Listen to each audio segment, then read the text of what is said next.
In the vast cosmos on the distant and mysterious Iyun launching, there lived a young man named Lin Feng. With a heart full of righteousness and deep indignation at the world's injustices, he vowed to champion the weak and uphold a sky of clear justice. However, fate's wheel abruptly turned amidst a mysterious fluctuation of cosmic energy. Under the thrust of this enigmatic force, Lin Feng unexpectedly traversed into the world of Dragon Ball, his spirit taking possession of the body of Lottie, whose role had long since ended in the original narrative. Once Lottie had burned out like a fleeting meteor in the Dragon Ball world, but the infusion of Lin Feng's soul rekindled the vessel with resplendent vitality. Armed with an intimate mastery of the original Dragon Ball lore and a keen modern insight, Lin Feng understood that controlling Qi was the pivotal foundation for enhancing his power. With unyielding determination, he embarked on a grueling journey of cultivation. During the dark days under Frieza's army, Lin Feng endured immense pressures and relentless trials in silence. Valuing every precious moment, he seized every opportunity and resource to train rigorously, all in anticipation of the perfect chance to break free from Vegeta's control. After surmounting countless hardships, Lin Feng finally set foot on Earth, where he unexpectedly encountered Sun Wukong, known also by the name Kaiō-ken. At first, in pursuit of an intricate strategic plan, he feigned enmity with Sun Wukong, attempting to entice him with the allure of interplanetary conquest. In truth, it was merely an elaborate ruse designed to attract Vegeta's attention to Earth's Dragon Balls, revealing to him the wondrous and omnipotent magic they possessed. Once Vegeta's gaze was successfully diverted, Lin Feng decisively destroyed his own detector, thereby eluding the tight surveillance of Frieza's army. He candidly confessed to Sun Wukong and Baiku that the mastermind behind the devastation of Vegeta's planet was none other than Frieza. Frieza was ruthless solely because he harbored an intense fear of a Super Saiyan emerging among the Saiyans, a threat that would jeopardize his supreme rule as the Emperor of the Cosmos. Outraged by this grim truth, heroes such as Sun Wukong and Baiku were incensed, and they immediately resolved to join forces with Lin Feng on a thorny path of cultivation. They first sought guidance from the heavenly god of earth, then visited Yan Mo Wang for an enlightenment of strength, and finally paid devout homage to Jia Wang, diligently mastering formidable techniques such as Jia Wang Quan and Yuanqi Dan. Moreover, they obtained invaluable sacred beans from Mao Xianren and the miraculous Chao Xin Shui, even daring to venture into the perilous yet opportunity-laden Spirit Time House for arduous cultivation. Time flew by in the blink of an eye, and through their unwavering efforts their strength soared to unprecedented heights. When Vegeta and Naba forcefully descended upon Earth, igniting the flames of battle, the conflict reached a deadlock as Yamcha fell in combat, and Baiku too perished amid the struggle. At the crucial moment, Lin Feng stepped forward with fearless resolve to rescue Naba, and in an intense clash with Vegeta, through indomitable will and unparalleled wisdom, he bit off a chunk of Vegeta's flesh. Teaming up with Sun Wukong, they vanquished Vegeta, showcasing their astonishing growth and unwavering determination, ultimately persuading him to cast aside old grievances and join them in their cultivation in pursuit of greater power. Determined to shatter his limits and ascend to a higher realm, Lin Feng resolutely transplanted Vegeta's cells, relics of the Saiyan royal bloodline endowed with the rational Great Ape ability. After innumerable agonizing trials and relentless tempering, he not only mastered the form of the rational Great Ape, but also delved deep into its formidable power. With extraordinary perseverance and precise control over his strength, he could even freely harness the power of the Great Ape while in human form, reaching an unprecedented transcendent state. The humanoid Great Ape power granted him golden eyes, erect hair, a crimson tail, an increase in height by 20 centimeters, and further developed muscles. When he unleashed his full might, a phantom of a Great Ape would materialize behind him, amplifying his strength tenfold. A phenomenon dubbed the Battle Ape power that could even stack up to 20 times the force of Jia Wang Quan. In order to resurrect his fallen comrades, Lin Feng and his allies journeyed to Namek in search of the Dragon Balls to revive their departed partners. In a distant corner of the universe, Namek stands as a mysterious and beautiful planet deeply ensnared in an endless crisis. Lin Feng, Sun Wukong, and their companions set foot on its soil with unwavering resolve, their goal to seek out the legendary Dragon Balls. Upon arriving on Namek, they witnessed Frieza's subordinates ruthlessly slaughtering the kind Namekians. Incensed by the injustice, Lin Feng, Sun Wukong, and the others immediately intervened, decimating Frieza's numerous minions. Amidst the chaos, they rescued a Namek child named Dondi. Soon after, the group sought out Namek's venerable elder, hoping to harness the power of the Dragon Balls. Lin Feng earnestly implored the elder to help unlock his latent potential. The elder fixed his gaze upon them and slowly replied, "Young Saiyans, your potential is vast, yet I can only awaken a mere fraction of it. Following the Elder's activation, Lin Feng's power surged dramatically, from a baseline of 1.0 combat power to an astonishing 5.0, with his battle ape strength amplifying to 5.0. Sun Wukong's combat power soared from 8.0 to 4.0, while Vegeta's escalated from 7.5.0 to 4.6.0. Yet the crisis was far from over. At that moment, they sensed the malignant auras of 5 evildoers. Vegeta revealed that these were the sinister members of the Geniate squad. After several clashes, Lin Feng deliberately refrained from intervening too much in the battle between Sun Wukong and the Geniate squad, aiming to cultivate the protagonist's skills while fearing that excessive interference might trigger a butterfly effect, summoning unforeseen powerful foes. Due to the drastic surge in power upon witnessing Wukong's perfect physique, Jinyu resorted to self-mutilation in a bizarre exchange for a body swap. Fortunately, through quick wit, Lin Feng and Gohan managed to have Vegeta first strike the body occupied by Jinyu that belonged to Wukong. Then, seizing the moment when Jinyu attempted the swap, they substituted it with a frog, successfully transforming Jinyu into a frog, who was then comically pursued by a red female frog.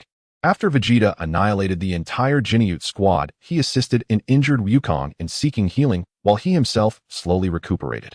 Meanwhile, Frieza confronted the Elder, coercing him to relinquish the Dragon Balls. Nairu stepped forward, challenging Frieza to a solitary duel at a distance. Unleashing his full power of 4.0, his might seemed insignificant in Frieza's eyes.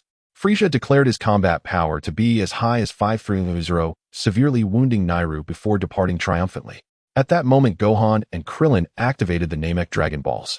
The first wish was to resurrect Piccolo, while the second initially aimed to teleport him to Namek. However, Lin Feng intervened just in time, instead wishing for the ability of instant transmission akin to that of Yatara Star, as the secrets of teleportation flooded into his mind. He instant transmitted to King Kai's planet, bringing Piccolo to Namek and merging him with the dying Nairu. The third wish was to teleport all Namekians except for Piccolo and Dundee to Earth. Suddenly, a malevolent aura swept over them. As they looked up, Frieza descended like a demon, exhibiting a terrifying might that subdued everyone. Dundee was instantaneously annihilated by Frieza, and Vegeta also met his untimely end. On his deathbed, Vegeta tearfully lamented the tragic fate of the Saiyans, proclaiming that Wukong and Lin Feng were their last hope. He urged them to ascend to Super Saiyan, defeat Frieza, avenge their people, and uphold Saiyan honor. In a fit of sorrowful fury, Wukong blasted a crater to bury Vegeta. Soon after having healed his wounds, his combat power surged to 3.9800. Together, he and Lin Feng confronted Frieza. Yet Frieza immediately assumed his final form with a staggering combat power of 1.0, leaving Wukong and Lin Feng at a dismal disadvantage. Even with Wukong unleashing a 20-fold Kaiō-ken and Lin Feng augmenting his battle ape power with a 20-fold Kaiō-ken, they found it nearly impossible to overcome Frieza. At a critical moment, Wukong launched a spirit bomb that struck Frieza. As everyone believed Frieza was finished and began to celebrate, he suddenly retaliated, instantly killing Krillin. Enraged beyond measure, Wukong's fury transformed the very heavens. Thunder roared, lightning flashed, and he ascended into Super Saiyan. His golden aura blazed fiercely, his hair turned to radiant gold, his emerald eyes shone, and his muscles swelled as if a war deity had descended. Overcome by rage, Lin Feng too transformed into a pseudo-Super Saiyan, his golden eyes filled with murderous intent towards Frieza. Frieza finally felt fear, but it was too late, as he was utterly overwhelmed by the formidable Saiyan brothers. Seizing the opportunity, Lin Feng removed a piece of Frieza's flesh and placed it into a pre-arranged cultivation vat for further study. Ultimately, Sun Wukong and Lin Feng triumphed over Frieza, upholding Saiyan honor and saving Namek. Their heroic deeds would be eternally celebrated throughout the universe. Wukong embarked on a journey of cultivation across the cosmos, while Lin Feng and the others returned to Earth. Lin Feng sought out Dr. Brief, eager to collaborate on studying Frieza's cells, hoping for a flawless fusion with his own Saiyan physique. After collecting Lin Feng's DNA, Dr. Brief required him to pledge a lifelong commitment to safeguarding world peace, while he crafted a gravity chamber for Lin Feng's training. With the power of the dragon, they revived the Namekians persecuted by Frieza's forces, allowing Vegeta and Krillin to be reborn, and the Namekians could finally return to their homeland. Vegeta, accompanied by Nappa, sought out Lin Feng, yearning to learn the transformation of the Great Ape. Lin Feng, ever open-minded, gladly consented, advising them to first cultivate to a state of tranquility, clarity, and unity with the divine. Vegeta, a prodigy in martial arts, swiftly attained the state of clarity. However, Nappa's volatile temperament made it difficult for him to calm his mind, limiting his understanding of the profound martial arts, thus hindering his progress. Lin Feng decided to send Nappa to the sacred temple asking Mr. Popo to refine his temperament. Meanwhile, to accelerate Gohan's growth, Piccolo took him to a remote and perilous deserted island for intensive training. During the day, Gohan underwent rigorous physical training under the scorching sun, reprimanded by Piccolo at the slightest sign of slack. At night, Gohan was denied rest, as Piccolo taught him to concentrate and sense the surrounding energies, staying vigilant in the dark. Food on the island was scarce, and Gohan often went hungry, yet Piccolo remained indifferent, compelling him to persevere. On one occasion, Gohan encountered a ferocious beast in the forest. Initially panicked, he found courage under Piccolo's stern command and fought back, ultimately managing to drive it away. In time, Gohan adapted to the harsh environment, fortifying both body and mind, laying a solid foundation for future battles. On a night of a full moon, Vegeta exhibited unusual changes. His eyes glowed crimson, his heartbeat quickened, fangs protruded, and brown fur sprouted from his muscles, yet he maintained his sanity. Lin Feng instructed Vegeta to meditate, and after more than a month, Vegeta successfully transformed into the Great Ape form, sporting a red tail, golden eyes, and bulging muscles, with hair becoming more rigid and a height increase of 20 centimeters. After multiple training sessions in the Great Ape form, Vegeta entered the gravity chamber to enhance his combat power. Lin Feng sustained both the Great Ape form and the Pseudo-Super Saiyan dual modes, reaching the pinnacle of martial arts with unity and clarity.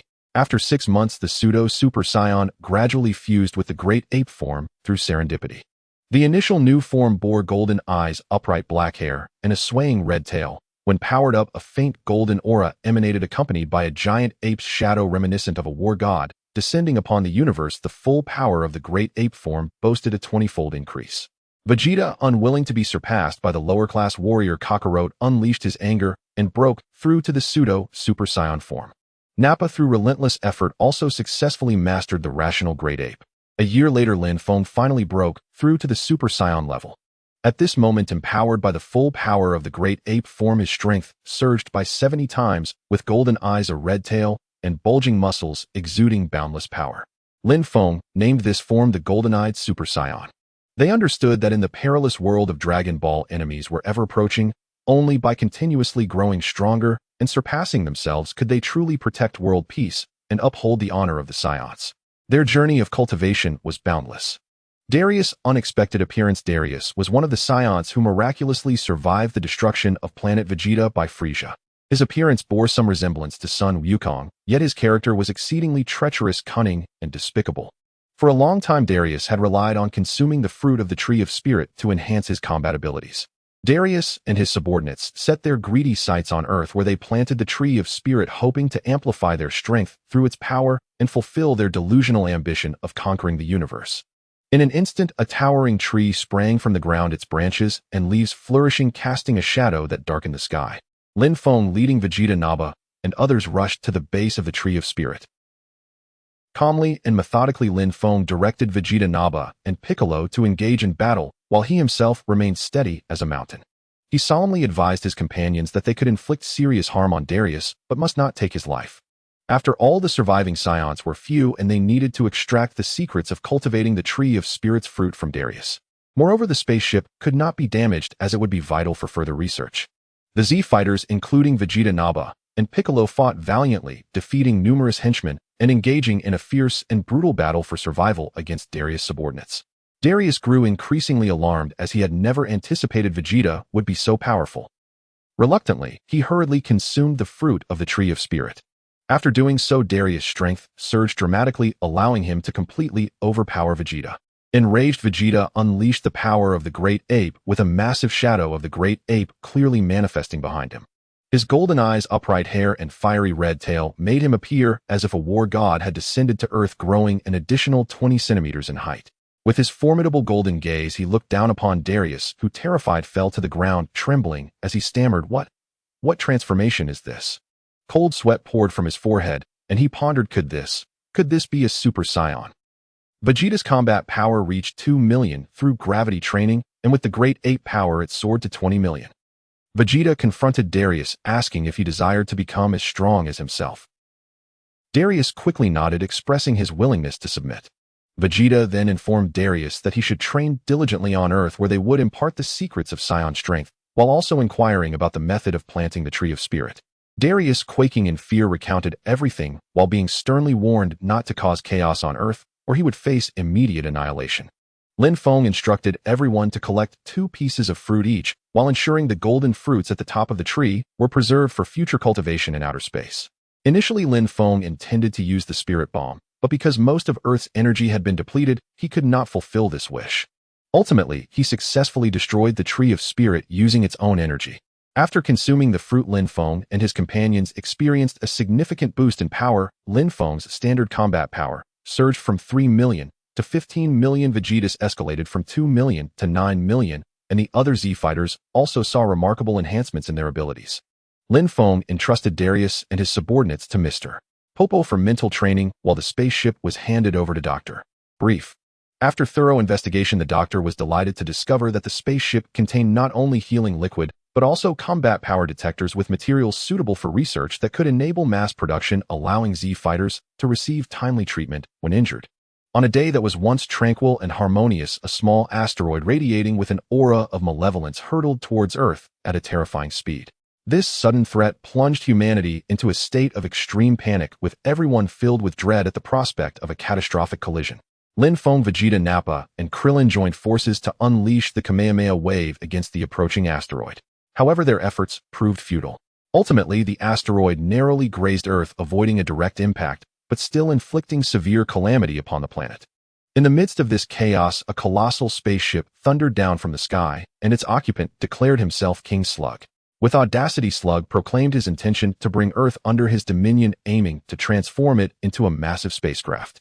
Slug, a Namekian, had been raised by demons since childhood, with his soul thoroughly corrupted by evil, stripping him of the inherent kindness characteristic of his race. Thanks to the miraculous powers of the Dragon Balls, the aging Slug astonishingly regained his youthful vigor, his magical prowess reaching unprecedented heights. To thwart Slug's nefarious plans, Lin Feng and Vegeta racked their brains, seizing the opportunity to train and enhance the combat abilities of the Z fighters. They informed everyone that while Slug could be seriously injured, he must not be killed, as this was crucial for Piccolo's power enhancement. Thus, a series of fierce and brutal battles ensued between the Dragon Ball warriors and Slug's forces. During the conflict, Nappa utilized the artificial moon technique to transform into a great ape, but still. Gula, the elder brother of Frieza, possessed a demeanor and style that bore a faint resemblance to Frieza, yet also exhibited stark contrasts. Gula first emerged into prominence during the heart-stopping moment when Frieza obliterated planet Vegeta. At that time, Frieza attempted to command Nez to destroy the spaceship carrying the young son Goku, but Gula intervened. Perhaps it was inappropriate for him to directly command his subordinates in Frieza's territory, or perhaps the long-standing rift between the brothers rendered them unwilling to assist one another. Nevertheless, whenever Gula appeared, his subordinates would kneel in reverence, showcasing his supreme authority in their eyes. Before leading his forces to invade Earth, Gula had already turned a planet into ruins, employing ruthlessly decisive methods akin to Frieza's. He conquered planets through sheer force, and then sold them to the highest bidder. Upon his arrival on Earth, he first dispatched his Gula mecha troops. However, Lin Feng chose not to partake in the battle, aiming to catalyze a transformative leap in the Dragon Ball warriors' overall combat strength. After all, only through life-and-death struggles and desperate battles can one maximize their combat skills, enhance their power, and unlock their potential to reach higher realms. The Z fighters, including Naba, Dallas, Piccolo, and Gohan, bravely stepped forward to engage in fierce confrontations. This left the Dragon Clan warriors in a precarious situation, gradually falling into a disadvantage. In a fit of rage, Naba unleashed his Great Ape power, dramatically increasing his base power tenfold from 500 to 500. His golden pupils, red tail, bulging muscles, and a height increase of 20 centimeters made him resemble a war deity descending from the heavens, gazing down upon Gula's mecha troops with disdain.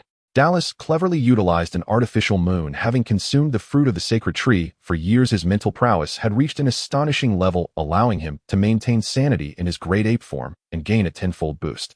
His eyes turned blood red, his heartbeat quickened like a pounding drum, and his fangs protruded as his muscles swelled. The 30-meter-tall Great Ape, wild and furious, bore a ferocious gaze, striking terror into Gula's mecha troops, who felt the impending threat of utter destruction, drenched in cold sweat. With the overwhelming attack power of Naba and Dallas, as well as the exquisite techniques of Earth martial arts, they successfully crushed the Gula mecha troops. Gula, astonished, exclaimed, "When did the Saiyans acquire such earth-shattering transformations? A Saiyan wild monkey with a battle power of 5 million is indeed impressive." He then proposed to Naba, "Would you like to be my subordinate?" I can appoint you as the captain of the Gula troop with Dallas as the vice-captain. Think it over. Naba contemptuously spat at him, and in his fury the great ape's shadow flickered. Dallas, likewise enraged, charged at Gula. Yet Gula effortlessly caught their combined attack and retaliated, sending them flying. Despite the Z fighters uniting to resist, they still struggled to defeat Gula. Seeing the situation turn dire, Vegeta roared and transformed into a Super Saiyan, his pupils vanishing as golden flames surged around him, hair standing erect, muscles bulging, a 30-fold increase in Super Saiyan mode. He dashed toward Gula like lightning, managing to send Gula flying. Gula's heart sank in alarm. Is this truly the Super Saiyan that my father spoke of, the most feared among the ice demons? Impossible. I am the strongest ice demon warrior in history. During the fierce battle with Vegeta, Gula gradually found himself at a disadvantage as Vegeta's exquisite martial arts techniques gave him the upper hand. Suddenly Gula smirked wickedly and declared, I am a super ice demon warrior with one more transformation than Frieza. Gula unleashed his fourth form with a battle power of 250 million, his overwhelming aura akin to a demonic deity descending upon the world, instilling a bone-chilling sense of power and pressure that seemed to crush the Dragon Clan warriors. Vegeta roared as he entered a dual mode of Great Ape Power and Super Saiyan, while Naba could barely stand in his Great Ape form and Dallas struggled to maintain his rational Great Ape state as the other Dragon Ball warriors were mercilessly blown away by Gula's monstrous energy waves. Under the dim sky, an unprecedented and thrilling battle unfolded. On the battlefield, energies clashed and surged, each collision creating violent waves. The Great Ape Dallas charged first, but was severely injured under Gula's overwhelming power, his body battered and blood splattering like a gushing fountain. Yet his unyielding spirit shone through his steadfast gaze. Naba, fueled by his Great Ape power, pressed forward fearlessly, but unfortunately had an arm brutally broken. Blood gushed from his wound, yet with the Saiyans indomitable, he continued to attack until he could fight no more.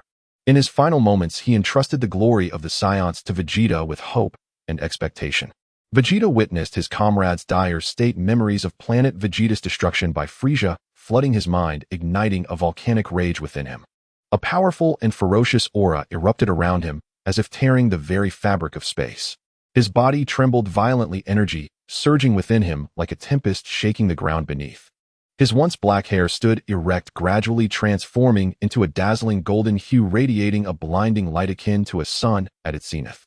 His gaze turned sharp and fierce, brimming with infinite wrath and determination, as if he aimed to. The legend of the Super Namekians.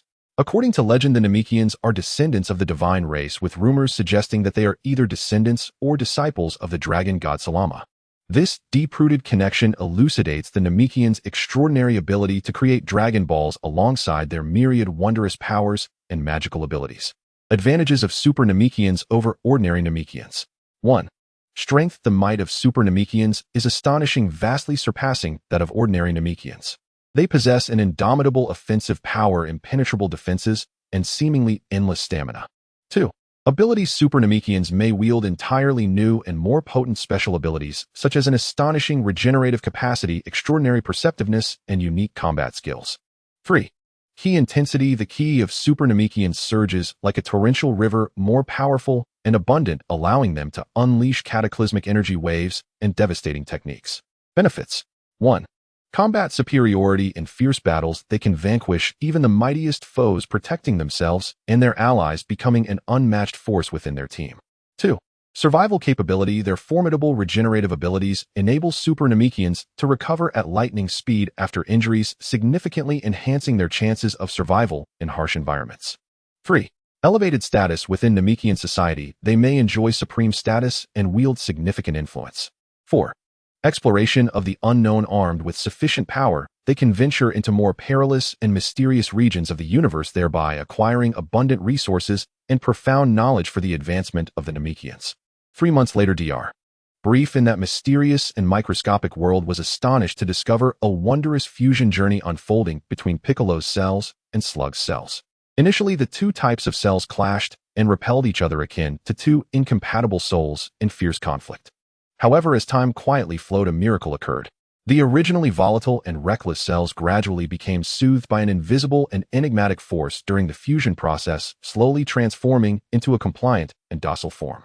They resembled tamed wild stallions, relinquishing their wild nature, harmoniously intertwining, permeating one another, and ultimately merging into a single entity, radiating a brilliant and resplendent life force. Lin Feng brought Vegeta and the newly recovered Nappa to the laboratory to inquire about the fusion of Piccolo and Slug's cells, and the doctor joyfully informed them that the fusion was nothing short of perfect. Driven by an unwavering determination to attain unimaginable power, Lin Feng, Vegeta, and Nappa decisively chose to implant Piccolo's and Slug's cells, seeking to achieve an astounding leap in their abilities. With intense focus, the doctor, wielding precise instruments like a seeker of rare treasures, meticulously extracted the most refined and pure primordial cells from Slug and Piccolo. He then took the slender syringe filled with the mysterious and potent essence of the cells. With a resolute gaze, he skillfully and gently inserted the syringe into Lin Feng, Vegeta, and Nappa's bodies, each motion imbued with earnest anticipation and extreme caution, as if conducting a grand ritual that would determine their fates. Upon the injection of the primordial cells from the fusion of Piccolo and Slug into Lin Feng, Vegeta, and Nappa, a tumultuous reaction erupted instantaneously. Their bodies felt as if plunged into a searing inferno, each inch of skin and every cell endured the piercing agony akin to thousands of arrows piercing through their hearts. Muscles spasmed uncontrolled. In the realm of the Kaiō, the Dragon Ball warriors resolutely embarked on a grueling and extraordinary journey of specialized training. Each of them harbored lofty ambitions, their thirst for immense power burning like a fierce fire within their chests, all in pursuit of the strength necessary to withstand unknown formidable foes. One day, as their training session concluded and the warriors took a moment to rest, the Kaiō animatedly recounted an ancient and mysterious legend. Deep within the vast, unfathomable cosmos existed the enigmatic Dragon Shadow clan. This clan shared an intimate bond with the dragon god Salama, revered as his most devout followers. Gifted with innate talents, the Dragon Shadow clan possessed astonishing powers and extraordinary wisdom, allowing them to harmoniously blend with the cosmic energies and create resplendent wonders. However, fate's relentless wheel turned mercilessly, bringing forth an unprecedented calamity. A terrifying force powerful enough to instill dread surged forth like an uncontrollable storm, ruthlessly sweeping through their homeland. This power seemed to emanate from the darkest abyss of the universe, leaving only endless destruction and despair in its wake. Despite the Dragon Shadow clan's valiant efforts to resist, rallying their strongest and most elite warriors, their defiance appeared pale and feeble before such overwhelming cataclysmic might. Ultimately, the Dragon Shadow clan could not escape the tragic fate of annihilation. In the direst moment of their existence, the esteemed elders, filled with profound sorrow for their kin and a flicker of hope, as faint as fireflies, resolutely cast a forbidden spell. They meticulously sealed the Dragon Balls bestowed by the dragon god Salama with reverence, ensuring they would not fall into the hands of malevolent forces lest they bring immeasurable harm to the universe. After their tireless efforts, the Dragon Balls were successfully sealed into two orbs hidden in the most remote corners of the cosmos. Legends spoke of the Dragon Balls containing the precious blood of the dragon god, capable of granting unmatched power and extraordinary abilities to their possessor. Time flowed swiftly, the years slipping by like fleeting shadows. The brave and fearless Lin Feng and Vegeta, upon hearing this legend, felt a profound stirring within their hearts, as if destiny's bell had tolled for them. Without hesitation, they embarked on a perilous journey through the cosmos, driven by an intense desire to uncover the mysteries of the Dragon Shadow clan and the dragon god Salama. This legend seemed to possess an irresistible, enigmatic allure, deeply captivating their souls, as if an invisible thread was guiding them onward. Thus, with an unwavering resolve, they set forth on the arduous quest to locate the two sealed Dragon Balls, filled with hope to unveil the mysteries long hidden by the sands of time. Throughout their lengthy and perilous journey, they encountered countless hardships and dangers. Ferocious cosmic beasts lunged at them with menacing claws, while treacherous interstellar traps concealed lethal threats, lurking like venomous snakes in the dark. The ever-shifting currents of time and space disoriented them, making it easy to lose their way.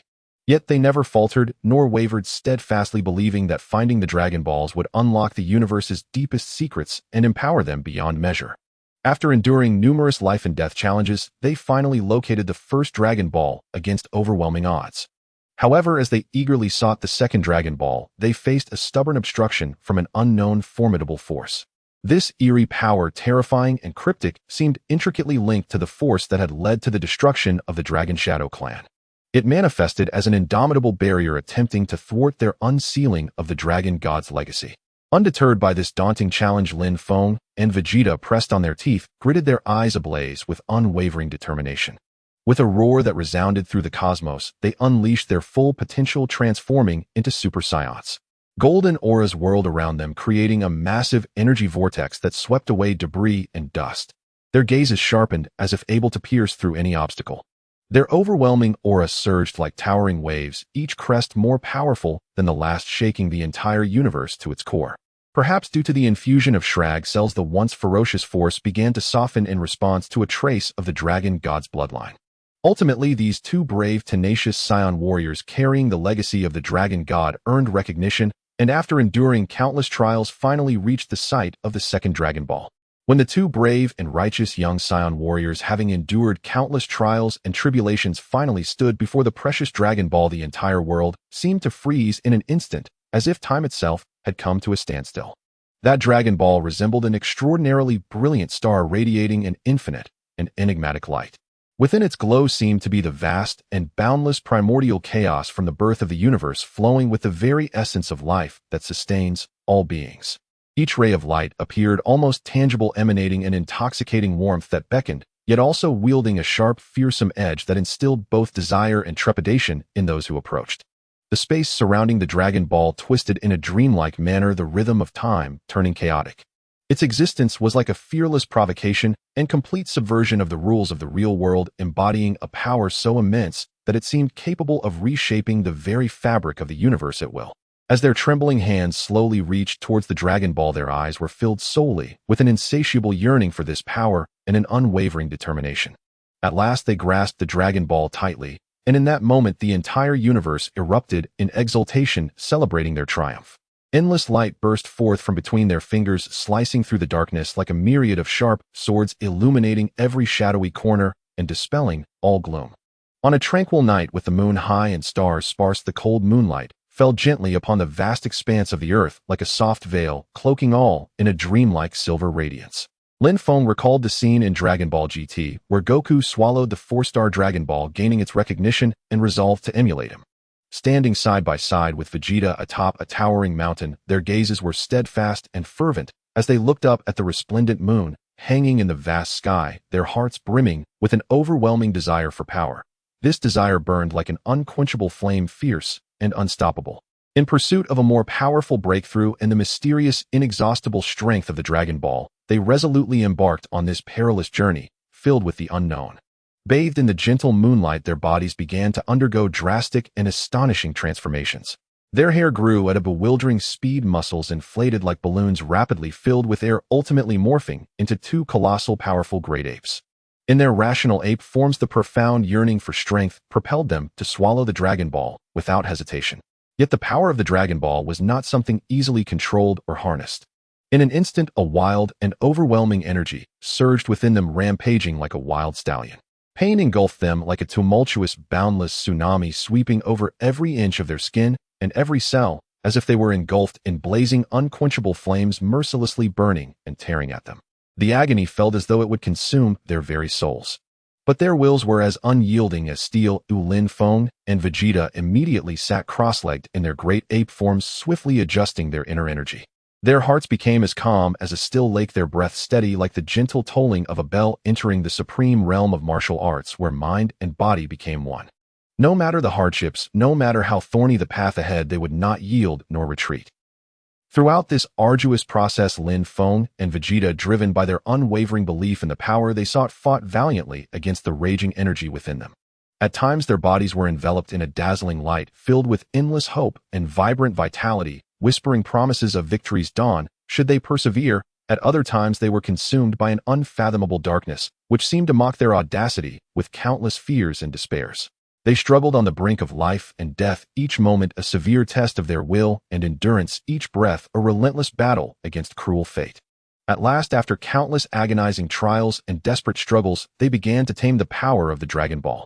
Mysterious dragon-shaped markings began to appear upon their bodies, shimmering with a resplendent light that seemed to harbor ancient mystical legacies, softly recounting tales of ancient legends and unknown secrets. The light intensified, enveloping them completely like a small scorching sun. As the brilliance gradually faded, they were no longer the towering great apes, but transformed into beings of radiant golden light, the immense power of the great apes perfectly compressed into a human form capable of wielding their might. This was the power of the human great ape. Their bodies grew by 30 centimeters, muscles bulging, brimming with explosive strength, trailing resilient red tails, their golden pupils sparkling like two dazzling stars. In their full power, a pale golden aura manifested alongside the majestic specter of the great ape and the mysterious silhouette of the divine dragon, a breathtaking sight, known as the legendary Dragon Ape Power. Lin Feng's Dragon Ape Power, having fused the battle ape strength with the mimetic Super Saiyan form and the Dragon Ball's energy, achieved an astounding 30-fold amplification, while Vegeta's Dragon Ape Power saw a notable 20-fold increase. In that moment, their eyes radiated confidence and unstoppable strength, as if they could perceive all the secrets and mysteries of the world. From that day forth, Lin Feng and Vegeta embarked on a new journey together, wielding this formidable, earth-shattering power to protect all they cherished. Whether it be their comrades who were like brothers, or the vibrant world full of life and hope, they would defend it with fearless courage and steadfast resolve. Their figures stood tall like two unyielding mountains, forever perched at the pinnacle of justice and bravery, becoming an everlasting beacon of hope in the hearts of many, illuminating the path ahead for the entire universe. On the planet of King Kai, the Dragon Ball warriors, having endured arduous training, finally welcomed a brief moment of respite. They lay or sat their weary bodies, finding a semblance of relief in this fleeting pause. King Kai sat nearby, stroking his beard with a solemn and dignified expression as he recounted, "In this vast and boundless universe there exists a mysterious and enigmatic planet known as the Sacred Fruit Star of the neighboring realm. It is a place of extraordinary wonder, with land so fertile it surpasses imagination, brimming with endless vitality and unfathomable power. Whether one plants the miraculous spirit tree or the invaluable senzu beans, the planet remains unaffected in the slightest. Moreover, this planet is uniquely positioned, nestled right next to our King Kai's realm, as if the universe has intentionally preserved this hidden treasure for us. Perhaps there one might discover the key to breaking through the bottleneck of power, providing an unmatched boost to safeguard the peace of the universe." Upon hearing King Kai's revelations about the Sacred Fruit Star, the Dragon Ball warriors showed no hesitation and resolutely embarked on their journey into the unknown. They brought along precious materials for planting the spirit tree and methods for cultivating senzu beans, as well as Daleth, who had once reformed and had rich experience in nurturing the spirit tree. They boarded their spaceship and traversed countless star systems. Along the way, they encountered a group of aliens with peculiar appearances. These aliens, armed with razor-sharp claws and eyes capable of emitting energy waves, attempted to seize the Dragon Ball warriors' ship, hindering their progress. Fearless, the warriors stood their ground. Vegeta transformed into a Super Saiyan, first his golden aura blazing fiercely, instantly repelling a wave of foes. Nappa, refusing to be outdone, unleashed his formidable combat power and engaged the enemies in fierce combat. However, this was merely the beginning. As they drew closer to the Sacred Fruit Star, formidable resistance met them at every turn. Mysterious energy storms erupted in the cosmos, causing their ship to sway dangerously. In this critical moment, Nappa, Daleth, and Gohan stepped forward, tapping into their immense potential to stabilize the vessel. But soon after, a dark force dispatched powerful mechanical warriors. Clad in sturdy armor and armed with formidable firepower, these warriors posed a tremendous challenge to the Dragon Ball fighters. Nappa, Daleth, Gohan, and Piccolo found themselves embroiled in a breathtaking, perilous struggle against a swarm of nefarious robotic foes. The battlefield was engulfed in swirling smoke, the sharp clang of metal against metal, and the booming sounds of energy explosions melding into a deafening cacophony that seemed to rend the very soul. Nappa resembled a ferocious beast, his massive form erupting with unparalleled strength, each attack fueled by boundless fury, as if he sought to incinerate his enemies. Yet the alien robots appeared tireless, retaliating with ruthless mechanical precision, rendering Nappa's assaults ineffective. Daleth, undeterred in battle, wielded his energy waves with vigor, clashing fiercely with the machines. However, the robot's defenses were extraordinarily robust, and Daleth's efforts bore minimal fruit. Gradually, he became fatigued, his wounds multiplying and blood staining his garments a deep crimson, his eyes reflecting pain and defiance. Gohan, young yet undaunted, displayed unwavering determination in the fray. He summoned all his strength, releasing powerful energy waves in an attempt to repel the adversaries. However, a momentary lapse led to a crushing blow from a robot's iron fist, sending him crashing to the ground like a cannonball. He groaned in agony, blood trickling from his lips, the severity of his injuries evident, yet his gaze remained resolute, yearning to rise and continue the fight. Piccolo, drawing on his wisdom and extensive combat experience, skillfully evaded the robot's attacks while seeking out their vulnerabilities. Nonetheless, with the sheer number of foes overwhelming, he found it difficult to cover all angles, feeling a swell of anxiety and helplessness. The battle grew increasingly brutal, the Dragon Ball warriors' stamina waning rapidly, while the alien robots pressed on mercilessly. Each moment felt like a brush with death, every attack a potential end to life. Daleth was struck by a robotic energy cannon, his body nearly pierced through, collapsing to the ground with eyes filled with resentment and despair. Yet he struggled to rise, determined to continue fighting, his persistence and resilience deeply moving. In a fit of rage, Nappa roared and instantly transformed into his great ape form, his golden pupils shining fiercely, muscles swelling, a red tail thrashing wildly. As he unleashed his energy, a ghostly silhouette of the great ape flickered in and out of sight, resembling a war god charging headlong into his enemies.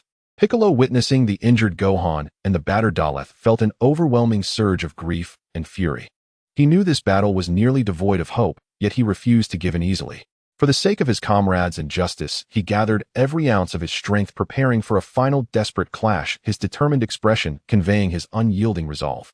Gazing at the fallen Daleth and the severely injured Gohan, Nappa's fury reached its zenith. Suddenly, the air around him seemed to freeze, an invisible pressure radiating outward from him with ferocious intensity. His body trembled slightly, muscles tense, as if turbulent power surged beneath every inch of his skin. His pupils vanished, his eyes radiant like the blazing sun, blinding to behold, golden light crackling like electricity in his hair. The brilliance intensified, illuminating the entire dark battlefield. With a deafening roar, a powerful energy erupted from him, forming a relentless surging storm of energy. The ascended Super Saiyan 30X multiplier emerged, akin to a deity of war, as Nappa obliterated all the evil robots. Lin Feng provided each Dragon Ball warrior with a Senzu bean, instantly restoring their stamina. They felt the extraordinary healing effects of the beans, their hearts filled with joy at their miraculous revival and anticipation for the future. After enduring countless hardships, the Dragon Ball warriors finally reached the sacred fruit star. As they stepped onto the land, they immediately sensed its uniqueness. The air was imbued with a fresh and rich energy, invigorating their spirits and dispelling all fatigue in an instant. Surrounding them was a surreal landscape, vibrant plants radiating gentle and enchanting glows, as if whispering ancient mysterious tales that captivated their hearts. The earth seemed to pulse with life, gently undulating as if engaging in a warm exchange with them. Nature's power here felt like a living spirit enveloping the Dragon Ball warriors, caressing their skin and bringing unprecedented comfort and tranquility, soothing their souls profoundly. The distant mountains were shrouded in a hazy glow, seemingly concealing endless secrets awaiting their exploration, igniting their curiosity. In the sky, strange birds soared, leaving dazzling trails behind. The Dragon Ball warriors were profoundly struck by the wondrous sights before them, filled with a strong yearning for the unknown and a fervent desire to explore, convinced that on this mysterious land more surprises and challenges awaited them. In the boundless depths of the universe, the Dragon Ball warriors embarked on a long and arduous journey, ultimately arriving at the heart of the spirit fruit. This mysterious planet, resembling a brilliant pearl in the cosmos, emitted a rich and pure life energy that invigorated the warriors visiting for the first time. The scenery here was picturesque and the resources abundant, as if the universe had meticulously prepared this dreamland for them. "This place is simply incredible," Lin Feng exclaimed excitedly, stretching his body and savoring the continuous nourishment of the life energy, his face radiating uncontainable joy. He understood that this was an exceptional location for the Saiyans' cultivation and growth. Vegeta, with a resolute gaze and clenched fists, spoke earnestly, "This may very well be the land of hope for our Saiyan resurgence." His words were laden with aspirations and determination for the future. Piccolo nodded, slightly deep in thought, contemplating the future of their race. Amidst their joy, the group quickly set to work building their new home. They toiled tirelessly, eagerly planting the seeds of the spirit tree and the magical beans, envisioning the bountiful harvest that awaited them. Naba, Dallas, and Dala's subordinates took on the important responsibility of guarding the land's resources against any lurking evil forces. While carefully tending to the spirit tree and the magical beans, they also continued their rigorous training, striving to reach new heights of strength to confront unknown formidable foes. On the journey to protect their homeland, Lin Feng and Vegeta resolutely took on the sacred mission of seeking the lost Saiyans. They piloted their spaceship into the vast and perilous cosmos. Along the way, the unpredictable cosmic currents roared like ferocious beasts, and powerful energies relentlessly battered their ship, pushing them to the brink of life and death on multiple occasions. Additionally, they faced mysterious and formidable extraterrestrials intent on halting their progress. During intense confrontations with a group of exceedingly evil and powerful aliens, they found themselves at a disadvantage. However, at a critical moment, Vegeta erupted in fury and successfully transformed into a Super Saiyan. His immense power erupted like a volcanic explosion, decisively vanquishing the malevolent aliens. After countless trials and tribulations, they finally discovered approximately 10 Saiyans scattered across various remote planets. Among them were a boy and a girl around the age of 16, mostly lower-tier warriors struggling to survive on unfamiliar worlds, having long lost the pride and strength that once defined them as Saiyans. Some of the Saiyans were docile and willing to follow them back. However, others challenged Vegeta to a duel, as Saiyans have always revered the strong. Without mercy, Vegeta unleashed the power of the Oozuru, entering a 20-fold amplification. His golden eyes glimmered with an intimidating light, his red tail swayed gracefully, muscles bulged, and his height increased by 30 centimeters. An aura of immense energy formed a giant ape silhouette, and the illusion of a dragon appeared alongside it, resembling the descent of a war god. The Saiyans, overwhelmed by this formidable pressure, felt their legs weaken, cold sweat pouring down their brows, unable to remain standing. Vegeta sternly warned them to obey his orders or face annihilation. At the same time, he spoke many encouraging words, telling them that with dedicated training they too could become as powerful as he was.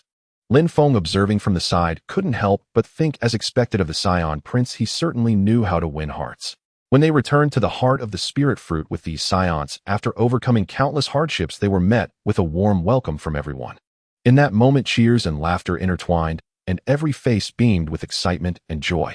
Thus, the journey of the Saiyan resurgence took a solid and powerful step forward, with a future filled with infinite possibilities. Title: The Arrival of Darkness, Son of the Demon. King Karok II's father Karok once harbored ambitions to contest for divinity against the celestial deities of Earth. Leading his malevolent entourage, he rampaged through the mortal realm, spreading calamity and arrogantly proclaiming himself the ruler of demons. His formidable power instilled fear, overwhelming the world's strongest martial artists, Wu Taida Master Roshi and Tien Shinhan, with sheer might. However, the forces of justice ultimately prevailed, and Karok was sealed away within a rice cooker by Wu Taidu, who had honed his skills over years of arduous training. In that moment of entrapment, Karok remained unrepentant, vowing with malevolence that he would return in 300 years. Time passed swiftly, and Karok faded into oblivion. Yet his sinister legacy was inherited by his son Karok II, who emerged from the shadows, fueled by a thirst for vengeance against Earth. He successfully gathered the Dragon Balls and summoned the eternal dragon, wishing for immortality, his magical prowess surging like a tidal wave. In what seemed to be tranquil days on the sacred fruit star, the Dragon Ball warriors diligently trained in silence. Suddenly, the ominous demon star, accompanied by some enigmatic mechanism, appeared beside their planet. This unforeseen phenomenon rang out like a sharp alarm, instantly raising the Dragon Ball warriors' vigilance. As they approached the demon star, an overwhelmingly evil force enveloped them like a dark cloud, amplifying Karok II's power tenfold. He descended upon the sacred fruit star with wild laughter, brazenly proclaiming, "Ha ha ha, pitiful ants, I am the Demon King. Today I shall annihilate you all, leaving not a single one alive. The world will tremble beneath my feet, and this universe shall be mine to command. I will be the eternal sovereign." With that, he unleashed a furious onslaught upon the Dragon Ball warriors. Karok II was not alone. His minions, initially fierce and menacing, soon found themselves overwhelmed. Yet the Dragon Ball warriors faced their adversaries without fear, crushing them with relentless force, causing them to flee in disarray. However, the overwhelming strength of Karok II turned the battle dire, making it feel like a struggle in a dark abyss. Darls, sensing the impending doom, resorted to his last desperate measure, the artificial moon of the Darls. Despite transforming into giant apes, they could not overcome the terrifying Karok II. Even as they unleashed their full might, it was insufficient to contend with this dreadful demon. Just when despair seemed imminent, a glimmer of hope emerged. A radiant light enveloped Darls, the giant ape, who gradually reverted to his human form, manifesting the powerful humanoid ape strength known as Battle Ape Power, increasing his might tenfold. Meanwhile, Naba erupted with a thunderous roar, transforming into a pseudo-Super Saiyan, enhancing his power by 30 times. In the fierce clash, Karok II became increasingly alarmed. These wild monkeys were growing more formidable, and he found himself at a disadvantage. Naba's roar struck like a heavy hammer, piercing through Karok II's body. His expression twisted with rage as a terrifying aura surrounded him. "Ha! I am immortal, and I can transform." Karok II bellowed maniacally as he began his horrifying metamorphosis. His diminutive form swelled grotesquely, muscles bulging like twisted roots, exuding awe-inspiring strength. His skin shifted from blue to an eerie green shimmering with a hellish glow. His face contorted into a menacing snarl, eyes ablaze with green flames revealing malice and brutality, fangs protruding as if to rend apart any who dared to oppose him. The malevolent energy he exuded twisted the air around him, creating an oppressive pressure that suffocated, instilling despair, as if he were the demon lord emerging from the abyss capable of annihilating all. Naba Darl's Gohan and Piccolo engaged in a desperate battle against the transformed Kaiō-ken. This intense clash, dripping with blood and brutality, saw energy blasts flying like uncontrolled meteors. After his transformation, Kaiō-ken's power surged, and Darl's bore the brunt of the onslaught, his body left in tatters, the faint sounds of his agony echoing across the battlefield. Gohan's arm was ruthlessly shattered, his heart-wrenching cries resonating like a shattering soul. Piccolo fared no better, limbs severed, blood pouring forth, staining the very ground that bore their unwavering resolve. Naba stood helplessly as he witnessed the plight of his comrades, his fury erupting like a volcano on the verge of explosion. His energy surged cataclysmically, a brilliant golden light enveloping him as he successfully transformed into a Super Saiyan.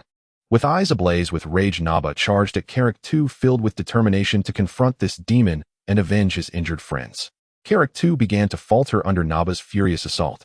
The return of Wukong was akin to a brilliant meteor tearing through the vast sky, igniting the fierce flames of battle within Vegeta's heart. The three of them stepped into the desolate and lonely valley, the forest wind surrounding them, tension and anticipation intertwining in Lin Feng's mind as he fixed his gaze on the battlefield, poised for an explosive clash, as if to etch every moment into his memory. Wukong, clad in his orange martial arts uniform, emanated an aura that burned like a raging inferno, his gaze resolute and piercing, capable of penetrating all illusions and fog in the world. Vegeta, donned in a tight-fitting battle suit, had muscles taut as steel, each inch of his skin radiating a determined fighting spirit of fire that burned fiercely and resolutely. "Vegeta, let's go," Wukong called out passionately, launching the first fierce attack with a powerful punch that struck like a thunderbolt, as if to tear the void itself. Vegeta nimbly sidestepped and retaliated with an exceptionally swift kick akin to a raging storm, quick and ferocious.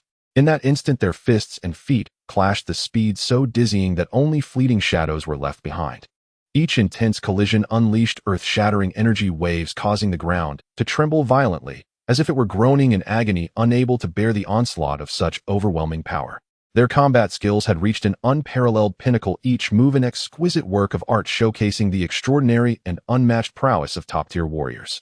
Wukong's techniques flowed like water, seamless and natural, while Vegeta began to fall behind. His inner rage erupted like a volcano, burning fiercely. Though his pride was challenged, it ignited an even more tumultuous fighting spirit. Vegeta roared, instantly transforming into Super Saiyan mode, a golden aura soaring like a pillar of light, shaking the very universe. Wukong did not hesitate to follow suit, his body radiating a dazzling glow as well. Initially, Wukong had the upper hand, deftly countering Vegeta's relentless attacks, but as his impatience grew, beads of sweat poured down his forehead like rain. However, Vegeta would not concede so easily. He unleashed the power of the Dragon Ape, transforming into the Golden Boy Super Saiyan, his aura surging explosively, strength augmenting significantly like a runaway stallion. Wukong could not help but be astonished. "What is this incredible power?" Wukong exclaimed, his heart filled with both deep reverence for this unknown formidable force and genuine admiration for Vegeta's relentless pursuit of self-improvement. Seizing the moment, Vegeta launched a torrential assault, while Wukong focused intently on defense, his expression grave but resolute, void of any retreat or fear, only filled with dedication to the battle. "Wukong, this is a power I have newly comprehended, but am also very interested in your instant transmission and extraterrestrial techniques. How about a trade?" Vegeta called out, his eyes reflecting not just fierce competition, but a profound desire for mutual growth, a yearning akin to burning stars. Wukong heartily responded, "All right." Their boisterous laughter echoed throughout the valley, filled with boundless anticipation and longing for the future, as if they could shatter all darkness and obstacles. Lin Feng and Vegeta resolutely entered the Dragon Ape state, extracting flesh to place in a cultivation tank for the doctor to study the fusion. They immediately consumed the fruits of the spirit tree and the senzu beans to restore their strength, their wounds healing at an astonishing rate, their hearts brimming with fervent expectations for a significant enhancement of power.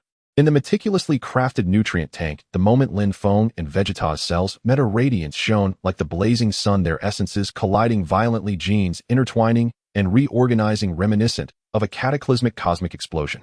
The powerful energy waves caused the entire world to tremble, as if announcing the glorious birth of a new power, a beacon of hope, a lighthouse for the future. A month later, the cells merged perfectly, emitting a dazzling brilliance akin to a resplendent newborn star illuminating the darkness. Filled with an intense yearning for the unknown power and a steadfast belief in maintaining peace, Wukong resolutely decided to undergo the cell surgery. In the laboratory, the doctor wore a solemn expression akin to an apostle facing a sacred mission. After completing the cell extraction, he carefully cradled the invaluable golden primordial cells and approached Wukong with utmost caution. Meeting Wukong's expectant and trusting gaze, the doctor took a deep breath, seemingly suppressing all tension and unease, and slowly injected the cells into Wukong's body. As the cells entered him, Wukong felt as if struck by 1,000 thunderbolts, howling in agony toward the sky, his voice reverberating through the heavens, scattering the clouds. His muscles expanded and contracted wildly, veins bulging like serpents, and the energy within him surged like a violent tsunami, wreaking havoc on the surrounding instruments, causing them to explode into countless shards. His eyes turned blood red, his pained expression heart-wrenching, yet he clung to his unwavering desire for power and steadfast belief, refusing to give up, and then sat down in meditation, achieving a transcendent state in martial arts. As time passed quietly, the intense reactions gradually subsided. The cells began to merge, and the power slowly calmed. Ultimately, a perfect fusion was achieved. Wukong was reborn, his form more powerful and imposing, with ancient and mysterious dragon patterns on his chest, emanating a pressure that could instill fear even in the heavens and the earth. On a tranquil and serene full moon night, the gentle moonlight cascaded down like water. Wukong's body, having successfully merged with the dragon ape power, underwent a peculiar transformation, his heartbeat accelerating like a steady drumbeat. His body uncontrollably began to change, howling in pain as it rapidly expanded, quickly transforming into a colossal giant ape. Yet this giant ape appeared to have lost some rationality, its crimson eyes filled with a wild and destructive aura, as if intent on ruthlessly obliterating everything in existence. Seeing this, Vegeta and Lin Feng knew the situation was dire. Without hesitation, they infused their dragon ape energy into Wukong, their power flowing like a gentle yet resolute stream, attempting to help him regain his sanity. Through their persistent efforts, Wukong gradually emerged from the chaos. With Vegeta and Lin Feng's patient guidance, he sat cross-legged, beginning to attempt to control this powerful and unfamiliar force. As time flowed silently by, Wukong slowly adapted to his newfound power. His form transformed from a mere giant ape into a humanoid giant ape. His muscles bulged with formidable strength, bursting with explosive potential, his hair shimmering with an extraordinary glow, his height increasing by 30 centimeters, and his red tail swinging powerfully as if it could shatter the void. His golden pupils were captivating, exuding an unparalleled pressure like a war god descending upon the world, a powerful aura that changed the very colors of heaven and earth. At this moment, Wukong had completely mastered the Dragon Ape Power 20x amplification, akin to a radiant star on the verge of rising, ready to confront the myriad challenges of the future, steadfastly defending justice and peace, becoming an eternal beacon of hope. Son Gohan, driven by an unwavering determination to restore his severed limb and to seek the elusive yet exhilarating power that transcends imagination, resolutely embarked on the arduous journey of transplanting the cells of Piccolo and Slug. In the high-tech, enigmatic laboratory, Gohan lay on the cold, soul-freezing operating table, a mix of anticipation for the future and an undeniable tension bubbling within him. The doctor's face was solemn, his concentrated gaze akin to two blazing torches. He held a syringe filled with the meticulously extracted shimmering golden cells of Piccolo and Slug, carefully aligning it with Gohan's arm, gently yet resolutely pushing the plunger. At the moment the cells were injected, Gohan's body reacted as if struck by a violent bolt of lightning, erupting with an excruciating intensity that could tear the very fabric of his being. He cried out in agony, a sound that resonated from the depths of despair, filled with endless suffering and desperate struggle. His body trembled as if under the control of a demon, shaking like leaves caught in a storm. Muscles strained to the brink of rupture and bulging veins resembled ferocious dragons roaring in pain, the torment penetrating deep into his core, threatening to obliterate his ironclad will. Yet Gohan's resolve stood tall like a mighty mountain. He clenched his teeth as if to shatter them, fiercely resisting the overwhelming pain that surged like a tidal wave, threatening to engulf him. Sweat cascaded down like a waterfall, contorting his expression into one of raw agony, yet his eyes sparkled with an indomitable light that refused to extinguish. He sat cross-legged, striving to calm his tumultuous mind, yearning to reach the pinnacle of martial arts where tranquility reigned supreme. As time trickled slowly like fine sand through an hourglass, the suffocating pain began to subside, and the cells within him gradually began to merge. His breathing steadied akin to the calm sea after a tempest, and his trembling body slowly stilled, resembling a slumbering giant. Ultimately, a miraculous fusion was achieved, unleashing a boundless power within him strong enough to reverberate throughout the cosmos. Gohan focused his energy on the site of his lost arm, and amid a radiant glow a new limb began to grow, embodying the extraordinary abilities of both Piccolo and Slug. This astonishing power he named the Slug Force. Gohan slowly sat up, extending his newly formed arm, a radiant smile of contentment and confidence illuminating his face. He deeply understood that he had acquired an even greater power sufficient to reshape destinies and confront the daunting challenges that lay ahead, ready to protect those he cherished as precious treasures.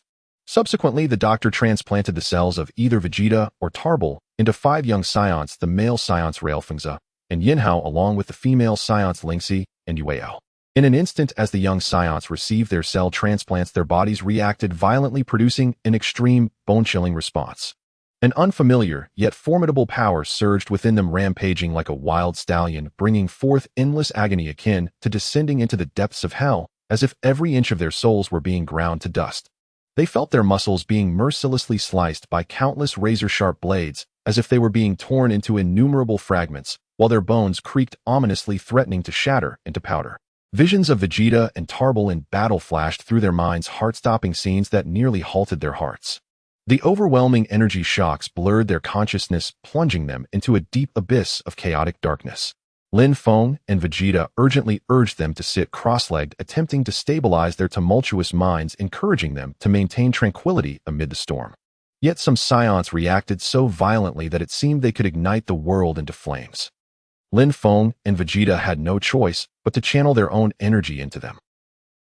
With Lin Feng and Vegeta's unwavering support, they gradually adapted to the originally volatile and untamed cells. Slowly, the cells became gentler, like tamed beasts beginning to merge on their own.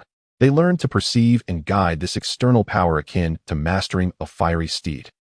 They joyfully discovered that by adjusting their breathing and focusing their minds, they could better control the immense energy brought forth by the cells, as if they had found the key to unlock a mysterious treasure. In the end, these young Saiyans successfully overcame the various negative effects of the cell transplant, assimilating the power of Vegeta or Tarbell to become prouder and stronger Saiyan warriors capable of standing tall against the heavens. The path of the Saiyans' training was unceasing. They decided to visit Master Roshi to learn the exquisite fundamentals of earth martial arts, including the remarkable techniques of energy manipulation. They tirelessly traversed mountains and valleys to reach the Cat Master, overcoming numerous hardships akin to traversing through a sea of flames, and obtained the miraculous ultra-divine water, which enhanced their abilities. They approached the Supreme Kai, who bore a grave expression as if carrying the weight of the world. He warned that in the not-so-distant future, a terrifying and powerful enemy akin to a cataclysm would descend upon Earth.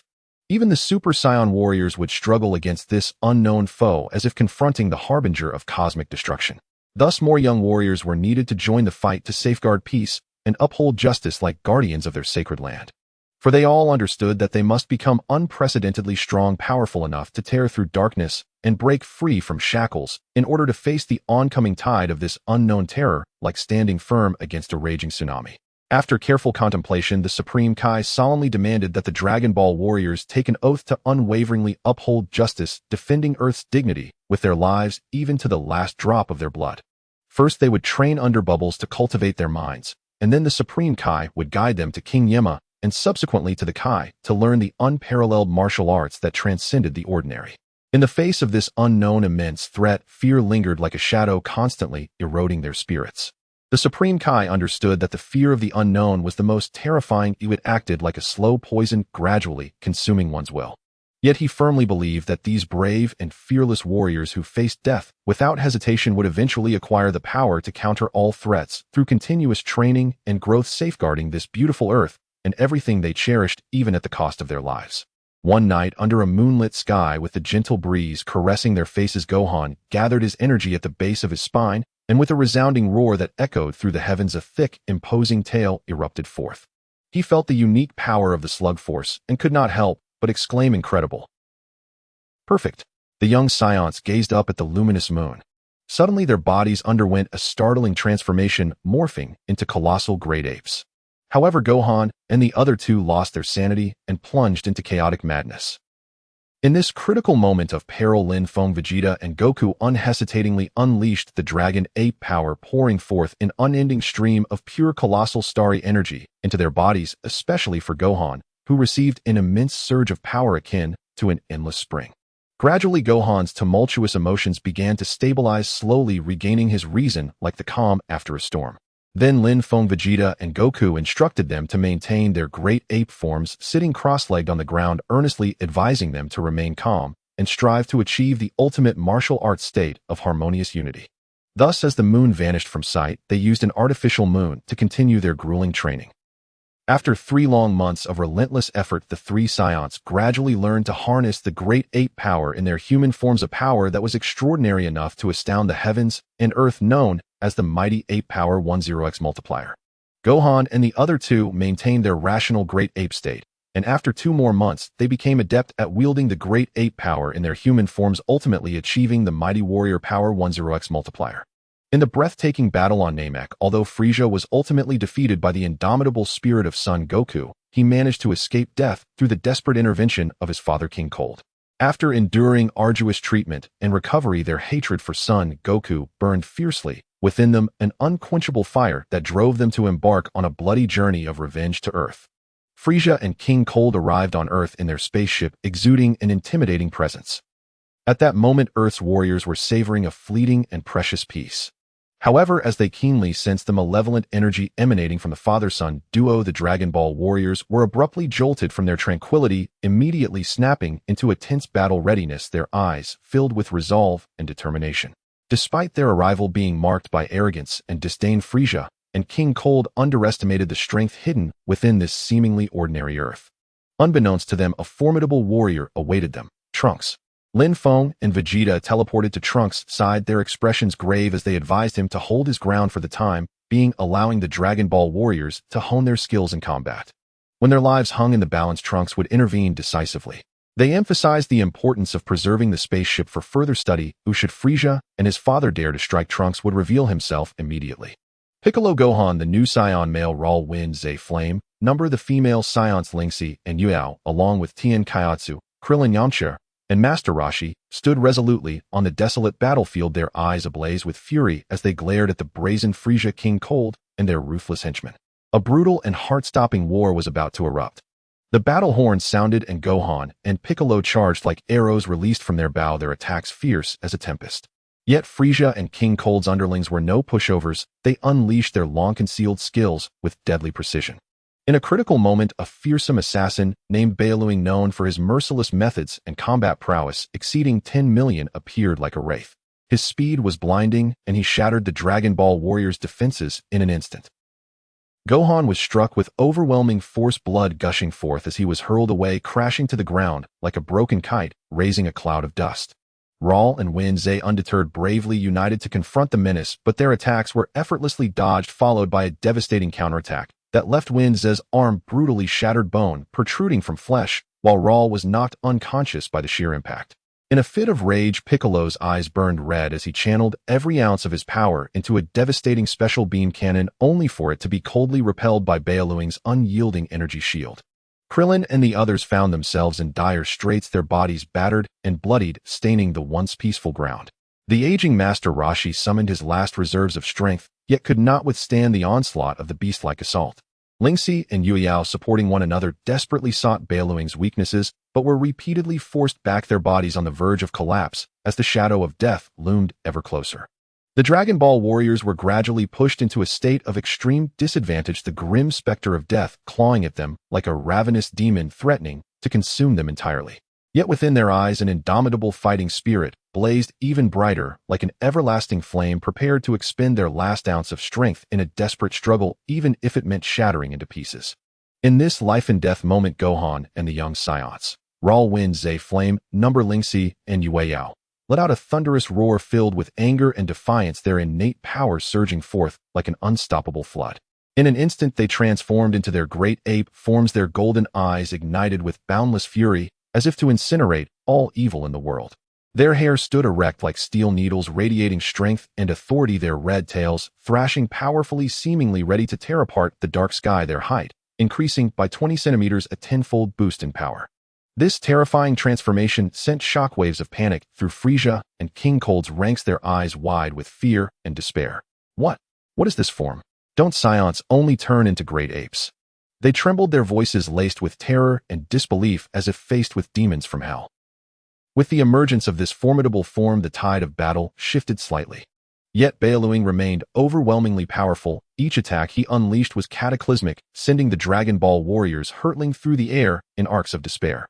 Gohan, witnessing the horrific plight of his comrades, felt an eruption of sorrow and rage building within him, akin to a volcano on the verge of eruption. Some of his allies lay maimed blood. Paragus, a remnant of the Saiyan race, along with his son Broly, wreaked havoc in the South Galaxy, unleashing a cataclysmic disaster that shook the very foundations of the universe. Their malevolent ambitions soon turned towards Earth. With charm and deceit, Paragus approached Vegeta, boasting of the magnificent and unparalleled Saiyan Empire he had rebuilt in the South Galaxy, and humbly pleaded for Vegeta to ascend as the esteemed king of the new planet. Vegeta, blinded by the intoxication of power and lost in his own ambitions, Vegeta fell prey to Paragus's sweet words. Without hesitation, he decided to accompany the Paragus duo to the newly established planet Vegeta, driven by his desire to forge the mightiest empire in the universe.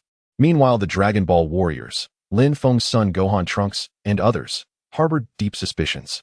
Eager to uncover the cruel truth hidden beneath Paragus' honeyed lies, they resolutely followed in pursuit. Goku, alerted by an urgent message from King Kai, instantaneously teleported to the new planet Vegeta. To their astonishment, they discovered that Paragus's true intention was to use Broly's terrifying power to dominate the entire universe. His invitation for Vegeta to become king was merely a facade, a meticulously woven deceit designed to conceal his sinister plot. However, what they did not expect was that the seemingly frail and scrawny Broly harbored an earth-shattering power within him.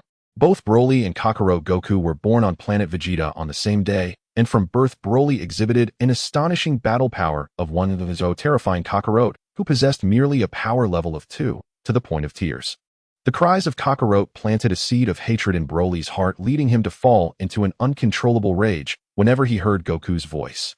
The ruthless Saiyan King Vegeta, fearing that Broly would one day threaten his reign, had once issued a merciless assassination order and callously abandoned Broly and his father. Yet fate had other plans. They miraculously escaped the destruction of planet Vegeta, clinging to life against the odds. On the pitch-black night of the new planet Vegeta, Broly, like a phantom, initiated a surprise attack on Goku. It was then that Goku realized that Broly was the Super Saiyan he had been desperately pursuing and whose rampages he had been trying to halt. An intense battle erupted, showcasing Broly's unparalleled and ferocious strength. He rampaged through the control devices, transforming into the legendary Super Saiyan. His hair gleamed with an eerie green light, like a ghostly fire dancing. His muscles bulged like mountains, threatening to tear through the heavens. The expansion of his muscles did not hinder his speed, but rather accelerated the ferocity of his attacks, instilling fear in all who beheld him. As Goku, Lin Feng, Vegeta, Trunks from the future, Piccolo, Gohan, and the new Saiyans confronted the Super Saiyan, the world seemed to plunge into an abyss of darkness. Fear surged like a rampant plague, consuming every soul. The invisible pressure fell like a mountain, rendering them breathless. The air became thick and suffocating, as if they were sinking into a swamp of despair. The overwhelming aura of the Super Saiyan bore down upon the ordinary Saiyans like an unstoppable tsunami, annihilating their spirits and bodies with relentless force. Each breath became a monumental struggle, as if invisible hands were constricting their throats, squeezing the air from their lungs, causing pain that felt as if they would explode.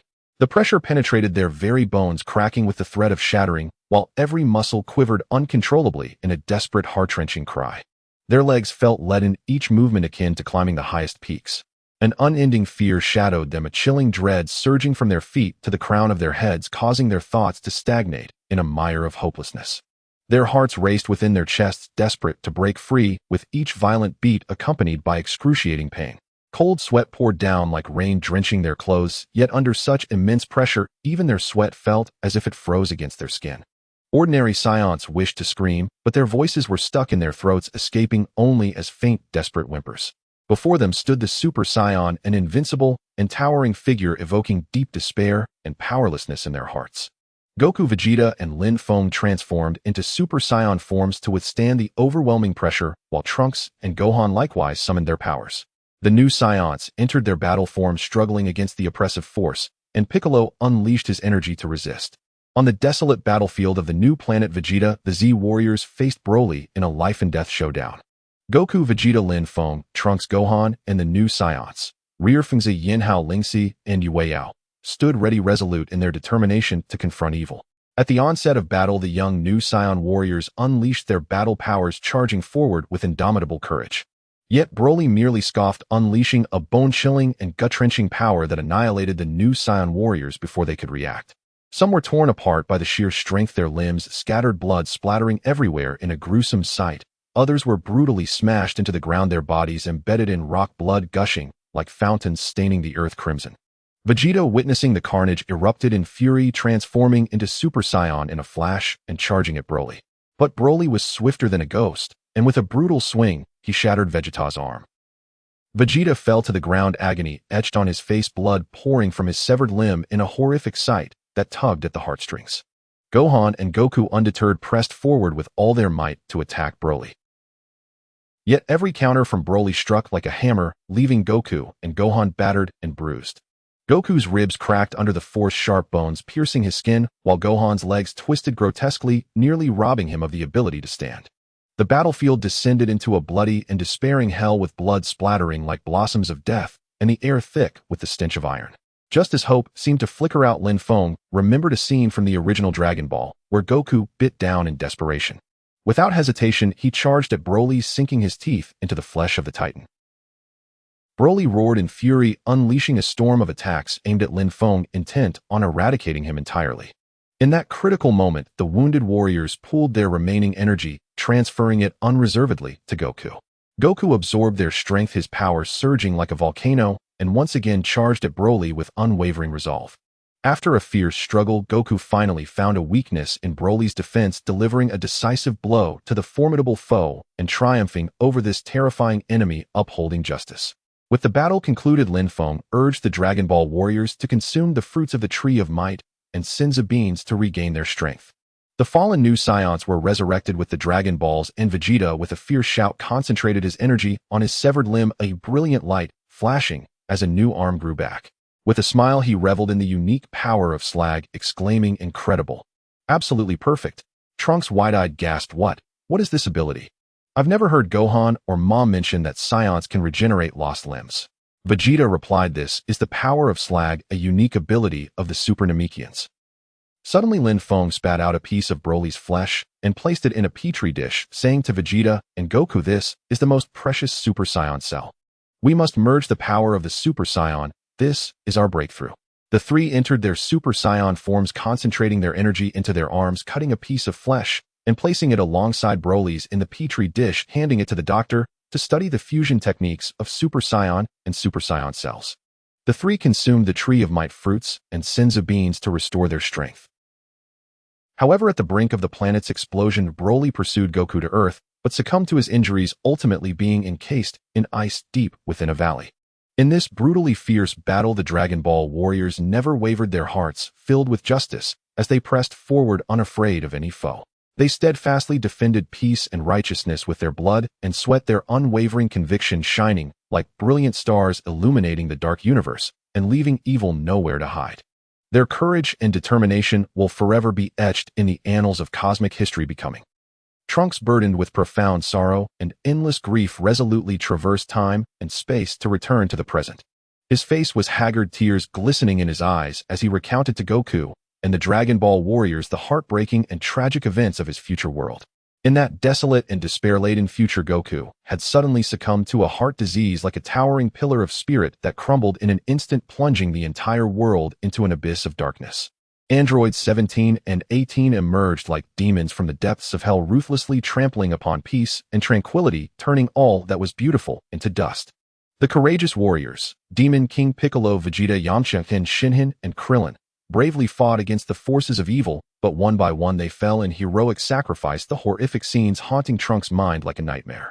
Gohan, this brave and resilient child, seemed to mature overnight in the tremendous anguish of losing his father, determined to shoulder Goku's unfinished sacred mission.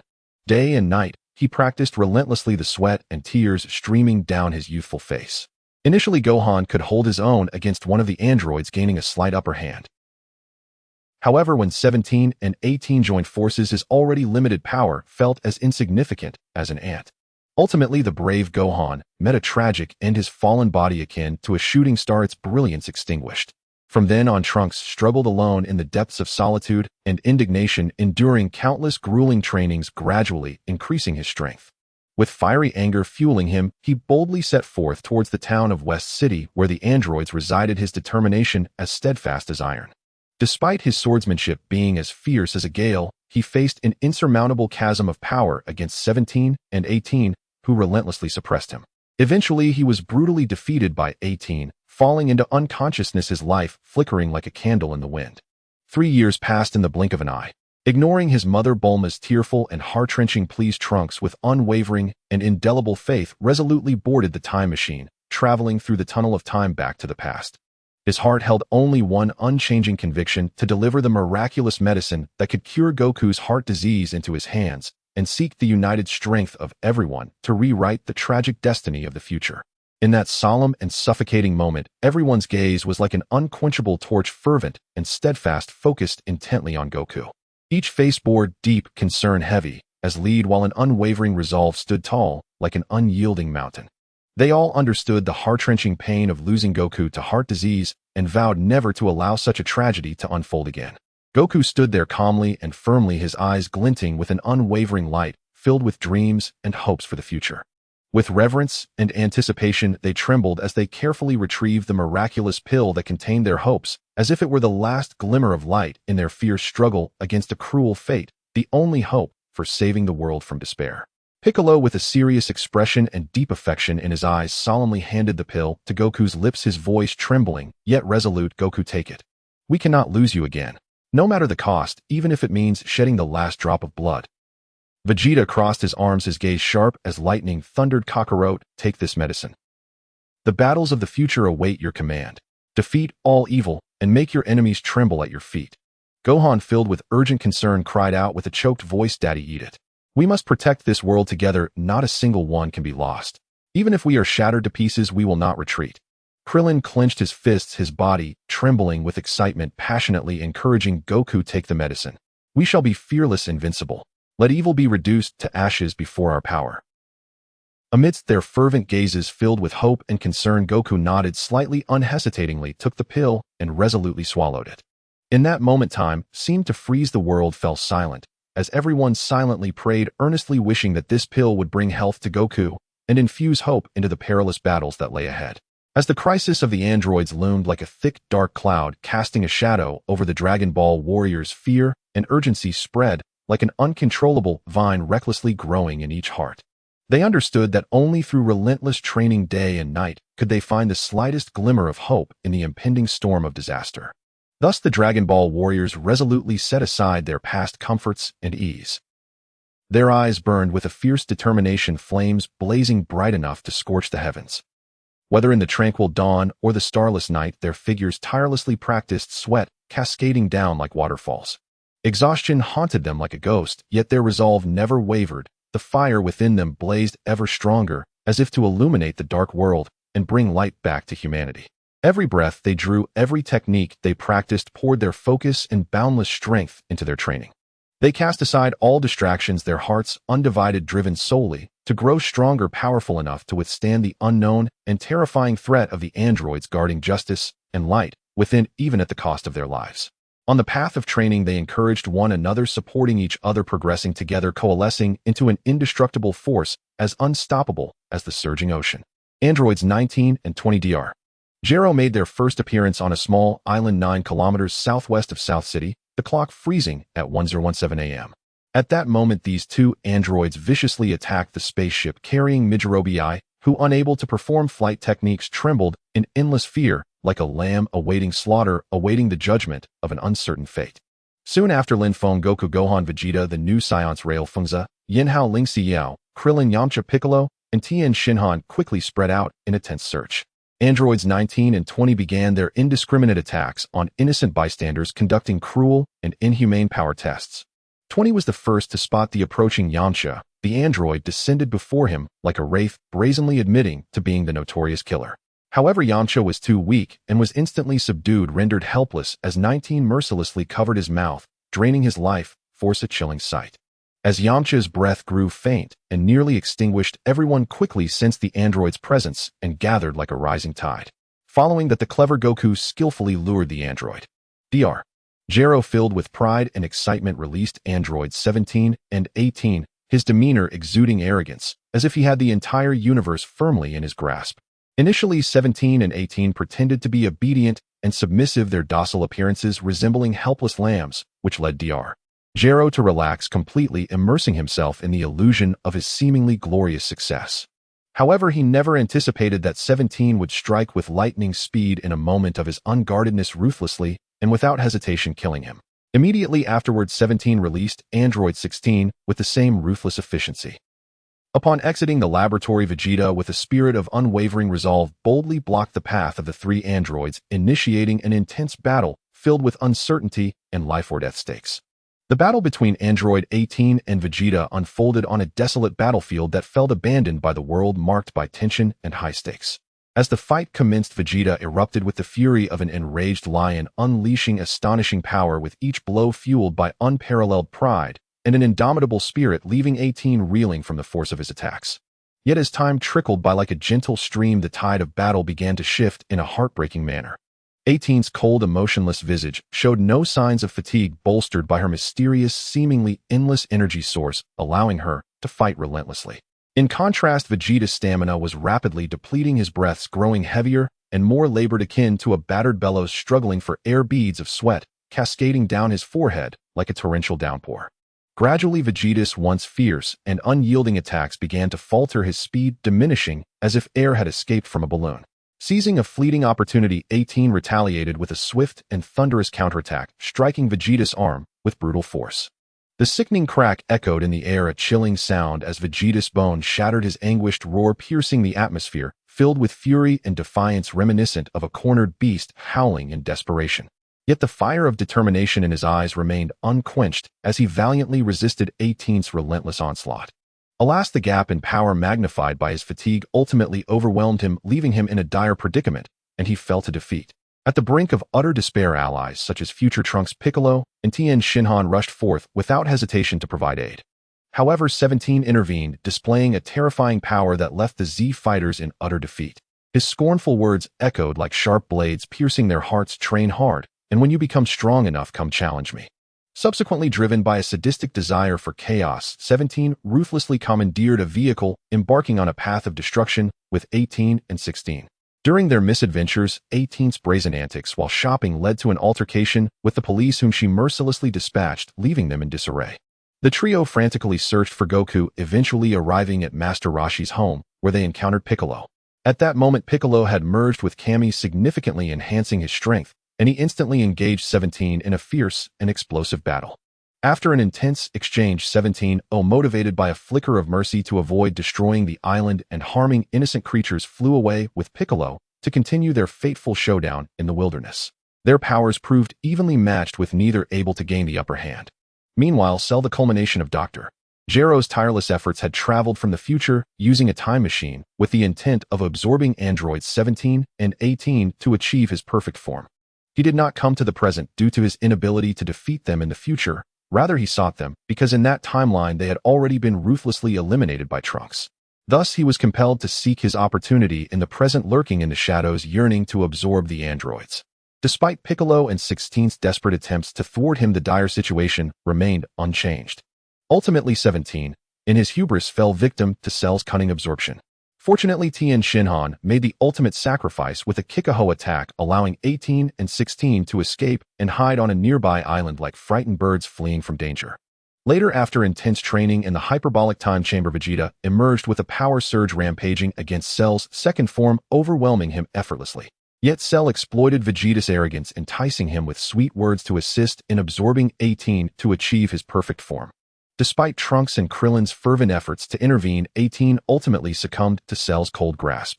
Transformed into his perfect form, Cell's powers soared, akin to a demon, unleashed effortlessly, defeating Vegeta and Trunks. 10 days later, he arrogantly hosted the Cell Games. In the meantime, Lin Feng, aiming to bolster the Z Fighter's strength against unknown evil forces, refrained from direct confrontation with Cell. Instead, he infiltrated Dr. Gero's lab, meticulously gathering all research materials, including the embryonic form of Cell and detailed records of his creation. He entrusted these to Dr. Brief, hoping that through research and advanced computing, they could modify Cell's programming, transforming him from an insectoid into a standard Saiyan form, crafting him into a flawless life form, a treasure that radiated captivating charm and brilliance even in the absence of a soul. Cell, as the ultimate android crafted by Dr. Gero, was intended to achieve invincible power through the absorption of androids 17 and 18, thereby dominating the world. Initially, a fragile embryo Cell's power was minuscule, akin to an ant. Only after greedily absorbing the essence of many humans could he barely contest with the formidable android 16. Dr. Gero's reasoning for requiring Cell to absorb 17 and 18 to achieve his perfect form remains shrouded in mystery. Perhaps the rare materials necessary for his transformation had been exhausted, or during his embryonic stage he lacked the means to directly absorb the critical components from 17 and 18. It is also possible that there were alternative paths to his evolution. Absorbing enemies could yield significant power, and targeting 17 and 18 was simply the quickest route computed by his programming. After Cell's resurrection from self-destruction, he morphed into a terrifying entity known as Lightning Cell, devoid of Android 18 within him, yet still capable of manifesting his perfect form, even wielding powers that surpassed it, akin to a demon from hell, dragging everything into unfathomable darkness. In the modification of Cell's embryonic form, Dr. Gero infused it with the cells of Frieza, Cooler, and all Dragon Ball warriors, alongside the comprehensive martial arts knowledge of Earth. This was to forge a soulless yet perfect life form, a treasure radiating hypnotic beauty and brilliance even in the absence of a soul's light, to enhance the power of the Dragon Ball warriors to confront the impending evil forces and better uphold justice and peace in the world. Oh, how terrifying was Cell! He greedily absorbed androids 17 and 18, thereby achieving a grotesque perfection.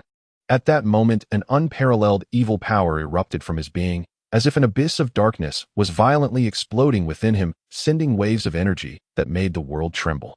He laughed maniacally, his voice brimming with contempt for all existence. With a menacing visage and an audacious demeanor, he seemed to declare his invincibility to the entire universe. Each of his movements carried the power to annihilate, and every glance was filled with indifference towards life. He stood arrogantly amidst the heavens and the earth, casting a deep shadow of despair and fear over all. In that nightmarish moment, the perfect Cell emerged as a demon from hell, exuding a chilling aura as he swaggered into the television station. His wicked silhouette seemed to devour the entire space, roaring defiantly into the camera, his voice crashing like thunder, declaring war on the world and daring the great Z fighters. His eyes burned with endless madness and arrogance, mocking the world's impotence. "A unknown fight. I fear nothing. A brawl. I will crush you all." His brazen words pierced deeply into the hearts of everyone like sharp blades. In that instant, he appeared to be the master of the universe, a symbol of destruction. He unleashed a terrifying pressure, plunging everyone into despair and fear. His audacious stance seemed to proclaim that no one in this world could halt his rampage. The whole world trembled under his threat, while the Z fighters prepared in fury to face this battle of life and death, the atmosphere thick with tension, as if the apocalypse had arrived. On the vast battlefield, shrouded in the gloom of doom, the human army surged forward like a torrential tide of steel, propelled by an unwavering determination.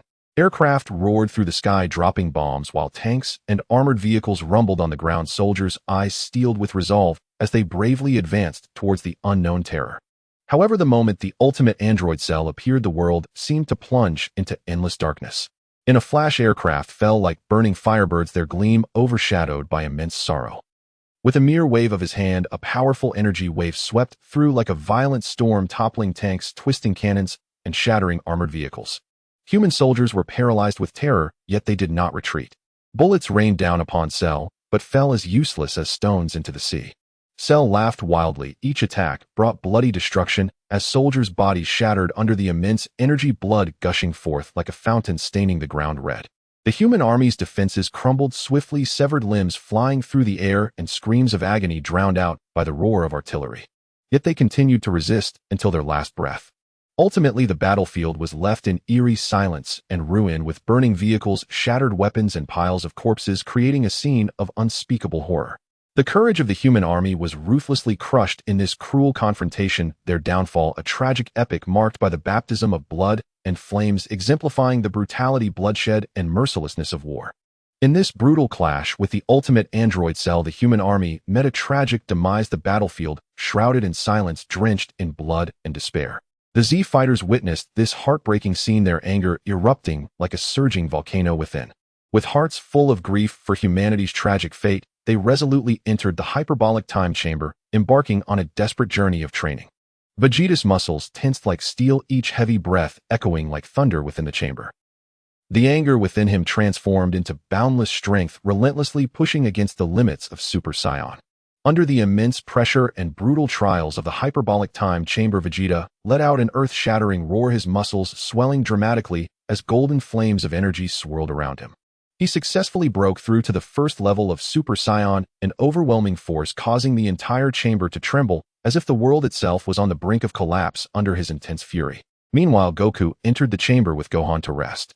As a martial arts genius, Goku keenly sensed the drawbacks of the first level of Super Saiyan. Though powerful, his speed had noticeably diminished. Thus, Goku devised a different approach, intending to suppress his energy in this form, maintaining a calm heart, and integrating training into daily life. Throughout this arduous training process, Goku and Gohan endured both physical and mental trials, each attempt pushing their limits, every breakthrough accompanied by immense pain, yet they never wavered, fighting to uphold justice and peace. As the Cell games commenced, Mr. Satan engaged in a series of absurd antics to showcase his fearlessness. He bent over, patting himself, while mumbling incantations, making faces, and sticking out his tongue at Cell. Yet before Cell's absolute power, these antics were utterly futile. With a mere flick of his arm, Cell sent Satan flying like a trivial puppet. Satan sprinted back to the ring, panting and tearful, yet stubbornly defending himself before the cameras. His grandstanding and meager strength added a comedic flair to the story, and his character would play a crucial role later, bringing a unique charm and potential plot developments. Android 16 was gentle and loved nature and small animals. Originally created by Dr. Gero to kill Goku, he possessed a kind and tender side.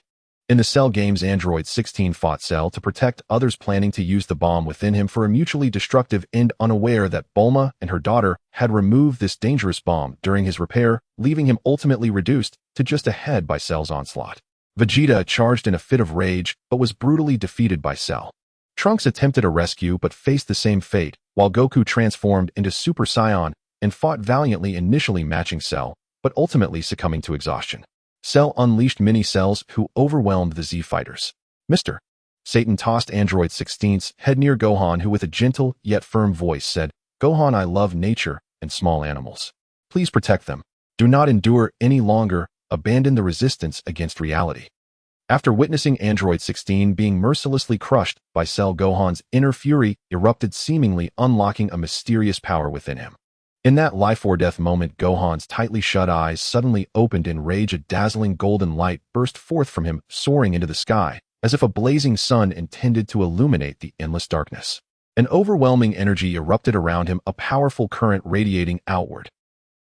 Nearby mountains trembled violently under this terrifying force, boulders crumbling and majestic peaks reduced to dust.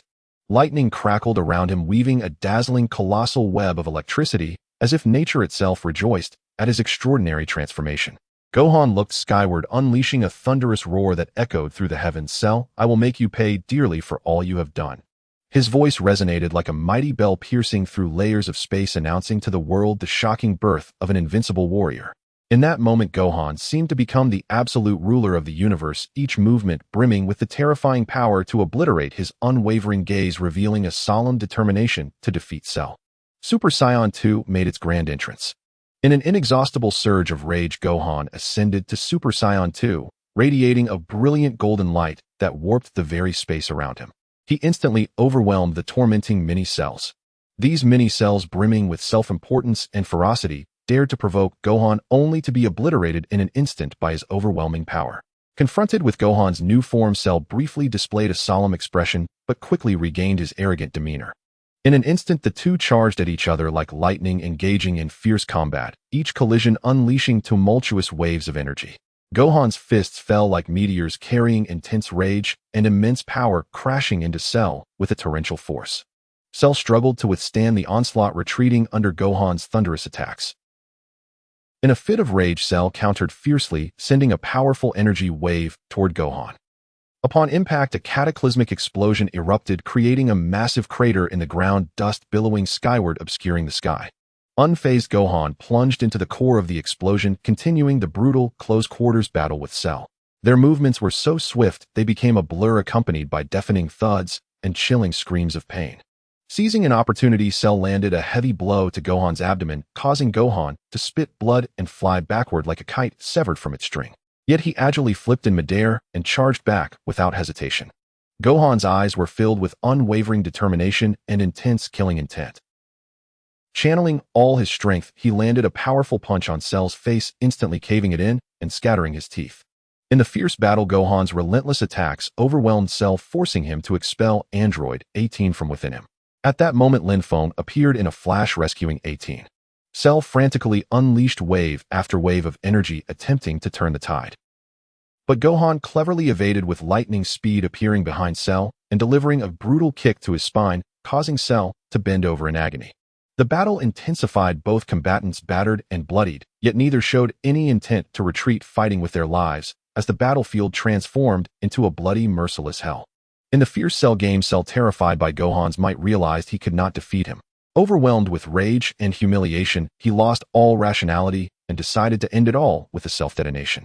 His body began to swell, ominously horrifying energy waves radiating from him, signaling the impending apocalypse. However, Goku, with his acute perception, instantly grasped Cell's suicidal intent. To protect Earth and all he cherished, Goku unhesitatingly used instant transmission, tightly embracing Cell, resolutely taking him to King Kai's planet to perish together. Unexpectedly, Cell, thanks to his resilient core, Cell's miraculously resurrected after the explosion. Returning to Earth as a more powerful Super 2 Lightning Cell, he continued the relentless battle against Gohan. During the struggle, Gohan sustained an injury to his hand while trying to save Vegeta. The final life-and-death showdown arrived, both Gohan and Cell pouring all their might into a final attack.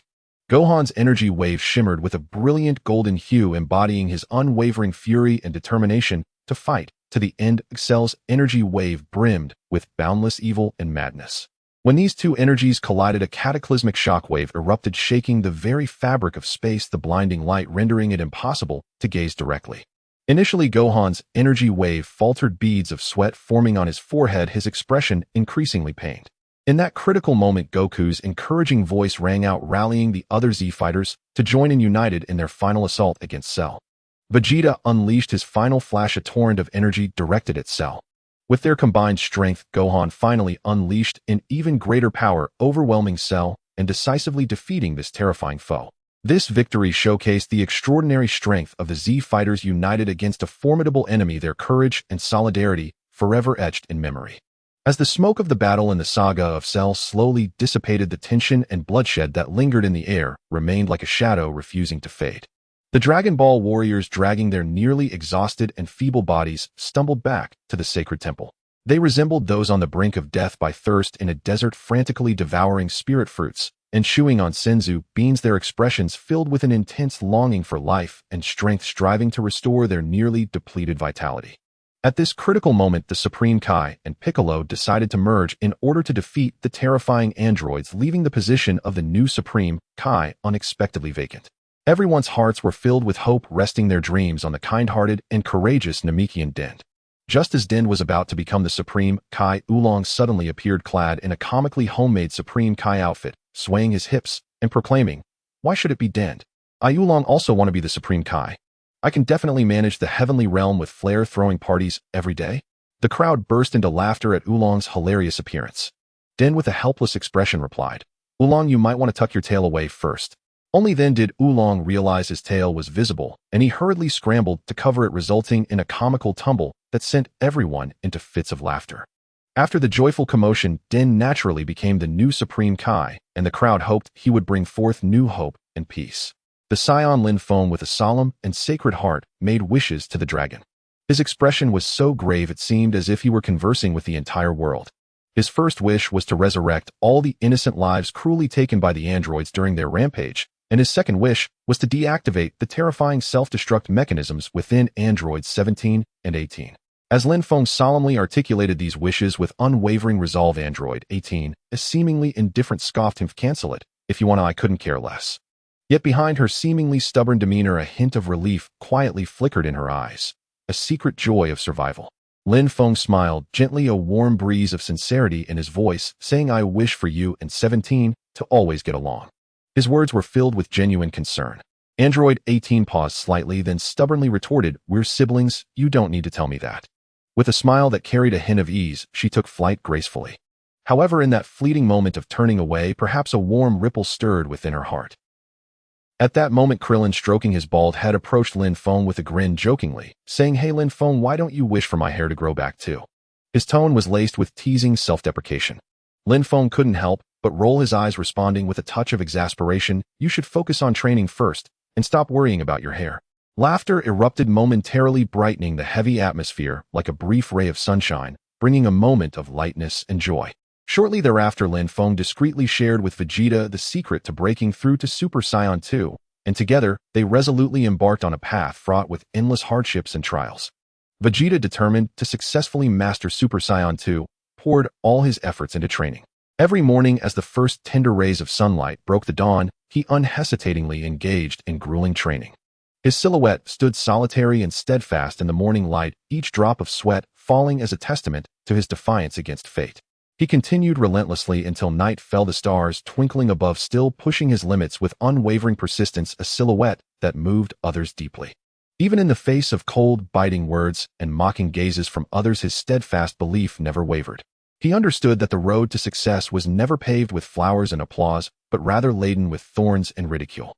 His fervent heart burned with a pure yearning for strength. That was his dream, the entirety of his life's pursuit, and for it, he was willing to sacrifice everything. At home, as he lovingly prepared meals for his family, a golden aura blazed fiercely around him, intertwining his deep love for his family with his relentless pursuit of power. Each dish was imbued with his tenderness and resilience, each breath a release of his inner strength. On one occasion, Bulma asked Vegeta to buy some groceries, and lost in thought about his training, he shouted at the vegetable vendor, "I want to become a Super Saiyan 2, give me the strongest vegetables." The vendor was left speechless, eyes wide in shock. In that moment, Vegeta's world revolved around his desire for strength, a fascination that was both amusing and evoked admiration for his dedication. While chatting casually with Bulma, his formidable aura lingered, a testament to his hopes and expectations for the future. He shared snippets of life with his beloved, silently gathering strength within, always prepared for new challenges. He desperately suppressed the surging, nearly uncontrollable energy within him, striving to calm his restless heart on the verge of collapse. Countless times in the stillness of the night, he contemplated his path of training, pondering how to break through that seemingly insurmountable barrier. In those long nights, his solitude and perseverance shone like the brightest star in the night sky. After enduring the heartbreak of the Cell games, Lin Feng's character grew increasingly steady and resolute. No matter where he found himself, he maintained the full power of Super Saiyan 1, a testament to his unyielding quest for strength and defiance against fate. In the bustling market, he moved like a solitary warrior, practicing in silence, undisturbed by the external extravagance. In the tranquil forest, his aura merged with nature, yet radiated immense power, as if conversing with the universe. His determination was as solid as steel, unmoved by the world's chaos, solely focused on pursuing higher realms of power. That unwavering belief burned like a torch in the darkness, never extinguishing. Time rushed by like a fleeting shadow, leaving no moment to grasp the passing instant. In their arduous and daunting training, Vegeta and Lin Feng remained resilient, steadfastly holding on. Their bodies bore unimaginable pressure. Each muscle ached in agony, every bone felt as if it might fracture at any moment. Their spirits teetered on the brink of collapse, struggling through countless days and nights, enduring pain and wandering in confusion. Yet they never considered giving up. Their hope for the future and dedication to protection served as a guiding light, illuminating their path forward. The conviction to protect Earth, safeguard loved ones, maintain world peace, and defend the honor of the Saiyans burned fiercely within them, a flame that would never extinguish. This belief acted as a lighthouse, guiding them through the dark seas, like stars shining hope in the vast night sky. This conviction was the source of their strength, the pillar of their souls. However, the path to breakthrough was strewn with sharp thorns and deep pitfalls. Vegeta often found himself unable to control the raging, untamed power within, leading to disastrous outbursts that left destruction in his wake. As he gazed upon the chaos he had wrought, guilt and helplessness filled his heart, and the pain in his eyes was enough to pierce anyone's soul. He frequently descended into deep self-doubt, questioning whether he could truly succeed. That painful, bewildered expression reflected his inner turmoil. Every failure was a heavy blow, every doubt a piercing wound to his spirit. Once so absorbed in training that he accidentally tore his clothes, Vegeta faced a well-deserved scolding from Bulma, leaving him to awkwardly scratch his head. In that moment, he was no longer the proud prince of the Saiyans, but rather an ordinary husband who made mistakes in front of his beloved, both endearing and painful to witness. Lin Feng too faced numerous challenges during his training, often shrouded in confusion, as if trapped in a dark abyss with no way out. Sometimes he would stare up at the starry sky in solitude on quiet nights, contemplating his future and whether he should continue down this arduous path. That solitary figure under the stars seemed so small, yet so resolute. At last, after enduring countless heartbreaking setbacks and painful failures, Vegeta and Lin Feng experienced a significant turning point in their destinies. During one training session, Vegeta felt a surge of power within him akin to unstoppable volcanic magma erupting forth. In that fleeting moment, he successfully broke through to Super Saiyan 2. Tears of excitement sparkled in his eyes, a reward for the hardships endured. He roared to the heavens, his voice filled with defiance against fate and anticipation for the future. That roar was a farewell to past sufferings and an oath for the new journey ahead. Lin Feng too broke through to Super Saiyan 2 in a life-and-death battle where anger and power merged perfectly. His roar echoed through the skies, as if declaring his strength and resilience to the world. Flames burned in his eyes, a manifestation of his fury against his enemies and a release of past frustrations. That fire ignited his soul, allowing him to be reborn from despair. As for the other Saiyans, such as the male Saiyans Ralfengza and Yinhao, and the female Saiyans Lingxi and Yueyao Gohan, shared his experiences with them, advising that they must first elevate their battle power to 3 million, and only in extreme anger could they hope to break through to Super Saiyan. Goten gradually revealed impressive potential in the subsequent tales, a testament to the flickering flame of hope among the Saiyans, illuminating their path forward. Throughout their training, the group faced not only the daunting challenges of enhancing their abilities, but also had to remain ever vigilant against new threats that could emerge at any moment. Their taut nerves felt as if they might snap at any time. Meanwhile, after the brutal trials of the Cell Games, Gohan had grown into an indomitable, victorious warrior, his towering presence becoming a solid support for everyone, providing them with a safe haven amid the storm. His existence was a stabilizing force for the group, imbuing them with boundless courage and strength. Yet unbeknownst to them, the android 16, who had heroically sacrificed himself in the Cell Games, had not truly been resurrected. The wish Lin Feng and the others made was to bring back all lives lost at the hands of Cell, and 16 was not technically a human, but a robot created by Dr. Gero, thus falling outside the scope of that wish. Everyone believed that 16 had returned, and since he was not closely connected with the Dragon Ball warriors, he gradually faded from their memories. Perhaps only androids 17 and 18 mourned him quietly in their hearts, building him a lonely grave, but they would not seek help from Lin Feng or others they were not familiar with to resurrect him. This forgotten sorrow felt like the cold wind of late autumn, bleak and desolate. It was a memory buried by time, a sadness unnoticed by anyone. In the years to come, Earth would face more unknown and severe challenges and deadly crises, and these ever-growing and breaking through Saiyans would steadfastly shoulder the sacred mission of protecting the Earth. Their fearless courage and unwavering determination would shine like brilliant stars, illuminating every dark corner of the Earth, guarding this beautiful planet and writing their legendary saga. That was their oath, their eternal mission. Bojack the demon, who escaped from the theatrical version of Dragon Ball Z: The Galaxy Crisis, is brought to life by the sinister and captivating voice of Zention Tetsu. His malevolent presence sends chills down one's spine, embodying a dark ambition to obliterate the 4 great galaxies, a desire as deep and terrifying as an endless abyss. Alongside his subordinates Zanja, Goya-Bukin, and Baidu, he was sealed by the 4 Kais at the cost of their lives on a desolate planet at the edge of the galaxy. However, fate's wheel turned mercilessly, and the death of the North Kai left the once impenetrable seal with a slight crack, ultimately leading to its shattering. Bojack, leading his plague-like evil army, descended upon Earth with an air of arrogance, brazenly crashing the World Martial Arts Tournament meticulously organized by the world's richest man, Qian Duodua, for his son Meiyuan. With contemptuous disdain, they effortlessly defeated the Galactic Warriors, disguised as Mr. Satan's disciples, and then audaciously proclaimed, "I shall annihilate all Dragon Ball warriors. This world, this vast universe will all belong to me." Their reckless laughter echoed through the air, sharp as daggers, ruthlessly piercing the dignity of justice, trampling and mocking it. When Bojack encountered the Z warriors arriving for the tournament, he ruthlessly dispatched them one by one with his overwhelming power and heinous cruelty. Piccolo and future Trunks, hearing the dreadful news, rushed to provide support, but fell helplessly under the brutal reign of Bojack's group. Gohan was also tragically ensnared by the psychic abilities of Bojack's minions, while Bojack's grotesque and twisted face was filled with malice, intent on torturing Gohan to death to satisfy his perverse desires. In this critical moment, when life hung by a thread, the encouraging words filled with hope from Mr.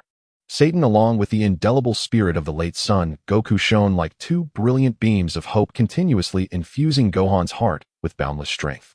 Successfully breaking free from his restraints, Gohan's fury ignited like a raging flame, transforming him into a Super Saiyan 2, erupting with overwhelming force that sent Bojack and his minions fleeing in disarray, nearly decimating their ranks. However, the deranged demon Bojack was not prepared to concede defeat. In a desperate struggle on the brink of death, he mercilessly pushed Zanjia, his loyal subordinate, in front of him as a scapegoat, hoping to buy himself a slim chance of survival. In that life-or-death instant, Lin Feng appeared like a savior from the heavens, miraculously teleporting in to save the imperiled Zanjia. Bojack's utter lack of humanity, willing to sacrifice his own for survival, incited outrage and indignation. Yet Zanjia, having strayed from the path, still possessed a glimmer of conscience, leaving room for redemption. With Bobo's guidance to refine her spirit, she might turn her life around, ushering in a new chapter filled with light and hope. In the battle between Bojack and Super Saiyan 2 Gohan, amidst the ravaged ruins shrouded in smoke, the two faced each other like opposing forces of nature, the tension in the air almost suffocating. Bojack's eyes radiated a frenzied, bloodthirsty light, his taut muscles threatening to burst from his frame, and his overwhelming aura spread like a rampant plague, freezing the air around him. The battle ignited with explosive intensity as Bojack charged at Gohan like a bolt of black lightning, unleashing a devastating punch filled with despair and murderous intent. Gohan deftly sidestepped his movements, as graceful as a leaf dancing in the wind, narrowly evading the lethal blow before countering with a strike of his own. Their fists collided with a thunderous sound akin to a clap of thunder, sending shockwaves of fear. The two warriors engaged in an intense exchange, each move a life-or-death struggle. Bojack's insanity deepened with each attack, growing increasingly violent and reckless, as if seeking to drag the world into endless darkness. Yet Gohan remained steadfast, calm, and resolute, his defenses precise, and his counterattacks devastating, the power of his Super Saiyan 2 form shining like brilliant stars, awe-inspiring in its brilliance. Gradually, Bojack was consumed by profound fear. He realized that his frenzied assaults were as futile as an ant attempting to shake a tree, while Gohan's retaliation struck him like a torrential storm, forcing him into retreat. Seizing the moment, Gohan unleashed a flurry of lightning-fast strikes, leaving Bojack stripped of defenses and dignity. Infuriated and humiliated, Bojack let out a desperate, anguished roar that echoed like a tortured wail from the depths of hell, chilling the bones. His energy surged, a violent whirlpool of power, as he thrust his hands forward, launching a cataclysmic energy wave in a final reckless attempt to annihilate Gohan. Facing the overwhelming tide of energy, Gohan stood unwavering, his eyes filled not with fear, but with steadfast determination and a commitment to justice. Gathering energy in his hands, a blue light rapidly coalesced in his palms like the dawn breaking through the darkness. He unleashed the powerful Kamehameha wave of force that shook the very heavens, clashing violently with Bojack's energy wave. In an instant, the battlefield was engulfed in a blinding radiance, time seemingly halting in that moment. Ultimately, Gohan's Kamehameha broke through Bojack's energy wave with overwhelming force, striking Bojack's wretched body mercilessly. Bojack was sent flying like a puppet, with its strings cut, crashing to the ground and stirring a massive cloud of dust. He writhed in pain for a moment before the breath of life rapidly ebbed away, leaving behind an oppressive silence. Justice had triumphed over evil, and the war-torn land, scarred and battered, quietly longed for rebirth, and hope whispering an endless yearning for peace and beauty. In a tranquil corner where even the sound of sweat droplets falling could be distinctly heard, the Dragon Ball warriors were immersed in a grueling training session that seemed capable of exhausting them to the brink. Sweat poured down their resolute faces as each warrior struggled against their limits, striving to unearth the potent strength hidden deep within their bodies. Lin Feng closed his eyes tightly, his aura surging like the tumultuous sea, golden flames swirling around him in a lively dance akin to a fervent bonfire party. Vegeta clenched his teeth, each exertion accompanied by a guttural roar reminiscent of a beast, as if he were intent on tearing the very air around him to shreds. Gohan stood quietly to the side, emanating a repressed, yet profound energy, his gaze steadfast and concentrated, resembling a small philosopher pondering the mysteries of the universe. Suddenly, a shadow streaked across the sky swifter than a meteor as the deity dandy appeared before them, panic etched across his face. His breathing was rapid, akin to someone who had just completed a marathon, and his demeanor was so disordered that one might worry he would faint at any moment, his eyes brimming with fear and urgency, as if he had seen a ghost. Something terrible has happened. Dragon Ball Warriors. Namek has encountered a catastrophic disaster. Dandy's voice quivered with despair, much like a lost child unable to find their way home. Lin Feng abruptly opened his eyes, the golden light instantly retracting. Dandy, calm down and speak slowly. Your urgency is too much for my fragile heart to bear. Taking a deep breath, Dandy struggled to regain his composure. It's Metal Cooler. He leads a terrifying army capable of scaring children, sweeping across Namek like a black storm. His power is absurdly stronger than before, his body seemingly forged from endless steel, exuding a chilling aura that could freeze magma into popsicles. The Namekian's resistance crumbles before him like fragile paper. His every move is a destructive force, plunging all of Namek into a pit of despair. It's like the end of the world. Vegeta clenched his fists, the sound of cracking bones echoing as he spat. That despicable bastard. I want to smash him to smithereens like a walnut. Lin Feng's expression turned grave. Inform Vegeta and Gohan that this is a prime opportunity to bolster our collective strength as Dragon Ball Warriors. We should utilize our Super Saiyan abilities as long as our lives are not in jeopardy. We must act immediately. The Dragon Ball Warriors exchanged glances, their eyes ignited with a fierce fire and unwavering resolve, as if preparing to challenge the very gates of the underworld. They understood that a battle for the survival of Namek was about to commence, and this was no trifling matter. Upon arriving at Namek, they were met with a scene of utter devastation. Once a place of intoxicating beauty, the forests lay charred to barren earth, streams stained crimson with blood, and villages reduced to ruins as though trampled by a giant. The Namekians fled in chaos, their cries echoing like a disordered symphony. Metal Cooler's minions ruthlessly tormented the Namekians, some dragged along by chains, battered and bruised, still shouting, take it easy, my backside is going to burst." Others hung in agony, resembling ragged dolls strung on a clothesline. Children, having lost their parents, cried helplessly amidst the rubble, their faces streaked with snot and tears. Lin Feng's fists tightened in anger, his body trembling with rage. Vegeta's eyes blazed with murderous intent, as if he could incinerate the enemy with a mere glance, muttering, "Just wait until I show you my strength." Gohan's face flushed with a mix of sympathy and anger. At that moment, an enemy foolishly charged at them, and with a swift motion Lin Feng sent him flying, shouting, "Everyone scatter! Save the people first!" The Dragon Ball Warriors, invigorated as if charged with adrenaline, plunged into battle, fiercely clashing with Metal Cooler's minions. The fight was brutal, the scent of blood heavy in the air. Piccolo, engaged in a fierce struggle, was inadvertently struck by a sharp weapon, his arm severed, blood gushing forth as he winced in pain. Oh, it hurts like hell. Yet through gritted teeth he endured the agony and continued to fight. The new Saiyans also suffered grievous injuries, some with severed hands, others with broken legs, exposed bones visible through gaping wounds, blood splattering onto the ground, transforming them into bloody figures, while still managing to tease one another. "Check out my look, isn't it cool enough?" However, the Dragon Ball Warriors did not falter. Their hearts were filled with a steadfast commitment to justice and compassion for the Namekians. Despite being knocked down repeatedly by Metal Cooler, Lin Feng, battered and bruised like a ragged doll, resolutely stood up, time and again charging at the enemy, while muttering, "I refuse to let this defeat me. Today, I will take you down." Vegeta roared, channeling his fury into strength as he fiercely battled the formidable foe, shouting, "Let me show you what I'm capable of." Gohan unleashed astonishing power, fighting recklessly to protect his injured comrades and the innocent Namekians, his small frame radiating immense energy. Ultimately, through their combined efforts, Lin Feng, with Vegeta's assistance, succeeded in destroying Metal Cooler's core.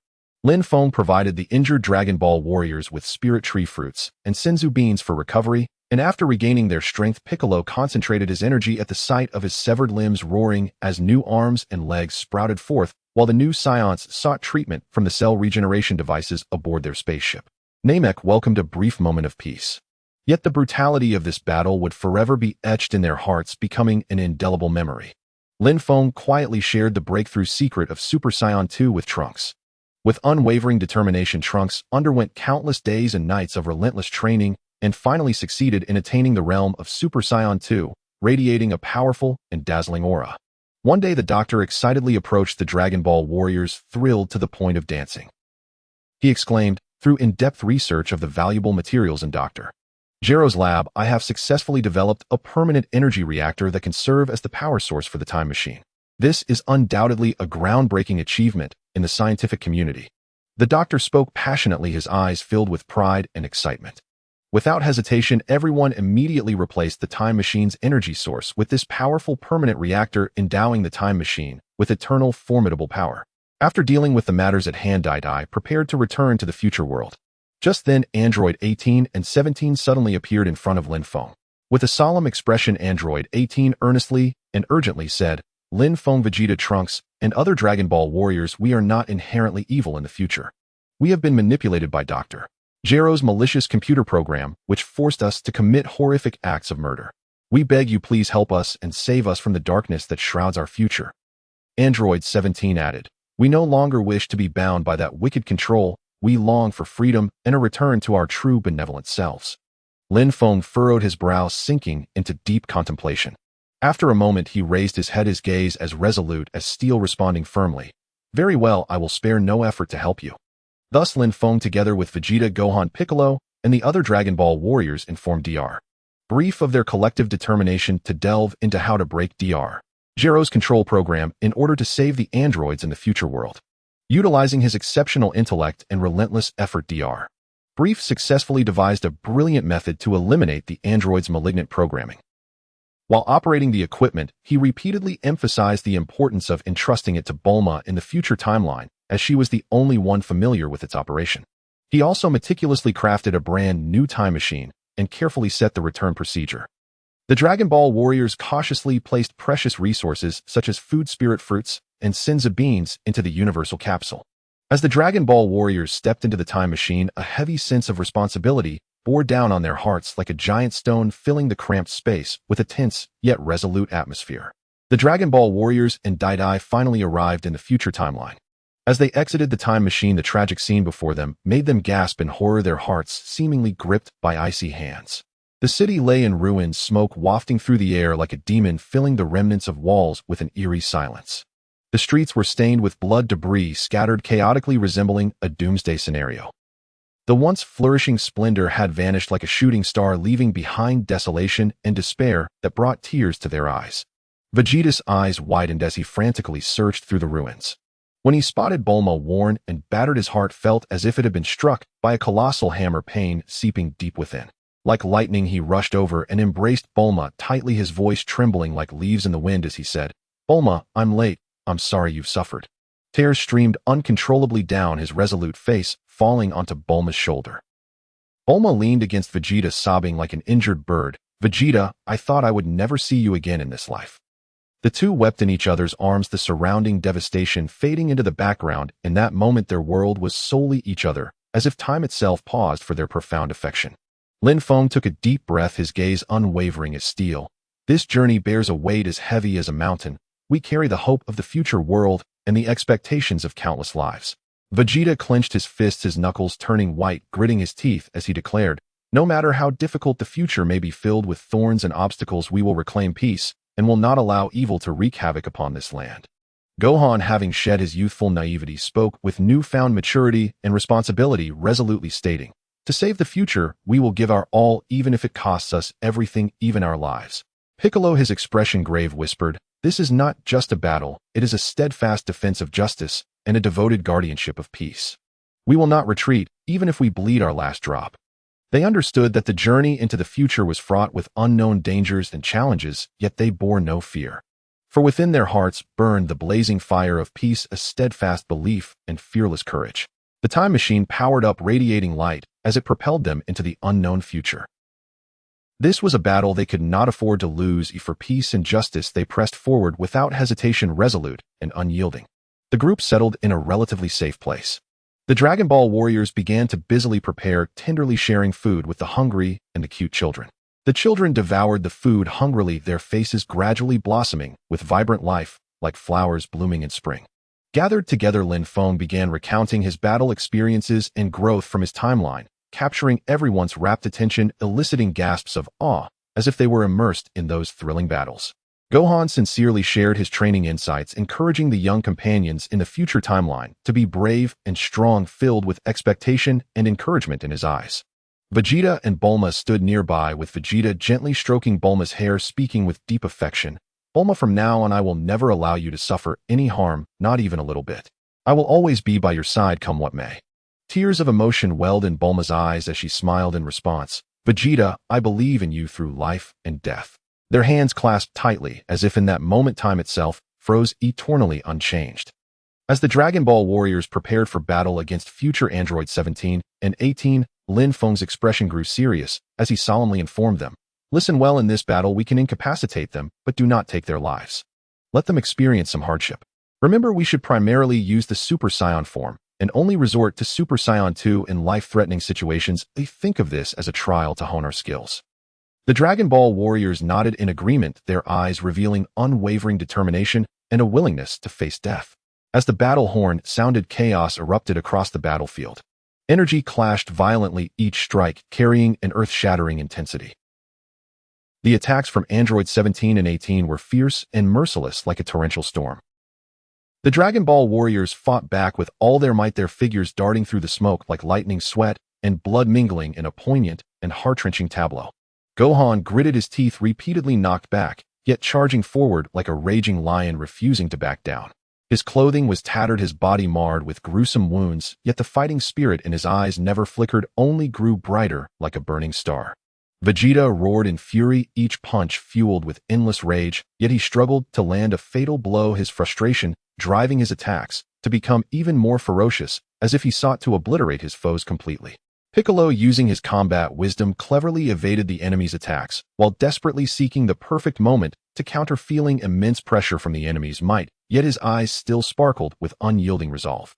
Lin Feng found himself in a fierce struggle as well, fully aware of the battle's brutality and the peril he faced. A moment's neglect could lead to irreversible doom.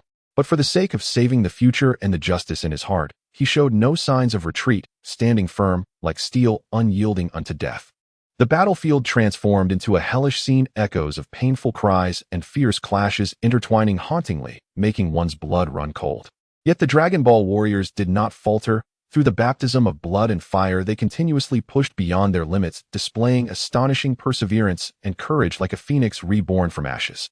After that heart-stopping and grueling battle, future androids 17 and 18 lay defeated on the ground, barely clinging to consciousness.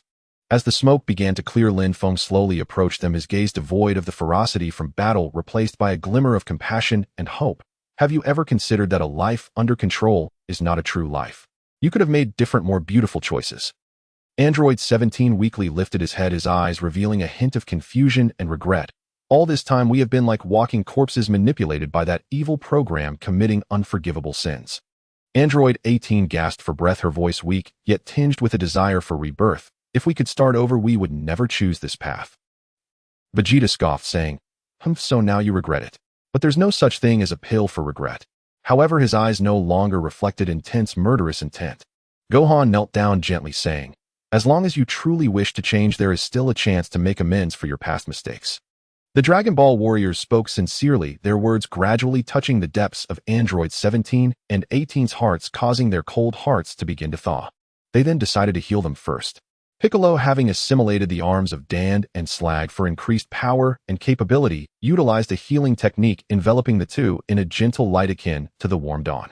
The others watched anxiously from the side, filled with hope that they could truly transform and embrace a hopeful new life.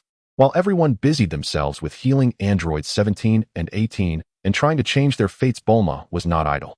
Leveraging her extraordinary technological skills, Bulma took on the daunting task of dismantling the explosive devices within the androids and eliminating the evil programming. With unwavering focus, Bulma operated various intricate instruments, beads of sweat dotting her forehead like gleaming pearls, yet her gaze remained steadfast and concentrated, as if she were the brightest star in the night sky. Each circuit check and every line of code she analyzed required immense care and patience, like walking a tightrope. During this tense process, Bulma encountered numerous challenges. Yet she showed no signs of retreat, embodying the spirit of a warrior charging forward on the battlefield, persistently trying various methods and employing her extensive knowledge and experience to solve the issues. Finally, after a long and arduous effort, Bulma succeeded in dismantling the explosive devices and eradicating the evil programming. She let out a weary sigh, a look of satisfaction blooming on her face like a flower in spring. It's finally done. Ooh, I hope they can truly be reborn. Everyone expressed admiration and gratitude for Bulma's outstanding performance, marking a crucial step in the android's transformation like a ray of light piercing through darkness. Following the successful improvement of androids 17 and 18, they decided to remain in the future timeline, contributing their strength to rebuild the ravaged world. Android 17, with his immense power, took on the arduous task of clearing and reconstructing the city's ruins.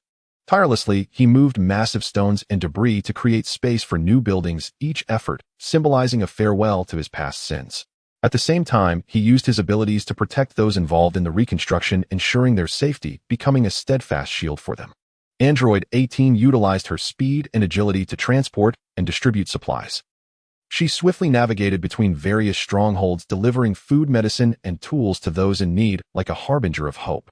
Additionally, she assisted in caring for the wounded, offering them comfort and solace, her warm smile dispelling the shadows in their hearts.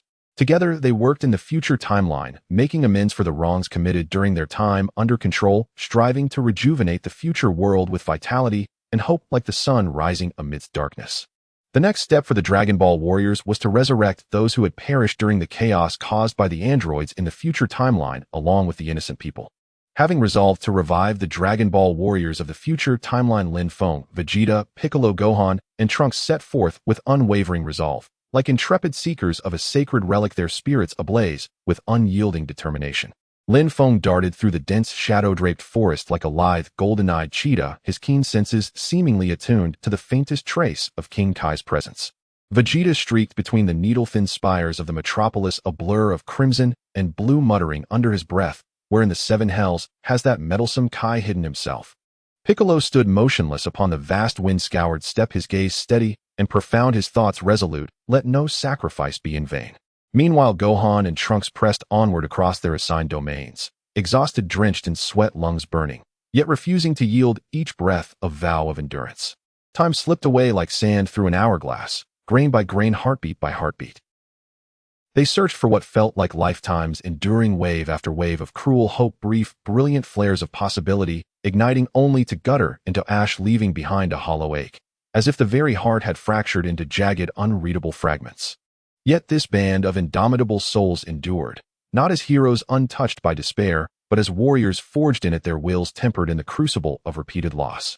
At last, after an interminable soul-wearing vigil, Trunks, his perception suddenly sharpened beyond mortal measure, detected at a whisper-thin, almost imperceptible resonance, the signature of King Kai himself, faint as a gnat's hum amid the cosmic silence. Ecstasy surged through them. Without hesitation, they converged. Gohan grinned, brimming with quiet confidence. "Leave it to me." Instant transmission. Before the final syllable left his lips, he activated the technique, and in a flash of blinding light, they vanished from Earth's orbit, hurtling like celestial arrows toward King Kai's distant star-veiled planet. When at last they arrived, battered, breathless, bearing the weight of futures lost, King Kai's countenance was a portrait of abject desolation. His voice trembled thick with sorrow and raw terror, each word quivering as though drawn from the marrow of dread. "You've come, at long last. These past days have been nothing short of a waking nightmare. Those androids, monsters without mercy, power beyond reckoning. Your comrades fell one after another, slaughter without end. I could not bear to watch. And every moment since I've lived in terror, hiding my key, suppressing my presence, cowering like a creature too timid even to cast a shadow. Time itself became a torment, each second a knife, twisting deeper. I swear, I am on the verge of unraveling." As he spoke, tears streamed unchecked down his cheeks, his frame shuddering uncontrollably, his spirit all but extinguished beneath the crushing weight of despair. The warriors listened in grim silence. Fury rose within them, not as blind rage, but as a white-hot, incandescent flame, crackling in clenched fists, whitening knuckles, tightening jaws. In that stillness, a vow crystallized, silent, yet absolute: this fate shall be undone. Justice shall rise again. Lin Feng stepped forward, brow furrowed, eyes sharp as honed steel, like a sovereign judge confronting truth itself. "Your Majesty," he demanded, voice low and taut, "are the remains of the future warriors entrusted to King Yema?" King Kai flinched, then bowed his head slowly, solemnly. "Yes, their bodies rest in Yema's domain." He dared only a fleeting, wary glance at Lin Feng before lowering his eyes once more. At that, Lin Feng's gaze ignited, bright, fierce, unblinking, like twin suns kindling in twilight. Turning to his comrades, he declared, voice ringing with iron certainty, "Then we go to Yema, immediately. We reclaim our brothers' bodies and bring them back, not as memories, but as living, breathing warriors who stand beside us once more." Vegeta, Piccolo, Gohan, and Trunks nodded as one, faces hardened, eyes blazing with the same unquenchable fire, resolve, vengeance, and the fierce, tender hope of reunion. They retrieved the warriors' remains with reverent care, handling each form as though cradling the last ember of a dying star, then sealed them gently within a Senzu bean capsule, shielding them from harm with sacred precision. Lin Feng turned then to King Kai, posture erect, expression grave, as a high priest entering the sanctum. "Your Majesty," he said, voice resonant and unwavering, "please contact the Grand Elder of Namek, without delay." King Kai, moved by Lin Feng's gravity, straightened instantly. "At once. I shall try." Lin Feng clenched his fist, heart pounding not with fear, but with the electric pulse of imminent destiny. Around him, Vegeta, Piccolo, Gohan, and Trunks stood utterly still, breath held the air itself thick with solemn anticipation. Closing his eyes, King Kai summoned every ounce of spiritual strength, channeling ancient celestial frequencies, straining across the void until at last the connection shimmered into being. He opened his eyes. "I have reached the Grand Elder. This is Namek's coordinates." With solemn reverence, he handed the data to Lin Feng. Lin Feng accepted it as one might receive a crown forged from stardust. Gaze steady, fingers reverent. "Thank you, Your Majesty. We depart for Namek, now?" Vegeta, Piccolo, Gohan, and Trunks stood tall, shoulders squared, eyes alight, with the unshakable conviction of those who marched not toward battle, but toward rebirth. Lin Feng tightened his grip on the coordinates, swept his gaze across his comrades, and commanded, "Are you ready?" A single thunderous cry answered him, clear, unified, echoing across the heavens. "Ready." He drew a deep breath, centered his ki, and unleashed instant transmission. Light erupted, a supernova contained in an instant, and their forms dissolved from King Kai's world, reappearing moments later as radiant streaks against the cerulean skies of Namek. Upon arrival, the Grand Elder himself greeted them, not as visitors, but as kin returned from exile. His smile was warm, his eyes luminous with quiet pride. Lingering on Piccolo, he murmured, "Piccolo, true scion of the Dragon Clan, our greatest warrior born of ancient blood and boundless potential." Then turning to Piccolo and Trunks, his voice softened like sunlight over still water, "Children, I shall awaken what lies dormant within you." Both bowed deeply, hearts full, eyes shining with trust. Placing a hand upon Piccolo's brow, the Grand Elder exhaled in awe. "Truly a super Namekian, a dragonborn prodigy. Your latent power eclipses all expectation." Even a partial awakening sent energy surging through Piccolo like molten gold. His muscles coiling, his aura flaring, his laughter ringing out triumphant. "I feel I could take on 10 at once." Next came Trunks. The Grand Elder laid his palm upon the young Scion's forehead, and beads of cold sweat broke across his brow. "Each surpasses the last," he thought, "a lineage of marvels beyond measure. I dare awaken but a fraction." Yet even that fraction ignited Trunks' ki, golden waves cresting like ocean swells, until he leapt skyward, laughing like a boy who'd just discovered flight. Exhausted, the Grand Elder swayed slightly. Lin Feng swiftly produced Senzu beans and fruit from the tree of might, offering them with gentle respect, and a wry, affectionate smile. "Grand Elder, pace yourself. The universe needs your wisdom, not your exhaustion." Then beneath Namek's twin suns and emerald skies, they gathered to deliberate the sacred purpose of the Dragon Balls.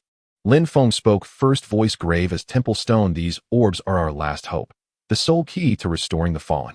There must be no failure, no misstep, no hesitation." Vegeta's jaw tightened, his knuckles cracked like dry branches. "Let any interfere, and I shall reduce them to dust so fine even the wind would forget their name." Gohan met their gazes, calm and unbroken, eyes gleaming with the quiet fire of absolute certainty. "No obstacle shall halt us. Victory or annihilation. There is no third path." And so beneath the ancient whispering boughs of Namek, where time flowed differently and destiny hung palpable in the air, the Dragon Ball warriors stood united, not merely as fighters, but as architects of redemption, ready to face whatever trials awaited. Their courage a beacon, their resolve a vow written in starlight. The Elder's gaze was filled with suspicion as it fixed upon Lin Feng, Vegeta, and Gohan, his eyes sharp and piercing, as if he sought to penetrate the very depths of their souls. Furrowing his brow in deep contemplation, he inquired, "Young Scions, how is it that the blood of my Dragon Clan flows within you? Particularly in the two of you adults, the essence of this dragon blood seems so rich and familiar." Lin Feng and Vegeta exchanged a swift glance, a silent communication of resolve and determination passing between them.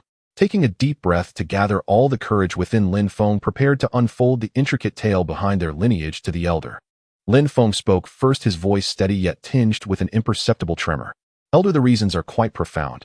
In pursuit of greater strength, Vegeta and I embarked upon a perilous journey fraught with thorns and dangers, enduring countless hardships.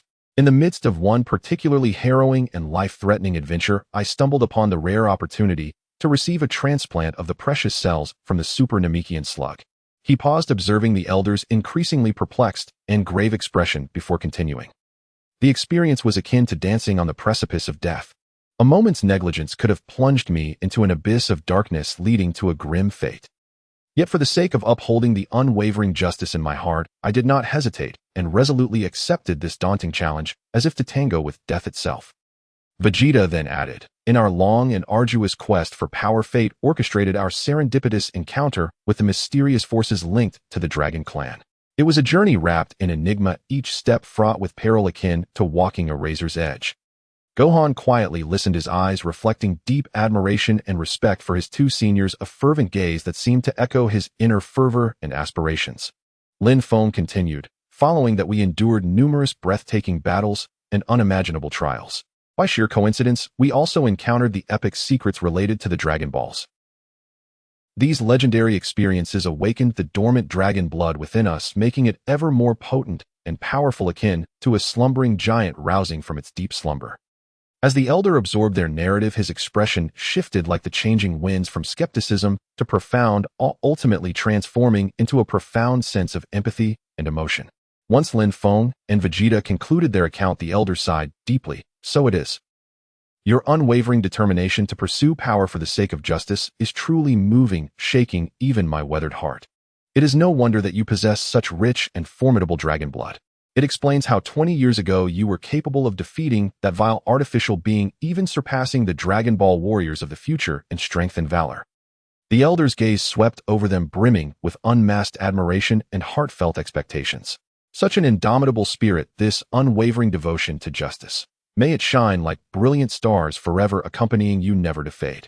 Know that your heroic deeds and noble spirit will serve as a radiant beacon, illuminating the paths of generations to come, guiding them as they forge ahead in life. Lin Feng, Vegeta, and Gohan straightened their spines, their forms resolute like towering mountains, their gazes steadfast and bright, as if silently pledging a solemn promise to the elder. The elder slowly closed his eyes, his thoughts drifting back to ancient times like floating willow fluff. He reminisced about the Namekians of yore, his heart swelling with profound emotion and nostalgia. In that distant era, the Namekians shone like brilliant stars in the cosmos, their power awe-inspiring. Each Namekian possessed extraordinary combat abilities capable of unleashing world-shattering energy, with every gesture making the universe tremble. Their bodies seemed to be wells of endless power, harboring unimaginable potential and unique abilities. As descendants of the dragon god Salam, the Dragon Clan was revered above all. Not only did they possess the mysterious ability to create wondrous Dragon Balls, but their combat prowess rivaled that of the Super Saiyans, marking them as the pinnacle of strength in the universe.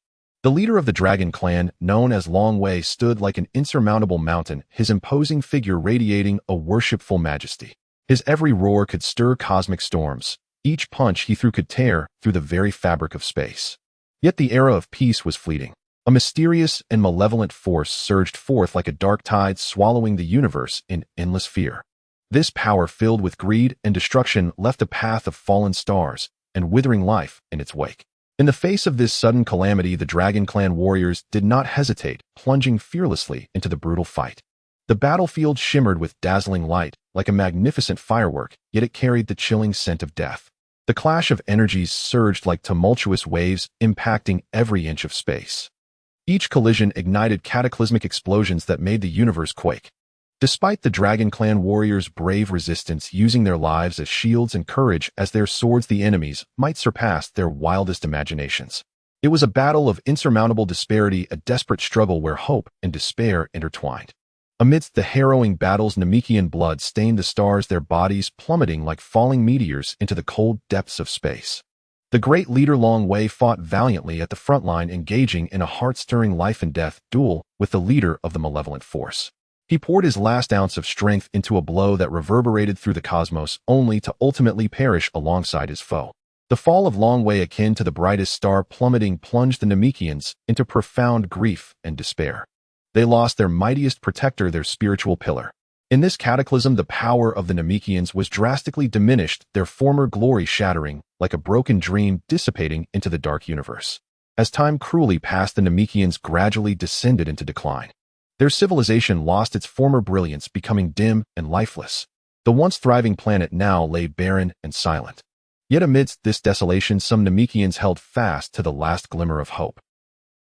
They remembered the glory and sacrifices of their ancestors, preserving the spirit of the Dragon Clan with their tenacious will.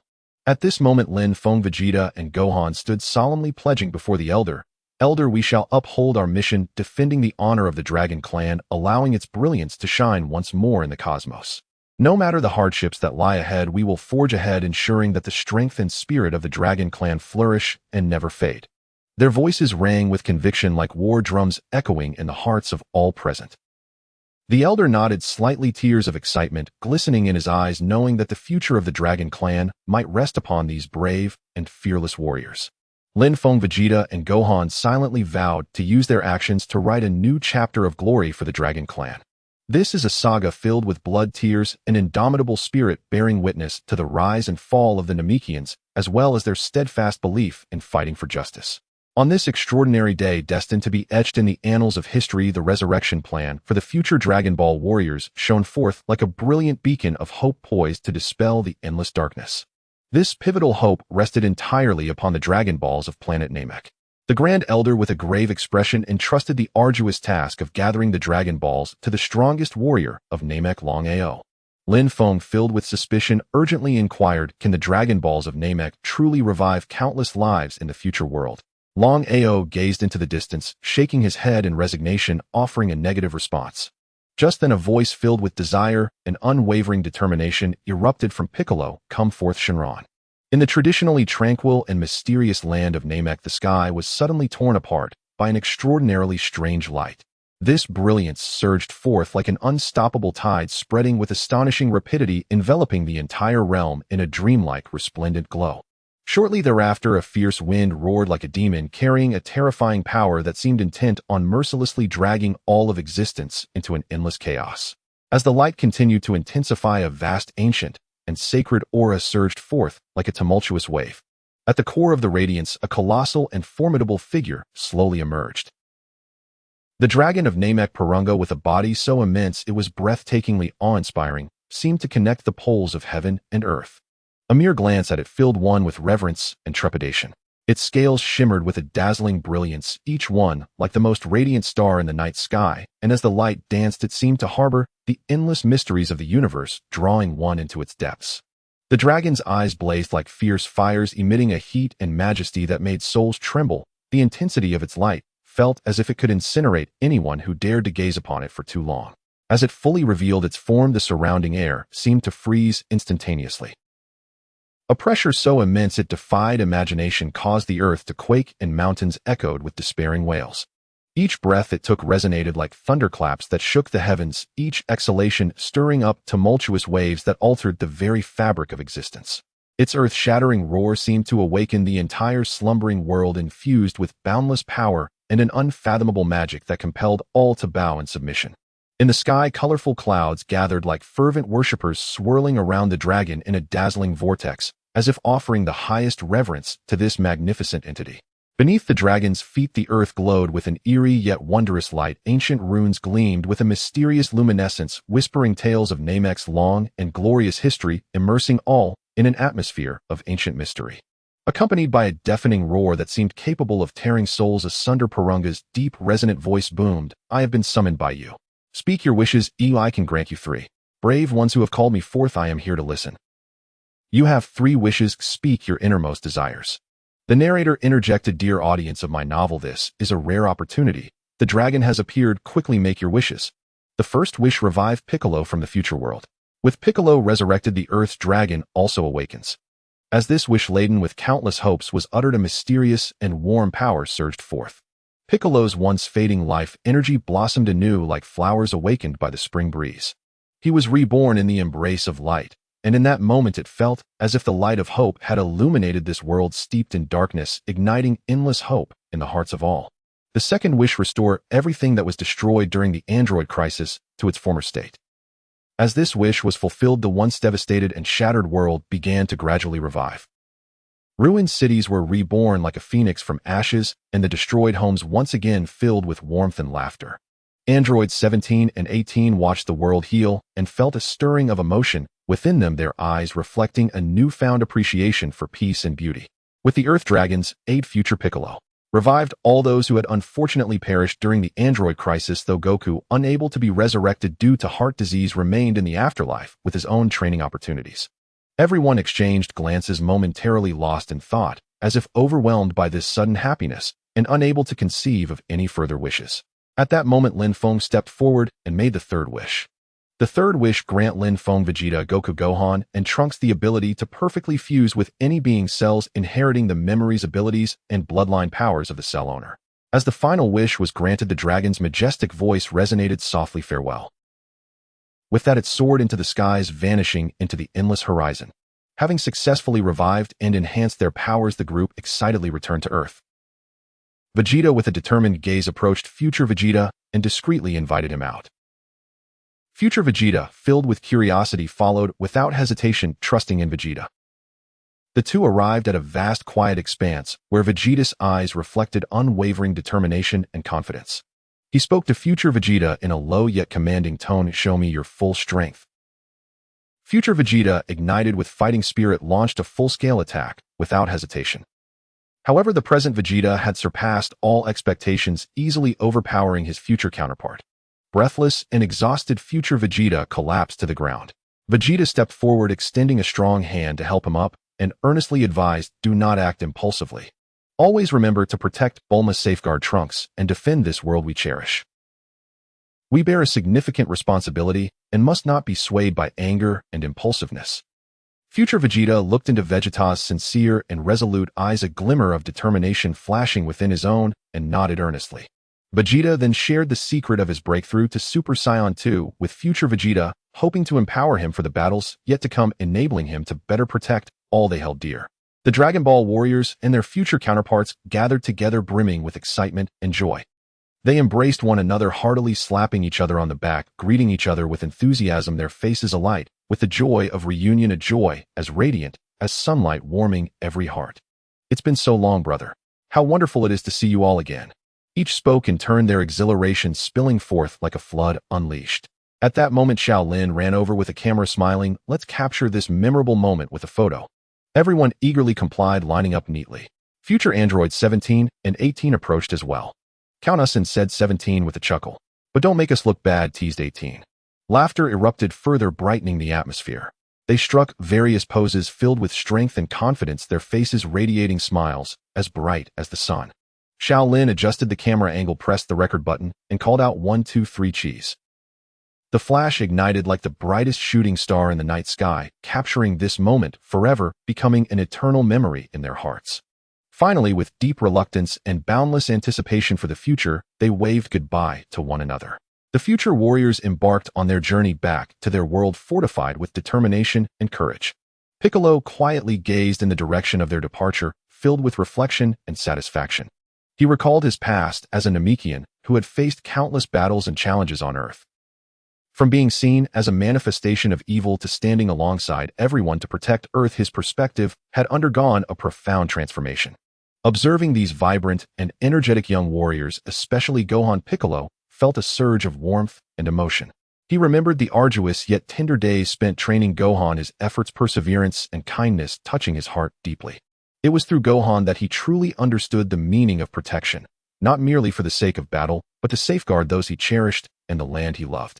Piccolo understood that the hard-won victory in this battle was not solely due to the miraculous power of the Dragon Balls, but a result of everyone's unity, effort, and unwavering commitment. Each person had fought selflessly for the peace of Earth, a force so powerful it could conquer all darkness and evil. He raised his eyes to the vast sky as if perceiving the gazes of his kin on Namek, filled with expectation and blessing. He knew that his experiences on Earth were a source of pride for the Namekians, a legend worth eternally recounting. In his heart, Piccolo vowed that no matter what hardships or tempests the future may bring, he would stand resolutely with his comrades, using his strength to protect this land full of life and hope, safeguarding everyone's smiles and happiness.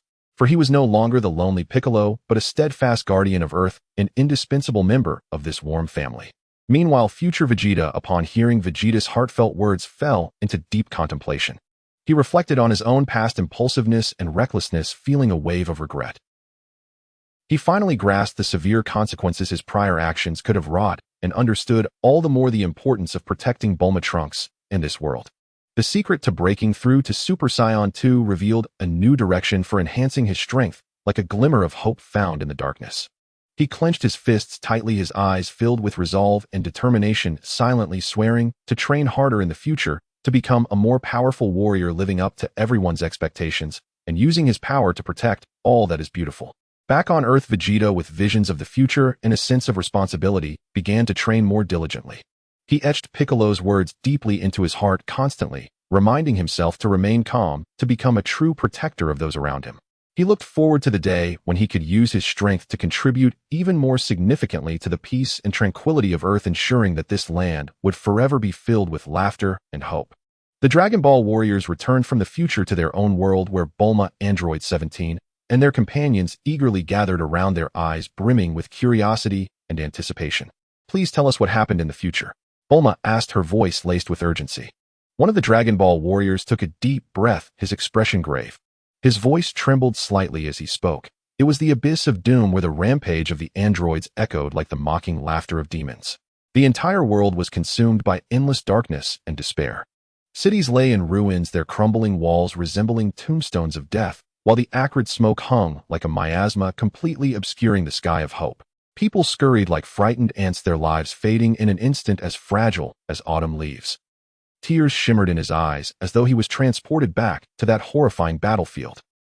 We trudged through the ruins, each step feeling like treading on blades where life and death hung by a thread. Every battle was a lament of blood and tears, a desperate struggle between existence and annihilation. The enemy's strength was like Mount Tai crushing an egg, their attack struck with the force of thunder, yet we, battered and bruised, clung fiercely to our final line of defense. Another warrior took over, his voice hoarse like a candle flickering in the wind. That was the abyss of despair.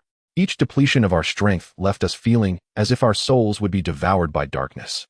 The fatigue weighed on us like a 1,000-pound burden, and the flicker of hope was as faint as the glow of fireflies, yet our conviction remained unyielding as steel, never wavering. We bore the hopes of countless lives, the last glimmer of dawn for this world. Indeed, another warrior exclaimed, his voice quivering with emotion. When we endured countless hardships to gather the Dragon Balls and summoned the eternal dragon, our hearts raced as if they would leap from our throats. Each wish expressed was imbued with endless pain and our final plea for the future. As Lin Feng recounted the story, his passion ignited, and number 18 listened intently, her gaze gradually drawn to him. At first, a hint of confusion and curiosity lingered in her eyes, but as Lin Feng vividly described their struggles at the brink of life and death, her brows furrowed, her expression focused and tense. When Lin Feng reached the most intense moments, number 18 subconsciously bit her lip, worry etched on her face. As Lin Feng's tale deepened, number 18 became increasingly captivated, a slight smile unconsciously gracing her lips. She couldn't help but reflect, this Lin Feng, who I never paid much attention to before, has endured so much in the future world, yet remains so resolute and brave. There seems to be a reassuring magic about him. Unbeknownst to her, feelings for Lin Feng began to blossom. They spoke of Piccolo's resurrection, of the gradual revival of the world, of the enhancement of their powers, their eyes shining with the light of hope. And Vegeta's teachings to future Vegeta, that was a legacy of power and responsibility. When we embraced our future selves to bid farewell, our hearts were filled with emotion and reluctance, yet we also harbored a steadfast belief in the future. The listeners were entranced, as if they were swept into the thrilling journey themselves. Bulma's eyes brimmed with tears. Android 17 clenched his fists, and their companions looked upon the Dragon Ball warriors with admiration. At that moment, Daba returned from the sacred fruit, Star, his arms full of spirit tree fruits, and Senzu beans ready to replenish the warriors in preparation for potential crises to come. Zanja happened to pass by, struggling under the weight of heavy items, beads of sweat rolling down her forehead as she trudged along. Daba immediately noticed this beautiful yet helpless woman, a strong urge to protect her welling up in his heart. Without hesitation, Daba stepped forward, effortlessly taking the heavy load from Zanjia's hands with a single arm, his muscles firm and strong. Zanja looked up in surprise, instantly captivated by Daba's towering physique and handsome, resolute features. His dark, lustrous hair danced freely in the wind, his smooth skin radiated a captivating sheen, and his well-defined muscles resembled a perfect sculpture. Daba gazed at Zanjia with tenderness, his eyes filled with care. Her heart raced, cheeks flushing as if she had entered a dream, the moment seeming to stand still. Their eyes met, an invisible current crackling through the air, igniting a spark of love between them. Daba's deep magnetic voice broke the silence. "Let me help you." Zanjia shyly nodded, whispering her thanks. "Thank you." From that moment, their world revolved around each other, the magic of love at first sight binding their hearts together. In this harsh future world, androids 17 and 18 had once lost themselves in darkness. Yet the bravery and perseverance of the Dragon Ball warriors shone like a beacon, illuminating their souls. Ultimately, they were rescued from the brink of evil, reclaiming the goodness and warmth of humanity, standing shoulder to shoulder with the Dragon Ball warriors to protect the future world. The warriors' narratives unfolded like a grand epic before everyone, inspiring them to face the looming challenges of the future with unwavering courage. Though the road ahead may still be treacherous, they would journey forward together, emboldened and united. In the vast and magnificent world of Dragon Ball, the androids No. 13, 14A, and 15 emerged like demons, flaunting their power without restraint. As the day for Sun Wukong's school began to approach, Chi-Chi unceremoniously dragged Lin Feng into the bustling market to buy clothes. Just as they were about to enjoy a delightful lunch, a series of thunderous explosions unexpectedly echoed through the city streets. The androids strutted about with an air of arrogance, disregarding traffic signals and demolishing buildings with a mere wave of their hands. Lin Feng, anxious like an ant on a hot pan, rushed to the scene, thinking to himself that perhaps he might seize a free meal amidst the chaos. To his shock, he discovered that the culprits were the bizarre and fearsome androids No. 14 and 15, monstrous creations from the wicked hands of the evil scientist Dr. Gero. In an instant, a bloody and brutal battle erupted, akin to a volcanic eruption. On a battlefield resembling hell itself, Lin Feng faced the relentless attacks of androids No. 14 and 15, enduring their hurricane-like onslaught alone. Within moments, he was battered and bruised, left barely clinging to life, like a flickering candle in the wind, teetering on the brink of extinction. At this critical juncture, Wukong appeared like a sacred savior, radiating golden light as he transformed into a Super Saiyan, racing to the rescue with the speed of the wind. Lin Feng, gritting his teeth against the excruciating pain, swallowed a senzu bean, feeling a miraculous surge of strength course through him, restoring his energy in an instant. With determination shining in their eyes, Lin Feng and Wukong resolved to protect the city from destruction and its people from harm, leading the androids to a secluded area for another fierce confrontation.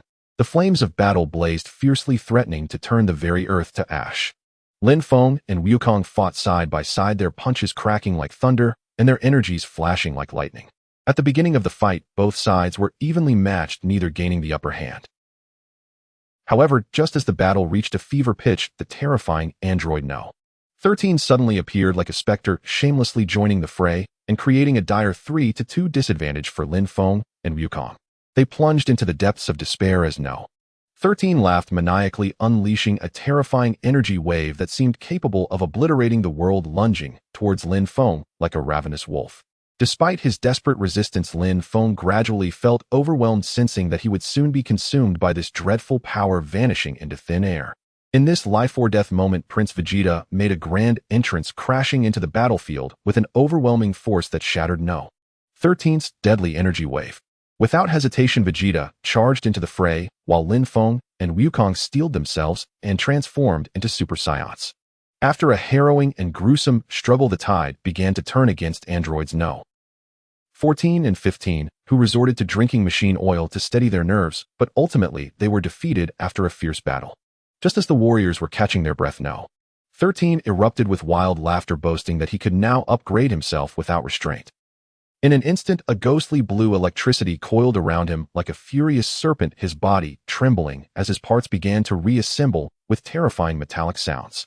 The horrifying energy beam shot out in all directions like a rain of poisonous arrows, his body swelling and muscles bulging grotesquely, his face contorted and his eyes glowing with an evil red light reminiscent of the hellish flames of retribution. A powerful and unstoppable energy storm ravaged the battlefield, reducing everything it touched to dust, darkening the skies and eclipsing the sun and moon. He arrogantly declared his invincibility and intent to dominate the world, his demeanor so haughty it incited a deep-seated hatred in all who beheld him. Vegeta, furious, charged at No. 13 first, only to be sent flying like a fragile toy suffering a fate worse than his defeat against Frieza. Wukong transformed into a Super Saiyan and joined the battle, yet he too was forced back. Lin Feng, battered and torn, managed a faint smile filled with resolve as he prepared to unleash his ultimate attack, the Spirit Bomb. To buy Lin Feng some time, Vegeta, like a hungry wolf, consumed the fruit of the Tree of Might and Sinza beans to restore his strength, transforming into a Super Saiyan once more. Wukong gritted his teeth and fought valiantly, while Piccolo and Krillin risked their lives in desperate resistance.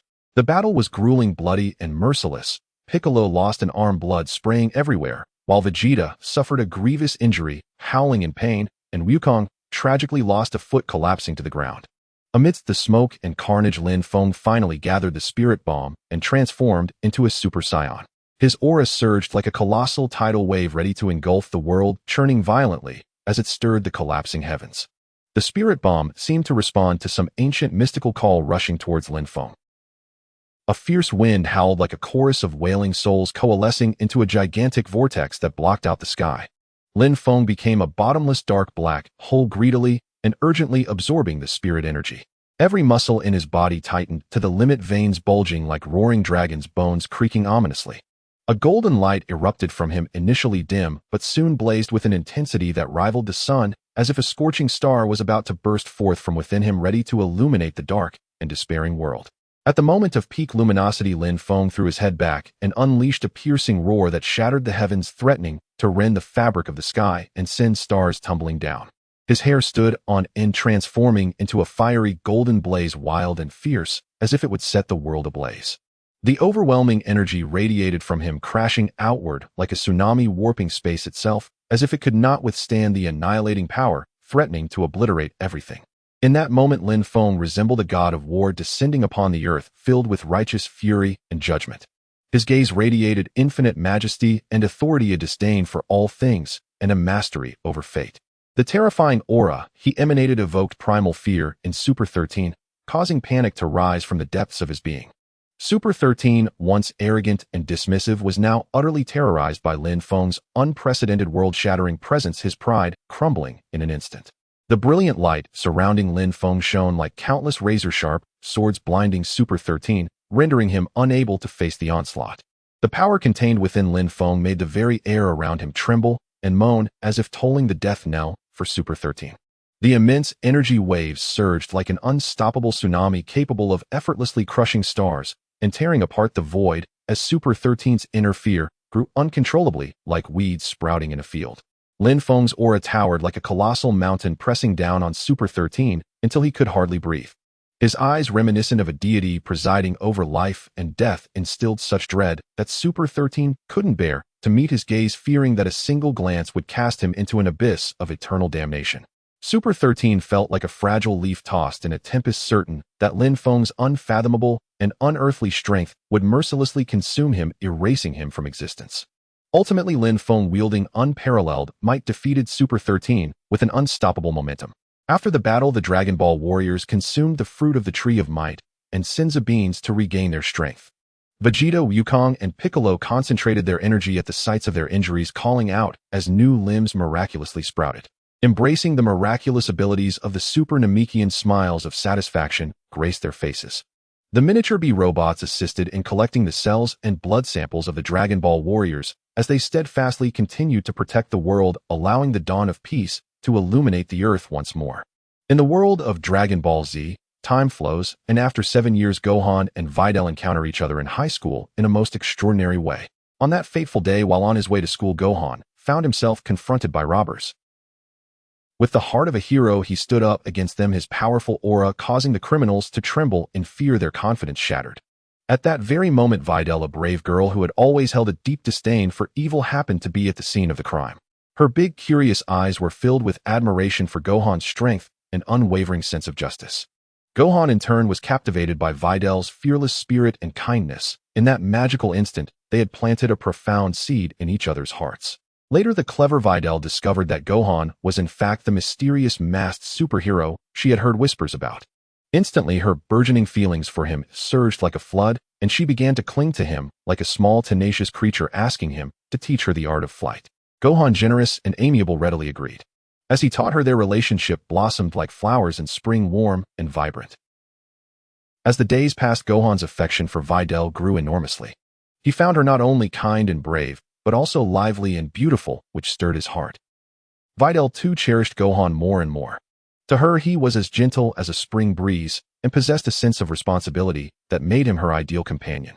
One day, Gohan and Videl stumbled upon a shocking secret. In a hidden corner of the city, a gang of vile criminals was plotting a grand conspiracy that could shake the world to its core. Without a moment's hesitation, the two brave souls decided to risk everything to protect the peace of their city. They quickly embarked on a meticulous investigation, their sharp eyes leaving no stone unturned. As fate would have it, they traversed mountains and faced numerous challenges, finally uncovering the criminals' hideout. Before them stood a dark mass of ruthless foes, yet Gohan and Videl did not flinch. They showed no signs of retreat. Gohan unleashed his formidable fighting prowess, powerful enough to shake the heavens, delivering blow after blow that left the enemies dazed and disoriented. Videl, with her quick-witted mind and lightning-fast agility, provided steadfast and powerful support. Their teamwork was nothing short of extraordinary, a perfect complement to one another. After an exhilarating and intense battle that sent adrenaline rushing through their veins, they succeeded in defeating the criminals, who fled in terror, crying out for mercy. The city erupted in joyous cheers, the sound echoing like a celebratory festival as the citizens hailed their courageous deeds, applauding with fervor. Having survived this perilous encounter, Gohan and Videl's bond soared to new heights. They knew that as long as they stood side by side, no challenge could ever overcome them. Videl was amazed to discover that Gohan not only possessed incredible strength, but could also fly. With a spark of curiosity, she began to suspect that he was indeed the enigmatic Saiyan superhero. Thus she clung to him like an inseparable shadow, begging him to teach her to fly. Thus began their joyful training journey, filled with laughter and camaraderie. Gohan, with remarkable patience, meticulously explained the principles and key points of using energy to fly, as if he were embroidering a delicate fabric. One day, Gohan casually remarked that short hair looked nice. To his surprise, Videl, being rather impulsive, promptly cut her hair short the very next day. The fresh and tidy appearance left Gohan momentarily speechless. As time passed, Videl gradually mastered the techniques of energy manipulation. Gohan guided her to focus her energy beneath her feet, encouraging her to lift her body into the air. Videl attempted numerous times, failing repeatedly, but her indomitable spirit was truly admirable. Gohan remained by her side, cheering her on and providing patient guidance, correcting her with gentle suggestions.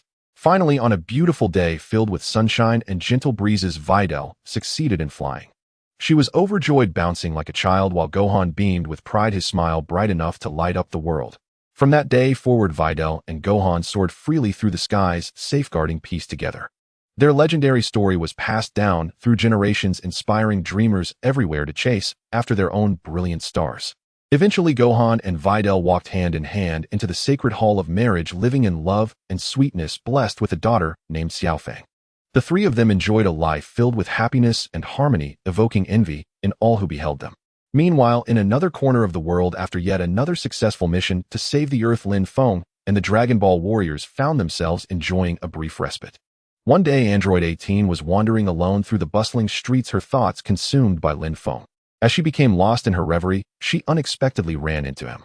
Upon seeing 18, Lin Feng's face lit up with a warm smile as radiant as the sun. They strolled side by side along the street, quietly sharing their dreams and hopes for the future. 18 opened her heart, pouring out her passionate feelings for Lin Feng, feelings so intense they could melt ice. Lin Feng listened intently, his heart swelling with emotion like bubbling spring water.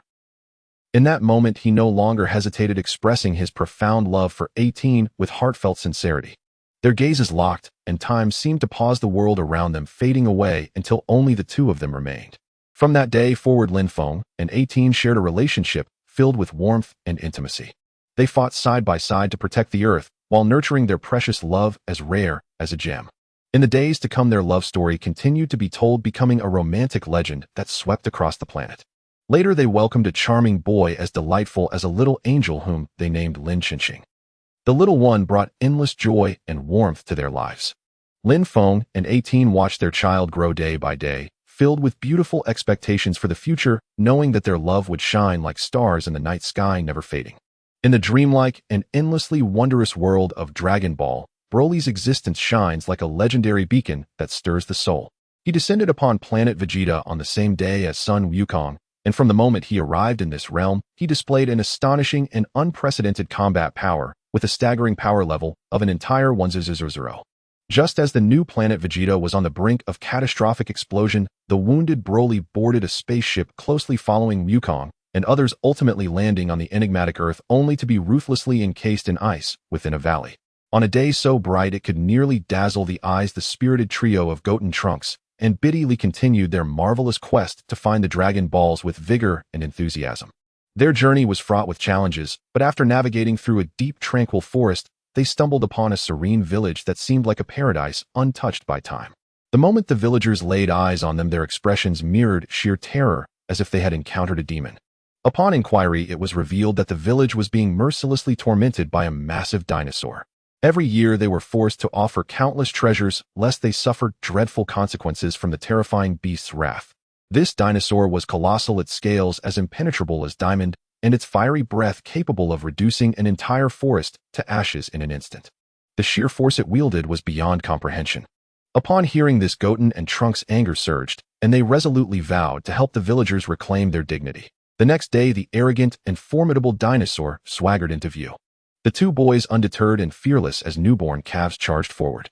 Goten unleashed a powerful Kamehameha wave while Trunks brandished his sword to strike at the dinosaur's weak points, with Biddy cheering loudly from the sidelines. However, after a fierce battle, they found themselves severely beaten by the savage beast. Ultimately, when the dinosaur was defeated, they decided to roast it for a feast, sharing the bounty with the villagers. In gratitude, a little girl presented a Dragon Ball to Goten. The following day, they resumed their adventurous quest. In a sinister and eerie valley, Gohan tripped over branches and began to cry uncontrollably. His cries resembled those of a young son, Wukong, awakening Broly from his slumber. Without hesitation, Broly launched an attack against the trio. Even in their Super Saiyan forms, Gohan and Trunks found it impossible to defeat Broly, suffering a brutal onslaught.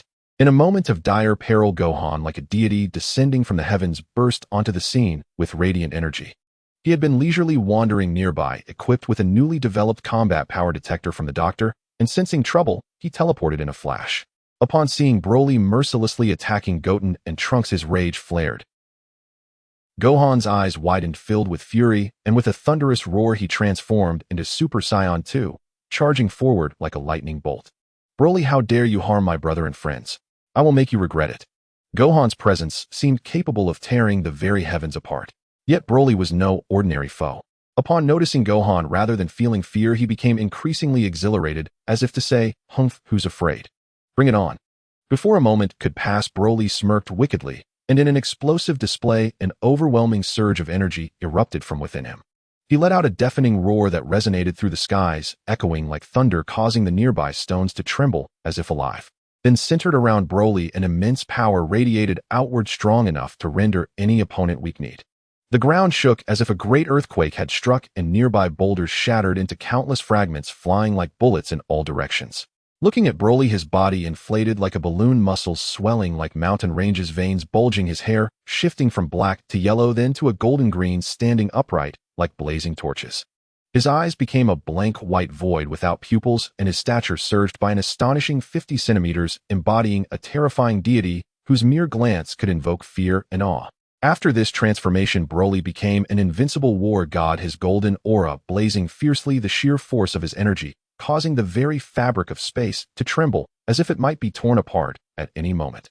Faced with such a suffocating and almost despair-inducing power, Gohan felt as though a mountain had been placed upon him. The pressure was akin to invisible hands, strong yet intangible, gripping his throat, making it hard to breathe. Gohan's body trembled involuntarily, his muscles taut like strings about to snap. Broly's overwhelming energy surged like relentless waves, crashing against Gohan's mind and spirit. Though Gohan felt a flicker of fear, the thought of his sacred duty to protect his brother and friends, to uphold peace in the world, spurred him on. He gritted his teeth, pushing through the fear, and charged forward recklessly, willing to risk everything. The fierce battle between Super Saiyan 2 Gohan and Broly was nothing short of breathtaking. Gohan found himself gradually at a disadvantage, and in a moment of desperation, he lured Broly near a pool of molten lava, hoping to engulf him. Yet in a twist of fate, Broly emerged unscathed from the lava, shattering Gohan's arm in the process. Gohan found himself in dire straits, frantically searching for a way out. Just when it seemed all hope was lost, Piccolo appeared like a timely savior, hurriedly offering Gohan a senzu bean. Gohan consumed the bean, focusing his energy on the severed limb, and instantaneously a new arm grew back. He quickly used his communicator to alert Lin Feng and Vegeta. Before long, Lin Feng and Vegeta arrived in a state of urgency. The three Super Saiyan 2 warriors united, joining forces to confront Broly. The battlefield transformed into a scene of apocalyptic chaos as energy collided violently, distorting the very air around them. Each strike resonated like thunder, shaking the earth. Broly, like a frenzied demon, attacked with lightning speed and ferocity. Lin Feng and Gohan strained every sinew to defend themselves, while Vegeta fought with reckless abandon, only to receive a punishing blow that broke his leg. Blood gushed from Gohan's severed arm, yet he gritted his teeth and persevered. Even with their combined strength, the trio struggled to overcome the powerful Broly. As the fight wore on, they grew increasingly fearful. Broly only became stronger, and a wave of sympathy surged within them. This poor child, born with unmatched combat prowess, had faced a fate too cruel and unyielding. From birth, he had been seen as a terrifying monster due to his overwhelming strength. King Vegeta had even attempted to kill him, wounding his father Paragus. In the cataclysm that annihilated planet Vegeta, he had narrowly escaped by virtue of his own latent potential. Throughout his growth, he had never known the warmth of familial love or the bond of true friendship, only the endless solitude and loneliness. His so-called father Paragus merely viewed him as a tool for revenge and power, never bestowing upon him genuine paternal affection. Broly's struggle with his uncontrollable power tormented him. He yearned for understanding and acceptance, yet that simple wish remained unfulfilled. Wandering through the vast universe, homeless and perpetually engaged in battle, he never grasped the true meaning of conflict. His inner turmoil and anger resembled a trapped beast, forever seeking an outlet for release. Moved by these reflections, Lin Feng, Vegeta, and Gohan softened their hearts. After a fierce internal struggle, they ultimately decided not to kill Broly, but to use the magic wind wave to seal him within a robust vessel crafted from lightning steel, with the intention of releasing him later when their strength was sufficient to tame him. In the aftermath, the Dragon Ball warriors joyfully consumed the fruits of the Tree of Might and Senzu beans to restore their strength. Vegeta and Gohan concentrated their energy at the site of their injuries, and new limbs slowly grew back. Once again, they had successfully maintained peace in the world, safeguarding the supreme honor of the Saiyans. In the distant and vast depths of the universe lies a beautiful planet, Tapian. Once upon a time, a ruthless demon named Hildergan descended like a nightmare. It brought with it a terrifying power capable of annihilating everything in its path, reducing mountains and rivers to ruin, leaving desolation and despair in its wake. The landscape was littered with broken walls, and the cries of the sorrowful echoed everywhere. Endless fear enveloped the planet like a thick, inky haze, mercilessly driving its inhabitants into a bottomless abyss of despair, as if the entire world had plunged into an eternal calamity. In response to the impending doom, Tapian and his brother stepped forward without hesitation to save the beloved planet and its people. Armed with extraordinary wisdom and fearless courage, they devised a brilliant plan and ultimately managed to sever Hildergan in two. However, even in its divided form, the remnants of the demon retained a shocking destructive power, lying in wait like a ferocious beast hidden in the depths of night, ready to awaken and unleash devastation at any moment. In this critical moment of life and death, a highly respected mage proposed a perilous solution: to seal the monster within human bodies using unfathomable magic. Faced with such a dangerous and uncertain task, fear gripped the hearts of all, and none dared to step forward. Yet the brothers' eyes were resolute, showing no sign of hesitation or retreat. They willingly volunteered to seal the two halves of the monster within themselves. To prevent the possibility of the monster reuniting and wreaking havoc upon the world, the brothers consented to be sealed within two mysterious magical boxes, which were then sent to the farthest reaches of the universe. From that moment on, they were separated by vast starry seas, stripped of the vibrant vitality of life, eternally imprisoned in boundless solitude and darkness. Their selfless sacrifice shone like brilliant stars in the night sky. Though seemingly small, they radiated an immense glow, bringing hope to the planet. As time swiftly passed, thousands of years later on Earth, a peaceful and harmonious day was abruptly shattered in the bustling streets of a metropolis. A group of vicious robbers stormed into a jewelry store, brandishing firearms, their faces twisted with greed and madness, intimidating the defenseless customers inside. In an instant, fear spread like a plague throughout the store, with terrified screams erupting, filling the once beautiful world with shadows of terror and despair.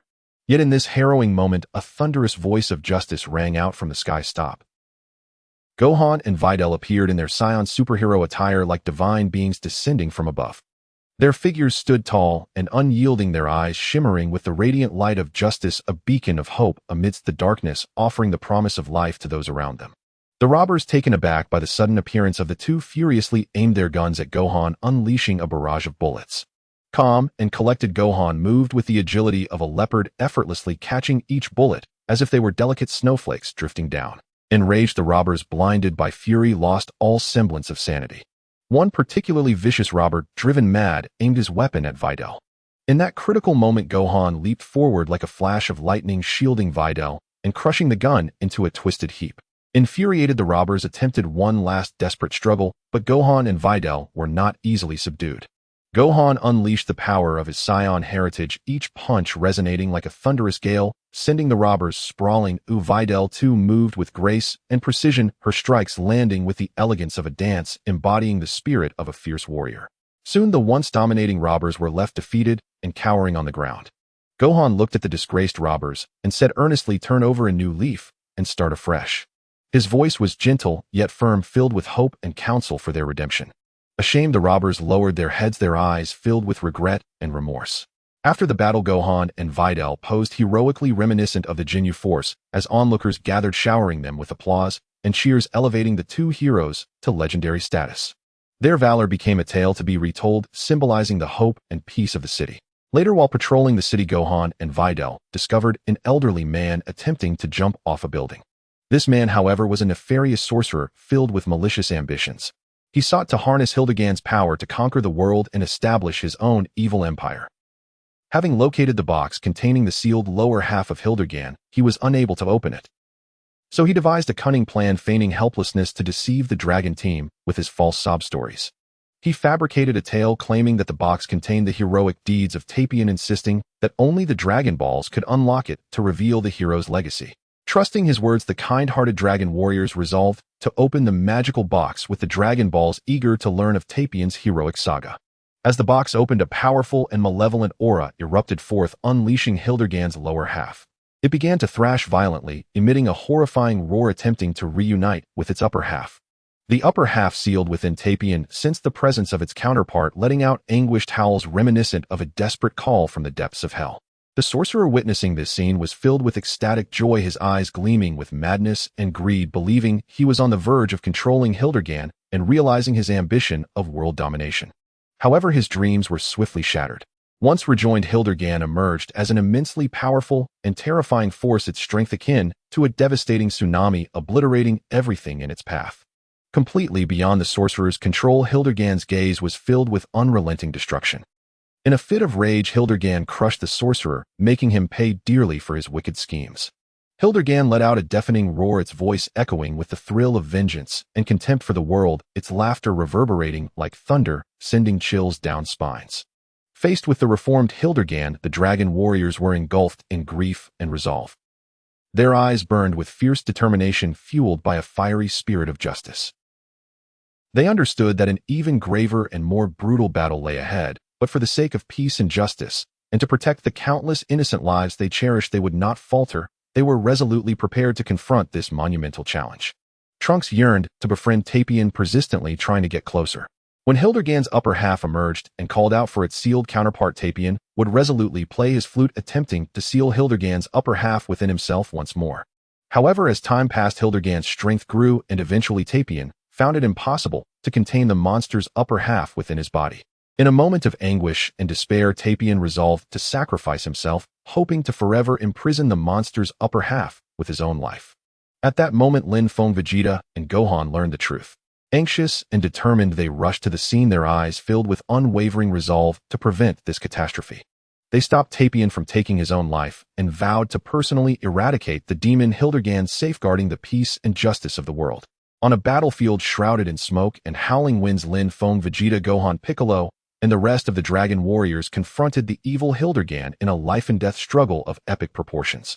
The atmosphere was thick with tension, almost palpable, as Hildigan moved like a phantom, appearing and disappearing at will. One moment, it was gone without a trace, the next it materialized, launching devastating attacks that were nearly impossible to evade. The battle raged on with fierce intensity. In a direct clash with Hildigan, Piccolo was struck by a brutal blow, causing his arm to break. He gasped in pain but grit his teeth and continued to fight, with indomitable spirit, his eyes flickering with unwavering determination. Gohan, in a daring charge, was also struck by a cowardly sneak attack from Hildegard, severely injuring his leg and causing blood to pour from the wound. Yet he showed no signs of retreat. Instead, his resolve to fight grew even stronger, his eyes ablaze with a fierce will. Despite their injuries, they refused to back down, their eyes burning with unyielding spirit and steadfast conviction. They knew countless innocent lives, and the world they held dear depended on them. Retreat was not an option.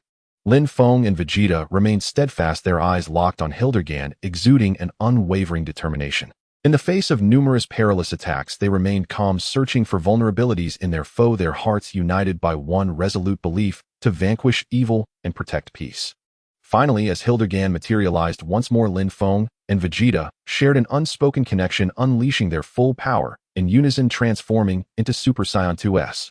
In that instant, their auras blazed like roaring flames, muscles tense and veins bulging. Together they unleashed the formidable dragon fist, a force akin to a raging dragon surging forth with overwhelming might and terrifying power toward Hildegard. Caught between these two powerful forces, Hildegard had no time to evade once more.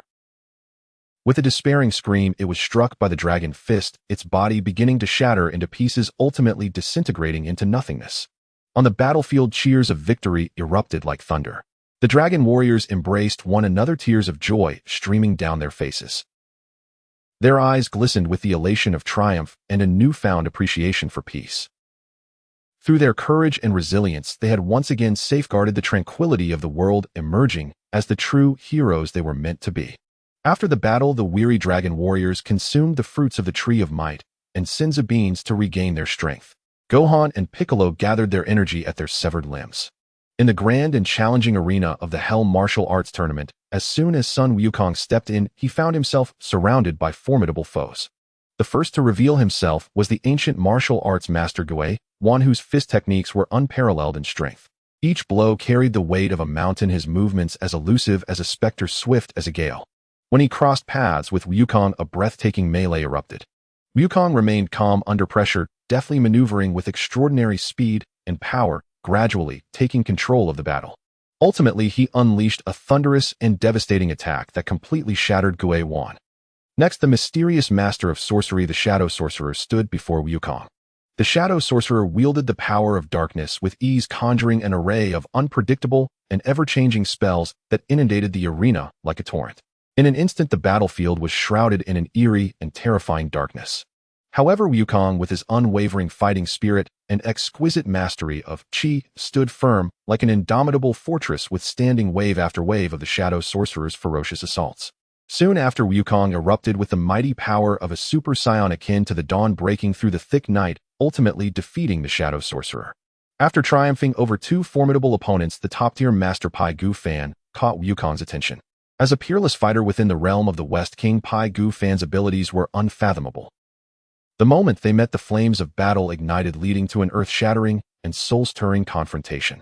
From the outset, both fighters held nothing back, unleashing their ultimate techniques. Wukong showcased his exquisite battle skills to the fullest, achieving an extraordinary level of control over Qi. With flickering movements, he transformed into a Super Saiyan and executed the Kaiō-ken technique, fully immersing himself in the fray. Pai Gu Fan, undeterred, unleashed his unique moves, including the Pai-style exclusive Whirlwind and Thunder-like Cannon, exuding a formidable presence that was unstoppable. On the battlefield, the two faced off, each attack imbued with overwhelming power, every defense displaying exquisite craftsmanship. They fought fiercely, evenly matched, each willing to exhaust their potential to the limit for victory. The contest was intensely thrilling, captivating all spectators, stirring their blood and igniting their passions. In the heat of battle, Wukong, guided by his indomitable spirit and transcendent wisdom, finally discerned a flaw in Pai Gu Fan's defense. In a flash, he moved beside him and unleashed a devastating Kamehameha wave that sent Pai Gu Fan flying out of the arena. However, the conclusion of this spectacular battle took a dramatic turn. Despite Wukong's victory, the great king of the other world declared both had violated the rules by exceeding the arena's limits and disqualified them from the competition. This fight held profound significance for Wukong, who had not only honed his combat skills and significantly enhanced his strength, but also demonstrated his extraordinary power in Hell. The duel showcased the formidable strength and unyielding resolve of both Wukong and Kaiō-ken, allowing all witnesses to deeply appreciate the unique allure of intense battles akin to those in Dragon Ball, solidifying its status as an eternal classic in people's hearts. The Hell Martial Arts Tournament, gathering powerful souls from different eras and realms, featured many unique and strong characters alongside Guei, the Shadow Sorcerer, and Kaiō-ken. Each character brought distinctive fighting styles and formidable abilities, filling the competition with unpredictability and excitement, making every clash gripping and engaging. As the Hell Martial Arts Tournament surged forward, the thrilling clash between Wukong and Kaiō-ken ignited fervor among the crowd. Yet, just as the competition reached a fever pitch, an urgent distress signal suddenly emerged from King Enma's side. A young spirit's negligence had caused the soul purification machine to explode, releasing all malevolent energy and giving rise to an immensely powerful and evil creature, the Evil Thought Wave. This rotund entity possessed the terrifying ability to manipulate the laws of the universe, plunging hell into chaos and peril. The Evil Thought Wave transformed hell into its own wicked paradise, recklessly reversing the laws of life and death, causing all the dead to resurrect. King Enma found himself trapped within a powerful evil barrier, immobilized, and the situation grew increasingly dire. Amidst their fierce battle, Wukong and Kaiō-ken sensed the monumental upheaval in the underworld. Without hesitation, they interrupted the tournament and raced to assist King Enma with lightning speed. Upon their arrival, they beheld a gigantic yellow monster looming atop King Enma's palace, Evil Thought Wave. It exuded a powerful and sinister aura akin to swirling black smoke, instilling fear and trepidation. Evil Thought Wave's strength surpassed all expectations. Even in its initial form, it possessed the power to annihilate the heavens and shatter stars. Wukong charged at the creature without hesitation, igniting an explosive battle. With blazing eyes, Wukong transformed into a Super Saiyan, his golden aura rising like a burning sun, shaking the very fabric of space. However, Evil Thought Wave merely chuckled, effortlessly neutralizing Wukong's attack. Seeing this, Wukong immediately activated Kaiō-ken, layering his power like raging waves, each strike imbued with world-shattering force. Yet Evil Thought Wave remained steadfast and scathed. In a furious roar, Wukong transcended his limits, evolving into Super Saiyan 2. Lightning enveloped him, a storm of power unleashed, but even then he could not gain the upper hand against Evil Thought Wave. In dire straits, Wukong summoned unparalleled determination and courage, radiating a blinding light. His hair lengthened, and his golden aura flared like a blazing sun. Super Saiyan 3 emerged. In that moment, the world shifted, the winds howled, and Wukong's immense presence seemed capable of tearing hell apart. Under the weight of this destructive power, Evil Thought Wave trembled and twisted, struggling to bear its fury. Wukong, believing victory was near, let out a sigh of relief. But then a sudden change occurred. A wave of exceedingly malevolent and sinister energy erupted from Evil Thought Wave. Instead of perishing, it quietly evolved beneath this dark energy, transforming into an even more powerful second form. Wukong found himself embroiled in a grueling battle once more. The evolved Evil Thought Wave's strength surged, each attack carrying the might to obliterate everything. In the midst of their fierce exchange, Wukong was caught off guard, his arm broken by the creature's terrifying strength.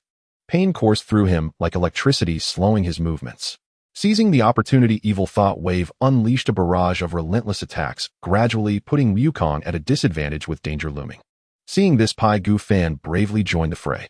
As the strongest warrior under the West King, his strength was formidable, but his attacks also seemed ineffective against Evil Thought Wave. The creature cackled ominously during the battle, mocking Wukong and Kaiō-ken's futile efforts. Its peculiar and powerful techniques trapped them in a dilemma. In this life-and-death moment, the Great King instructed Wukong to save King Enma. Understanding the king's crucial role in maintaining order in hell, Wukong summoned every ounce of strength to break through Evil Thought Wave's defenses and rush toward the trapped King Enma. Yet Evil Thought Wave would not allow him to succeed, easily unleashing powerful skills and creating obstacles to hinder Wukong's approach. Under the tremendous pressure of Evil Thought Wave, Wukong relentlessly sought a breakthrough. He exerted his utmost strength, engaging in a breathtaking struggle for survival. In this critical moment, King Kai notified Vegeta, who instantaneously appeared before Wukong.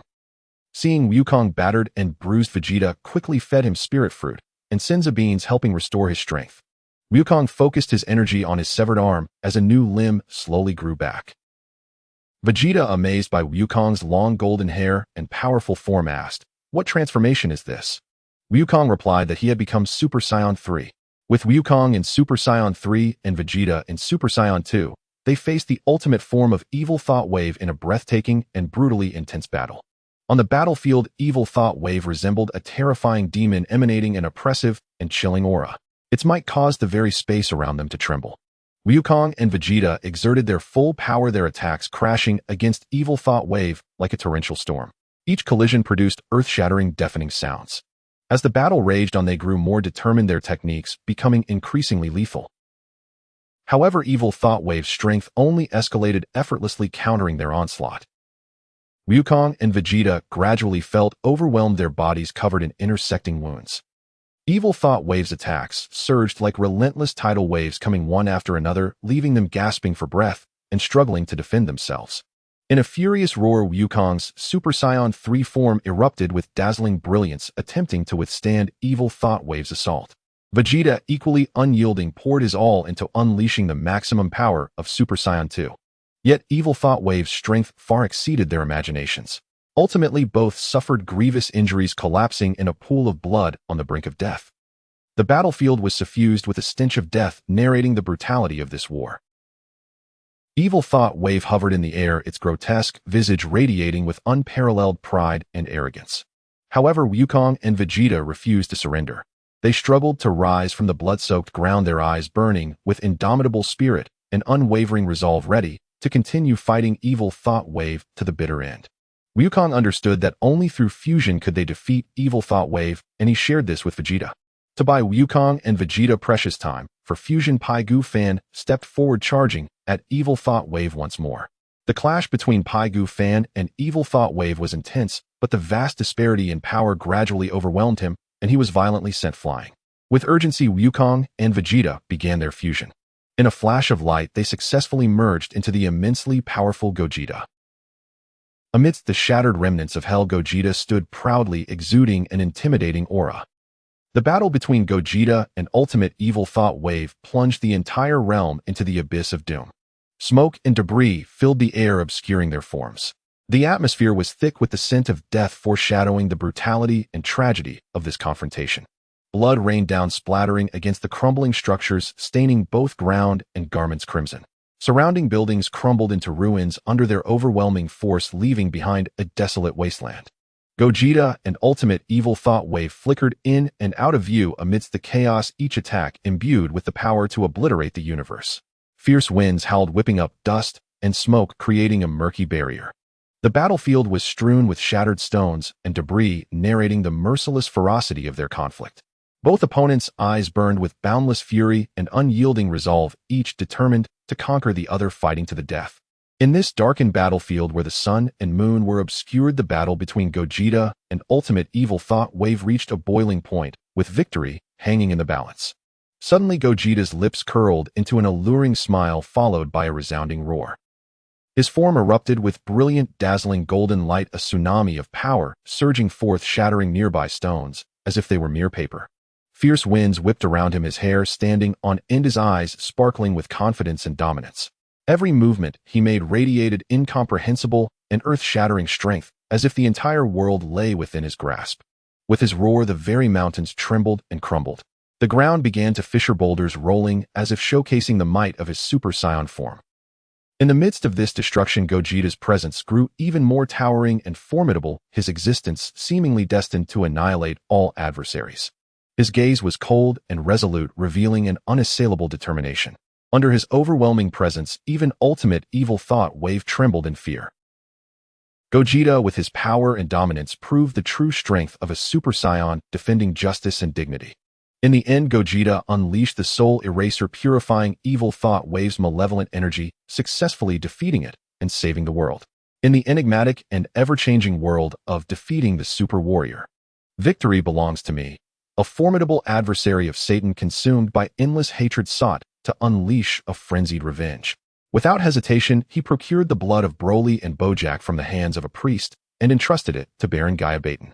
Within his mysterious and ominous biochemical laboratory, employing cutting-edge and exquisite cloning technology, the Baron orchestrated the resurrection of Broly and Bojack. In the midst of a nurturing chamber filled with unknowns and mysteries, Broly quietly grew. Upon reaching adulthood, the biochemical Broly and Bojack were inadvertently detected by Goten. In an instant, a terrifying crisis as shocking as a tempest descended upon them without warning. The newly awakened biochemical Broly appeared no different from an ordinary Saiyan, with jet black hair and deep purple eyes accompanied by a lively tail. Suddenly, he unleashed his full power, transforming into a Super Saiyan and engaged in an intense and thrilling life-and-death battle with Goten, Trunks, Android 18, O, and Krillin. In this brutal clash, the disparity in strength between the two sides was like an insurmountable chasm. Goten and his companions gradually found themselves in dire straits, sinking deeper into the mire of disadvantage as if they were about to be mercilessly swallowed by an abyss of unending darkness. However, in this critical moment of life and death, Lin Feng and Vegeta descended like divine saviors from the heavens, instantly teleporting to the battlefield. They erupted with the overwhelming power of Super Saiyan 2, their might crashing down like a tidal wave, swiftly bringing the immensely powerful biochemical Broly to the ground. In haste, they carried the unconscious biochemical Broly back to Dr. Brief's laboratory. Upon arriving at the laboratory, Dr. Brief wasted no time and placed the biochemical Broly into a nutrient-rich liquid chamber. Nourished by that magical and potent solution, Broly's body began to gradually regain vitality, yet his consciousness remained ensnared in a chaotic abyss of darkness. Thus, the doctor devoted himself entirely to employing his profound hypnosis techniques, desperately attempting to ensure Broly remained in a deep state of slumber. Lin Feng and Vegeta beside him were on edge, their breaths held, their bodies trembling as they watched with unwavering concern and anxiety. They understood that the power of biochemical Broly could bring about cataclysmic destruction if he awakened from his slumber, heralding an unimaginable catastrophe. After relentless efforts from the doctor, he finally succeeded in placing biochemical Broly into a profound sleep. In an expansive experimental facility, he fused the Broly cells obtained from Lin Feng with cells from Lin Feng, Vegeta, and Son Goku's Great Ape form, slowly injecting the precious golden primordial cells into the biochemical Broly. Lin Feng gathered the Dragon Balls he had previously collected and called aloud, "Shinran, arise." The dragon emerged slowly from the clouds, its massive and elongated body coiling like a mysterious pathway to infinity. Its scales shimmered with dazzling colors, sparkling brilliantly under the sun, akin to the most radiant jewels. The dragon's whiskers danced like flowing ribbons, and its claws, powerful and fierce, shifted the winds with every movement, accompanied by a booming roar that echoed through the skies, as if awakening the entire world from slumber. "O humans who summon me, I am the eternal dragon of Earth, capable of granting you 2 wishes. Speak your desires."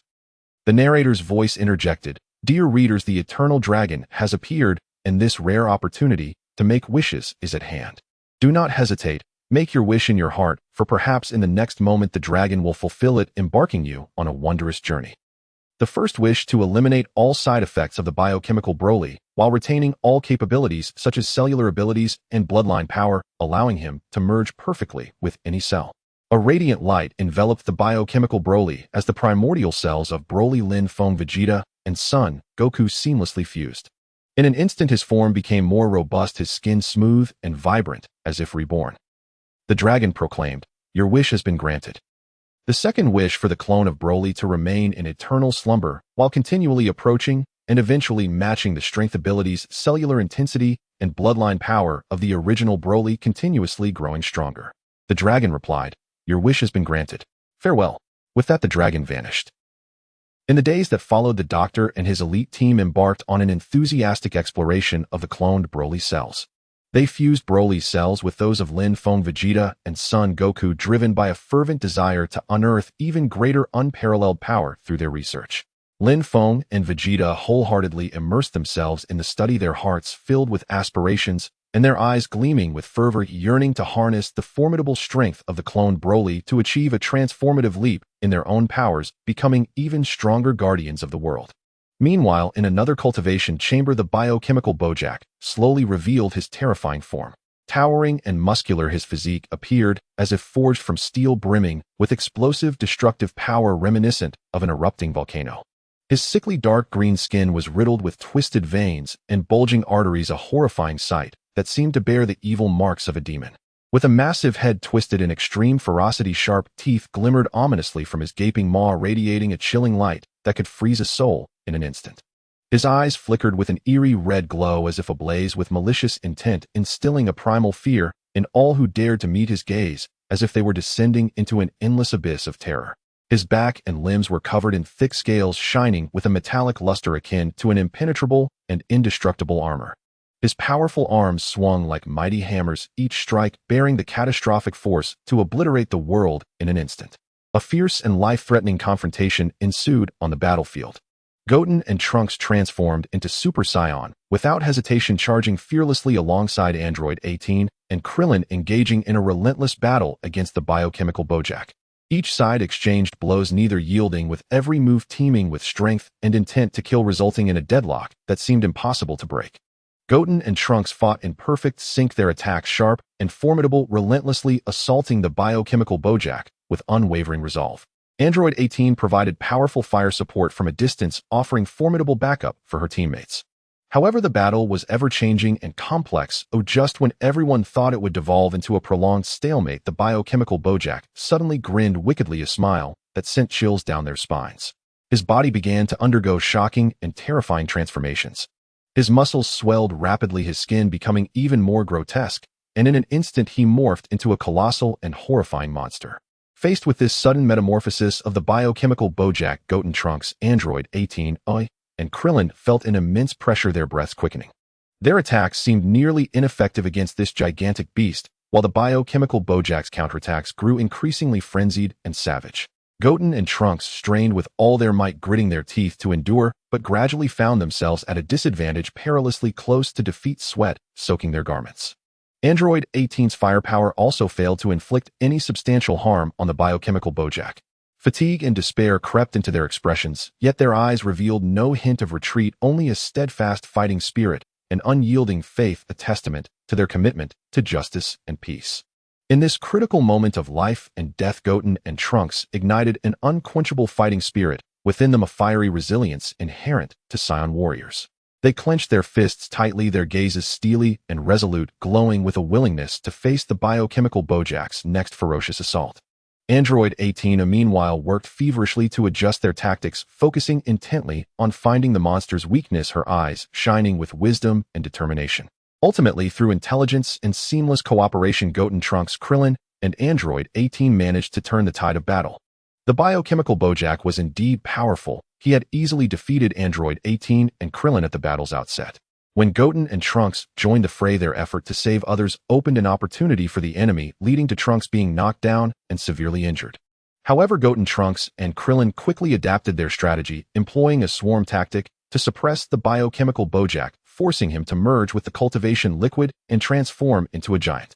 They understood the biochemical liquid's deadly weakness to seawater and cleverly directed water to Bojack's position. Upon contact, the biochemical liquid reacted violently, and his body began to dissolve.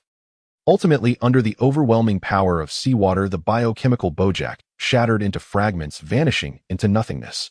In this fierce and brutal battle, Goten, Trunks, Android 18, and Krillin fully utilized their abilities and strengths, defeating the terrifying biochemical Bojack through intelligence, flexible tactics, and clever deception. With their courage, strength, and unwavering belief, they defended the peace and justice of the world, emerging as undeniable heroes in the hearts of the people. Their valiant deeds will forever be etched in memory, a beacon of hope illuminating the darkness, shining brightly and indelibly eternal. On a brilliantly sunny day that could make anyone's bones feel as if they were melting and spirits soar to the heavens, a sudden and severe crisis struck from the sky, capable of sending hearts racing and cold sweat soaking backs. Without any warning, a plane's engine suffered a catastrophic failure, leaving everyone aboard in a state of sheer panic, as if they had been thrown into a boiling pot, hopelessly searching for a way out. The aircraft spiraled out of control, resembling a bird with a broken wing, swaying precariously as if it would crash to the ground in a shattering explosion at any moment. Just as the situation turned dire, our extraordinary hero, the Saiyan masked superhero, appeared like a flash of lightning. In a swift motion, he flew beside the plane, using an astounding power that could leave jaws dropping and eyes bulging to stabilize the aircraft, successfully snatching the lives of everyone aboard from the clutches of death. As the passengers emerged from their near-death experience, still shaken, yet grateful, reporters surged forward like a rising tide, surrounding the hero in a dense throng with microphones and cameras trained on him. Yet faced with a barrage of questions from the journalists, the Saiyan masked superhero remained silent, as if he were a statue carved in stone. Just when everyone thought he would remain mute forever, he suddenly struck a classic pose reminiscent of Gohan's childhood antics influenced by the Ginyu Force, prompting roars of laughter from the crowd. The tense atmosphere that had seemed suffocating transformed into one of joyous relief. The people cheered for their powerful, yet humorous superhero, their exuberance almost lifting the roof off the venue.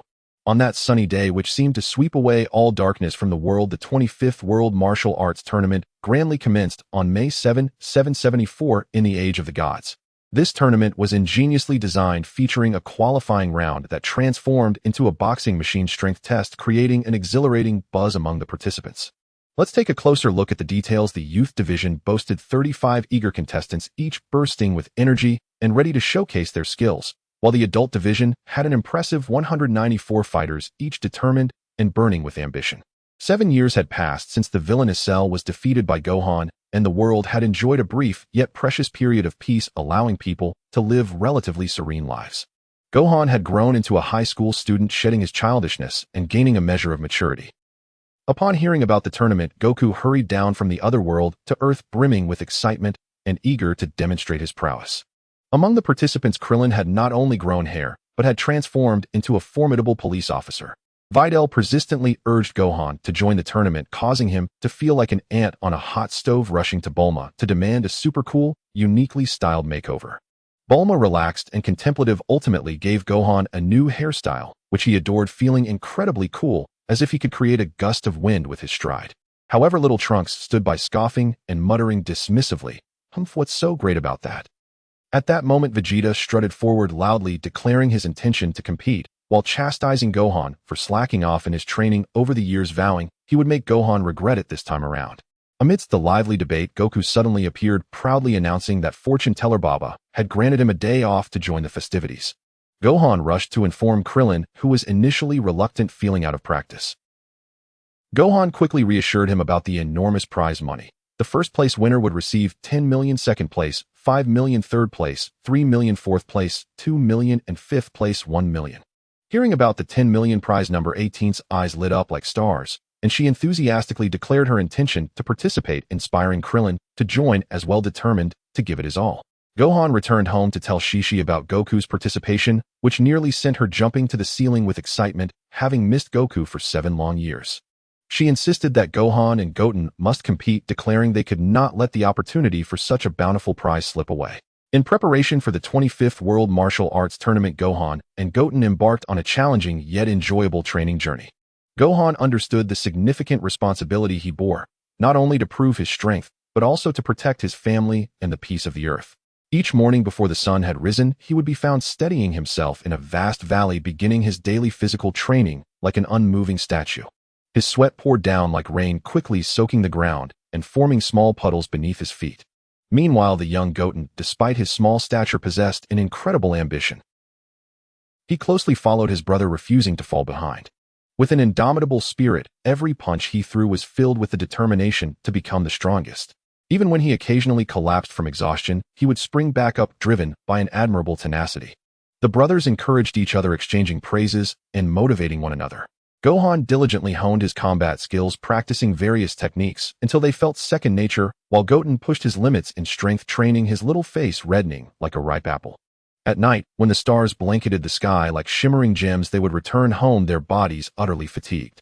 Yet the next day, before the sun even rose, they would bounce back with renewed energy, eager to continue their training, fueled by their anticipation for the tournament and a longing for victory akin to a starving person yearning for a lavish feast. This relentless and tireless training propelled Gohan and Goten's strength to rapidly expand, akin to a balloon being inflated. They were more than ready to shine brightly at the tournament and astonish everyone present. Lin Feng, aiming to enhance the overall strength of the Dragon Ball warriors, chose not to participate in the tournament directly, but instead worked quietly behind the scenes, devising training plans and providing technical guidance. Registration had begun. A few employees, noticing Piccolo's green face, couldn't help but ask, "Hey Piccolo, are you okay? Why do you look so green?" Piccolo's face flushed bright red, resembling a ripe tomato. The host hurried over, panting, to Goku and the others, saying, "You guys are the ones who defeated Cell." He then turned to Piccolo, warning, "Take it easy, don't blow the venue apart and get me fired." He then asked Goku, "Goku, what's up with that halo on your head?" Goku grinned widely, replying, "That's the protagonist's halo." The strength test commenced with the spotlight first on our proud Mr. Satan. He started posing dramatically, eliciting Piccolo's ire to the point of smashing the camera. Mr. Satan scored 137 points and swaggered off in high spirits. Subsequently, a group of bystanders tested their strength, all scoring below Satan. The beautiful android 18 effortlessly struck the machine, scoring 774 points. The referee thought the machine was broken, but as 18 struck again lightly, it registered 203 points. The scores of the other Dragon Ball warriors were comparably impressive. And now make way for our proud Saiyan Prince, who was about to show off his skills. With a single punch, he obliterated the boxing machine. The host stood in stunned silence, mouth agape, pondering, are humans really this strong? In the enigmatic and ever-changing world of defeating the super warrior, victory belongs to me. A formidable adversary of Satan, consumed by endless hatred, sought to unleash a frenzied revenge. Without hesitation, he procured the blood of Broly and Bojack from the hands of a priest and entrusted it to Baron Kaiō-ken. Within his mysterious and ominous biochemical laboratory, employing cutting-edge and exquisite cloning technology, the Baron orchestrated the resurrection of Broly and Bojack. In the midst of a nurturing chamber filled with unknowns and mysteries, Broly quietly grew. Upon reaching adulthood, the biochemical Broly and Bojack were inadvertently detected by Kaiō-ken.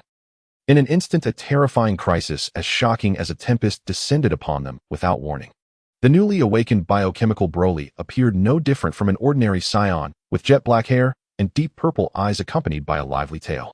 Suddenly, he unleashed his full power, transforming into a Super Saiyan, and engaged in an intense and thrilling life-and-death battle with Kaiō-ken Trunks Android 18, and Krillin. In this brutal clash, the disparity in strength between the two sides was like an insurmountable chasm. Kaiō-ken and his companions gradually found themselves in dire straits, sinking deeper into the mire of disadvantage as if they were about to be mercilessly swallowed by an abyss of unending darkness. However, in this critical moment of life and death, Lin Feng and Vegeta descended like divine saviors from the heavens, instantly teleporting to the battlefield. They erupted with the overwhelming power of Super Saiyan 2, their might crashing down like a tidal wave, swiftly bringing the immensely powerful biochemical Broly to the ground. In haste, they carried the unconscious biochemical Broly back to Dr. Brief's laboratory. Upon arriving at the laboratory, Dr. Brief wasted no time and placed the biochemical Broly into a nutrient-rich liquid chamber. Nourished by that magical and potent solution, Broly's body began to gradually regain vitality, yet his consciousness remained ensnared in a chaotic abyss of darkness. Thus, the doctor devoted himself entirely to employing his profound hypnosis techniques, desperately attempting to ensure Broly remained in a deep state of slumber. Lin Feng and Vegeta beside him were on edge, their breaths held, their bodies trembling as they watched with unwavering concern and anxiety. They understood that the power of biochemical Broly could bring about cataclysmic destruction if he awakened from his slumber, heralding an unimaginable catastrophe. After relentless efforts from the doctor, he finally succeeded in placing biochemical Broly into a profound sleep. In an expansive experimental facility, he fused the Broly cells obtained from Lin Feng with cells from Lin Feng, Vegeta, and Son Goku's Great Ape form, slowly injecting the precious golden primordial cells into the biochemical Broly. Lin Feng gathered the Dragon Balls he had previously collected and called aloud, "Shinran, arise." The dragon emerged slowly from the clouds, its massive and elongated body coiling like a mysterious pathway to infinity. Its scales shimmered with dazzling colors, sparkling brilliantly under the sun, akin to the most radiant jewels. The dragon's whiskers danced like flowing ribbons, and its claws, powerful and fierce, shifted the winds with every movement, accompanied by a booming roar that echoed through the skies, as if awakening the entire world from slumber. "O humans who summon me, I am the eternal dragon of Earth, capable of granting you 2 wishes. Speak your desires." The narrator's voice interjected, "Dear readers, the eternal dragon has appeared, and this rare opportunity to make wishes is at hand. Do not hesitate, make your wish in your heart, for perhaps in the next moment the dragon will fulfill it, embarking you on a wondrous journey." The first wish: to eliminate all side effects of the biochemical Broly, while retaining all capabilities such as cellular abilities and bloodline power, allowing him to merge perfectly with any cell. A radiant light enveloped the biochemical Broly as the primordial cells of Broly, Lin Feng, Vegeta, and Son Goku seamlessly fused. In an instant, his form became more robust, his skin smooth and vibrant, as if reborn. The dragon proclaimed, "Your wish has been granted." The second wish: for the clone of Broly to remain in eternal slumber while continually approaching and eventually matching the strength abilities, cellular intensity, and bloodline power of the original Broly, continuously growing stronger. The dragon replied, "Your wish has been granted. Farewell." With that, the dragon vanished. In the days that followed, the doctor and his elite team embarked on an enthusiastic exploration of the cloned Broly cells. They fused Broly's cells with those of Lin Feng, Vegeta, and Son Goku, driven by a fervent desire to unearth even greater unparalleled power through their research. Lin Feng and Vegeta wholeheartedly immersed themselves in the study, their hearts filled with aspirations and their eyes gleaming with fervor, yearning to harness the formidable strength of the cloned Broly to achieve a transformative leap in their own powers, becoming even stronger guardians of the world. Meanwhile, in another cultivation chamber, the biochemical Bojack slowly revealed his terrifying form. Towering and muscular, his physique appeared as if forged from steel, brimming with explosive, destructive power reminiscent of an erupting volcano. His sickly dark green skin was riddled with twisted veins and bulging arteries, a horrifying sight that seemed to bear the evil marks of a demon. With a massive head twisted in extreme ferocity, sharp teeth glimmered ominously from his gaping maw, radiating a chilling light that could freeze a soul in an instant. His eyes flickered with an eerie red glow as if ablaze with malicious intent, instilling a primal fear in all who dared to meet his gaze, as if they were descending into an endless abyss of terror. His back and limbs were covered in thick scales, shining with a metallic luster akin to an impenetrable and indestructible armor. His powerful arms swung like mighty hammers, each strike bearing the catastrophic force to obliterate the world in an instant. A fierce and life-threatening confrontation ensued on the battlefield. Goten and Trunks transformed into Super Saiyan, without hesitation charging fearlessly alongside Android 18 and Krillin, engaging in a relentless battle against the biochemical Bojack. Each side exchanged blows, neither yielding, with every move teeming with strength and intent to kill, resulting in a deadlock that seemed impossible to break. Goten and Trunks fought in perfect sync, their attacks sharp and formidable, relentlessly assaulting the biochemical Bojack with unwavering resolve. Android 18 provided powerful fire support from a distance, offering formidable backup for her teammates. However, the battle was ever-changing and complex. Just when everyone thought it would devolve into a prolonged stalemate, the biochemical Bojack suddenly grinned wickedly, a smile that sent chills down their spines. His body began to undergo shocking and terrifying transformations. His muscles swelled rapidly, his skin becoming even more grotesque, and in an instant he morphed into a colossal and horrifying monster. Faced with this sudden metamorphosis of the biochemical Bojack, Goten, Trunks, Android 18, and Krillin felt an immense pressure, their breaths quickening. Their attacks seemed nearly ineffective against this gigantic beast, while the biochemical Bojack's counterattacks grew increasingly frenzied and savage. Goten and Trunks strained with all their might, gritting their teeth to endure, but gradually found themselves at a disadvantage, perilously close to defeat, sweat soaking their garments. Android 18's firepower also failed to inflict any substantial harm on the biochemical Bojack. Fatigue and despair crept into their expressions, yet their eyes revealed no hint of retreat, only a steadfast fighting spirit, an unyielding faith, a testament to their commitment to justice and peace. In this critical moment of life and death, Goten and Trunks ignited an unquenchable fighting spirit, within them a fiery resilience inherent to Saiyan warriors. They clenched their fists tightly, their gazes steely and resolute, glowing with a willingness to face the biochemical Bojack's next ferocious assault. Android 18 meanwhile worked feverishly to adjust their tactics, focusing intently on finding the monster's weakness, her eyes shining with wisdom and determination.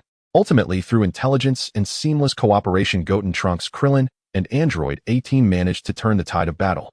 The biochemical Bojack was indeed powerful. He had easily defeated Android 18 and Krillin at the battle's outset. When Goten and Trunks joined the fray, their effort to save others opened an opportunity for the enemy, leading to Trunks being knocked down and severely injured. However, Goten, Trunks, and Krillin quickly adapted their strategy, employing a swarm tactic to suppress the biochemical Bojack, forcing him to merge with the cultivation liquid and transform into a giant.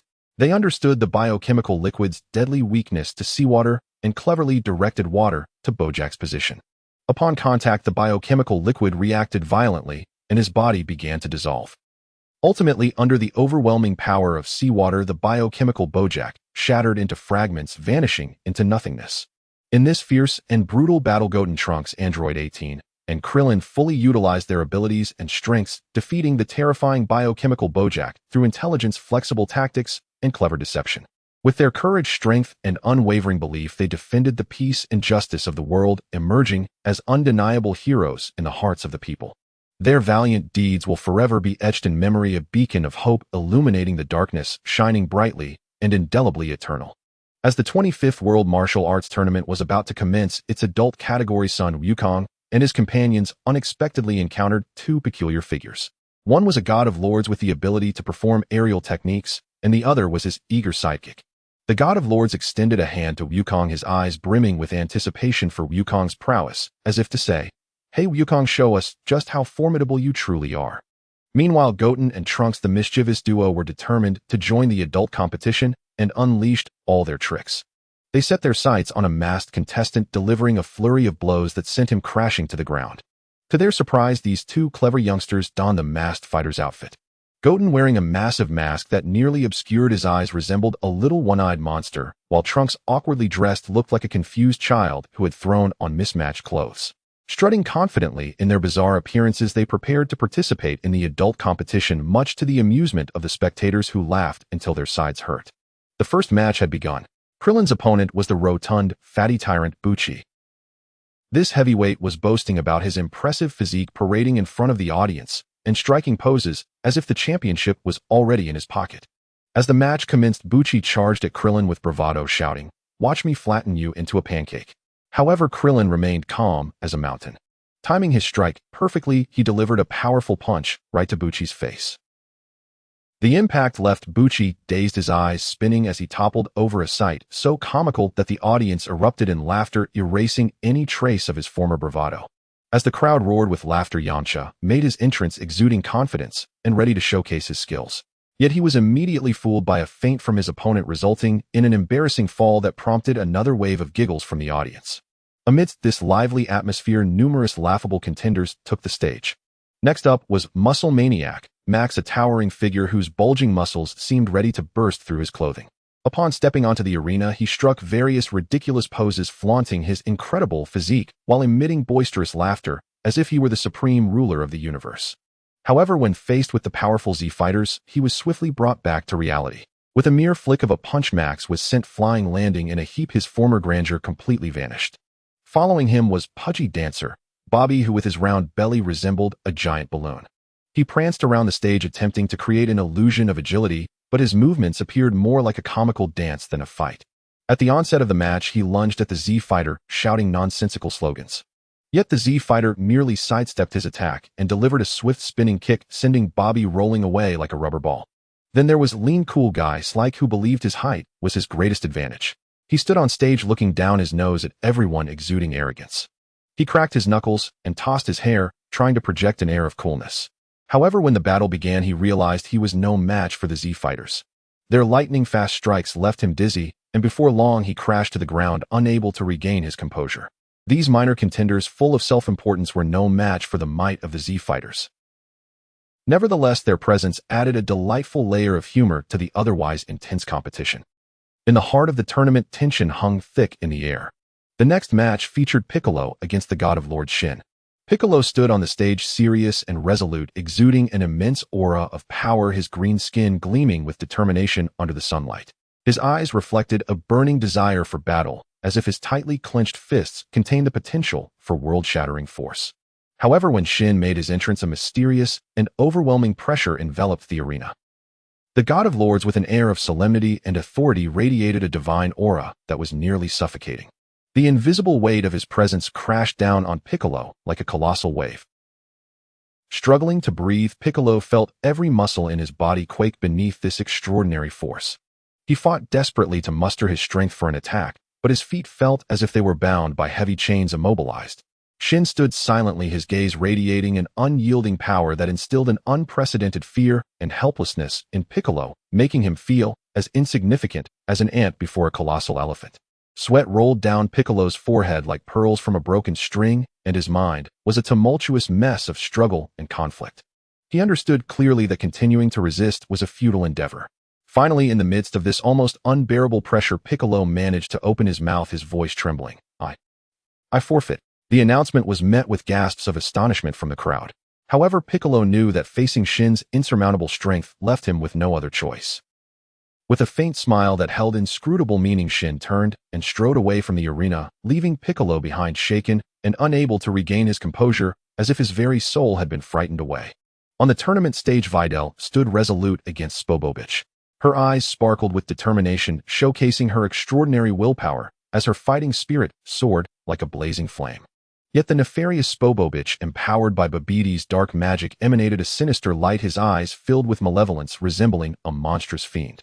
As the battle began, Spobobich unleashed a relentless barrage of attacks fueled by his wicked magic akin to a frenzied beast. Videl gritted her teeth, struggling to withstand his onslaught, but the power of the magic was overwhelming, and she found herself sinking deeper into despair, much like being trapped in a quagmire. Each of Spobobich's strikes was brutal, forcing Videl to retreat, her body marked with injuries that tugged at the heartstrings of onlookers. Watching her endure such torment, Goku's teeth clenched, his eyes ablaze with fury, ready to incinerate Spobobich in an instant. Gohan. In the 25th World Martial Arts Tournament, during the fierce 16-man elimination round, Sun Wukong found himself facing off against Jebet. The latter, brimming with arrogance, shouted for Wukong to transform into a Super Saiyan and maximize his energy. At that critical moment, the Supreme Kai intervened, warning everyone that the nefarious Spubich and Yam could seize the opportunity to attack Wukong, advising them not to make any sudden moves. As fate would have it, Wukong was indeed ambushed by Spubich and Yam. To add insult to injury, the Supreme Kai not only failed to stop them, but also used his special ability to immobilize Wukong, allowing the two villains to siphon off his energy with their measuring device. Once they succeeded, they dashed back to Babbidi's spaceship like frightened rabbits. The Supreme Kai then led Goku and the others in pursuit. Upon reaching the ship, they were astounded to discover that the Demon King Dabura had become one of Babbidi's minions. The cunning Babbidi had secretly infiltrated the spaceship, funneling the energy he had stolen from Wukong into the enormous egg that sealed the evil Majin Buu. Dabura's keen eyes soon spotted the group's presence, and without hesitation, he dispatched the Supreme Kai's guard Jebet and maliciously turned Piccolo and Krillin to stone with his saliva. Seeing Dabura allied with Babbidi left the Supreme Kai distraught, his brows furrowed in worry, convinced that the battle was unwinnable. However, Goku and Vegeta, ever audacious, dismissed Dabura as a mere threat, believing him to be insignificant. Shortly thereafter, Dabura returned to the ship, and Goku, Wukong, Vegeta, and the Supreme Kai swiftly followed. At this juncture, Vegeta clashed with the fish-like monster Pui Pui, igniting a fierce battle. Under Babbidi's control, Pui Pui was utterly malevolent, his slimy body and terrifying visage capable of inducing nightmares at a mere glance. As the fight commenced, Pui Pui lunged at Vegeta like a frenzied beast, his attacks vicious and relentless, each strike seemingly aimed at tearing Vegeta to shreds. Yet as the Prince of the Saiyans, Vegeta was not easily intimidated. He deftly evaded Pui Pui's assaults, his eyes filled with disdain, confidence practically radiating from him. Vegeta swiftly counterattacked, unleashing a barrage of blows that rained down on Pui Pui like a torrential downpour, forcing the monster to retreat repeatedly. Pui Pui was taken aback by Vegeta's prowess, his fear creeping in as he struggled to find a flaw in the Saiyans' defenses. As the battle raged on, Pui Pui realized he could not withstand Vegeta's onslaught, his heart pounding with dread. Meanwhile, Vegeta grew more invigorated with each exchange, his strength surging like a flood, each blow more ferocious than the last. At a crucial moment, Babbidi cast a spell that transported the battleground to a planet with 10 times the gravity. Upon arrival, Pui Pui felt an immediate surge of confidence, charging at Vegeta with renewed vigor. Initially, Pui Pui seemed to gain strength, his attack speed and power increasing significantly, even managing to put some pressure on Vegeta. But who was Vegeta? He would not be defeated so easily. With a smirk, he sneered him, "Few think such tricks can defeat me. You're sorely mistaken." In an instant, a formidable aura erupted from him, propelling his speed and strength to unprecedented heights. Each of his strikes now carried the weight of devastation, leaving Pui Pui no chance to retaliate. Pui Pui's eyes widened in terror, his heart sinking into despair as he felt utterly powerless. Vegeta showed no mercy. After a dazzling series of attacks, he launched a powerful kick that sent Pui Pui flying. The monster crashed heavily to the ground, rendered immobile, his previous arrogance extinguished, leaving only fear and hopelessness on his face.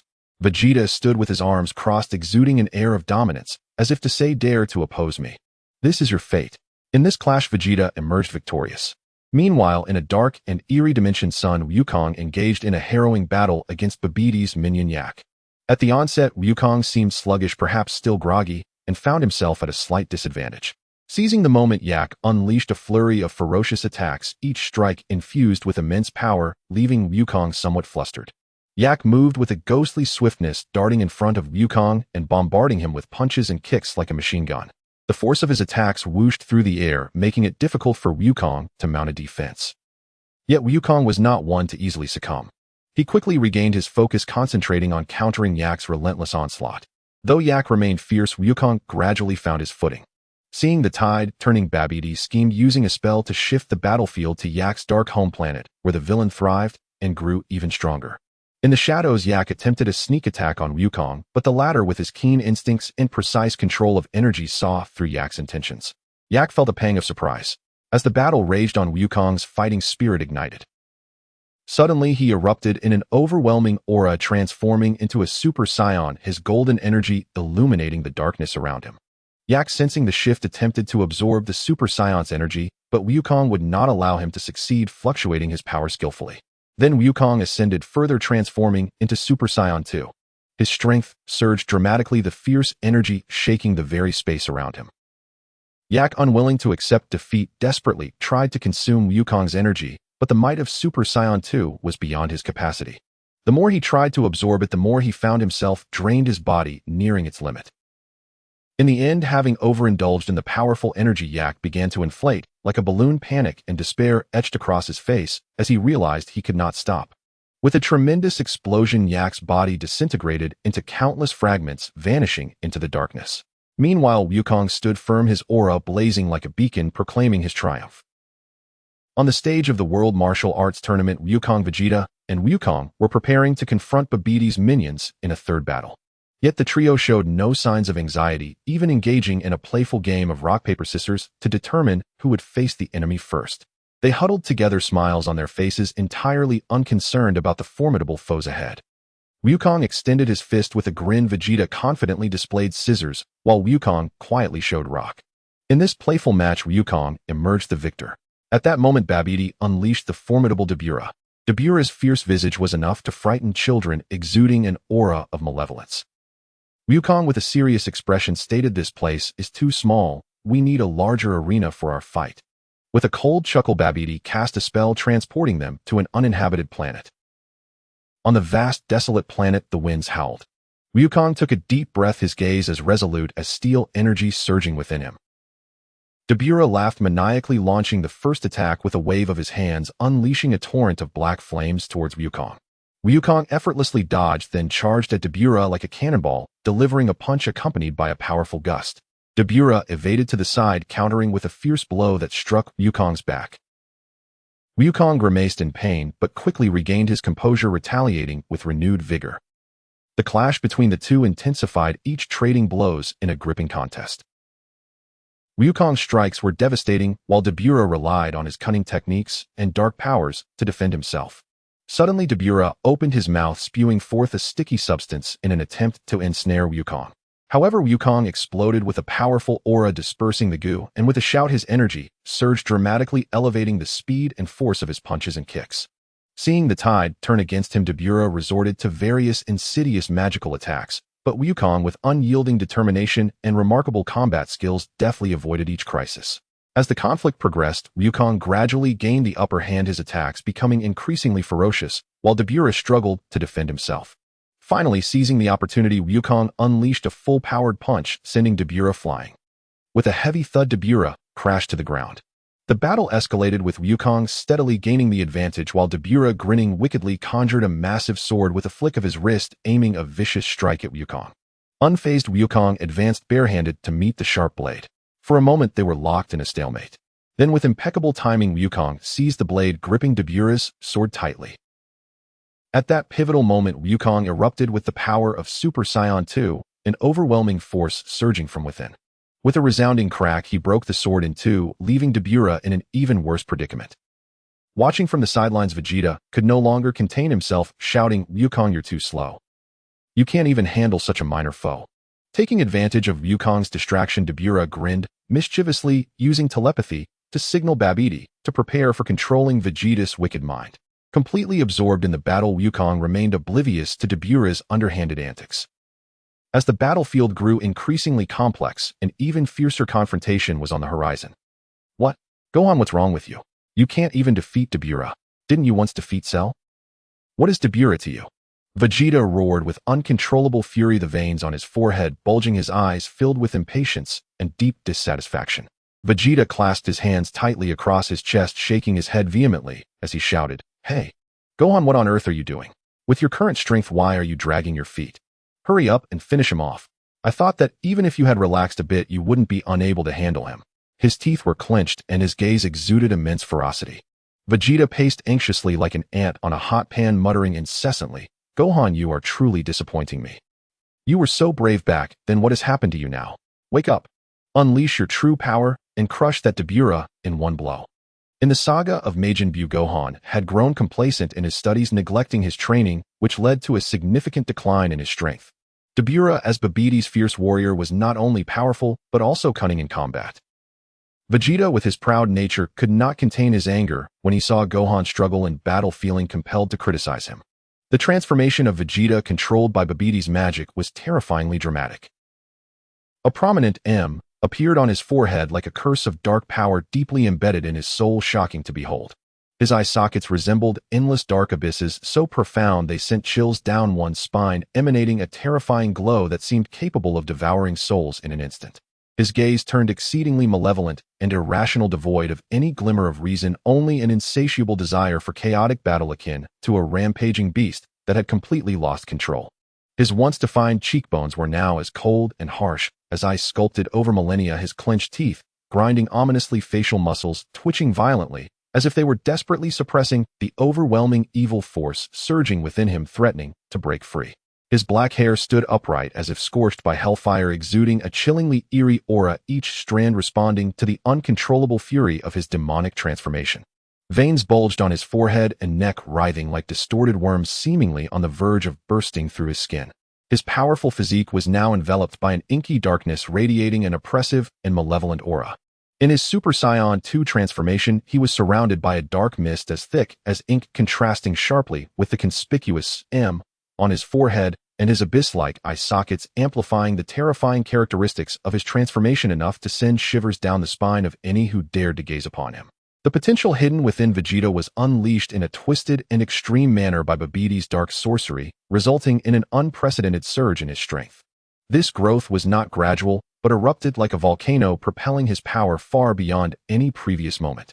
Transformed Vegeta resembled a demonic lord emerging from the depths of hell, his skin radiating a terrifying aura that could instill fear in the bravest of hearts. He retained the strength and majesty of a Saiyan, but was imbued with the malevolent and crazed traits bestowed by Babbidi's dark magic, as if all the world's evils had converged into his being.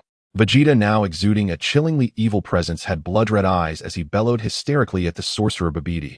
"I want you to transport us to the site of the 25th World Martial Arts Tournament. I want to face Kaiō-ken there."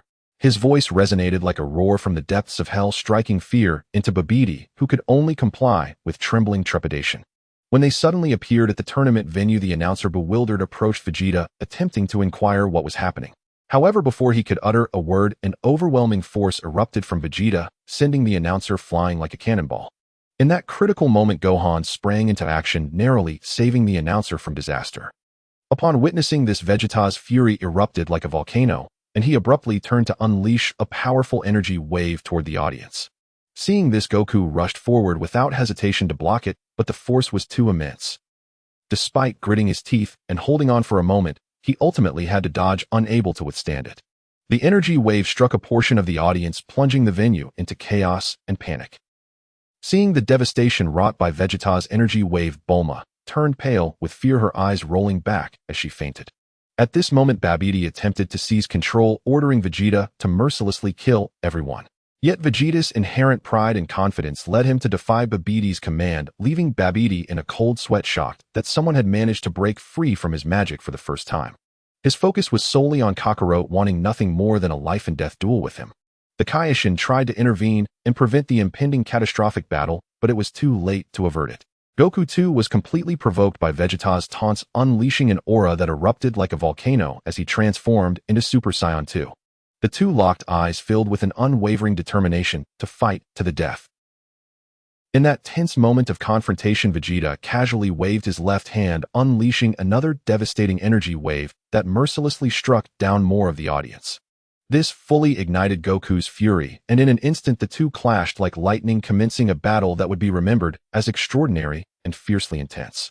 In Dragon Ball Z, a breathtaking and extraordinary battle unfolds between Son Wukong Goku and Vegeta. At that time, Vegeta was under the control of Babbidi's nefarious magic, awakening a terrifying Majin form. Majin Vegeta, empowered by magic to unleash his latent potential and significantly enhance his strength. Goku was well aware that this battle might lead to the resurrection of Majin Buu, yet he resolutely decided to face Vegeta. His reasons were manifold. Firstly, Goku cherished the profound camaraderie he shared with Vegeta, having fought together through countless life and death struggles. He understood Vegeta's fervent warrior spirit and the inner turmoil he grappled with. As long as Vegeta's requests were not excessively unreasonable, Goku would honor their friendship. Secondly, Goku did not fully comprehend the true extent of Buu's terrifying power. Despite King Kai's repeated warnings about Buu's formidable nature, Goku found it hard to grasp the depth of King Kai's fear. Moreover, with the formidable trump card of Super Saiyan 3 at his disposal, Goku was confident that even if Buu were revived, he would be able to hold his own. Thirdly, Goku was entirely confident in his ability to win this confrontation. He had a clear understanding of Vegeta's strength and believed that he could triumph and prevent Buu's resurrection. During the battle, to protect innocent bystanders from collateral damage, Goku skillfully lured Vegeta to an isolated area for their duel. Once in the open space, the atmosphere grew heavy, as if it could solidify. Vegeta suddenly threw back his head and let out a soul-shaking roar, unleashing an incredibly terrifying power.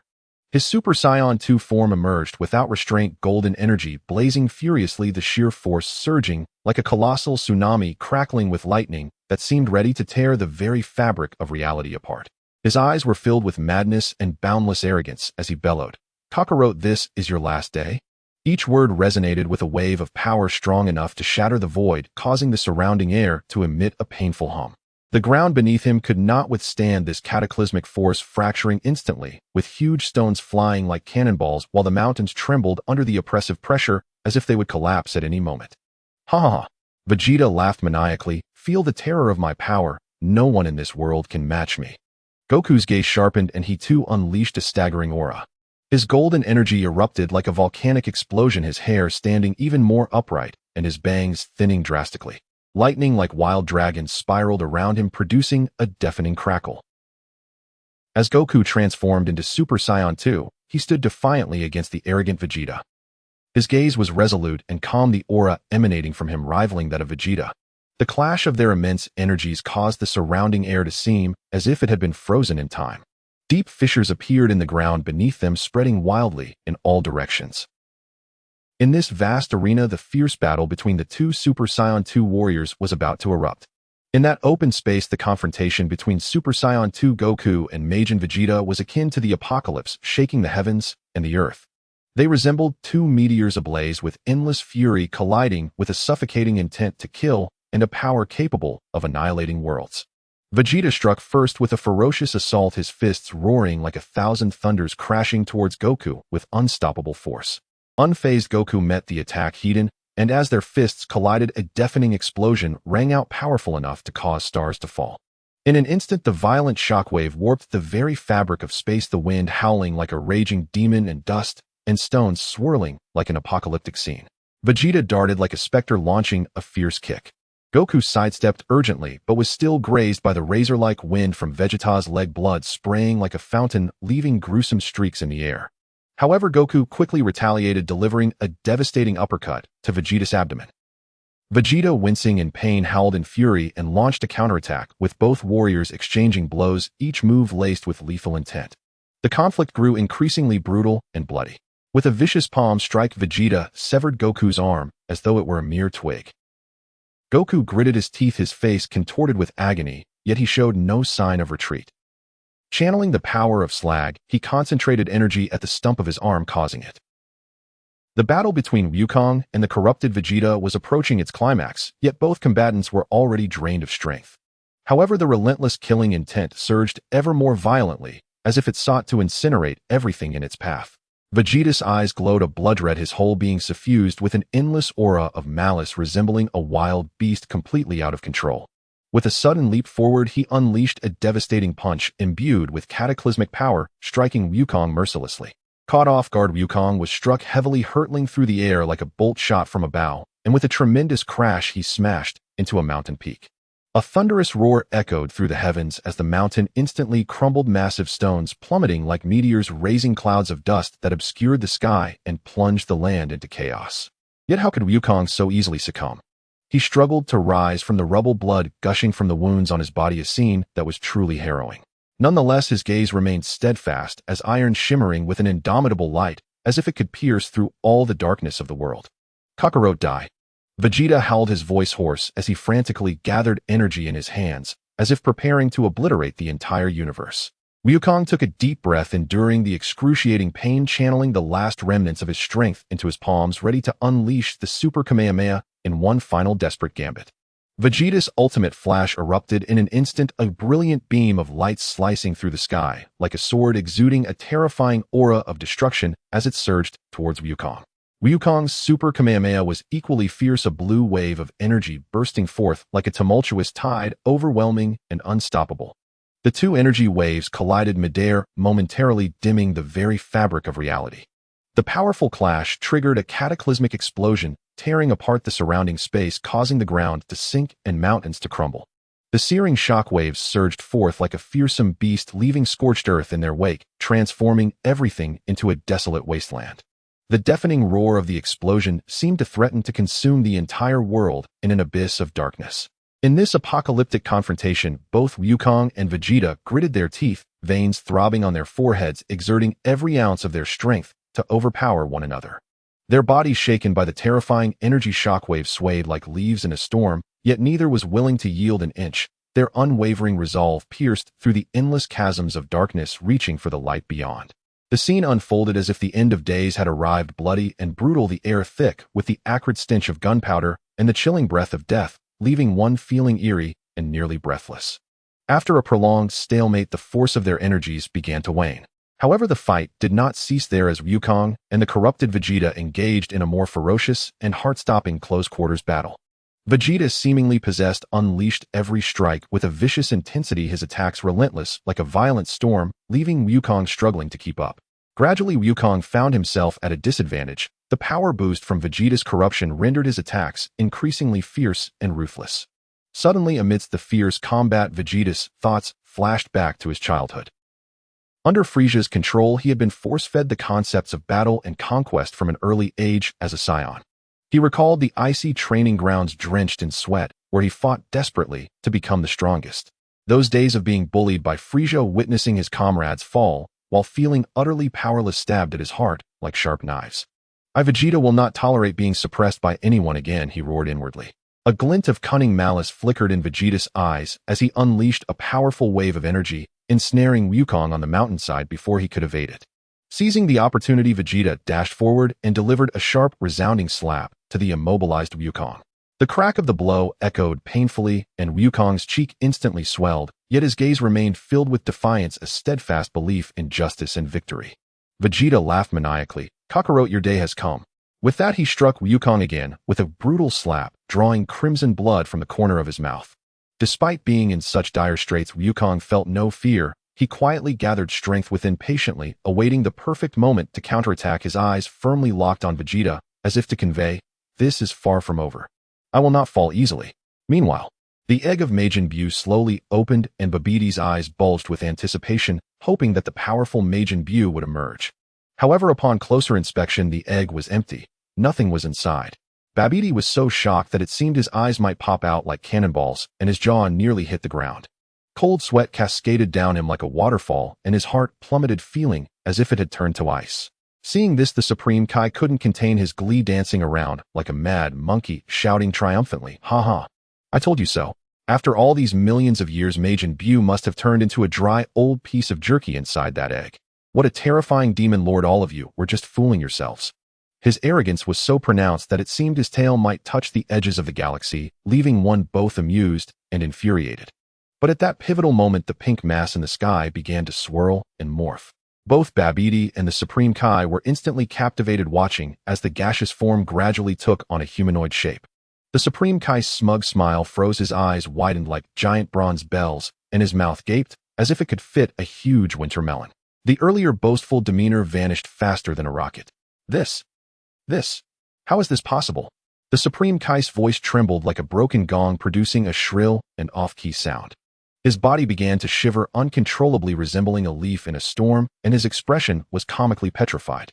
Babidi, on the other hand, was so terrified that his legs turned to jelly, and with a thud he dropped to the ground, his face as pale as if he had been painted white, appearing as if he had seen a ghost, his soul nearly flying away. Initially, the Supreme Kai had been overjoyed, grinning from ear to ear, his hands waving excitedly in the air, as if he had already adorned himself with the crown of victory. Yet when he looked up to see the astonishing sight in the sky, he was rendered speechless, his smile locked in place, as if cast under a powerful spell. Then it was as if he had been struck by 100,000 volts of electricity. He nearly lost control of his bladder, his legs buckled, and with a crash he collapsed to the ground, trembling like a vibrating machine, his teeth chattering as he muttered, "It's over, it's really over." At that moment, the pink cloud in the sky rolled violently, and the terrifying figure of Majin Buu suddenly emerged, exuding an overwhelming sense of oppression akin to a colossal mountain pressing down, making it difficult to breathe, as if one's heart might stop from the sheer terror of the sight. Upon his resurrection, Majin Buu's plump form began to twist and sway. He raised his arms as thick as tree trunks, waving them chaotically in the air, conducting a mysterious symphony that no one could comprehend. His round belly puffed in and out while his backside wiggled side to side, as if performing a uniquely hilarious Buu dance. His legs would alternately bend and straighten, swaying unsteadily like he was walking on cotton candy. At times he would leap into the air only to land awkwardly like a clumsy pumpkin, almost tumbling over with an undignified crash. Majin Buu's head was no less animated, bobbing left and right and spinning around in all directions, appearing utterly ridiculous. He occasionally emitted strange sounds, as if providing his peculiar dance with its own comedic soundtrack. The clumsy yet hilarious antics elicited uncontrollable laughter from onlookers, but the sheer magnitude of his terrifying power silenced any chuckles, as no one dared provoke this fearsome yet oddly endearing creature. Gohan was drenched in cold sweat and instantly transformed into a Super Saiyan, but within moments he was knocked unconscious by Buu's overwhelming strength. The Supreme Kai, witnessing the scene, looked utterly helpless, almost flattened by Buu's might, and his earlier arrogance had turned to despair. Babidi, however, mad with excitement, ordered Buu to eat the Supreme Kai. Suddenly Dabra, observing Majin Buu's corpulent form, couldn't help but exclaim, "Hey, you pig-like creature, you're so fat you can barely move." The moment those words left his mouth, Majin Buu erupted in rage, his already fearsome visage twisting into something even more monstrous. With bulging eyes ready to pop, he bellowed, "You dare call me a pig? He'll make you pay." Without hesitation, Majin Buu lunged at Dabra, and the two were instantly embroiled in a fierce life-and-death battle. Seizing the opportunity, the Supreme Kai quickly transported the unconscious Gohan to the Kaiō-ken realm. The battle between Dabra and Majin Buu erupted with the intensity of a volcanic eruption, shaking the very earth. Dabra showcased astonishing prowess, moving with the speed of lightning and unleashing fierce, devastating attacks filled with destructive intent. He relentlessly pounded Buu with blows like a torrential storm, and though Buu was powerful, he appeared somewhat flustered under Dabra's rapid-fire assault. Dabra, sensing his advantage, drew forth a shimmering trident and pierced it into Majin Buu, creating a horrifying gash in his body. Seeing the damage, Dabra was elated, believing victory was within his grasp. He soared into the air, rapidly waving his hands and unleashing a barrage of dazzling energy waves that lit up the dark battlefield like a supernova, seemingly poised to obliterate everything. Yet these seemingly unstoppable energy waves struck Buu and merely splashed against him, having no effect whatsoever, as if tossed into the ocean without causing a ripple. Majin Buu's wound healed almost instantaneously, as if he had never been injured at all. A contemptuous smile crept across his grotesque face, brimming with mockery. Dabra continued his frenzied assault, but soon realized that his attacks were utterly futile against Buu, akin to a child's harmless tickling. Fueled by anger and desperation, Dabra resolved to unleash all his strength in a powerful energy wave, aiming to confront Buu head-on. However, Majin Buu remained unfazed, simply waving his hand, as if swatting away a bothersome mosquito, causing Dabra's energy wave to dissipate into nothingness. In a blink, Dabra was swallowed whole by Majin Buu, disappearing without a trace, leaving no shadow behind. Meanwhile, Krillin, who had been petrified, began to gradually regain his form, as if a mysterious force was silently repairing his body. On the other side, the young boys Trunks and Goten, who had accidentally shattered Piccolo earlier, were now filled with dread, their faces reflecting confusion and fear as they worried about Piccolo's fate. As they fretted, they suddenly heard Piccolo's voice calling out to them. "Hey kids, stop worrying. As long as our Namekian heads aren't smashed, we can recover." Upon hearing this, Trunks and Goten finally felt some relief, their previously tense expressions softening, although unease still lingered in their hearts. Just then Majin Buu cast an eerie and malevolent spell, transforming Dubra into a crisp cookie. Dubra's face was etched with horror, despair, and helplessness written all over him, but he could not fight back. Ultimately, he was devoured by Majin Buu, becoming just another morsel in his insatiable appetite. Vegeta streaked across the sky like a blazing meteor, vanishing in a sonic blur before materializing at Babbidi's crumbling stronghold. A thunderous roar erupted from his throat, deafening primal, unleashing an uncontainable torrent of energy. In an instant, the base ignited into an inferno, searing light blinded the eye, a thick, roiling smoke clawed its way toward the heavens, the very air trembled beneath the cataclysm. Amidst the chaos, Vegeta's piercing gaze locked onto Majin Buu, a plump pink figure standing absurdly serene. A contemptuous sneer curled his lips. "Humph, look at you, soft, round, and saccharine. Nothing more than a bloated pink pig." The words struck like poisoned daggers. Buu's already grotesque visage contorted violently, crimson fury blazed in his eyes. His entire frame convulsed, muscles coiled taut as overinflated balloons, veins pulsing beneath flushed, tomatoed skin, as though he might detonate at any second. Rewrote. His bellow tore a jagged rift across the heavens, shaking the firmament itself. The ground quaked, the air thickened, scorching, suffocating, charged with raw, incandescent wrath. His maw gaped wide enough to swallow a mountain, exhaling gusts that howled like typhoons, as if determined to devour Vegeta whole. His bloodshot eyes bored into Vegeta, not with mere anger, but with annihilating hatred, each stare a razor-sharp blade capable of cleaving steel and shattering stone.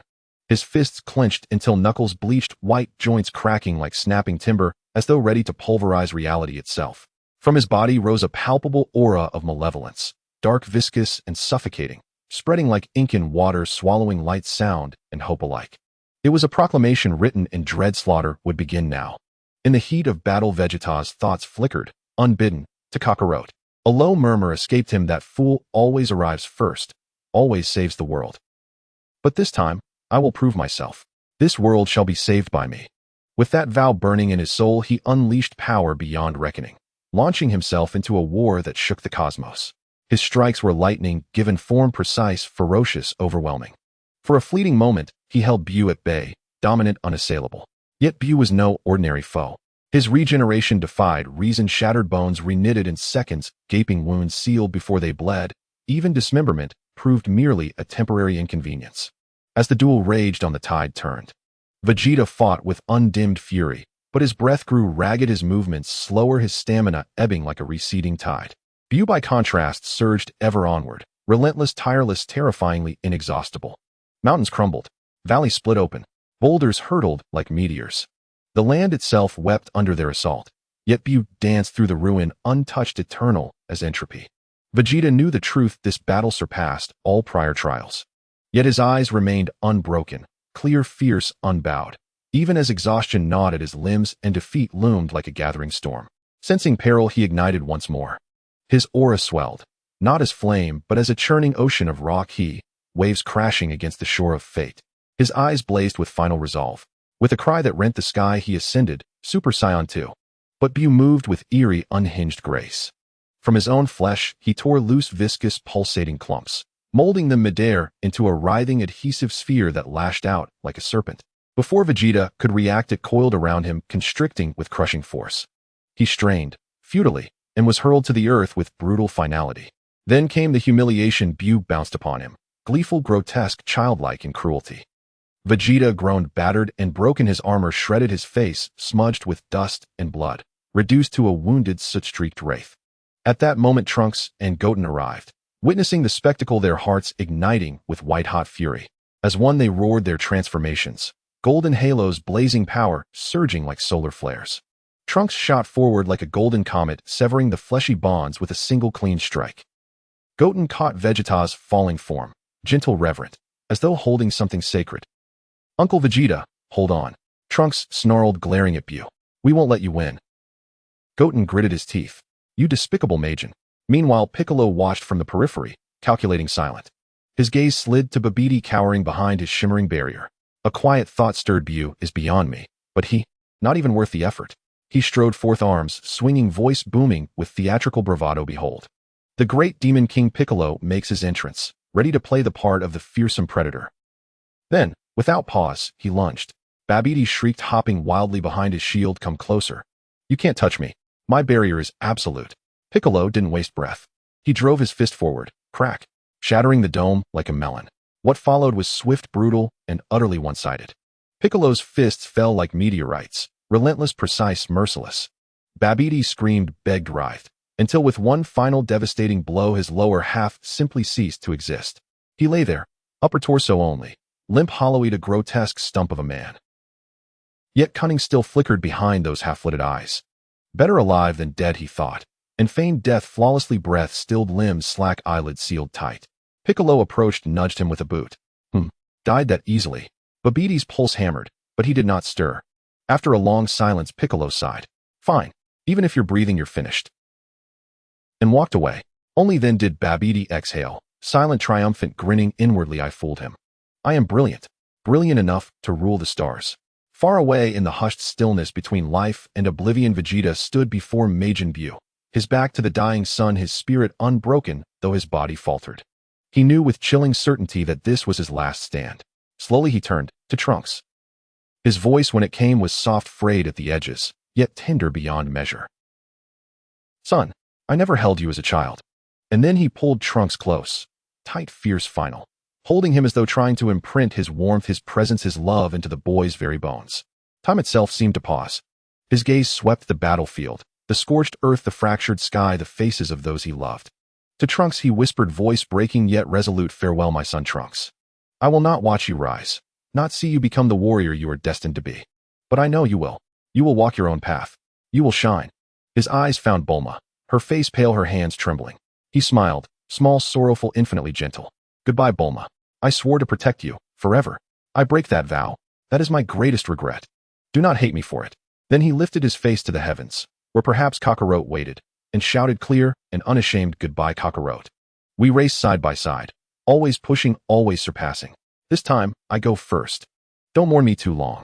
Knowing conventional attacks were futile, Vegeta gathered every atom of his being, every memory, every vow, every heartbeat, into a single apocalyptic core of energy. He turned to Piccolo.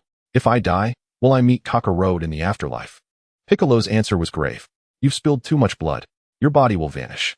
You'll be reborn. Vegeta nodded once. No hesitation. No fear. He struck Trunks and Goten down, swift, painless, necessary, then entrusted them to Piccolo's care. Death no longer held weight. Only purpose remained. Like a fallen star reclaiming its fire, he charged Bu. Each blow a hymn of defiance, each impact a thunderclap of sacrifice. Bu writhed, deformed, screaming, not in rage but in agony, as Vegeta's onslaught bent reality itself. Then Vegeta drew breath, deep, steady, infinite, and straightened his spine. His eyes burned, not with fury but with transcendent clarity. I, Vegeta, Prince of all Saiyans, offer my life to uphold justice. I will shatter my body. I will erase my name from history. I will vanish into nothingness, so that peace may endure. And I will never regret it. He detonated. Light devoured the world. A supernova ignited, not in the void but here on Earth, a blinding, silent, perfect explosion.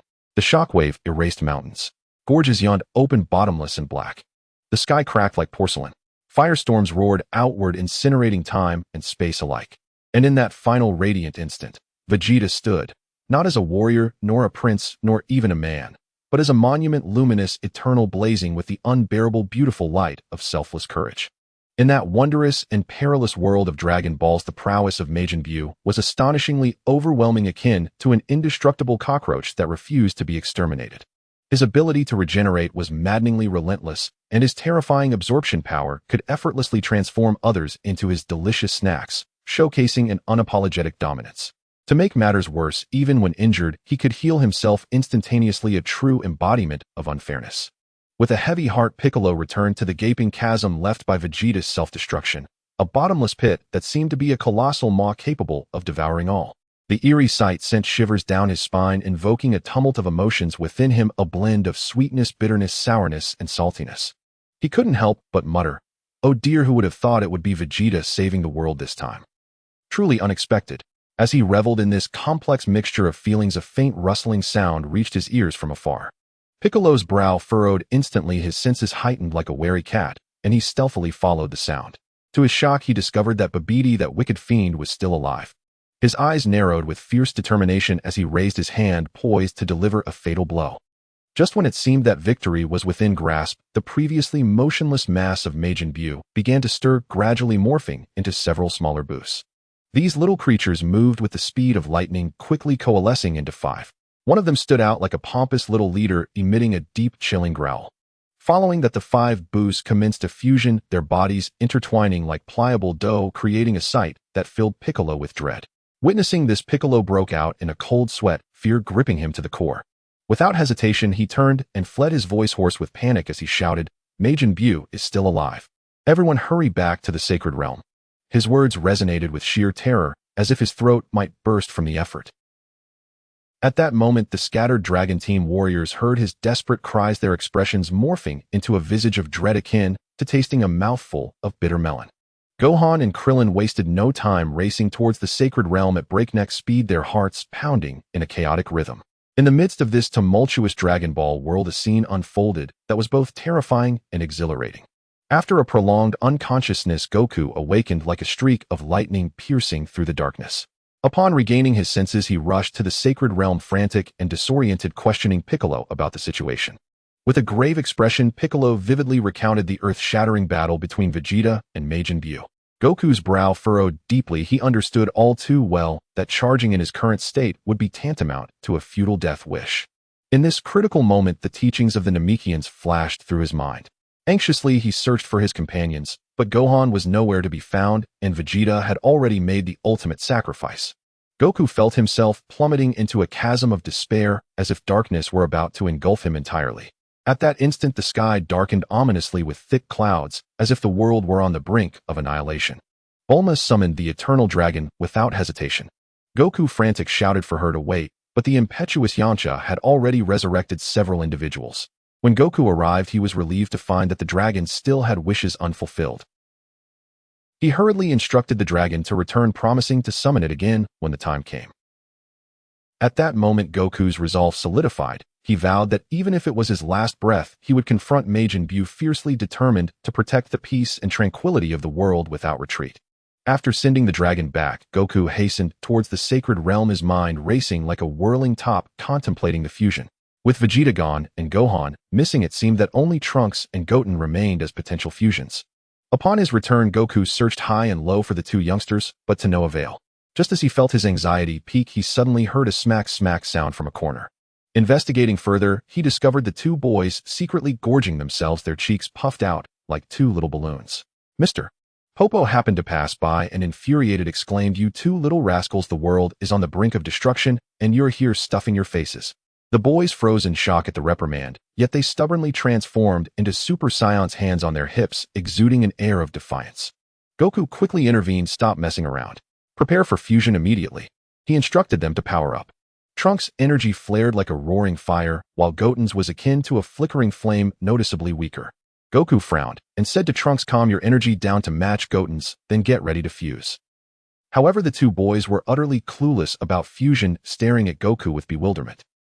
Goten blinked innocently and cheekily suggested, "Uncle Goku, why don't you demonstrate first?" Goku sighed, shaking his head in resignation, and called upon Piccolo to provide a fusion demonstration. Standing face to face, Goku and Piccolo struck the peculiar pose required for fusion, their antics appearing comical. Piccolo's face turned as red as a ripe apple. The two boys, rather than paying attention, scoffed and said, "Humph, Goku, you didn't even fight Majin Buu. You're not qualified to teach us."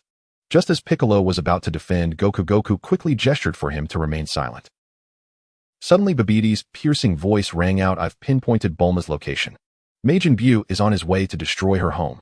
This announcement shattered the moment of levity, plunging everyone into a state of heightened anxiety. Goku urgently urged the two boys, "There's no time to waste. You must learn to fuse immediately to protect everyone." Realizing the gravity of the situation, Trunks and Goten ceased their playful antics and began earnestly following Goku's instructions to attempt the fusion. The atmosphere became unbearably tense, with everyone's hearts racing, eyes glued to the two boys as they silently prayed for them to master the fusion in time to bolster their strength, before Majin Buu reached Bulma's home, ensuring the safety of all.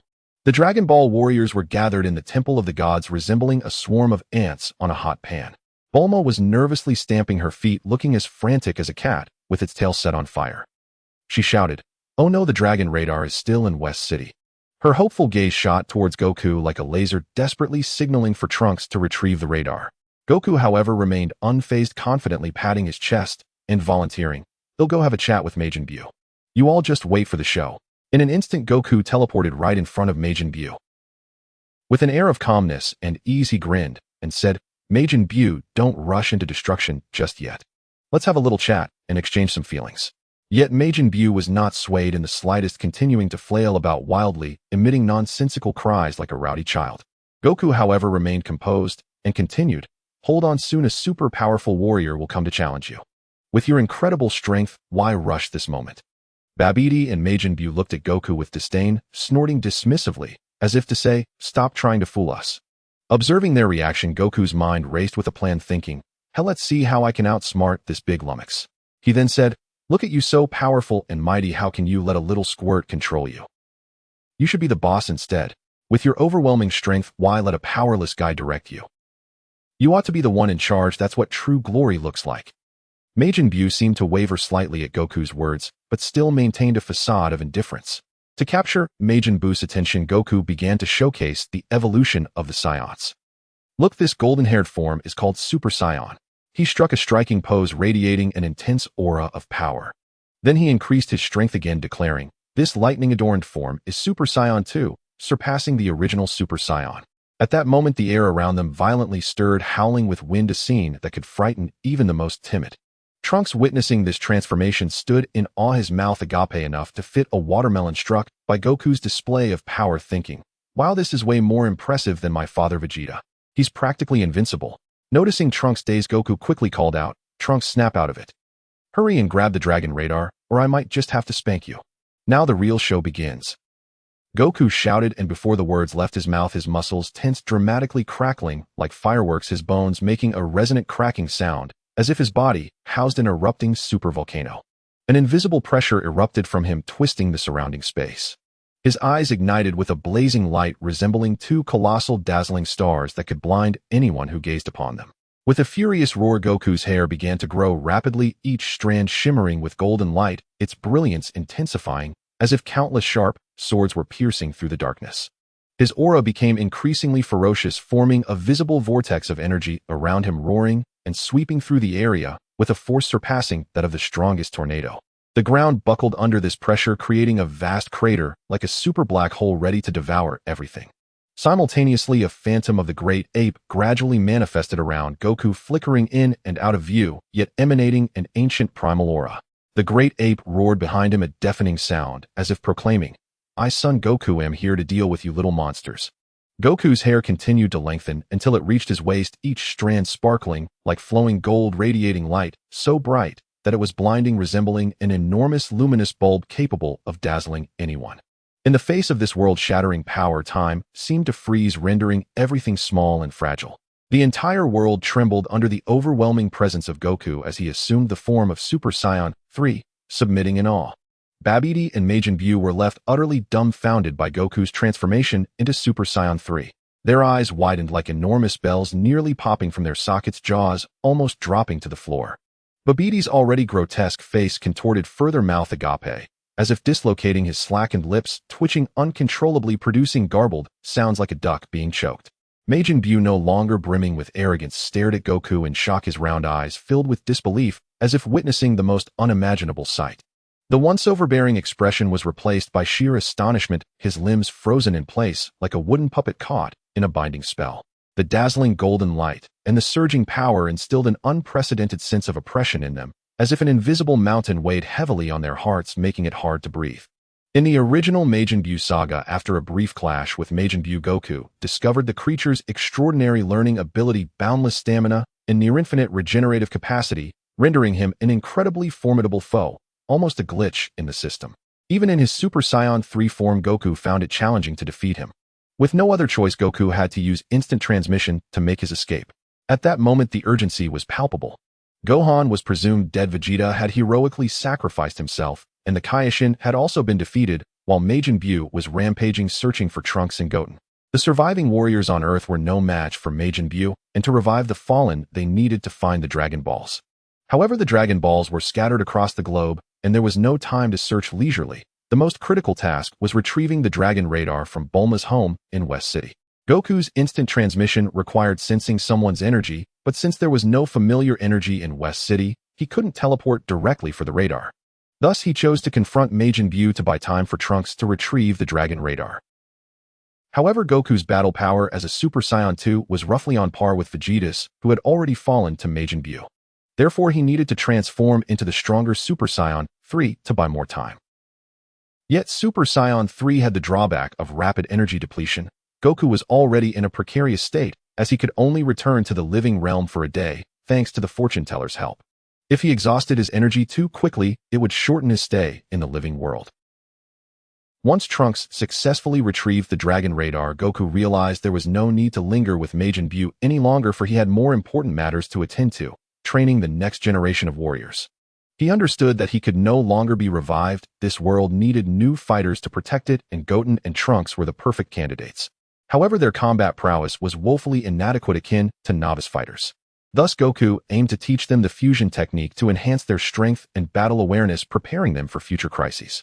Afterward, Goku went to the temple, where he began teaching Goten and Trunks fusion, training eagerly, anticipating their growth into powerful guardians of the world. In the mysterious and resplendent temple of the gods, which seemed to reach into the heavens, Goku, that impatient fellow, finally made his return. As soon as he arrived, he eagerly grabbed Trunks and Goten, those two lively little rascals, and began their training. To satisfy their explosive curiosity, Goku widened his eyes, and without a second thought transformed into Super Saiyan 3 with a swift motion. Wow! The immense and awe-inspiring aura erupted like a volcanic eruption, startling the two little ones whose eyes bulged like copper bells, their mouths agape, as if they could fit several large duck eggs inside. However, after such a vigorous display, Goku found his energy nearly depleted. Meanwhile, the fortune-telling old lady nearby was anxiously stamping her feet, flailing her arms, and urging Goku to hurry back to the underworld to rest. Over there, Piccolo was filled with joy, wanting to teach the two little clueless ones the fusion technique. But those two seemed like two little simpletons, perpetually dazed, their heads likely filled with mush, unable to comprehend anything. Piccolo, feeling utterly helpless, had no choice but to demonstrate alongside Krillin. Oh my, when the two struck the fusion pose, Krillin's face turned as red as a ripe monkey's backside, and one couldn't help but wonder what mischievous thoughts were circling in his head. Was he shy? Meanwhile, on the other side, Majin Buu's place was bustling like a market. Babidi was nagging like an old woman, constantly scolding Buu. Little did he know that Buu, with a sly smile more cunning than a fox, suddenly grabbed Babidi by the throat. In an instant, Babidi was silenced, as though a duck's neck had been squeezed, unable to even utter a spell to seal Buu away. Then, without mercy, Buu ruthlessly eliminated Babidi and shouted with delight, "Haha, I'm free." His arrogant demeanor made it seem as if the world belonged to him. Shifting our gaze to Gohan, Jebet brought him to the legendary Sword of the Sword King, a blade reputed to be capable of reaching the heavens. The fame of this sword was so loud it could deafen ears, said to possess extraordinary power. Initially, Gohan was brimming with confidence, eager to draw the sword, but after exerting immense effort, it refused to budge, as if rooted to the ground. At this moment, Jebet began to boast, claiming that this sword was mightier than the stars above, as if it could split the very universe. However, Gohan was displeased and thought him just keep bragging. He transformed into Super Saiyan 2 and with all his might finally managed to draw the sword. King Kai and Jebet hurried over, their eyes filled with anticipation, hoping Gohan would extol the sword's virtues and reveal its unparalleled power. But unexpectedly, Gohan, unperturbed, casually remarked, "It doesn't feel like my arm has gained much strength." King Kai nodded in agreement. "I feel the same." Jebet, unwilling to concede, continued to emphasize the sword's might with fervor, nearly spitting while he spoke. Seeing this, Gohan mischievously suggested he give it a try. Jebet confidently reached for the sword, but as soon as it was in his grasp, it crashed to the ground with a resounding thud, sinking deep into the earth. Jebet strained with all his might, turning beet red, yet the sword remained immovable. The scene was painfully awkward. Still, Jebet stubbornly clung to his pride, muttering, "This sword is too heavy, I wasn't ready yet." At the martial arts tournament, Mr. Satan made a grand entrance, strutting around as if he were the ruler of the universe. He proudly raised the golden belt, symbolizing the title of world's champion, first lifting it high above his head, then dramatically swinging it down with tremendous force. With a resounding crack, 15 tiles shattered into pieces, an impressive sight indeed. He feigned a relaxed demeanor, as if such feats were trivial for him. Following this, Mr. Satan threw a few punches, his movements so powerful it seemed he could break the air itself. He bellowed, "I, Satan, as the world's champion, will defeat that dreadful Majin Buu for the sake of humanity." His fervent declarations momentarily convinced the crowd that he could truly vanquish the terrifying Majin Buu. The audience roared in support, chanting, "Go Satan! Victory for Satan!" The noise was deafening. Yet in reality, his seemingly imposing gestures and grand proclamations might just be a laughable farce in the face of real danger. Nevertheless, Mr. Satan's audacity and confidence added a touch of humor to the tense atmosphere. Goku rushed to the underworld, desperately seeking King Yama, urging him to help find information about Gohan. King Yama was flustered, beads of sweat forming on his forehead like raindrops, but no matter how hard he searched, he couldn't find a trace of Gohan. Just then Goku felt a sudden jolt in his heart, as if electrified, sensing Gohan's energy. Without hesitation, he teleported instantly to the Sword of the Sword King, where Gohan was practicing with the sword, swinging it with a gust of wind like a great windmill. The moment Goku appeared, Gohan lost control, nearly slashing Goku with the sword. Goku, quick on his feet, dodged like a nimble monkey, narrowly escaping the dangerous strike, but losing several strands of hair in the process. "Oh dear, you little rascal, you almost split your old man's head open," Goku exclaimed, feigning anger while rubbing his now thinly haired head. Look, Trunks and Goten, those two little rascals were learning the fusion technique in the Temple of the Gods, and it was quite the amusing scene. At first they were enthusiastic, following Piccolo and Krillin's lead, resembling two well-behaved kittens. But soon enough Trunks began to whine, "I'm hungry. My stomach is singing." Goten chimed in, "I'm starving. I want to eat a lot." After filling their bellies, they started yawning, their eyes heavy like two little lazy pigs. When they finally resumed practice, their poses were all wrong. One moment they, oh my, when Gotenks fused, his presence was so formidable, it seemed capable of bursting the universe itself. With his arrogant demeanor, he strutted about, exuding an overwhelming confidence, as if he were about to devour the entire cosmos, shouting to the universe, "I am the invincible supreme, and no one dares to stand in my way." With a deafening crack, he shot through the sky like a super lightning bolt, capable of cleaving the dark universe in two, arriving instantly above Earth. Immediately, this little rascal seemed to enter a frenzy, spiraling wildly, as if he wanted to brandish a gigantic shimmering brush to paint "I am the greatest" across his face in the most dazzling colors, blinding all creatures in the universe. Then an awe-inspiring battle capable of shaking the very fabric of the universe commenced. As Gotenks struck, a thunderous boom resonated, creating a massive crater in Buu's body that could contain countless planets. In that moment, his proud little tail nearly reached the ends of the universe, chumming with the sun as if they were brothers. But who could have anticipated that the situation would take a sudden jaw-dropping turn, like a roller coaster making a rapid descent? In the blink of an eye, Buu restored himself as if nothing had happened. The ensuing battle was intense, chaotic, and filled with smoke and dust. Initially, Gotenks and Buu exchanged blows, each landing punches and kicks in a spectacular display akin to the crackling of fireworks during a festival. However, as the fight wore on, Gotenks' heart began to race. Buu was like an infinitely resilient monster, an unkillable cockroach, a super boss that seemed like an invincible glitch.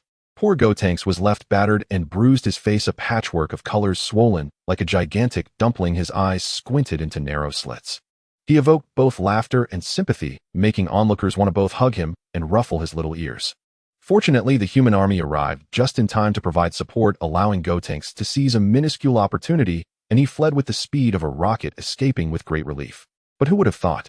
The human army was instantly transformed by Buu into a colorful array of candies, which he then devoured effortlessly, as if indulging in a light snack. Alas, Gotenks could only return to the Supreme Kai's palace disheveled and dejected. Upon seeing his pitiful state, the others erupted into laughter, tears streaming down their faces as they gasped for breath, their mirth echoing through the hall. While rubbing his swollen face resembling a gigantic bun, Gotenks muttered defiantly, "Humph. Next time I'll make him weep and wail, so he knows my strength." His comically defiant yet endearing expression elicited both laughter and affection, making one want to embrace him and pat his little head. Meanwhile, Lin Feng was deeply engrossed in training on the sacred fruit star, maintaining his Super Saiyan 2 state. He focused on lowering his energy while striving to remain steady, akin to a tightrope walker juggling simultaneously. At that moment, his mind was as tranquil as a vast lake, clear enough to reflect the stars, devoid of any turmoil, achieving a state of harmony with the universe. However, prolonged high-intensity training began to take its toll on his stamina, akin to a car running low on fuel after millions of kilometers. Yet his determined gaze held no hint of discouragement, burning ever brighter like a flame. Without hesitation, he consumed the spirit tree fruit, and the senzu beans, plunging back into his training like an industrious little bee tirelessly gathering nectar. Days passed, and he never shied away from hardship, steadfastly pursuing his singular goal of breaking through to the third level of Super Saiyan. Throughout this arduous process, his mindset grew increasingly steady, resembling an ancient mountain weathered by countless storms, unyielding against the winds and rains. He lost all sense of time and fatigue, dedicating every ounce of his energy to his training, as if placing all his treasures into a box of secrets. Every breath, every movement of energy was infused with his insatiable desire for breakthrough and fervent pursuit of power, as if he sought to absorb the strength of the entire universe into his being, aspiring to become the strongest in existence. Eventually, his body adjusted to this extreme training regimen, and his mindset became increasingly resilient, like a sword forged through fire and trials, sharp and unbreakable. He clearly understood that he had taken a critically significant step towards breaking through to the third level of Super Saiyan, akin to glimpsing a brilliant ray of hope in the darkness. In this relentless perseverance, Lin Feng shone like a dazzling star, illuminating the universe, lighting the path of challenges and hope ahead of him, as if proclaiming to all, "I will surely succeed. I am invincible." At the same time, Gohan was diligently practicing swordplay with the Kaiō-ken sword, his serious demeanor resembling a child on the verge of becoming a sword master. Goku joined in, and surprisingly found himself growing increasingly adept, as if he had discovered a long-lost treasure. This astonished the Kaiō-ken, who mused, "Why does this Saiyan possess such strength? Did he consume a strength-boosting potion?" Thus Goku instructed Gohan to hold the sword steady as he hefted a massive boulder, hurling it towards Gohan, the stone large enough to flatten a mountain. Without batting an eye, Gohan effortlessly split the boulder in two, leaving the Kaiō-ken wide-eyed and exclaiming, "Incredible! This is divine prowess." Suddenly, the Kaiō-ken had a brilliant idea and conjured the hardest metal in the universe, capable of creating a massive pit in a star system. He tossed it to Gohan for another test. With all his might, Gohan swung his sword, only for it to snap. The expressions of the Kaiō-ken and Vegeta were priceless, their eyes nearly popping out of their heads. Goku quickly chimed in, "That was the Kaiō-ken's idea, not mine." Gohan, exhilarated, exclaimed, "Through sword practice, I feel my strength surging. I'm becoming unstoppable." Just then, an old man appeared, claiming to possess the ability to enhance one's power. Without hesitation, Goku struck him across the face, disorienting him. The old man, furious, yelled, "Hey, you sneaky little brat, attacking an elder unprovoked."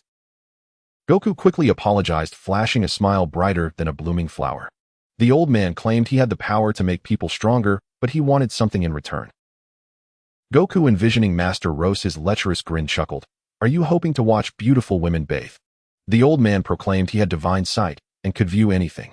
The Kaiō-ken, flustered, objected, his face turning crimson. The old man waved dismissively, "What's the matter?" Goku added, "Just looking isn't enough. The real experience comes from touching." Gohan, alarmed, shouted, "It better not be about Videl." Angered, he declared, "You can't touch my girlfriend." Goku cleverly suggested, "What about someone older like Bulma?" Gohan retorted, "If Vegeta finds out, he'll kill you." Goku shrugged, "Well, Vegeta's dead, he won't know." Eventually, the old Kaiō-ken and they reached an agreement, the old man gleefully preparing to help Gohan unlock his potential. Oh dear, that he is nothing short of a reckless demon, rampaging without restraint. In the city, he darts about like a disoriented fly, causing chaos wherever he goes. Striding boldly into a toy store, he immediately begins to smash things, creating a cacophony as toys shatter into pieces, leaving behind a scene of utter devastation. But that's not all. In a fit of madness, he transforms the store staff into candy and gleefully munches on them, his triumphant expression both infuriating and terrifying, provoking an urge to slap him. Next, this fearless creature storms into a cinema, wreaking havoc as he pleases. He brutally destroys the screen and turns innocent audience members into candy, all while leisurely reclining in a chair, taking delight in the wreckage of the film equipment he has created, occasionally chuckling in a sinister manner that sends shivers down one's spine, igniting a deep sense of resentment. The people in the city are instantly petrified, scattering in panic, looking for places to hide, too afraid to even step outside their doors, as if the apocalypse is upon them. Some are so terrified they wet themselves, while others run weeping and calling for their parents. A scene more terrifying than any disaster film could depict. Yet Bu, feeling unsatisfied, dashes to a school. In a frenzy, he turns teachers and students alike into candy, wreaking havoc in the classroom, tossing books into the air as if they were confetti, turning the room into a chaotic mess. He doodles a grotesque image on the blackboard, muttering, "This is your new teacher, haha." His laughter is as wicked as it is malicious. In a quiet, secluded area, Bu finally halts his frenzied pace. With a glint of mischief in his eyes, a marvelous idea springs to mind. He waves his hands, mumbling incantations, and a magical energy bursts forth from his palms.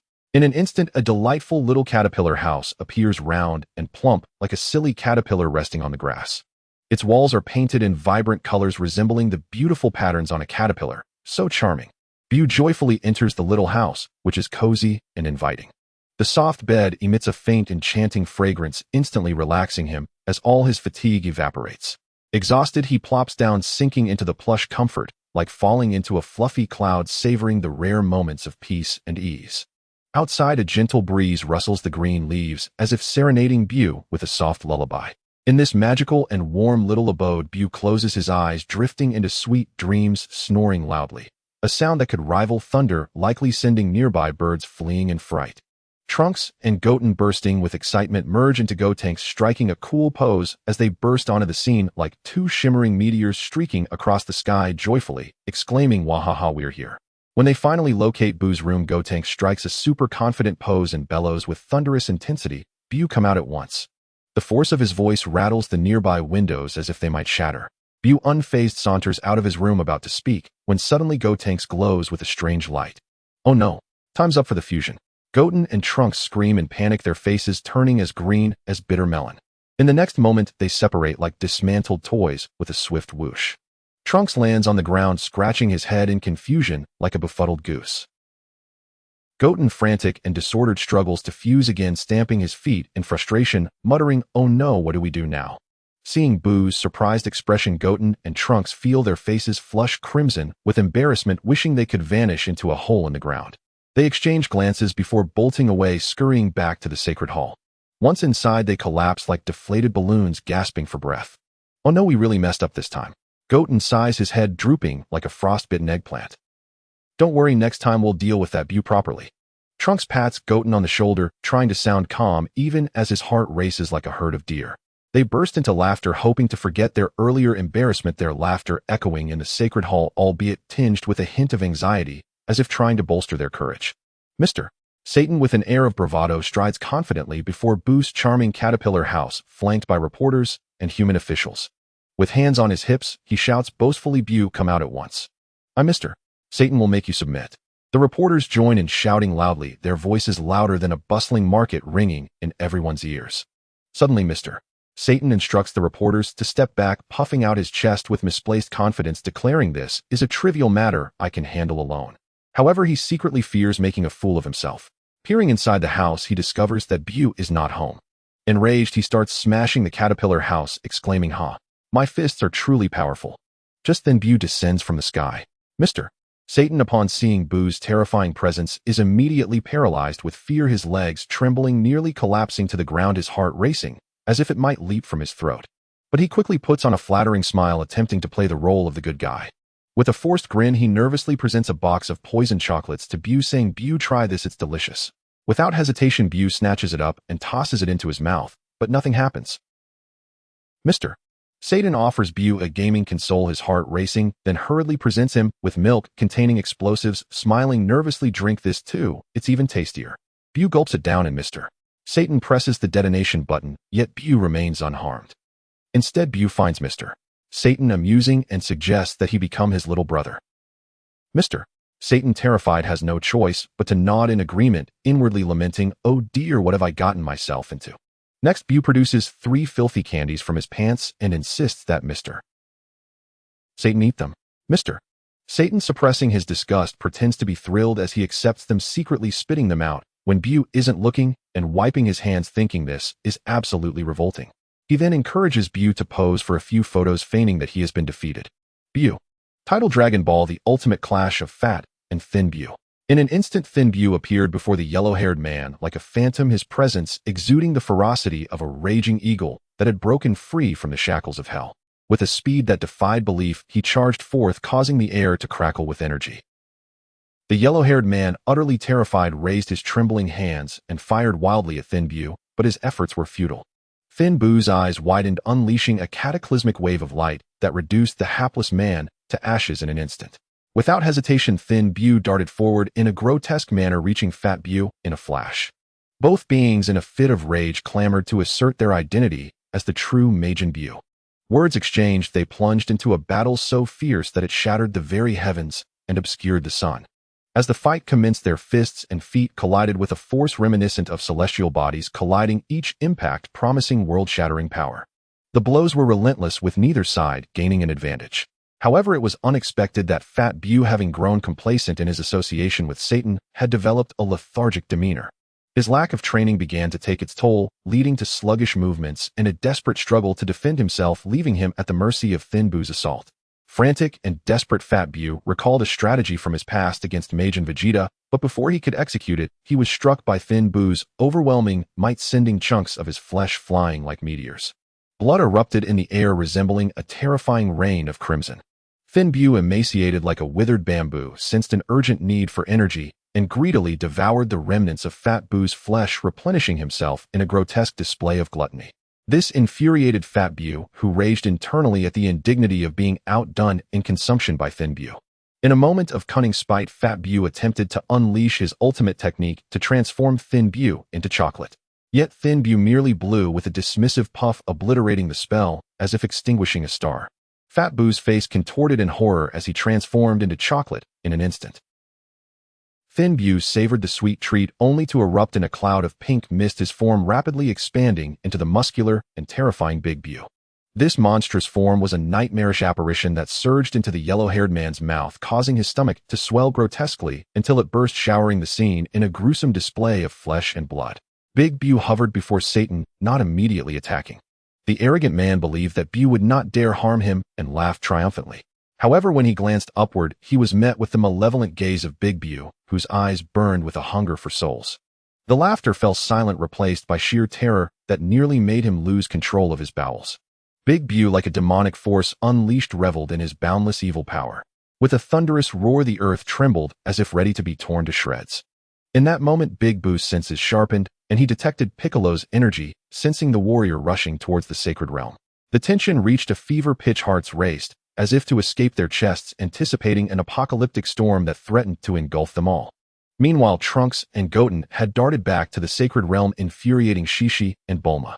Chi-Chi, hands on her hips and brow furrowed, muttered about her disobedient children, while Bulma echoed her sentiments, advocating for a good spanking to instill some discipline. Shishi lamented Piccolo's strictness, asserting that children needed rest instead of relentless training. Piccolo, overhearing their complaints, could only smile awkwardly, internally lamenting that his intentions were for their benefit. As they were chastised, Shishi and Bulma unanimously decided that the children should focus on their studies before engaging in training, lest they exhaust themselves. Suddenly, Big Bu, like a malevolent spirit emerging from the darkest depths of hell, soared into the sacred realm at blinding speed. Upon landing, he released an aura of evil that threatened to extinguish all life, demanding a worthy adversary. His voice echoed like a banshee from the deepest pits of hell, shaking the very foundations of the sacred realm. Piccolo, bewildered, wrinkled his brow, murmuring that he was unaware of any formidable opponents present. Big Bu's eyes bulged ablaze with fury as he roared, the golden-haired one with long hair. His voice was deafening like the blast of a million bombs, leaving the others in shock. Piccolo's heart sank as he realized that Goku had long since vanished. With no other options, he considered Trunks and Goten's fusion into Gotenks. To buy time, Piccolo slowly remarked, "Aren't you supposed to be the strongest? You claim you'll eliminate humanity, yet here you are desperate to fight." Big Bu, hearing this, searched the sacred realm like a frenzied beast, suddenly unleashing a punch that created a gaping chasm in the ground. Peering into it, he revealed a chilling smile that could freeze time itself. His dark energy surged forth like a consuming shadow, extinguishing all life in its path. "I will unleash countless waves of destruction, obliterating humanity, leaving only Satan and a dog." He bellowed, his voice a harbinger of doom that sent shivers down spines. Piccolo internally groaned, realizing the dire situation for humanity. He could only hope to defeat this nightmarish Majin Bu and later use the Dragon Balls to revive everyone. As Big Bu raged, claiming to have annihilated all humanity and demanding an opponent, Piccolo hastily suggested, "Can we wait an hour?" Big Bu ignored him, his face twisted with rage, growling, "No. Just then Din summoned the courage to interject. Wait a moment. Big Boo's fury intensified, his fist raised ready to strike Din. In that critical moment Piccolo shouted, "This is Mr. Satan's daughter. Dare to harm her." Big Bu hesitated, a flicker of confusion passing through his evil gaze as he contemplated his next move. Ultimately, he grudgingly complied, though his oppressive energy continued to instill fear. In the hushed, time-suspended sanctum of the sacred temple, Majin Bu stood motionless, a grotesque, malevolent statue exuding an aura of unspeakable corruption. His terrifying visage alone could render the faint-hearted insensible. Shishi stormed in her fiery temper, flaring instantly. Without hesitation, she delivered 2 thunderous slaps across his face and bellowed, "Where is my Gohan?" Stunned by the sudden assault, Majin Bu reeled as if struck dumb. Then, eyes blazing with venomous fury, he snarled, "Do not presume to defy me." With a sinister incantation, he transformed Shishi into a fragile, translucent egg, only to crush it beneath his colossal foot with a sickening pop. Seeing this atrocity, Goten's wrath erupted like a rocket, ascending straight to his temples. He leapt forward, a feral lion unchained. Eyes crimson, teeth clenched, mind consumed by one singular vow to sacrifice his life upon the altar of vengeance. At that razor's edge of catastrophe, Piccolo flashed forward like lightning, seizing Goten's arm. His voice was grave, unwavering. "Restrain yourself, boy. Wait until you become truly formidable. Then confront this abomination." Majin Bu's arrogance knew no bounds. Not content with reducing Shishi to an egg, he had crushed her without remorse. Gohan, witnessing the horror unfold before his eyes, felt his rage surge like a primordial volcano on the verge of cataclysmic eruption. His gaze burning with infernal light, his jaw grinding audibly, reason utterly obliterated. He declared, voice trembling with raw conviction, that he would rush headlong into battle, now. Yet Elder Kai sat unmoved, eyes fixed on the television screen where dancers swayed with sensual grace, utterly indifferent, as though the unfolding tragedy were mere static on a distant channel. Gohan misread that detachment as deliberate deception. His fury detonated. Eyes bulging like bronze bells, limbs quaking uncontrollably, ki surging forth in a torrential wave, so immense it seemed capable of submerging continents. The air itself recoiled. Goku, observing this awe-inspiring display, murmured inwardly, "This overwhelming power. This is the fruit of Elder Kai's cultivation. Gohan has ascended beyond all expectation." Elder Kai, however, remained serenely unperturbed. "Patience," he said, slow and measured. 5 hours remain. Gohan seethed inwardly, ants scurrying beneath his skin, itching, burning. But he forced himself to sit still, eyes wide with desperate longing, waiting. Half an hour crawled by like an age. Majin Bu, long since abandoned all pretense of restraint, howled through the temple like a maddened beast, his shrieks threatening to shatter stone and sky alike. "I shall seek stronger opponents," he roared. Piccolo, acting with urgent clarity, transmitted telepathically to Krillin, "Let the children train relentlessly within the hyperbolic time chamber. Only there can they forge strength sufficient to rival Majin Bu." Then, with feigned deference, he led Majin Bu on a circuitous, drawn-out path, finally guiding him to the chamber's threshold. The battle between Gotenks and Majin Bu unfolded with heart-stopping intensity, every blow echoing like thunder, every near miss tightening the throat with dread. Yet gradually Gotenks faltered. Momentum slipped from his grasp, he teetered perilously on the precipice of defeat. Then a roar, a surge of transcendent energy burst forth. Golden light exploded from his being. Hair blazed like molten sun fire, aura roared like a typhoon unleashed. In that instant, he became Super Saiyan, radiant, invincible, reborn. Confidence flooded him, unshakable, intoxicating. Arms crossed, he gazed down upon Majin Bu with supreme disdain. "You are finished, Majin Bu," he declared, voice dripping with arrogant certainty. "I shall subdue you effortlessly." All memory of prior humiliation vanished like mist at dawn. His golden presence commanded the arena, eyes gleaming with sovereign assurance as though no force in creation dared oppose him. After a moment's fierce concentration, he summoned twin golden energy rings, spun them rapidly, and hurled them with devastating precision. They coiled around Majin Bu, constricting him tight. Struggling violently, Bu could not break free.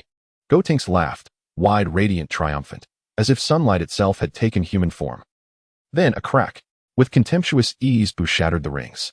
Undeterred, Gotenks expelled a shadowy spectral bomb, only for Bu to pierce its illusion instantly.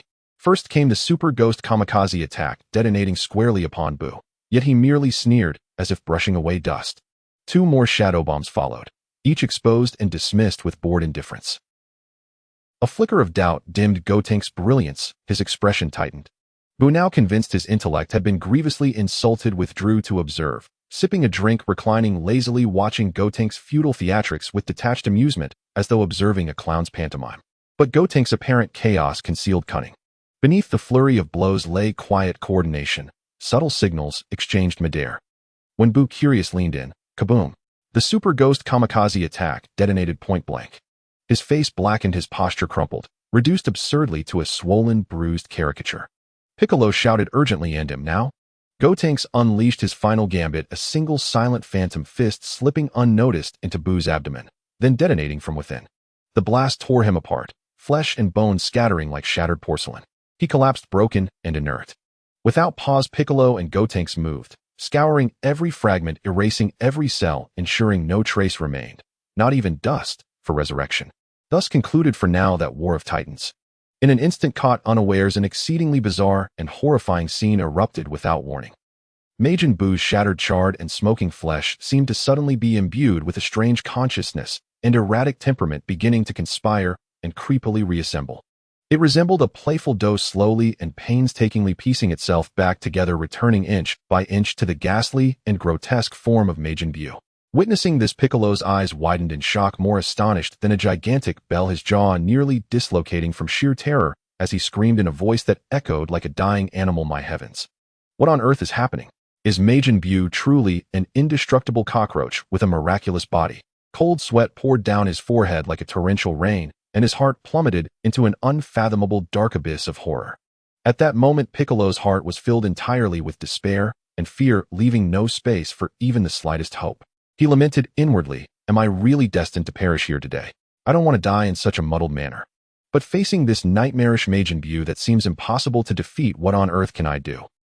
Yet in the blink of an eye, Piccolo gritted his teeth as if resolute to fight even to the death. Forcing himself to calm down from the brink of collapse, his voice trembled like beans rattling in a sieve. He asked Gotenks, "You little rascal, do you have any powerful techniques that can defeat him? Can you become even more formidable and invincible?"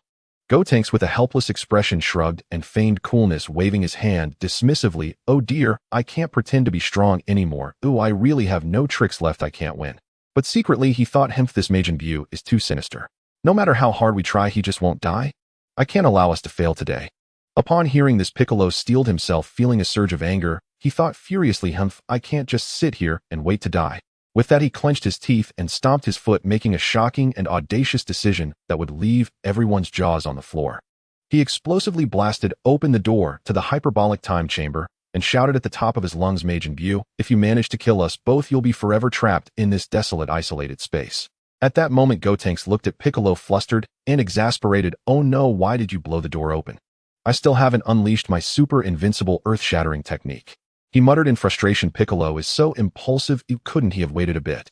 But now that it's come to this, we can only gamble everything. Piccolo, enraged, jumped up and shouted, "What the heck?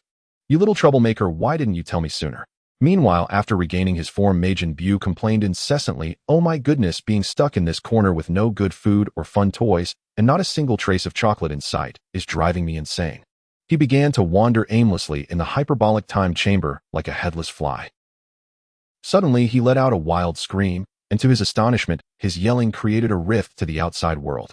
Like a soft, slippery dough, he quickly slipped through the opening. Once outside, through the dimensional rift, Majin Buu's eyes widened in astonishment as he spotted Krillin and the others. Saliva streamed down like a roaring waterfall, and he gleefully thought of turning them all into delectable food to devour. At that moment, Krillin, fueled by an unknown courage, boldly proclaimed himself the strongest on Earth. Without hesitation, he rushed forward to protect everyone, especially the little ones. But who would have thought that his bravado would last no more than 3 seconds? With a pop, he was transformed into a chocolate bar and promptly devoured. Following that, one by one, the others met the same fate, turned into fruits and chocolates, all consumed by Majin Buu, like leaves swept away by a storm. The scene was tragic yet absurdly comical. Meanwhile, Mr.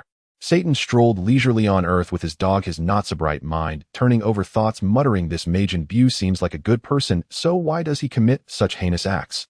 There must be some strange and incomprehensible influence leading him astray." As they entered a city, the eerie silence sent shivers down their spines. Unable to contain himself, Satan shouted like a madman, yet he saw not a single soul. After much effort, he finally found a cake shop. Upon entering, the dog wagged its tail with excitement, and Satan hurriedly found some milk to feed it. The dog happily drank as if it were the best thing in the world. Not to be outdone, Satan grabbed a piece of cake and stuffed it into his mouth, cheeks bulging like two balloons about to burst, resembling a hamster stuffed with food, making everyone laugh until they cried. After a while, having filled the dog with milk and devoured several pieces of cake himself, Satan let out a loud, satisfying belch. Yet, even in his contentment, he pondered Majin Buu, firmly believing that the creature was fundamentally good, merely misled by some evil force. In the hyperbolic time chamber, Gotenks was as anxious as an ant on a hot pan, pacing back and forth, exclaiming, "Oh no. What do we do? Now that Buu is out, how do we get out?" His heart raced with urgency. What if he goes out and wreaks havoc? I must stop him. Piccolo frowned, his expression so intense it could crush a swarm of flies, his mind racing, when suddenly an idea struck him. If Buu can create a hole by yelling, then we should try too. Let's shout together quickly with all our might. So the two began to scream with all their strength, their voices shaking the very roof, causing the entire chamber to tremble.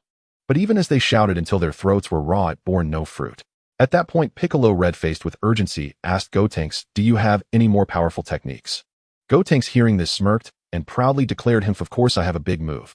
Watch me transforming into Super Saiyan 3. Super Saiyan Gotenks is here." He then took a deep breath and unleashed a tremendous shout that seemed capable of shattering mountains, indeed creating a gaping hole in the dimensional wall. He grabbed Piccolo, and they rushed out of the hyperbolic time chamber in a whirlwind.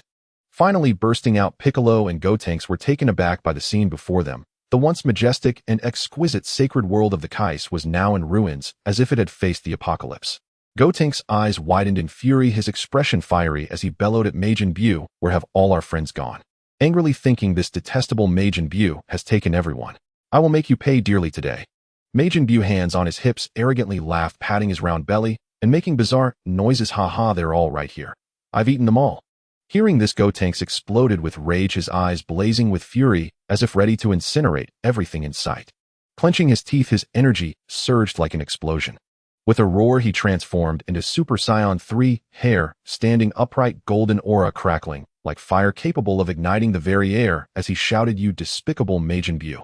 I challenge you to a duel today. I'll make you cry for mercy."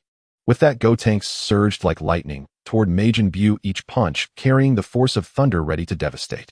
But Majin Buu, not to be outdone, moved with surprising agility, dodging Gotenks' attacks like a slippery eel, countering with powerful blows of his own. Gotenks sidestepped, skillfully avoiding a punch, then leaped up, delivering a swift kick to Majin Buu's stomach.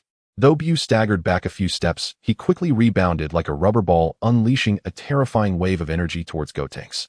Gotenks crossed his arms, bracing with all his might against the energy wave as the ground beneath them cracked with deep crevices. The two fought fiercely, darkening the sky and obscuring the light, their powers distorting the very air around them, filling the space with a tense atmosphere thick enough to cut. On that tumultuous battlefield where winds howled and the heavens shifted, Super Saiyan 3 Gotenks faced off against the terrifying Majin Buu in a chilling life-or-death duel. At the outset, Gotenks resembled a flickering candle, fragile in the storm, as he was relentlessly pushed back by Majin Buu's cataclysmic power, which seemed capable of tearing the very sky apart. His desperate plight was almost too painful to behold. Yet behold, this was all part of Gotenks' meticulously crafted master plan. Just when everyone thought he was about to be utterly defeated, he transformed into a blinding bolt of lightning, plunging into the water with a resounding splash. The resulting spray resembled crashing waves threatening to break through the very firmament and sending shudders throughout the cosmos. As Majin Buu reveled in his apparent victory, twisting his body and laughing maniacally, Gotenks erupted from the water like an ancient dragon awakening from millennia of slumber, unleashing a potent force that sent ripples of fear through the air. In the next moment, Gotenks executed the soul-shattering cyclone slash, a technique imbued with the chaotic energy of the universe's inception. With a sweeping motion, he cleaved through Majin Buu's seemingly indestructible form, splitting it mercilessly in two. As the halves of Buu's body flew apart, the entire space seemed to cry out in agony, the sound reverberating as if it could shatter eardrums. Before Majin Buu could recover from this devastating blow, Gotenks raised his hands, and two blinding beams of light shot forth, like roaring dragons exploding upon impact. The brilliance was akin to the simultaneous detonation of countless stars, obliterating Buu's already severed body into a gruesome shower of flesh and blood. The carnage painted a picture of apocalyptic judgment, turning the battlefield into a bloody hellscape saturated with the nauseating stench of death. Yet Gotenks' onslaught was far from over. He unleashed a torrent of frenzied super ghosts, each one a wrathful specter, crashing into Majin Buu's battered form with unrelenting ferocity, leaving not a single remnant behind. The battlefield succumbed to this overwhelming bloody force, as if the world itself was on the brink of annihilation, descending into an abyss of darkness and carnage. Just as Gotenks reveled in this apparent victory, who could have predicted that the monstrous Majin Buu would revive with a terrifying swiftness? His grotesque, blood-soaked figure reappeared before Gotenks, mockingly taunting, "Huh? You foolish little brat, your joy was in vain." At that moment, Gotenks was still lost in his victorious reverie. When the dreadful truth dawned upon him, he froze his smile, instantly turning into a mask of despair, his eyes filled with fear and helplessness. Then the time for fusion ended in Trunks and Goten, the two young fighters, disintegrated. They stared at the revived, menacing Majin Buu, their faces as pale as corpses, legs trembling like leaves caught in a storm. "Oh no, what do we do? We can't possibly defeat this terrifying demon." Goten's voice quivered, reminiscent of a candle flickering in the wind. Trunks' eyes darted about, stammering, "How about we offer Majin Buu some candy and apologize, begging for his forgiveness?" Goten's eyes widened in disbelief. "Is that even possible? But it seems we have no other choice." Frantically, the two boys rummaged through their pockets, but found nothing.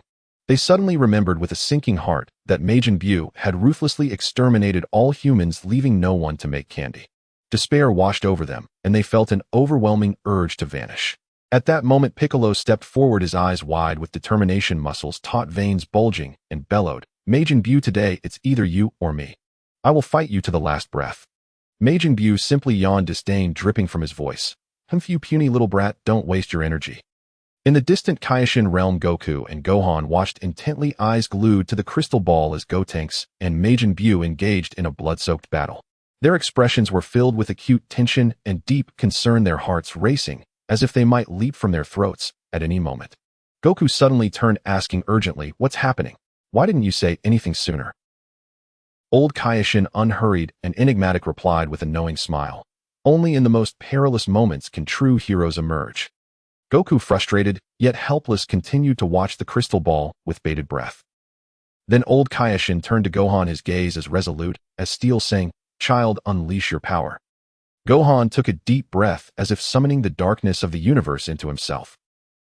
Then with a sudden burst, an overwhelming and mysterious force erupted from his body, a tempestuous bloodstorm that shook the very foundations of the Kaiō-ken realm. The brilliance was blinding, reminiscent of countless supernovae exploding simultaneously, accompanied by thunderous roars that could shatter souls. The air around Gohan warped under this immense power, forming dark whirlpools that seemed capable of consuming everything. The energy radiating from him surpassed even Goku's Super Saiyan 3 form, powerful and terrifying.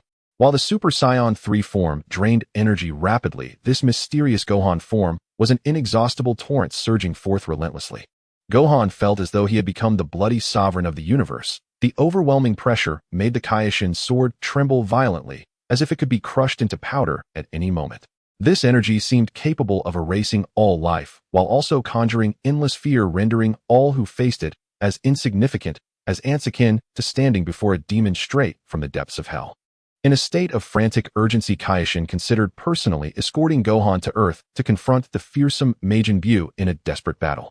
But suddenly Vegeta stepped forward, resolute, declaring, "Lord Kaiō-ken, it's too dangerous there. Protecting you is my duty, oh let me take Gohan back to Earth." Thus Vegeta led Gohan onto the bloody path back to Earth. Along the way, Gohan asked, "Vegeta, can you give me a martial arts uniform like Dad's?" Vegeta nodded, and with a flash of light, Gohan found himself clad in the familiar gi. At that moment, Majin Buu, deep in slumber, was suddenly awakened by a presence so powerful it made his heart tremble. His eyes widened with a mix of vigilance and rage, as if they could spew blood. Simultaneously, Piccolo sensed this overwhelming energy, and his heart sank as if he had plunged into a blood-drenched abyss. Goten, exhilarated, shouted, "Wow, that's my brother! What an incredible power!" Piccolo turned to where the energy was emanating from. As he spotted Gohan drawing closer, a wave of relief washed over him. He recalled every moment of Gohan's growth, marveling at how strong his eldest son had become, and couldn't help but laugh heartily. Amidst the expectant gazes of all, the mysterious Gohan made his grand entrance. Standing tall like an unyielding pine, his presence was unmatched, his martial arts uniform billowing in the wind, radiating an unparalleled aura of strength. His gaze was unwavering and sharp, as if capable of piercing through all darkness and bloodshed. Gohan advanced toward Majin Buu, each step heavy with the weight of mountains, causing the ground beneath him to tremble violently, as if it writhed in agony. Majin Buu stared at Gohan, a wave of unprecedented unease surging within him, yet he roared defiantly, attempting to mask his inner fear with fury. But Gohan merely regarded Majin Buu coldly, his formidable aura expanding like a raging sea of blood, enveloping the entire battlefield. A grand and bloody showdown was about to unfold. On the distant and mysterious planet, the sacred fruit, star Lin Feng, was fully immersed in deep cultivation.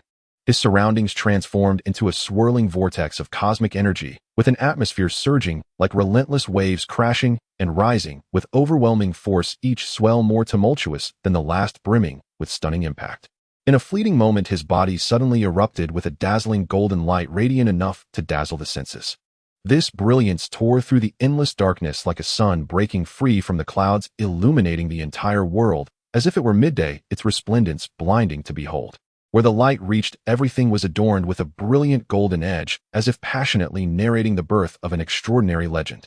Accompanied by this blinding radiance, the heavens and earth revealed a breathtaking spectacle. Thunder rumbled as if the cosmos itself were fervently cheering for him, pouring forth its boundless strength. The booming thunder resembled a chorus of artillery, deafening and terrifying, akin to countless primordial beasts roaring in unison, their overwhelming might shaking the very foundations of the world, causing all to tremble. The lightning that ripped through the sky seemed like ferocious dragons writhing and soaring through the air, exuding an awe-inspiring majesty as though determined to cleave the heavens asunder. Each bolt of lightning was a demonstration of the universe's unparalleled might and inscrutable mysteries. Lin Feng's roar echoed through the skies like a divine thunder imbued with boundless power and unwavering determination, as if he aimed to shatter this vast expanse and forge a new order of brilliance. This sound was not merely an expression of strength, it was a relentless pursuit of higher realms and a fearless challenge to the harshest of fates. His hair, dancing wildly in the tempest, shimmered with brilliant golden light akin to an unquenchable flame burning with the fervent blood and indomitable spirit within him. The strands swirling in the wind resembled banners of battle, proudly proclaiming his resilience and courage to the vast universe. His gaze was filled with unwavering resolve and unparalleled confidence, as if he had transcended all worldly restraints and limitations, attaining a sublime and sacred state. That look was deep and fervent, as if it could pierce through the profound mysteries of the universe, illuminating the bright path of the future. In this breathtaking and awe-inspiring scene, Lin Feng successfully transformed into a Super Saiyan 3. His long golden hair cascaded like a waterfall, dancing wildly with the wind, each strand pulsating with a powerful rhythm, eloquently narrating his boundless strength. The golden glow flowed like a dazzling river of stars, captivating and enchanting all who beheld it. His body radiated an awe-inspiring aura reminiscent of an unbeatable warrior standing proud amidst the heavens and earth, commanding reverence and fear. The entire sacred fruit star trembled from his extraordinary transformation, as if witnessing the birth of a legendary tale that would echo through the ages, marking the beginning of an immortal myth. Every inch of this planet, every grain of dust, seemed to rejoice in Lin Feng's might, fervently anticipating the forthcoming grand transformation. Their spirits ignited. The fierce battle between the mysterious Gohan and Majin Buu was nothing short of thrilling, pulse-quickening, and exhilarating. It was a fierce contest of power and wit, a pinnacle confrontation between justice and evil. At the outset, Majin Buu regarded Gohan, who was significantly shorter than himself, with utter disdain, mockingly proclaiming, "You're nothing special. I remember back when I took you down with a single blow." His arrogant laughter echoed through the air as if he could already see the radiant dawn of victory. However, he would soon regret his foolish underestimation. The battle erupted in an instant, with both sides exchanging blows in a fierce clash. Mysterious Gohan unleashed his overwhelming strength, each move laden with astonishing power. His fists and feet struck like a tempest, each attack carrying the force of thunder. Majin Buu gradually realized the prowess of his opponent, but despite his frenzied assaults, he found himself constantly at a disadvantage, unable to break through Gohan's defenses. His own ferocious techniques appeared futile against Gohan's agile evasion and powerful counterattacks. In a fit of rage, Majin Buu unleashed a surging energy wave, attempting to deliver a fatal blow to Gohan. This energy wave, imbued with a terrifying aura of annihilation, surged towards Gohan with tremendous momentum. Yet Gohan effortlessly deflected it, remaining calm as if it were merely a gentle breeze. With a composed expression, he faced the oncoming attack, and when Majin Buu transformed into a ball rolling at high speed with devastating force, Gohan remained unflustered. After catching the ball, he found himself thrown into a dark crevice of the mountain. Majin Buu, believing himself to be supremely powerful, thought he could wreak havoc on mysterious Gohan in this confined space, reveling in his perceived advantage. However, Gohan had been trained in Earth's exquisite martial arts since childhood, possessing an acute perception of energy. In this pitch-black environment, Majin Buu remained at a disadvantage, feeling increasingly powerless as his frustrations mounted like an uncontrollable wildfire within him. His attacks grew more frantic and disordered, yet they failed to inflict any substantial damage on Gohan. Despite Majin Buu's relentless efforts, he could not overcome mysterious Gohan, returning empty-handed. Gohan's formidable strength and exquisite combat skills allowed him to maintain the upper hand throughout the battle, as unwavering as a towering mountain, unyielding and unbreakable. Each of Gohan's counterattacks was impeccably timed, leaving Majin Buu scrambling to respond, looking increasingly disheveled. In that dark and eerie canyon, the battle intensified, becoming increasingly brutal and breathtaking. Majin Buu's fury escalated, his eyes blazed like fire, his visage contorted into a nightmarish grimace resembling a demon from hell. His body quivered with rage, emanating an evil aura that instilled dread. Suddenly, he opened his mouth wide, unleashing an overwhelming energy wave, aiming for a final lethal blow against Gohan, betting everything on this desperate gambit. This energy wave carried his last hopes and madness, intent on devouring everything in its path, annihilating all. Yet Gohan remained unfazed. With calm determination, he thrust a hand forward, pushing the fierce energy wave back with sheer force, shoving it directly into Majin Buu's mouth, exuding an aura of dominance. Gohan's eyes shone with determination and confidence, his strength seemingly drawn from a deep well of justice and courage as solid as rock. With a thunderous roar, a blinding light erupted from Majin Buu's mouth, followed by billowing smoke. This brilliance illuminated the entire canyon, dispelling darkness as if it were daylight. As the smoke cleared, Majin Buu's form was grotesquely altered. His already ugly visage was now swollen, resembling a monstrous pig's head, utterly pitiful. His mouth was askew, teeth shattered and scattered, his face marred by charred marks, blood seeping from wounds, appearing utterly wretched. His body swayed precariously as if on the brink of collapse, vulnerable and defeated.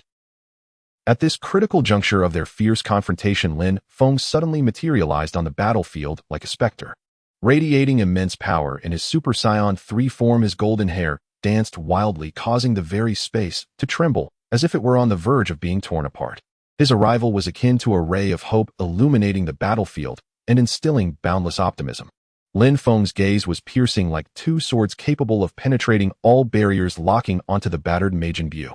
With an aura of authority and resolve, he struck with blinding speed, swiftly tearing off one of Majin Buu's arms with a clean, decisive motion.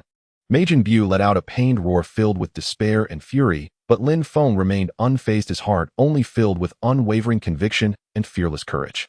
Next, Lin Feng unleashed the Demon Seal wave, gathering immense energy in his hands, forming a peculiar and mysterious light. This light swirled like a vortex, containing boundless power unfathomable in its depth. The severed arm of Majin Buu was slowly enveloped by this light, eventually sealed within a container made of special steel, inscribed with enigmatic runes, seemingly suppressing the evil forces within. Despite its furious struggles, Majin Buu's arm could not break free from this powerful seal. Lin Feng took the container, ensuring the secure storage of Majin Buu's arm as he returned to the sacred fruit star. He chose not to engage deeply in the fight against Majin Buu, prioritizing the enhancement of the overall combat strength of the Dragon Ball warriors. Majin Buu, now missing an arm, was consumed by pure rage, his grotesque face twisted in fury, emitting deep, ominous growls reminiscent of curses from the depths of hell, terrifying to behold. His body quaked with rage, releasing an increasingly wicked aura that instilled fear. Suddenly, his aura surged violently, and before long he regenerated a new arm at a visibly rapid pace. However, deep down, Majin Buu understood that Gohan was far more powerful than he had anticipated. No matter how fiercely he attacked, victory seemed elusive, leaving him desperate. His chaotic mind raced with a whirlwind of despair and madness, culminating in a wildly reckless and malevolent thought: self-destruction. Majin Buu's eyes glimmered with unprecedented malice, a determination to drag everything into the abyss of annihilation. A chilling smile crept across his lips, akin to an invitation to death, horrifying to behold. His body began to emanate an eerie red glow, intensifying as he accumulated overwhelming energy akin to a supernova on the verge of explosion, instilling dread in all who witnessed it. This light was blinding, heralding the impending doom, the end of the world. With a deafening roar, Majin Buu's body erupted in a cataclysmic explosion, a terrifying shockwave radiating outward, annihilating all in its path. The world seemed to be engulfed by this destructive force, shattering everything around it into ruins resembling the apocalyptic end times. The shockwaves reached crumbled mountains, dried rivers, and split the earth, plunging the entire world into chaos and despair, a sight too harrowing to endure. In that moment of Majin Buu's self-destruction, the world was enveloped in a chaotic twilight devoid of light. A terrifying energy storm swept through like a demon, causing the earth to tremble and lament as if mourning the impending destruction. This storm, armed with boundless destructive power, obliterated everything in its path. In this critical moment, Gohan displayed astonishing speed and strength, moving like a flash of lightning through the chaos of howling winds and flying debris, urgently rescuing Piccolo, Goten, and Trunks with fearless courage. His figure darted like a specter through the storm of destruction, embodying the spirit of a warrior. In the midst of the turmoil, Gohan also managed to rescue the terrified Mr. Satan. As soon as Mr. Satan landed, he erupted in frustration, questioning Gohan. "Why are you so strong, yet you didn't save my daughter?" His voice brimmed with anger and urgency, reflecting a father's deep concern for his daughter's safety and profound dissatisfaction with Gohan. His eyes were filled with despair and rage, as if he were spiraling into madness. At that moment, Dandy, with a serious expression, added a soothing note. "Once we defeat Majin Buu, we can wish back Videl and all the good people with the dragon." It turned out that Mr. Popo had pushed him out of the Heavenly Palace during the crisis, allowing him to survive. Hearing this, Mr. Satan's anger somewhat subsided, yet he remained anxious, his eyes revealing deep concern for his daughter's safety, a lingering dread that hung like a shadow. His body trembled slightly, still reeling from the recent terror, shaken to the core. As Gohan remained vigilant against potential new threats, he pondered internally, Majin Buu is so reckless, intent on my destruction. Given his temperament, this explosion should have obliterated the entire Earth. How did it not succeed? There must be some insidious plot hidden within. With this thought, Gohan furrowed his brow, his gaze firm and resolute. He knew that regardless of Majin Buu's scheme, he must do everything in his power to protect the Earth and everyone on it, willing to pay any price. His eyes sparkled with unwavering light, a testament to his commitment to justice and responsibility, as noble as the heavens themselves. A fleeting hour passed, and suddenly Majin Buu appeared before Gohan and his companions, as if emerging from the shadows. His presence was so eerie that it seemed to raise the hairs on the back of their necks like rows of disciplined soldiers standing at attention. With a tone dripping with malice, Majin Buu shouted, "I have no desire to fight you, Gohan. I want to face Gotenks, the fusion of those two little brats." His voice seemed to emanate from the darkest depths of hell, filled with an unsettling chill that could haunt anyone's nightmares for a year. Gohan and the others felt a jolt of fear, instinctively becoming as alert as rabbits.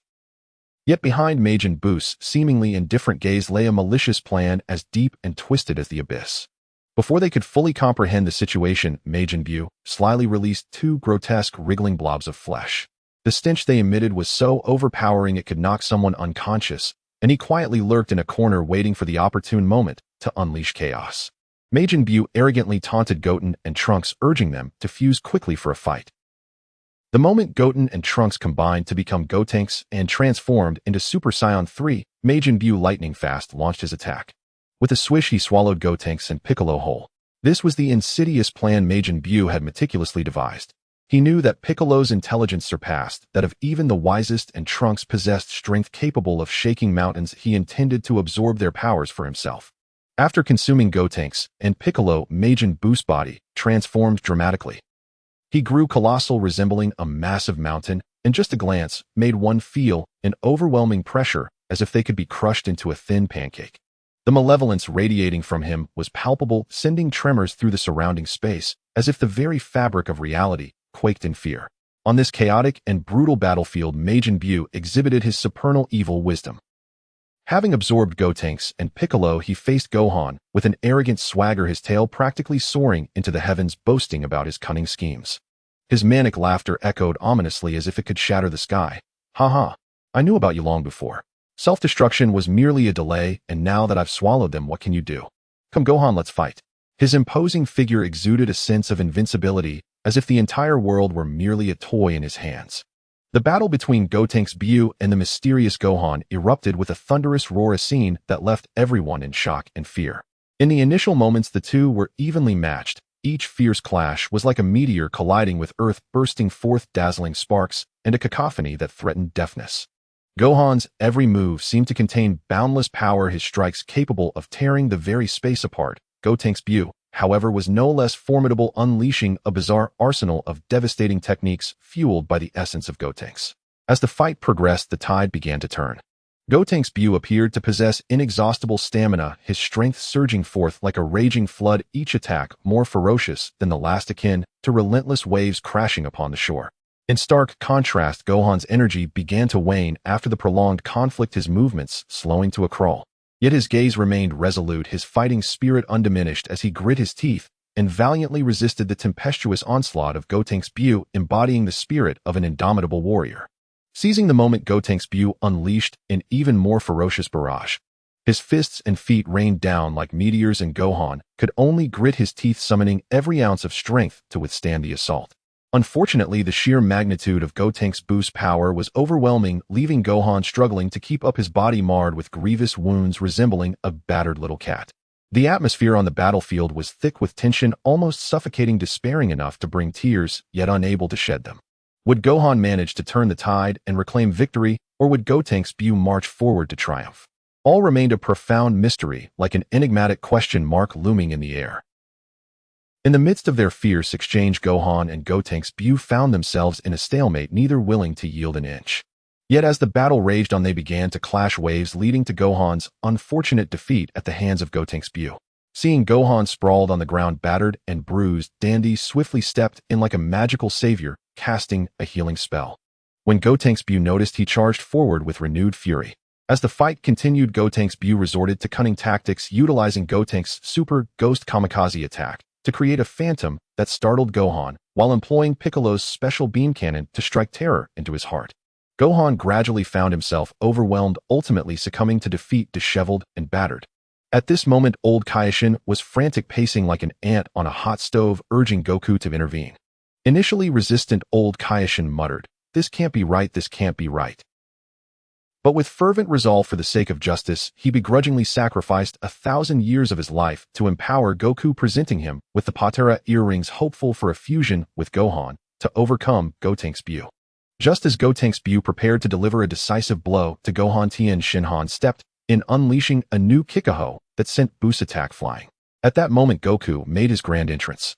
With a flash, he transformed into Super Saiyan 3, exuding an aura of majesty, ready to engage in an epic showdown with Gotenks Bu. The spectacle was nothing short of breathtaking. Goku tossed the Patera earrings to Gohan, but the oblivious Gohan fumbled, nearly embarrassing himself. Witnessing this spectacle, North Kai and King Piccolo exchanged worried glances, doubting Goku's chances against Gotenks Bu. They hurriedly sought Vegeta's assistance, but Vegeta grumbled, "I don't have any magical enhancements, I might not even stand a chance." Nevertheless, he ultimately decided to join forces with Goku to confront Gotenks Bu. With the three Super Saiyans united, the scene was nothing short of spectacular. Who would emerge victorious in this intense battle? Everyone held their breath, eyes wide, their hearts racing in anticipation, like a group of curious kittens waiting to see the final outcome. On that battlefield, shrouded in a yellowish twilight reminiscent of a doomsday glow and suffused with a nauseating stench of blood, an extraordinary and heart-stopping clash erupted like a raging volcano. The three Super Saiyans, Ryukong, Vegeta, and Gohan, were engaged in a life-and-death struggle against the terrifying Majin Bu, whose very presence sent shivers down the soul. The intensity of the battle was suffocating, a contest that seemed impossible to resolve. The acrid smell of blood hung heavy in the air, as if it were a malicious curse rising from the depths of hell, violently assaulting the nostrils and threatening to expel the very souls of those present. During the fierce confrontation between Gohan and Majin Bu, the scene was nothing short of horrific. An arm was brutally wrenched from its socket, blood gushing forth like an unstoppable torrent, splattering in shocking crimson across the battlefield. Gohan's face contorted in pain, cold sweat cascading like rain, yet he clenched his teeth, his eyes ablaze with indomitable fury. Vegeta's situation was even more pitiful, battered mercilessly by Majin Bu's demonic assaults.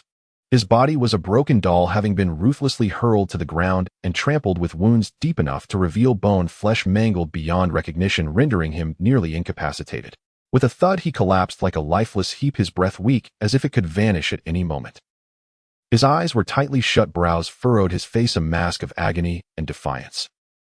At that moment, Mr.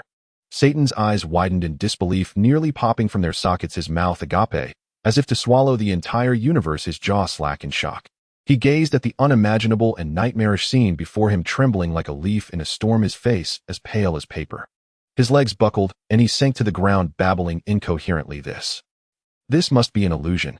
How could anyone move so fast that not even a shadow could be caught? How could they shatter mountains like fragile tofu and soar freely through the sky? Those terrifying beams of light illuminating the darkness. This cannot be real. It must be magic and illusion.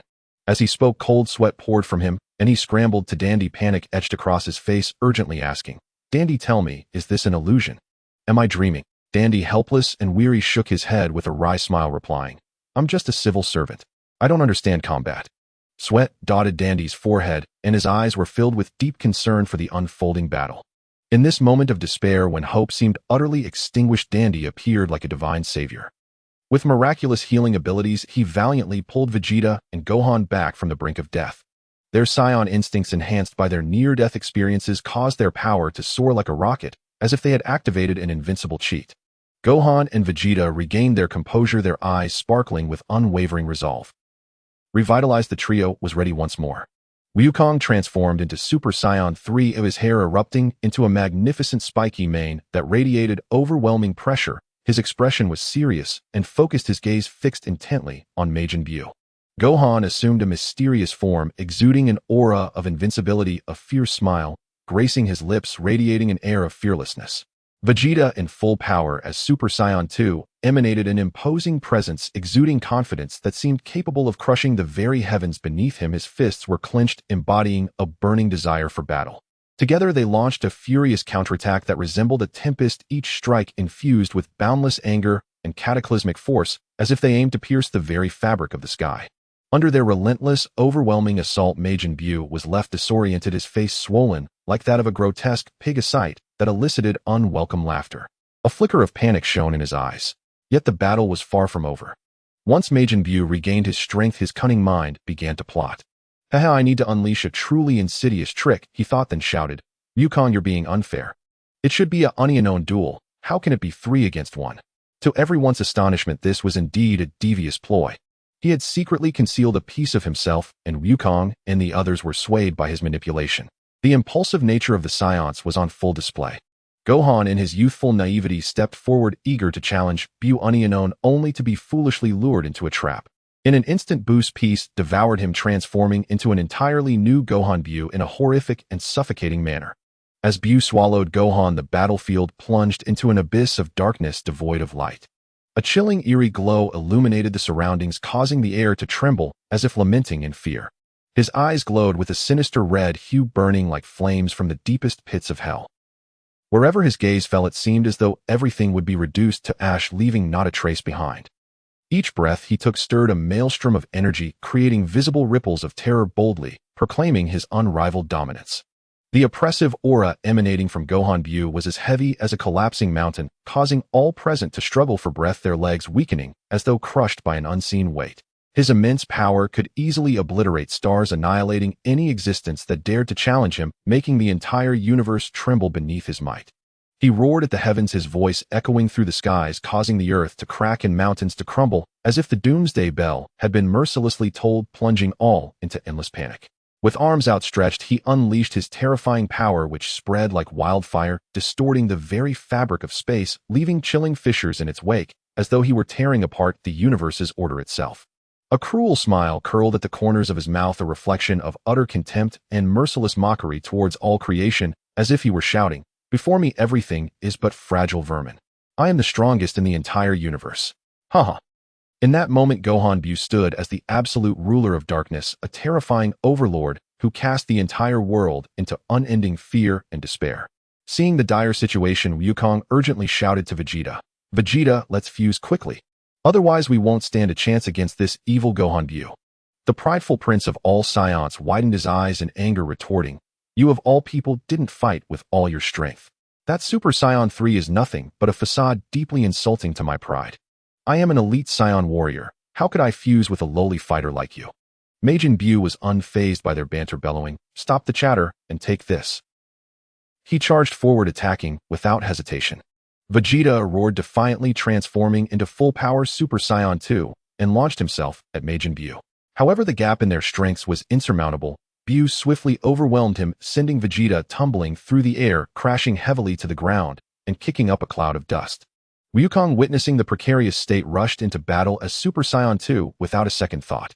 Yet he too was overpowered by Bu's immense strength, each blow carrying the force of destruction, and he was soon sent reeling, blood trickling from the corner of his mouth. As Wukong and Vegeta fought, they found themselves increasingly on the defensive, ultimately reverting to their normal states. With his mind racing, Wukong, blessed with the purest blood of the dragon ape and enhanced intelligence, urgently declared, "Vegeta, Majin Bu has consumed everyone, even Bulma is gone. If we don't fuse, we'll all be devoured by this evil creature, and the world will perish. Think about it. Our beloved Bulma and Trunks will never return. For the sake of world peace, we must fuse." Upon hearing this, Vegeta's face contorted in pain and struggle, images of Bulma's gentle nature and Trunks' innocent face flooding his mind. Clenching his teeth, veins bulging on his forehead, he found himself in an intense internal conflict. Do I really have to fuse with this guy? Vegeta wrestled with the thought, but as he considered his beloved Bulma, his son Trunks, and the impending doom of their world, his resolve began to solidify. All right, Wukong, for them, for the world, let's fuse. Vegeta shouted, determination blazing in his eyes. At that moment, the atmosphere on the battlefield reached a fever pitch, with all eyes on Wukong and Vegeta, who stood poised to become the key to defeating Gohan Bu. The wind howled, the stench of blood filled the air as Wukong and Vegeta locked gazes, radiating an aura of determination. The outcome rested on this decisive moment. Meanwhile, Mr.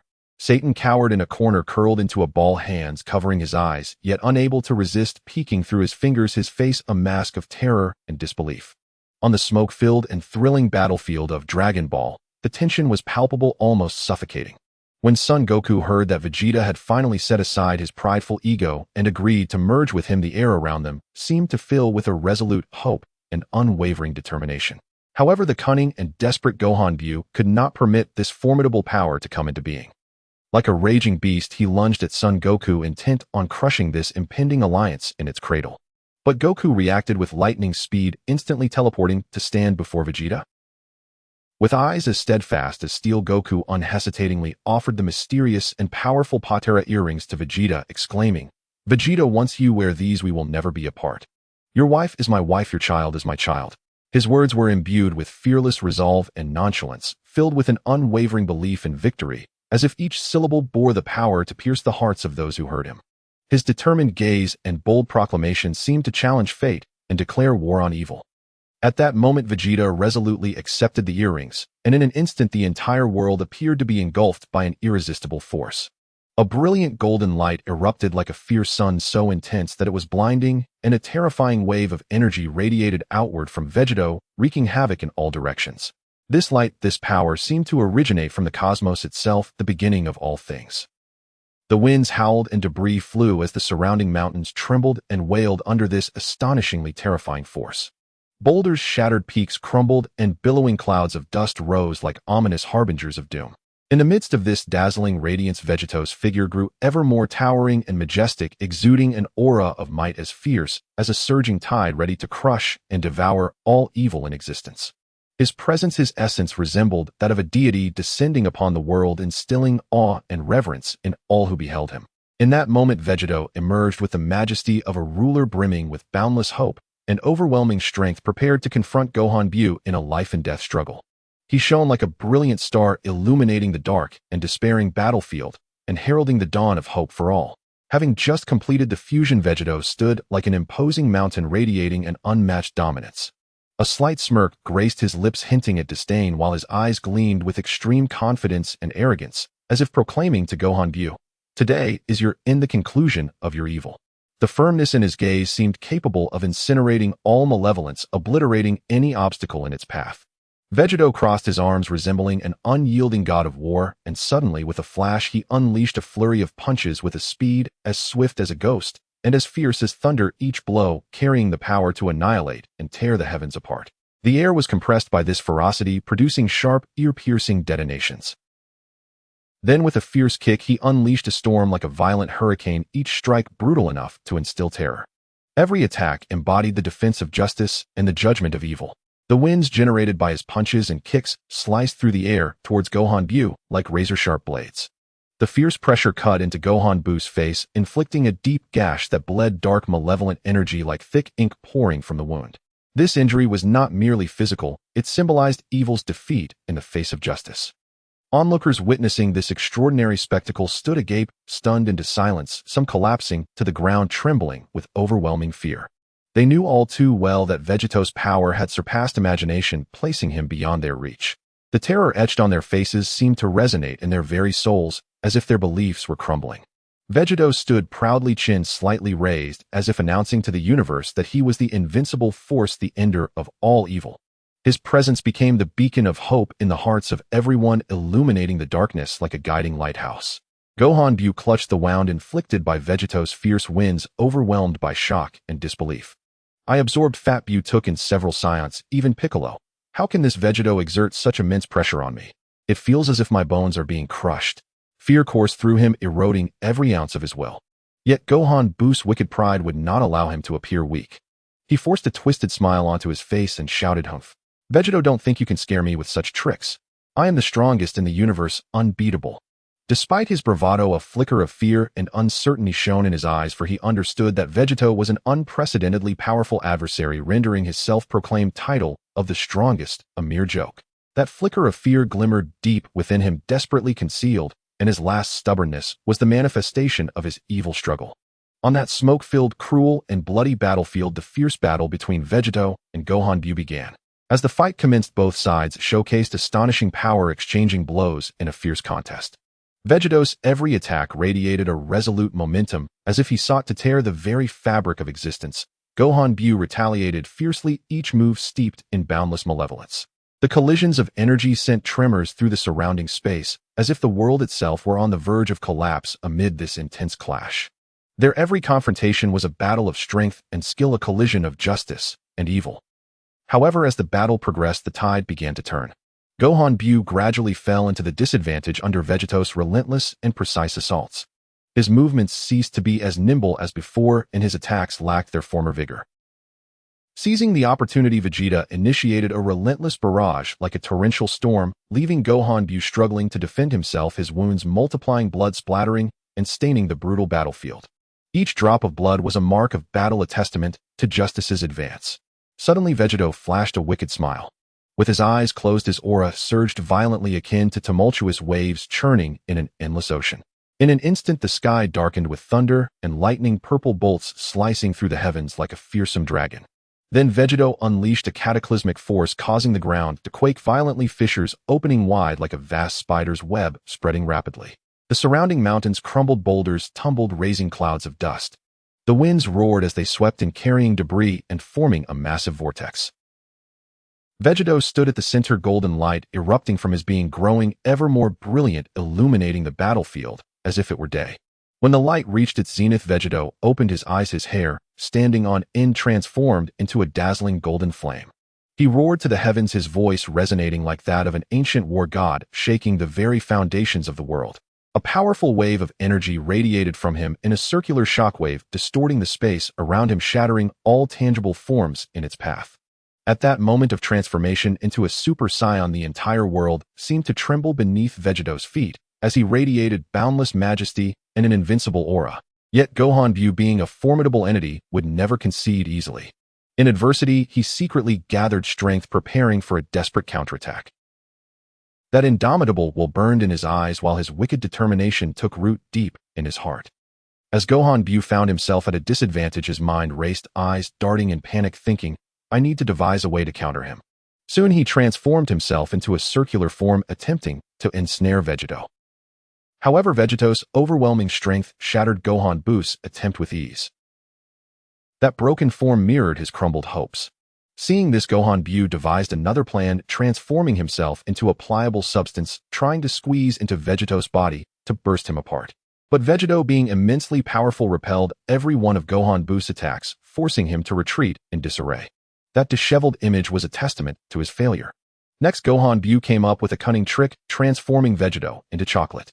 To his shock, the chocolate Vegeta continued fighting, growing stronger with each moment. Gohan Buu's fear escalated with every exchange, forcing him to revert Vegeta back to his original form. Each failed attempt chipped away at his confidence. Finally, he concocted a sinister scheme luring Vegeta with an enticing piece of meat planning to swallow him whole. Yet after devouring Vegeta, Gohan Bu realized that things were far from simple. His plot would ultimately fail as justice would prevail over evil. In the enigmatic and chilling realm of the Kaiō-ken, the Elder Kaiō-ken and the Supreme Kai fixated on the crystal ball. At the moment they witnessed Gohan Bu swallow Vegeta whole, their hearts seemed to be mercilessly yanked into an unfathomable abyss by an invisible bone-chilling hand filled with malevolent power. A wave of icy dread surged through them, overwhelming their entire beings like a torrential flood. Fear engulfed them like a chaotic tide, consuming both body and spirit. The Supreme Kai's eyes widened to the size of saucers, beads of sweat cascading down like a torrential downpour, his body trembling like a leaf caught in a storm. He muttered incessantly, "Oh dear, what are we to do? How could it have come to this?" His complexion was as pale as a blank sheet of paper, his legs felt as weak as overcooked noodles, and had it not been for the last vestiges of willpower holding him up, he would have collapsed into despair. The Elder Kaiō-ken stood motionless, hands clutching his chest, as if murmuring, "My fragile little heart, please don't leap out."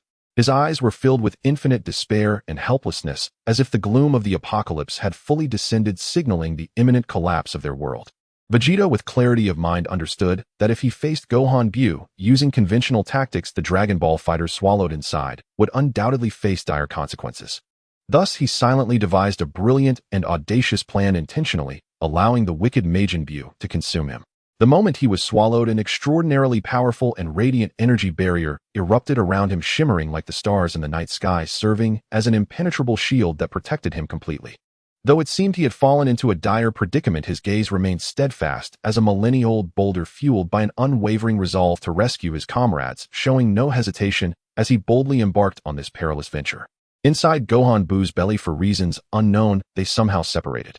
Vegeta glanced at the Patera earrings with evident disdain, and without further ado crushed them with a decisive snap, shouting, "I Vegeta refuse to fuse with you, Goku." Goku, shaking his head in resignation, followed suit, shattering the earrings to pieces. Together they commenced a thrilling adventure within Gohan Bu's belly. Suddenly, they found themselves falling into a bizarre area resembling a pool. Vegeta reacted with lightning speed, springing up like a swift cheetah, while shouting, "Goku, get up quickly." Yet Goku stood there bewildered and confused. By the time Vegeta frantically informed him that this was the stomach, it was too late. Fortunately, only a small portion of his shoes had been singed. Immediately after, a torrent of green liquid surged forth like a ferocious beast, prompting Vegeta to unleash a wave of energy to fend it off, while Goku remained unfazed. Initially, the liquid engulfed Goku, completely sealing him in, and only when he realized the precarious situation did he unleash a mighty roar, transforming into a Super Saiyan and expelling the liquid with all his might. At that moment, a small monster charged at them, only to be knocked senseless by Vegeta's punch, leaving it dazed and disoriented. The creature, filled with indignation, shrieked, "You hit me. I'll call my brother." Within moments, its brother appeared, equally aggressive, but to Vegeta's surprise, it swallowed his energy wave whole. Then a gigantic and intimidating beast emerged, prompting both Vegeta and Goku to transform into Super Saiyans, muscles tensed and ready for battle. Surprisingly, the giant scolded its mischievous offspring, "Don't bully others." Seeing this, Goku approached and anxiously inquired, "Have any martial artists like us passed through here recently?" The beast pondered for a moment before responding, "I think they went up above." Thus Vegeta and Goku continued their arduous quest for an exit. Summoning all his strength, Vegeta blasted a large hole, and the two flew through it, like lightning, pressing forward in this mysterious and perilous inner world undeterred. Gohan Bu suddenly felt a heart-wrenching pain, as if 1,000 arrows pierced his heart, a result of Vegeta's fierce assault, creating a chilling void within him. The agony surged like a violent tide, nearly overwhelming him, forcing him to clutch his stomach and stagger toward a restroom. Just as Gohan Bu was about to relieve himself, a terrifying gurgling sound echoed from the pipes, followed by an unstoppable torrent of water rushing toward them, sweeping them away to an unknown destination. At this moment, the small monster's eyes widened in terror as it shrieked, "Oh no! We're being washed away." Vegeta's mind raced, his gaze transforming into one of fierce determination ignited by an inner flame. He exploded with an overwhelming aura, shooting forth like a radiant meteor streaking across the night sky. "Goku, don't dawdle, hurry!" Vegeta shouted, his voice booming like thunder. Goku, snapping back to reality, hurriedly tapped into his strength and followed closely behind Vegeta. In this life-and-death scenario, their figures wove through the turbulent waters and endless darkness, leaving behind a trail of brilliant light filled with hope. Each struggle, each burst of power showcased their unparalleled courage and unwavering resolve to never give up. Once Gohan Bu resolved his physiological issues, he arrogantly stripped off his clothes, standing atop a mountain proud and boasting of his physique. Ha ha ha, I am the invincible being of the universe. With this flawless body, who can rival me? I am the perfect fusion of strength and wisdom, the absolute ruler of this world. Gohan Bu's self-adoration reached its peak as he shouted, his voice reverberating like thunder, as if declaring his hubris to the entire universe. In this terrifying realm inside Majin Buu's belly, Goku joyously discovered Gohan and was about to greet him enthusiastically when unexpectedly this Gohan launched a ferocious and relentless assault, catching the unprepared Goku in a fierce battle. They exchanged blows amidst a dazzling display of light, clashing like two meteors in an intense collision. At this critical moment, Vegeta spotted Trunks and Goten and moved to greet them, intending to bring them back. However, the two fused in an instant, becoming Gotenks, and immediately attacked Vegeta. Unfazed, Vegeta stepped forward, igniting a fierce battle. Goku and Gohan, Vegeta and Gotenks. These two pairs clashed violently, each collision akin to exploding stars radiating brilliant light, each beam capable of tearing through the darkness, unleashing a storm of destruction. Yet the power of justice ultimately proved to be immensely strong and unyielding. After a thrilling and desperate battle that shook the heavens and moved the earth, Goku and Vegeta, through their indomitable will and exceptional combat skills, triumphed over these malevolent creations of Majin Buu. Their figures shone like beacons of hope amidst the chaos, illuminating the dark and evil world with light and promise. Goku and Vegeta exchanged resolute glances filled not with fear, but with burning determination and unwavering faith in victory. A breathtaking battle for survival was about to unfold in this strange realm, and they were ready to face any challenge, vowing to vanquish evil, rescue their comrades, and uphold justice. In the Dragon Ball Z Majin Buu saga, Goku and Vegeta, the dynamic duo, faced immense hardships within the belly of Majin Buu. They traversed through treacherous paths, enduring numerous trials, until they finally caught sight of the trapped warriors of the Dragon Clan. Like superheroes, they rescued each one of them from captivity. Little did they know, lurking inside was none other than Majin Buu himself, now obscured within a layer of flesh. Upon realizing this, Gohan Bu erupted in fury, transforming into Piccolo Bu, muttering incessantly, "It must be those troublemakers Goku and Vegeta causing chaos inside me." In an instant, Majin Buu made his presence felt, and the two Super Saiyans sprang into action, igniting the spark of battle. As soon as Goku and Vegeta laid eyes on Majin Buu, they immediately transformed into Super Saiyans, their formidable energy surging forth as if to declare, "We will make you regret ever crossing us." The clash between the Super Saiyans and Majin Buu was nothing short of earth-shattering. However, within this bizarre interior, everything took on a surreal quality. Despite their relentless efforts to shatter Majin Buu, he remained unscathed, akin to an indestructible insect. No matter how fierce their attacks, they could not obliterate him entirely. Goku, frantic as an ant on a hot stove, leaped about, bellowing, "I will blast your body into dust." Majin Buu, with a mocking grin, retorted, "You are but a speck of dust within me, foolish enough to think you can threaten me." Such delusions. Unwilling to concede, Goku rallied his courage, but as expected found himself unable to break through. As the battle wore on, a growing sense of dread enveloped Goku and Vegeta. Majin Buu appeared to be an unyielding machine, his stamina seemingly infinite, showing no signs of fatigue. Their attacks felt like mere breezes against him, utterly ineffective, while their own strength drained away rapidly. The depths of fatigue and despair reflected in their eyes perhaps whispered, "Is this where we meet our end?" Yet their Saiyan pride and dignity would never allow them to surrender easily. They exchanged a resolute glance, their eyes communicating an unwavering belief. "Brother, fear not, we shall fight again. Even if we are shattered to pieces, we cannot disgrace the name of the Saiyans." With a deep breath, they steadied themselves, preparing to launch another fierce assault against Majin Buu. Even in the face of dire straits akin to walking a tightrope, their fighting spirit continued to blaze, fiercely, never flickering. In this realm of uncertainty and peril, they gritted their teeth, determined to confront Majin Buu in a life-and-death struggle. At this critical juncture, cherished memories flooded Goku and Vegeta's minds. Goku recalled the warm smiles of Shishi and Gohan, while Vegeta remembered the hopeful gazes of Bulma and Trunks. The power of these emotions surged within them like a comforting tide.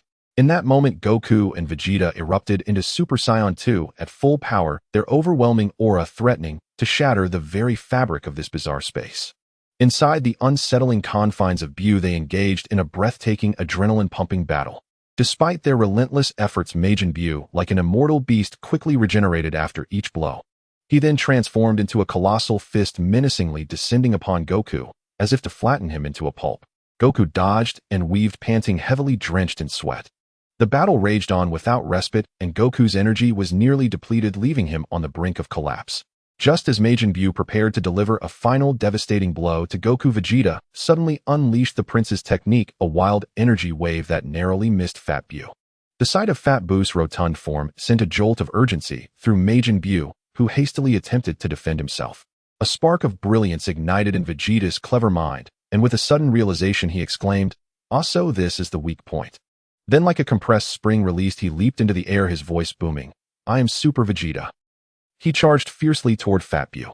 In fear, Majin Buu's legs weakened, and he knelt, pleading, "Oh, big brother, don't hit me. If you strike me like that, I won't be myself anymore. I won't be able to control myself."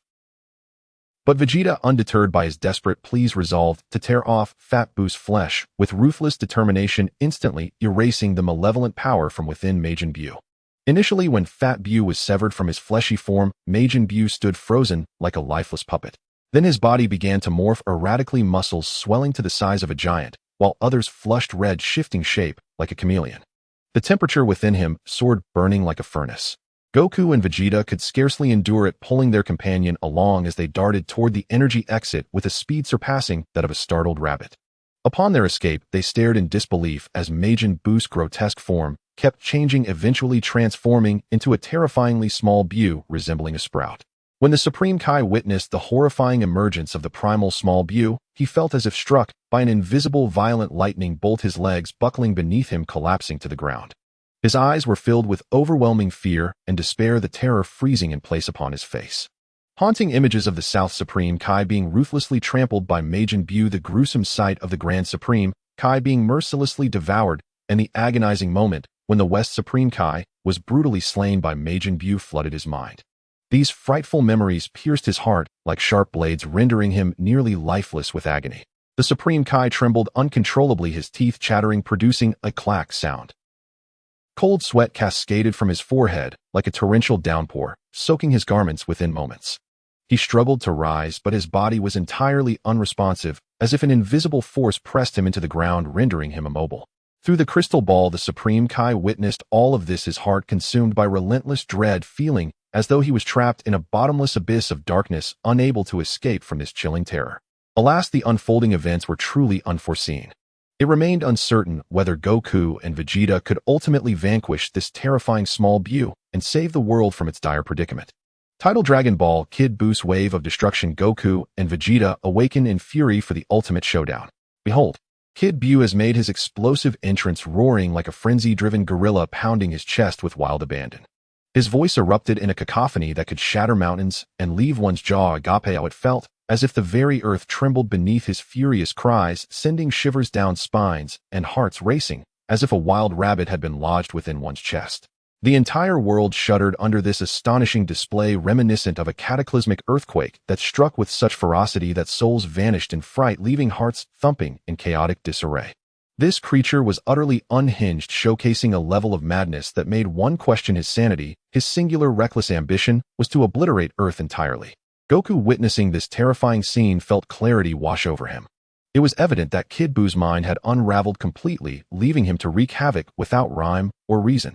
Vegeta, surveying the dismal chaos, acted decisively. Like a bolt of lightning, he struck, shattering the perilous energy wave with a fierce blow, and shouted furiously, "Kid Buu, you lunatic, this is a battle, not an invitation to destroy the Earth. Your mind must surely be broken." Yet to everyone's astonishment, Kid Buu grinned wickedly, exposing a set of malevolent yellow teeth. He then conjured a terrifying energy wave which detonated with a thunderous roar, mercilessly reducing Earth to a heap of debris. At this critical juncture, King Kai unleashed the miraculous technique of instant transmission, whisking Goku, Vegeta, Dandy Mr. Satan, and a cute little dog to safety as if performing a magic trick. The survivors gazed upon the ravaged remains of their once vibrant planet, their hearts heavy with despair, a simmering anger igniting within them, threatening to scorch their very beings. Goku clenched his jaw, his eyes wide and ablaze with fury, as if they might explode with the intensity of his wrath. His fists tightened, veins bulging as he vowed through gritted teeth, "I, son Goku, will make Kid Buu pay dearly for this travesty against our Earth." Dandy, however, wore a distressed expression, his face falling into a frown on the brink of tears, lamenting, "Oh no, Earth is gone. How are we supposed to live now?" His mind raced like a spinning top, contemplating using the Dragon Balls from Namek to restore their home, though he knew well that the old Kai's Dragon Balls were not to be used lightly, as that would be against the rules. Goku, not to be outdone, suggested to the old Kai, "You remember that girl I introduced you to the other day? Quite a figure if I do say so. Not only could you touch her, but she would also take countless private photos for you." The old Kai, upon hearing this, was so elated that he nearly drooled. Vegeta, upon overhearing, turned a shade of green, his ire flaring as he retorted, "What girl? It wouldn't be Bulma, would it?" Goku, flustered, quickly diverted, "No way. She doesn't hold a candle to Bulma." Vegeta huffed, his disdain palpable, as if to say, "You imbecile, can't you see the gravity of our situation?" Vegeta's eyes blazed with a fierce fire, an inferno fueled by righteous rage that felt capable of incinerating all wickedness. In his heart, he swore to make Kid Buu pay for his heinous actions, to make him weep and regret ever stepping into this world. King Kai, suppressing his own rising panic, feigned calmness, though internally he was in utter turmoil, sweat trickling down his brow. He analyzed the situation, stating, "We must think critically to identify Kid Buu's weakness. Our only glimmer of hope lies there." Goku and Vegeta exchanged a resolute glance, both understanding the unwavering determination and courage to face death that resided within each other. They knew that the battle ahead would be treacherous, more daunting than scaling the highest peaks. Yet there was no hint of retreat in their hearts. With a blazing fire of justice igniting their spirits, they stood ready to face the storm of conflict that awaited them, as if prepared to grapple with the very heavens. What perilous challenges would they encounter in the battles to come? Would they uncover Kid Buu's weaknesses, fulfill their thirst for vengeance, and save the universe teetering on the brink of annihilation? The outcome remained shrouded in uncertainty, the future an enigma steeped in doubt. Driven by a frenzied search for Goku and Vegeta, Kid Buu had lost all sense of reason, casting aside rationality to unleash a torrent of destruction upon various planets. He then teleported to the Grand Kai's planet, where a lively tournament was underway, bustling with activity, drums beating loudly amidst the throngs of spectators. As Kid Buu surveyed the assembly of warriors, disdain filled his heart as he scoffed, "A bunch of weaklings dare to flaunt themselves before me." With a booming shout, he unleashed an overwhelming force that sent the gathered fighters sprawling like kites severed from their strings, their cries echoing in the air. At that moment, a hulking figure charged forth, eyes wide as saucers, bellowing, "You've come here looking for a fight, haven't you?" He attempted to unleash an energy wave upon Kid Buu, but this feeble attack was akin to a mere tickle, completely ineffective. Kid Buu, with a sinister smile, dispatched the fighter in an instant, leaving him sprawled unconscious before he even comprehended what had transpired. Krillin suddenly leapt into action, shouting, "I've trained hard in the afterlife these past few years. I'm now the strongest man on Earth." Without hesitation, he lunged forward, executing a technique. Yet this was child's play for Kid Buu, who mercilessly pummeled Krillin, leaving him battered and unrecognizable. As Kid Buu continued to dispatch opponents with ease, his arrogance swelled, threatening to reach cosmic heights as he contemplated annihilating the Grand Kai's planet. King Kai, witnessing the chaos, felt as frantic as a cat on a hot tin roof, exclaiming, "Goku, hurry. We need you to save everyone. They've already died once. If they perish again, their souls will be lost forever." In his desperation, King Kai offered the Patera earrings to Goku and Vegeta, urging them to fuse. Goku replied, "Oh no, the proud Prince Vegeta wouldn't want to fuse with me."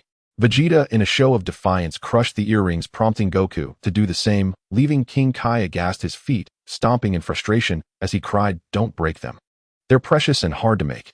In that instant, Goku and Vegeta unleashed a colossal surge of energy, their auras erupting with an intensity that shook the very core of the Grand Kai's planet, debris flying and dust swirling in the air. Sensing the overwhelming power emanating from Goku and Vegeta, Kid Buu wasted no time in teleporting to their location. The atmosphere thickened with tension, a palpable dread hanging in the air as if it had crystallized into ice. A fierce battle was about to unfold, with Goku glaring fiercely, ready to confront the impending chaos. In the midst of the cruel battlefield, where every heartbeat felt like it could leap from one's throat, the atmosphere was so tense it seemed capable of crushing a person into a delicate pancake.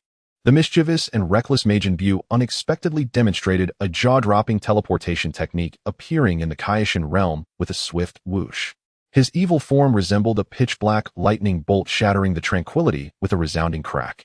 Without restraint, Majin Buu pointed and waved his fingers at everyone with wild abandon, laughing uproariously, his laughter echoing like a demon's hysterical howl, sharp enough to send the Kaiō-ken's heart racing, as if it were being struck by a drumstick. fear of this detestable being slithered through their hearts like a cold, venomous snake. Vegeta's hair stood on end in anger, as if ablaze, and he bellowed with a voice that thundered through the air, "Eliminate him, you muddle-headed fool." His tone was saturated with a furious, undying resolve. Goku, on the other hand, wore a solemn and grave expression, his brows furrowed, as if they could crush a swarm of buzzing flies. He knew all too well the perilous stakes of this battle. It was a matter of life and death, prompting him to hastily urge the Kaiō-ken to take Dandy and flee to another planet for safety. At that moment, the Kaiō-ken trembled nervously, his hands shaking like leaves in a winter gale, his eyes darting anxiously between the two fearless Saiyans, his inner turmoil plainly written upon his face. Who could have anticipated that at this critical juncture of life and death, these two warriors, poised for a fierce struggle with their formidable adversary, would engage in a childlike game of rock, paper, scissors?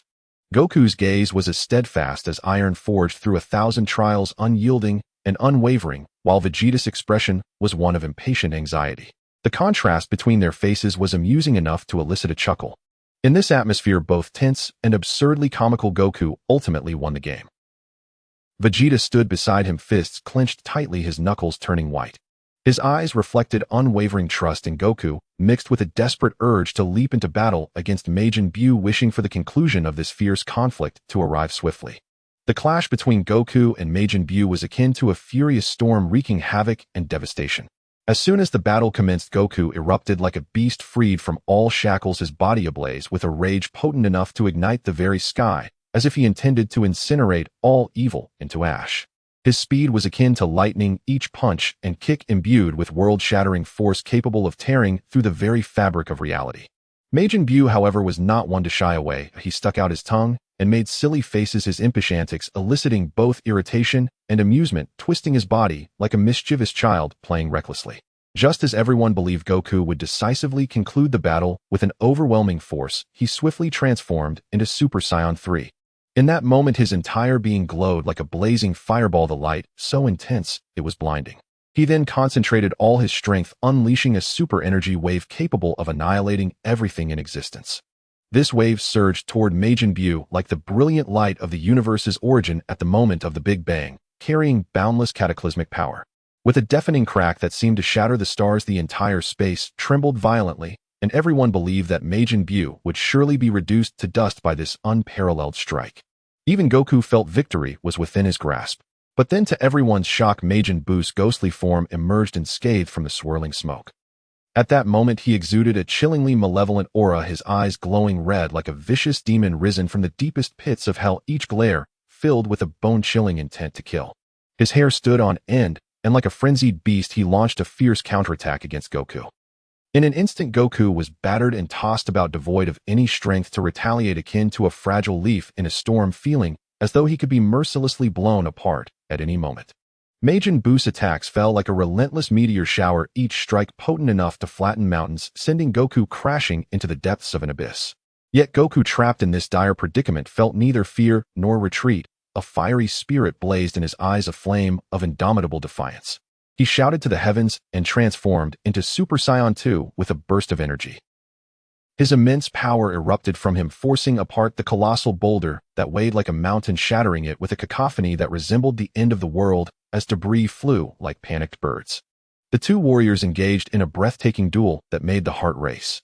Their energies collided with a brilliance surpassing even the brightest stars, the sound echoing like the roar of 1,000 dragons ringing in their ears to the point of near deafness.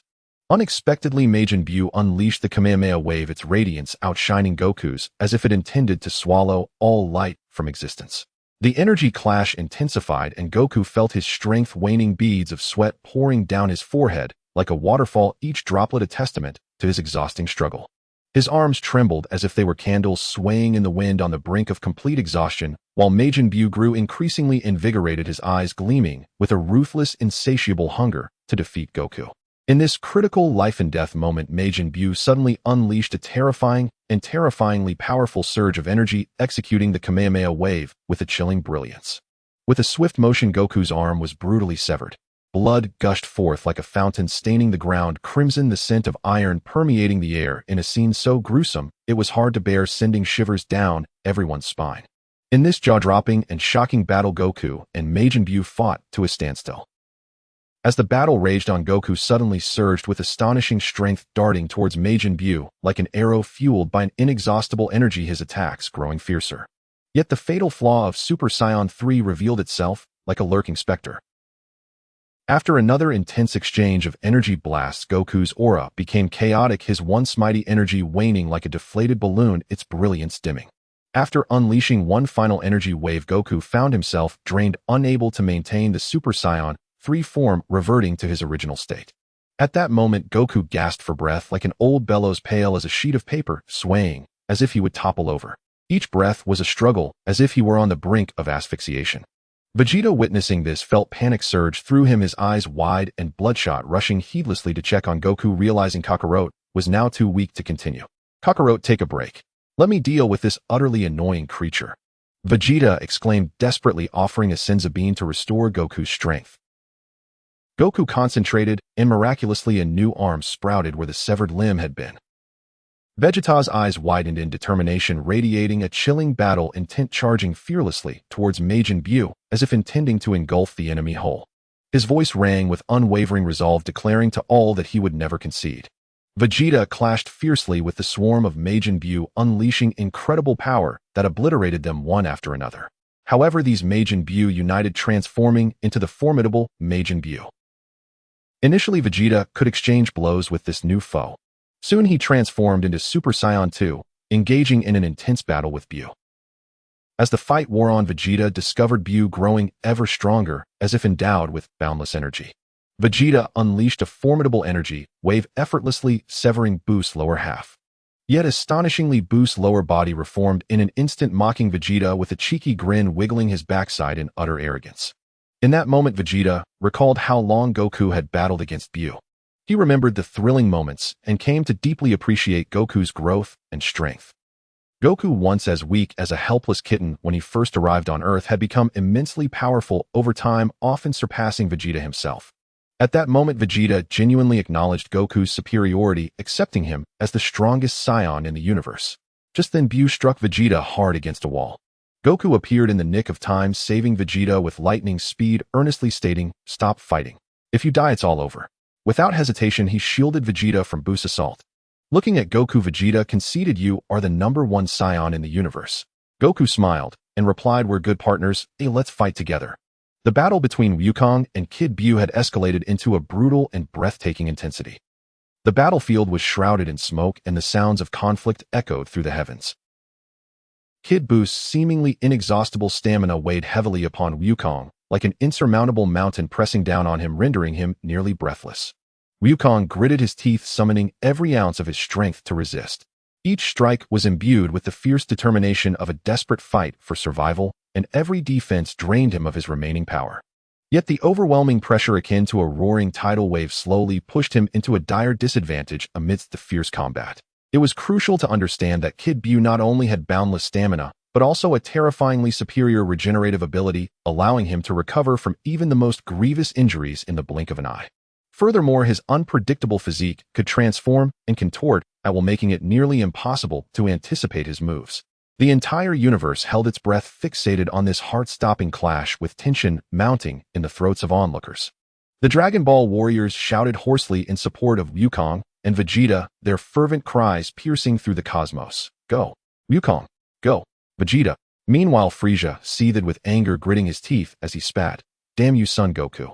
Always obstructing my plans for universal domination." Even Cell had to concede, "Son Goku has indeed become overwhelmingly powerful, perhaps even stronger than I." At that moment, Vegeta rushed to Wukong's side, his face a mask of desperation as he asked urgently, "Is there any way to turn the tide?"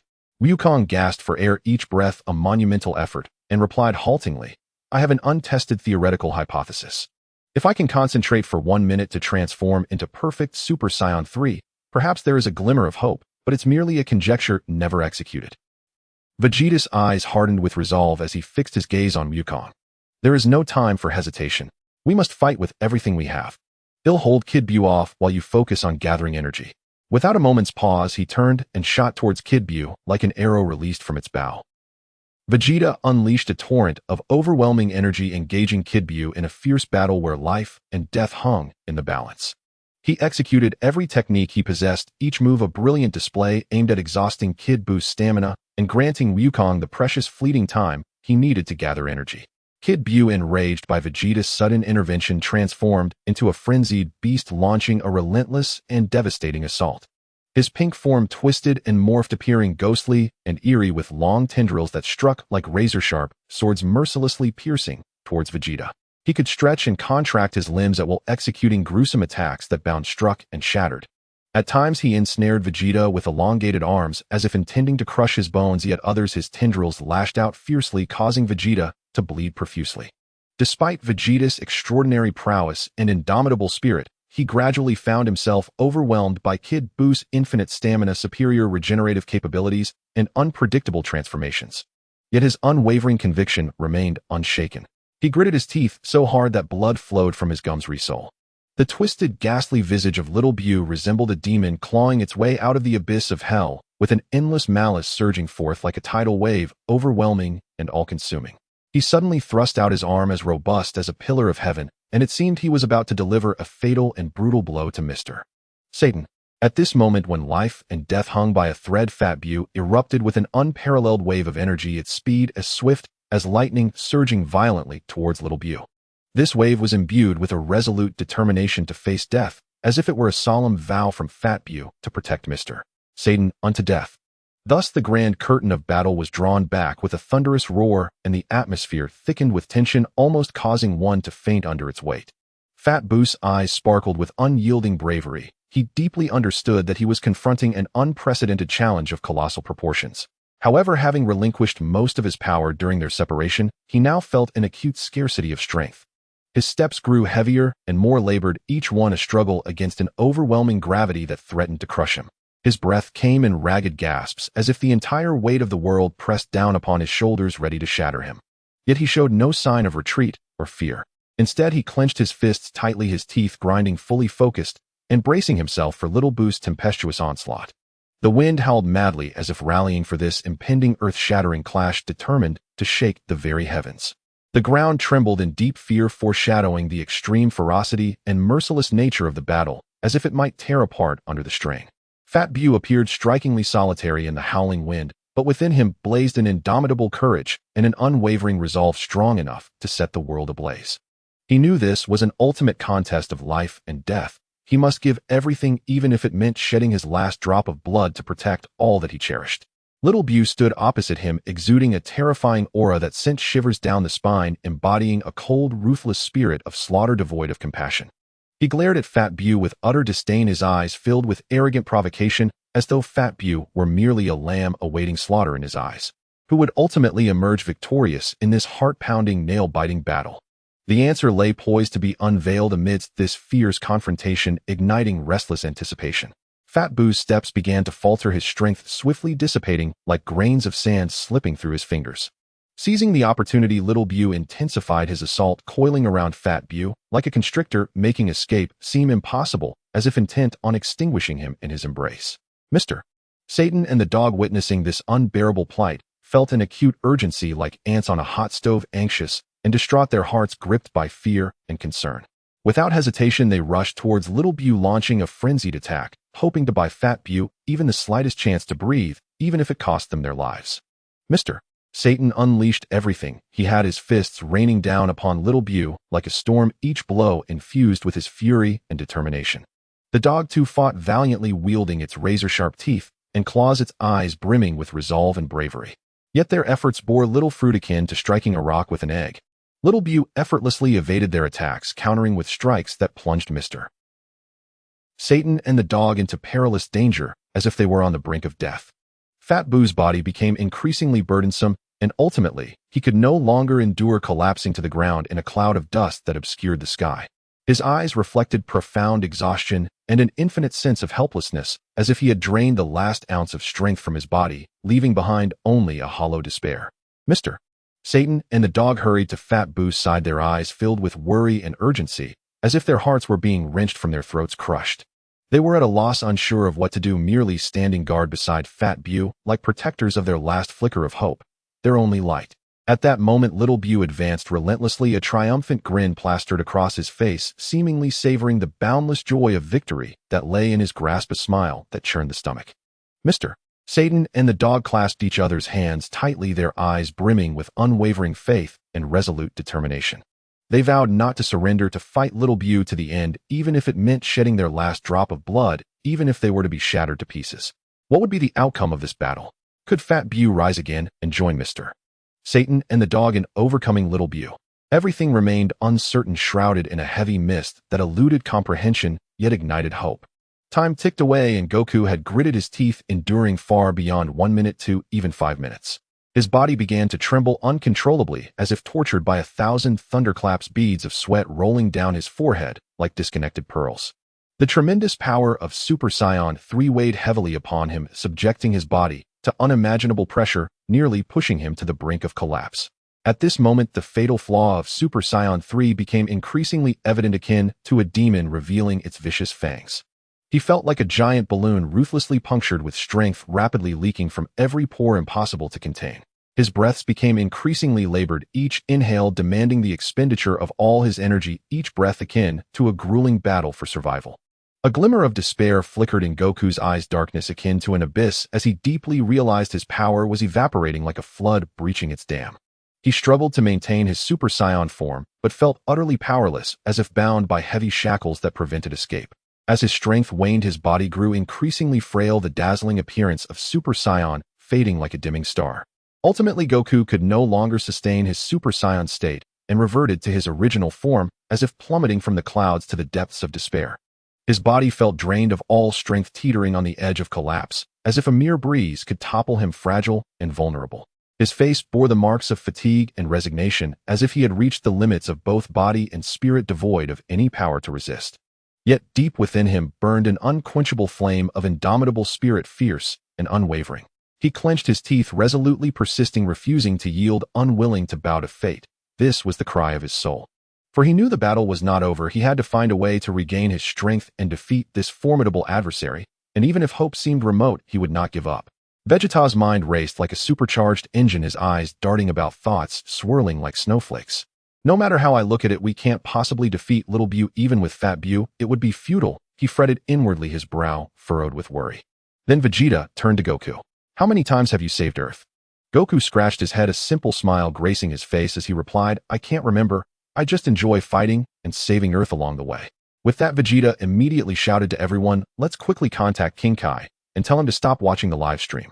He needs to contact the Namekians to gather the Dragon Balls. Meanwhile, King Kai was actively communicating with the Namekians, anxiously urging them to accelerate the gathering of the Dragon Balls. In an instant, King Kai teleported to Namek, where the Namekians were already prepared with the Dragon Balls. At that moment, the world seemed to fall silent, all eyes focused on the shimmering orbs radiating a mysterious glow. Dear readers, the narrator announced, the dragon has appeared, make your wishes. Tension reached its peak, and every heartbeat felt as though it would burst from the throat. The dragon, colossal and authoritative, coiled in the air, exuding an awe-inspiring aura, waiting for the crucial wishes to be made.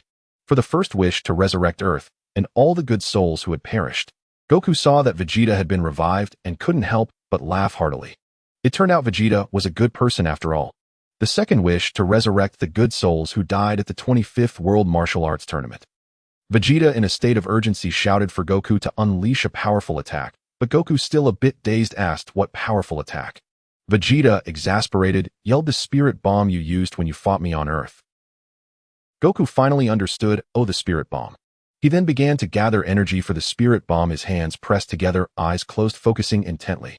Little Bu attempted to thwart Goku's gathering, but at that critical moment, Fat Bu miraculously rose to his feet and re-engaged in battle with Little Bu. On that smoke-filled battlefield, an astounding scene unfolded. He urgently contacted King Kai, pleading with heartfelt sincerity to open the mic for communication with everyone in the universe, including Earthlings and even the distant Namekians. However, King Kai wore a pained expression, helplessly stating that he did not possess such overwhelming abilities. He lamented the weakness of his skills. Just as despair enveloped everyone, North Kai stepped forward, confidently declaring he could do it. Vegeta reached out to the Earthlings, demanding they exhibit their energy. Unfortunately, most were indifferent, leaving only the brave Dragon Ball warriors to heed the call. Vegeta's usual pride was dashed as he found the number of those following orders to be scant. Fortunately, Goku showcased a powerful charisma, drawing forth numerous energies associated with him. Even dinosaurs came to contribute their energy. Just at that critical juncture, Mr. Satan could no longer remain idle. He shouted, "You bastards, I Mr. Satan am fighting for my life against Majin Buu and desperately need your power, hurry." Upon hearing Mr. Satan's urgent voice, people awakened from their stupor and began to provide energy. In this critical moment where life and death hung in the balance, Wukong's spirit bomb was yet to be fully formed while little Buu had already launched a ferocious attack like a ravenous wolf. At that moment, Big Buu lay battered and bruised, utterly defeated, unconscious, and sprawled on the ground, his condition pitifully dire. Vegeta witnessed this tragic sight and let out a roar that echoed through the heavens, instantly transforming into a golden-eyed Super Saiyan 2 at full power. With a resolve akin to burning bridges, he summoned every ounce of strength within him, determined to thwart little Buu's reckless and outrageous destruction. Wukong, undistracted, focused intently on gathering his spirit bomb. He felt the relentless energy swirling in from all directions, and within him a profound sense of mission ignited like a raging inferno, growing stronger and showing no signs of waning. The spirit bomb in his hands became increasingly radiant, bursting forth with brilliant light, as if it contained the boundless power capable of annihilating the heavens and earth. Even the surrounding space trembled, quaking in fear of the impending force of destruction. Sweat beads as large as pearls trickled down Wukong's forehead, yet his gaze remained unwavering and intensely focused. He understood deeply that this spirit bomb was the last hope for Earth, the embodiment of all their aspirations. Gritting his teeth, he poured every bit of his strength into the spirit bomb, honing it to an unprecedented peak state.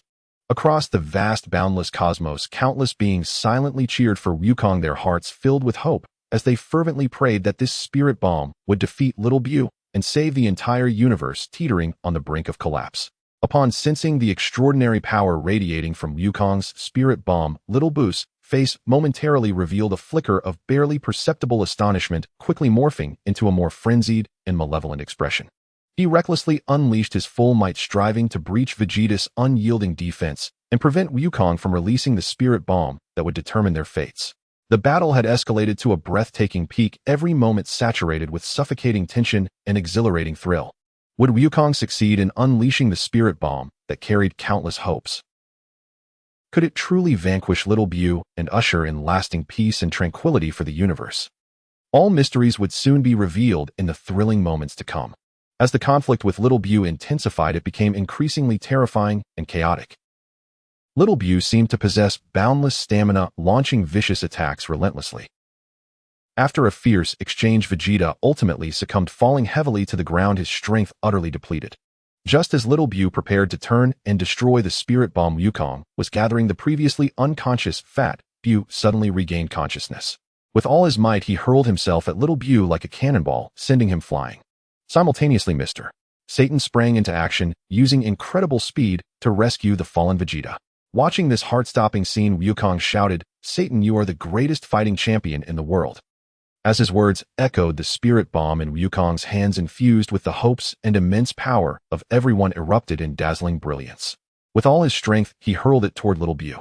In that instant, the world seemed to change color, and the air around them warped and twisted under the weight of this formidable energy.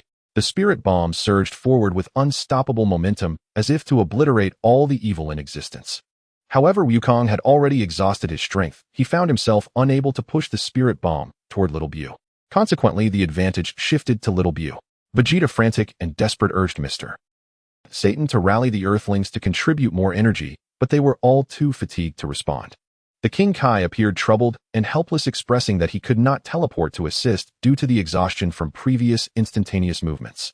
Meanwhile, King Enma anxiously shouted that Wukong must defeat little Buu, or he would have to work overtime again that night. Everyone watched Wukong with bated breath, cheering him on. Vegeta was beside himself, pacing anxiously when a sudden idea struck him: Dragon Balls. He quickly contacted Dandy, requesting him to wish for Wukong's stamina to be restored. At this critical juncture, Wukong regained his strength and erupted with the unmatched power of a Super Saiyan, pushing the spirit bomb toward little Buu. Initially, little Buu, with a somewhat dismissive attitude, did not regard it as a threat, but as the spirit bomb drew closer, fear began to creep in. His expression shifted to one of sheer terror as dread spread through him.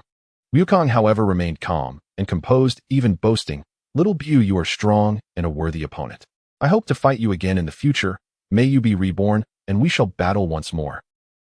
With that, Wukong roared and transformed into a golden-eyed Super Saiyan 2 at full power, augmenting his strength as he forcefully propelled the spirit bomb forward. Little Bu fought with all his might against this colossal world-shattering spirit bomb, yet it was futile. The power of the spirit bomb was overwhelmingly great, ultimately striking Little Bu with catastrophic force, leaving him terrified and disoriented, vanquished, without even a trace. Everyone was engulfed in boundless joy. The King Kai danced with excitement, his face radiant with the purest happiness, free at last from the shadow of fear cast by Little Bu. Such elation was beyond words. King Inma too was overjoyed, his worries dissipated, no longer burdened by thoughts of overtime, reveling in sheer delight. The King Kai shared the same joy, his face beaming with relief and gratitude, laughter echoing through the cosmos. Every individual, whether a formidable warrior or an ordinary being, basked in the hard-won and precious victory of peace. The world was filled with joyful cheers intertwined with laughter, composing a magnificent and heart-stirring victory anthem.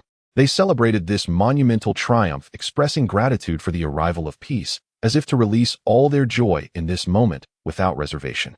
Thus the world finally returned to peace, suffused with tranquility and harmony, brimming with vitality and hope. Lin Feng instantly transported to the King Kai's realm, where he unleashed the full power of Super Saiyan 2, tearing off one of Fat Bu's arms and sealing it within a container made of thunder steel, using the magic wind wave, allowing Dandy to treat Fat Bu. Soon a new arm grew for Fat Bu, though he remained in a state of unconsciousness.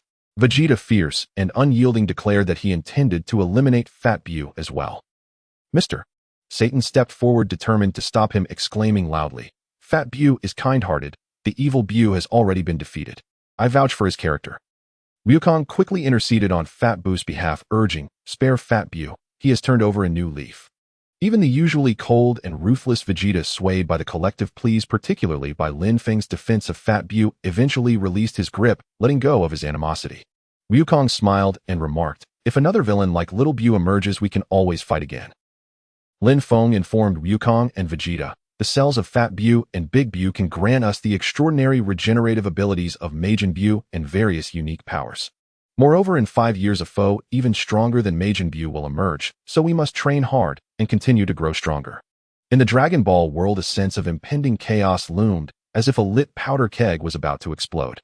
The warriors learned of a formidable new villain far more powerful than Majin Bu arriving in the future, sending ripples of anxiety through their hearts, as if a colossal meteor had plunged into a serene lake, threatening to swallow the world whole.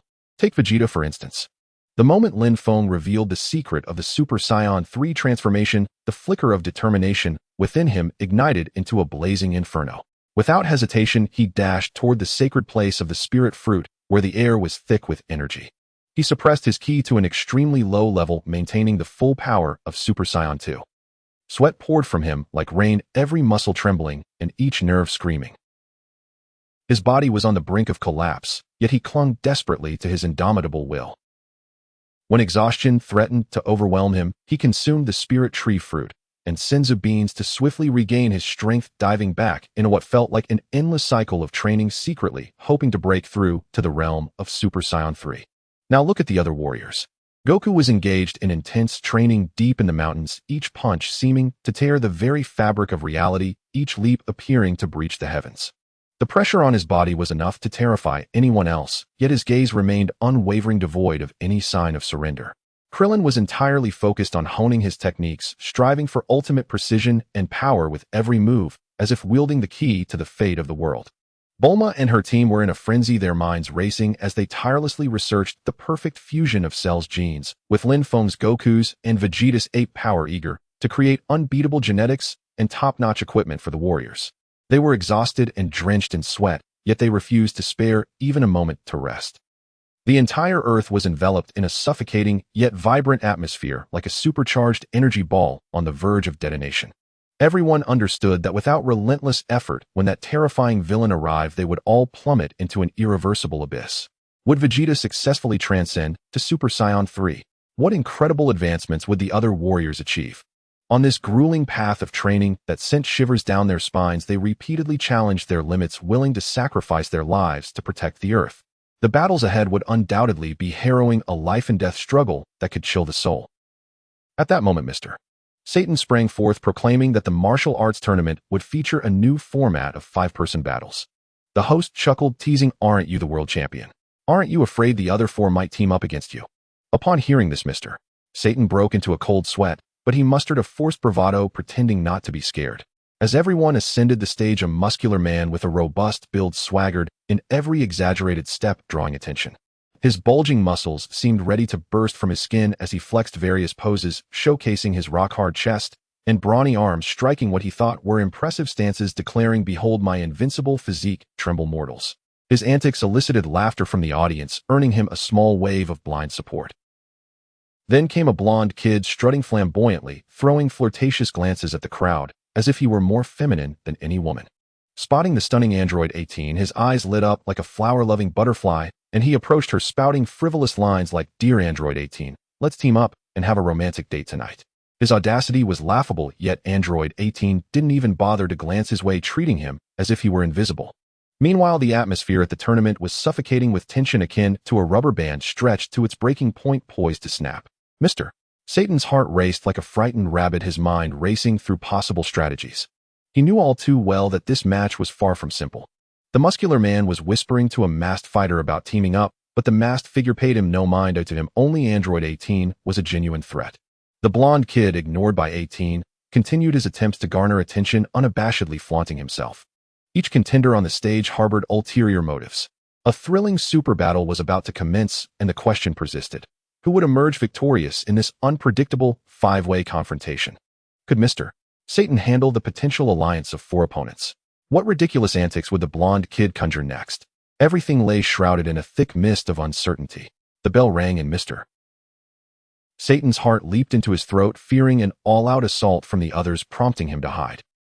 But to his surprise, Trunks and Goten, disguised as the masked fighter and android 18, showed no interest in teaming up.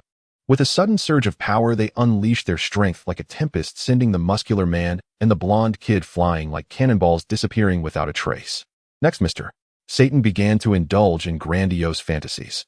In his daydreams, he envisioned himself as a mighty warrior defeating android 18 and the masked fighter, leaving them groveling on the ground.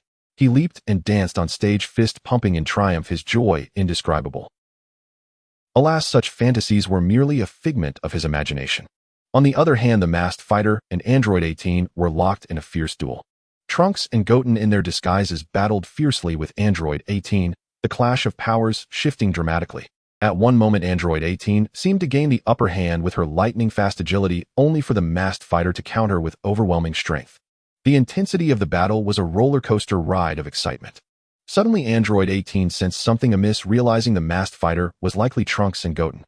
With that, the two boys dropped their pretenses, transforming into Super Saiyan, unleashing their full power to continue the fight.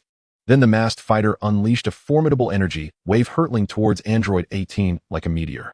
She reacted with ghostly swiftness, evading the deadly strike with ease.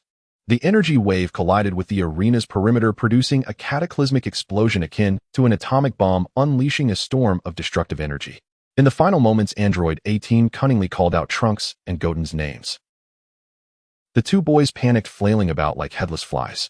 Seizing the opportunity, android 18 executed a powerful ki, slicing through them in a dazzling flash of light, leaving everyone in attendance dumbfounded. This fierce battle left the audience speechless, their eyes nearly popping out in astonishment. Android 18's intelligence garnered her waves of applause and cheers. However, just as Goten and Trunks were eager for another round with android 18, the host callously disqualified them. With a mind sharper than a windmill, android 18 contemplated that if she could defeat Mr. Satan, she could claim a prize of 10 million, a tempting prospect indeed.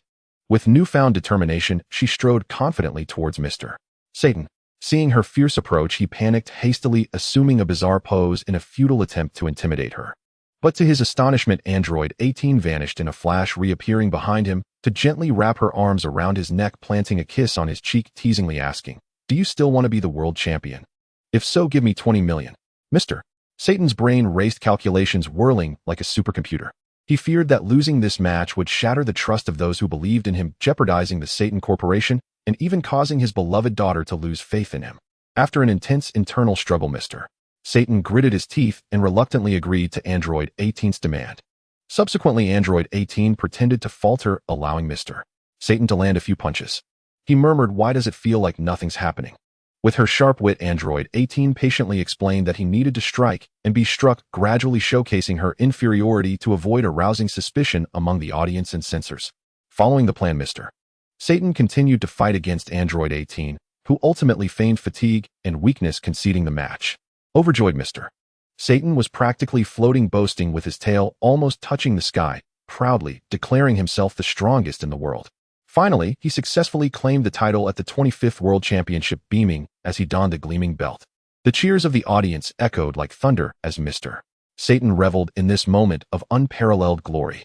Though the match appeared to conclude perfectly, none could foresee the daunting challenges that awaited the Dragon Ball warriors in the days to come.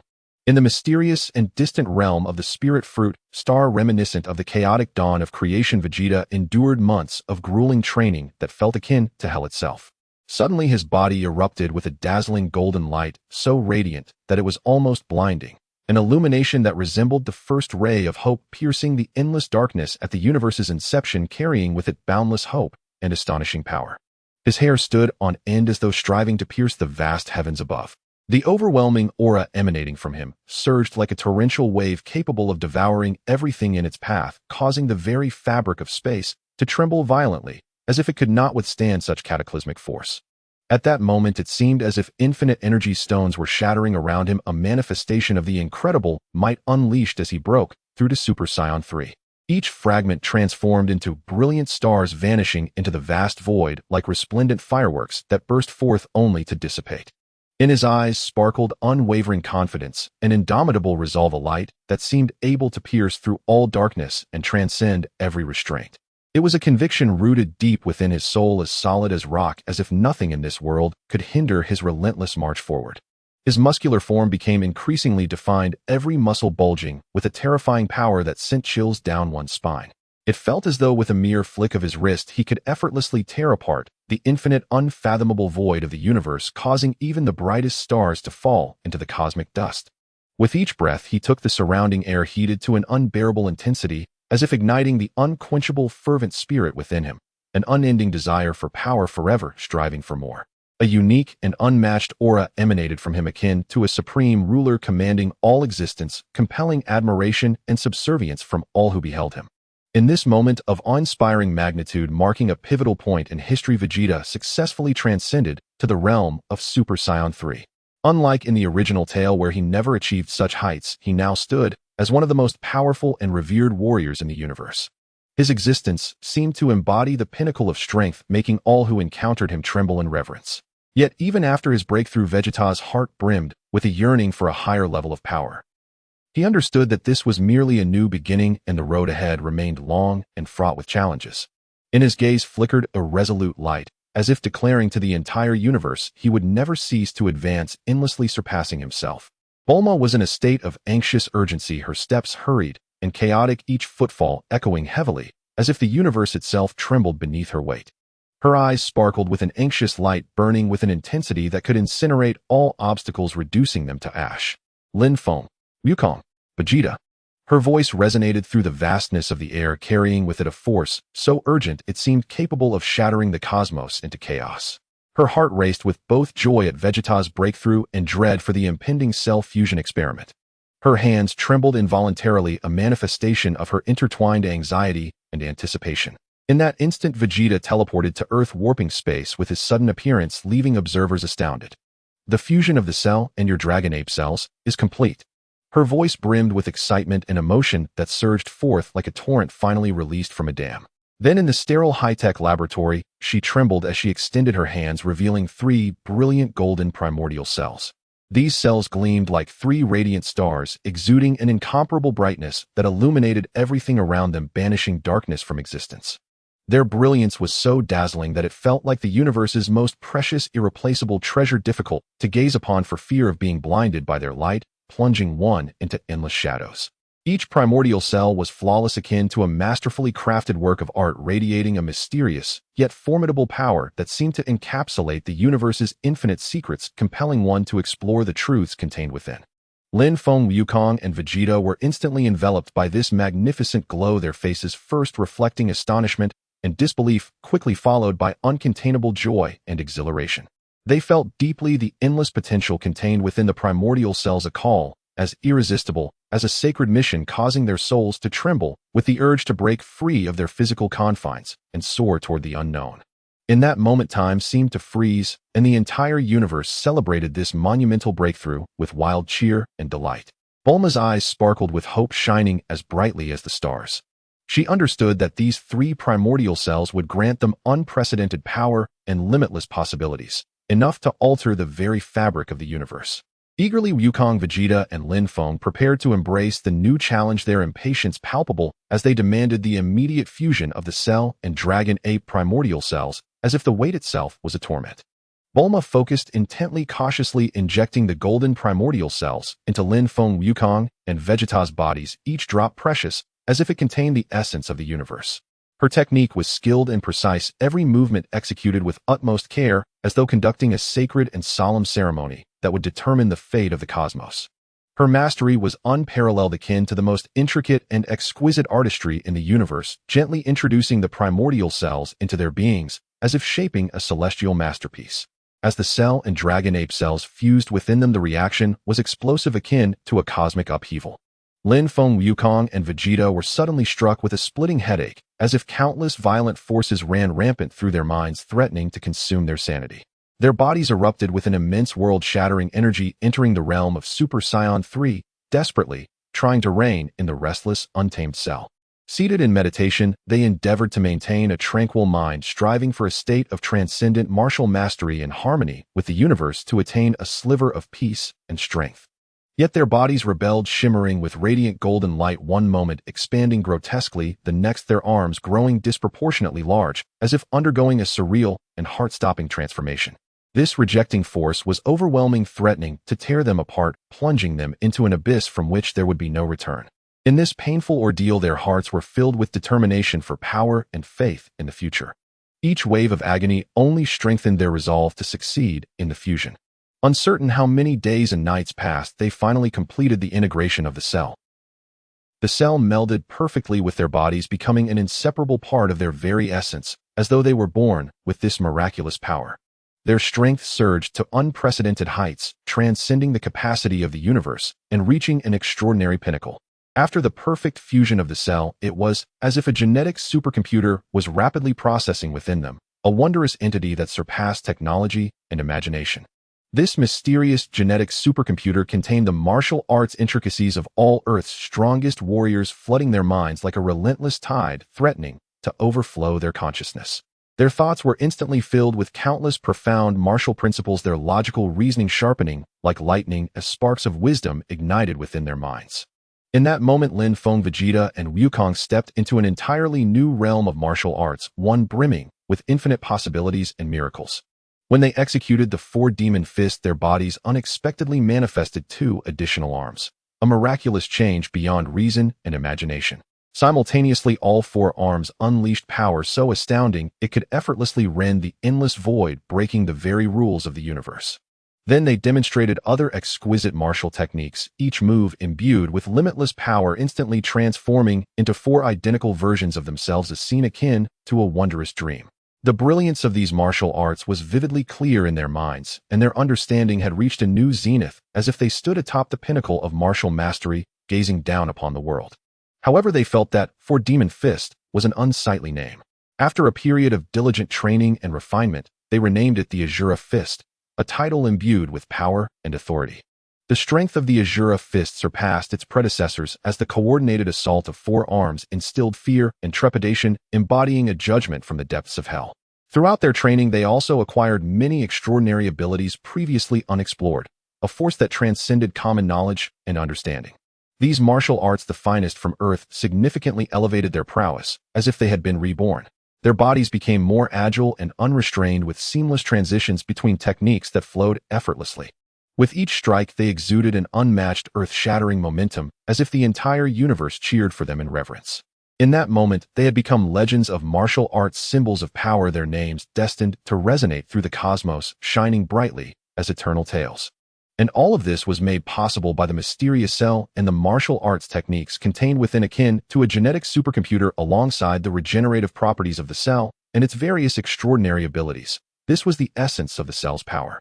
They would continue to relentlessly explore the endless mysteries of martial arts, steadfastly guarding the peace and justice of the universe for eternity, becoming its protectors and timeless heroes. Their hearts brimmed with a commitment to justice and compassion for all beings, their figures destined to shine forever in the annals of cosmic history, becoming a paragon of eternal brilliance.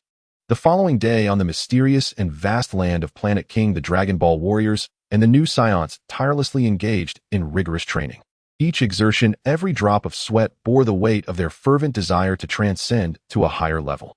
That desire blazed like an unquenchable fire, fierce and resolute, as if it sought to ignite every corner of their hearts.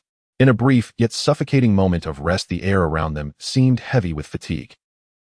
The King of the Universe spoke gently, his voice resonating like a thunderous bell in the ears of all present. In the boundless depths of this vast universe, in some mysterious and unfathomable corner, exists a parallel world known as GT, a Dragon Ball realm. In that enigmatic world, the power of the Saiyans can transcend the formidable limits of Super Saiyan 3, reaching a realm known as Super Saiyan 4. Those who attain this state can fully harness the strength of the golden Great Ape, their might exceeding that of Super Saiyan 3 by more than tenfold. Super Saiyan 4 is also referred to as the Ape transformation. Super Saiyan regarded as the ultimate pinnacle of the Super Saiyan evolution. As the king concluded, the Dragon Ball warriors stood wide-eyed, their expressions filled with disbelief and awe. They were rooted in place, the king's words echoing in their minds, unable to fathom that beyond the seemingly invincible Super Saiyan 3 lay such an extraordinary and powerful realm. Goku, Vegeta, and Lin Feng exchanged glances, and in that fleeting moment, an invisible current seemed to pass between them. A blazing flame ignited within their hearts, fueling their fighting spirit and awakening an unprecedented surging desire. This desire surged like relentless tides crashing against their souls, compelling them to embark on a journey to explore higher realms. Meanwhile, Lin Feng's son Lin Xinxing, along with Dale's and numerous new Saiyans, achieved remarkable progress in their arduous training, each reaching the level of Super Saiyan. Each warrior had endured countless setbacks and trials, continuously breaking through their limits amidst a tapestry of sweat and blood, uncovering their latent strength. With an unwavering belief as solid as rock, Lin Feng, Goku, and Vegeta resolutely decided to forge ahead together. They approached Bulma, who prepared many capsules filled with exquisite equipment for them. These capsules embodied their hopes and preparations for the unknown journey that lay ahead. As they boarded the time machine meticulously crafted by Bulma, each heart brimmed with anticipation and tension. The moment the time machine activated, they officially set forth on this extraordinary journey filled with uncertainty and peril, destined to be remarkable. Throughout their long and treacherous voyage, they faced a myriad of powerful and diverse foes. Some enemies resembled demons from the abyss, colossal and brutish, each attack wielding the devastating power to annihilate. Others were masters of illusion, silently infiltrating the depths of their minds, conjuring chilling phantasms that left them lost in fear and confusion. There were also foes who commanded elemental forces, summoning raging flames, unleashing tempestuous lightning, or conjuring torrents of water, attempting to engulf them entirely. In their arduous quest for the ultimate space-time, they encountered a variety of bizarre extraterrestrials. Some had enormous eyes akin to two massive lanterns, flickering with eerie light, exuding an aura of terror so intense that a mere glance could plunge one into an abyss of endless fear. Others had twisted limbs, joints bending at peculiar angles, attacking in unpredictable ways, rendering every confrontation fraught with danger and uncertainty. Some aliens possessed the ability to become invisible, darting through the shadows like phantoms, launching deadly assaults that kept them on constant high alert.